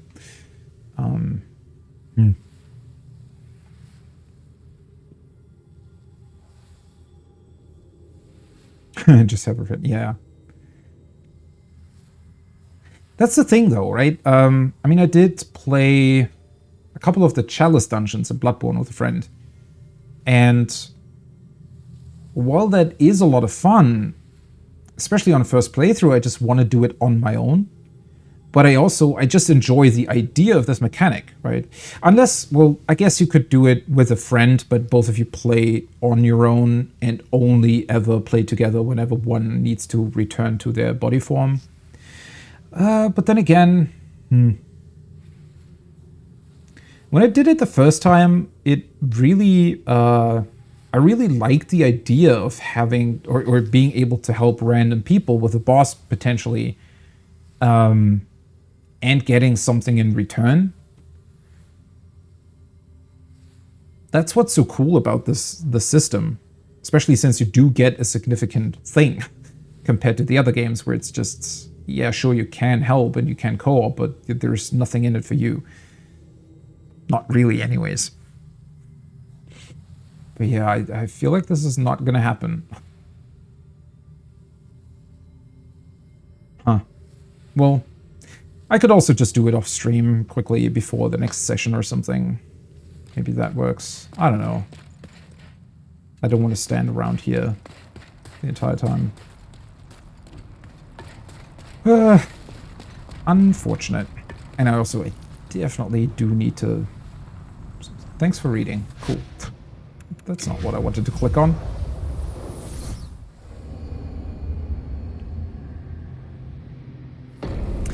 I actually don't know.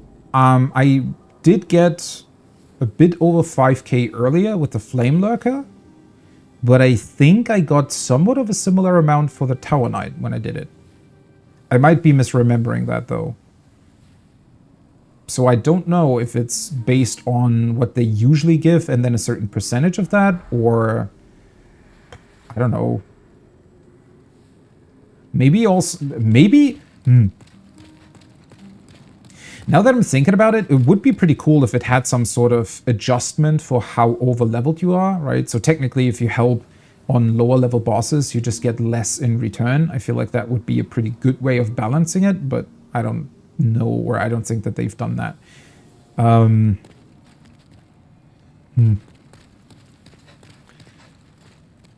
It's just really unfortunate because it blocks you out of an entire, not necessarily unimportant section of the game. Well, whatever. At least I did progress somewhat with killing Flame Lurker and that Dragon God. Actually, fairly cool that I figured that out, even though it was somewhat annoying in the beginning.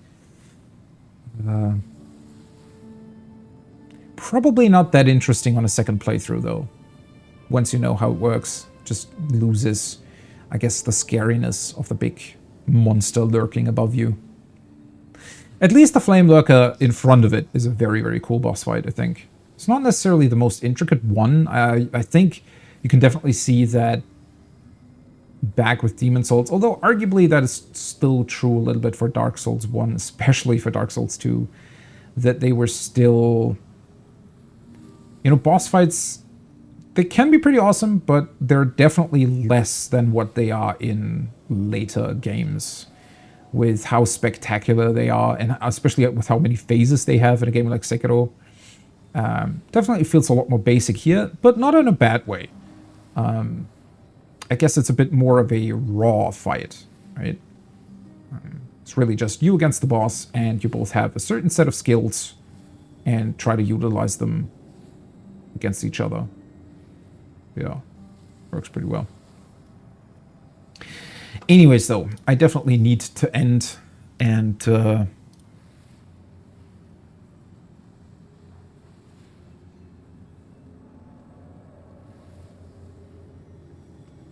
yeah, I think I didn't get that much sleep last night, so I want to try to get something back. Don't want to go to bed too late today. Although it's, I mean, it's still early, but need to work tomorrow. Anyways, it was a ton of fun. Thanks for hanging out. Thanks for chatting. And, well, it's going to be the last stream of the year for me. I will return on January 1st with a little bit of Final Fantasy XIV raiding, if we even get something going. I mean, we definitely will, but depends on how successful we are, because everybody's probably going to be, well, somewhat wasted from the evening before, I'd imagine. I don't know. At least a couple people said that they were going to party quite a bit. And then I did want to play Stray as sort of a small in-between game for the new year, first week. But I think I will still be returning to Demon Souls probably next Thursday as well.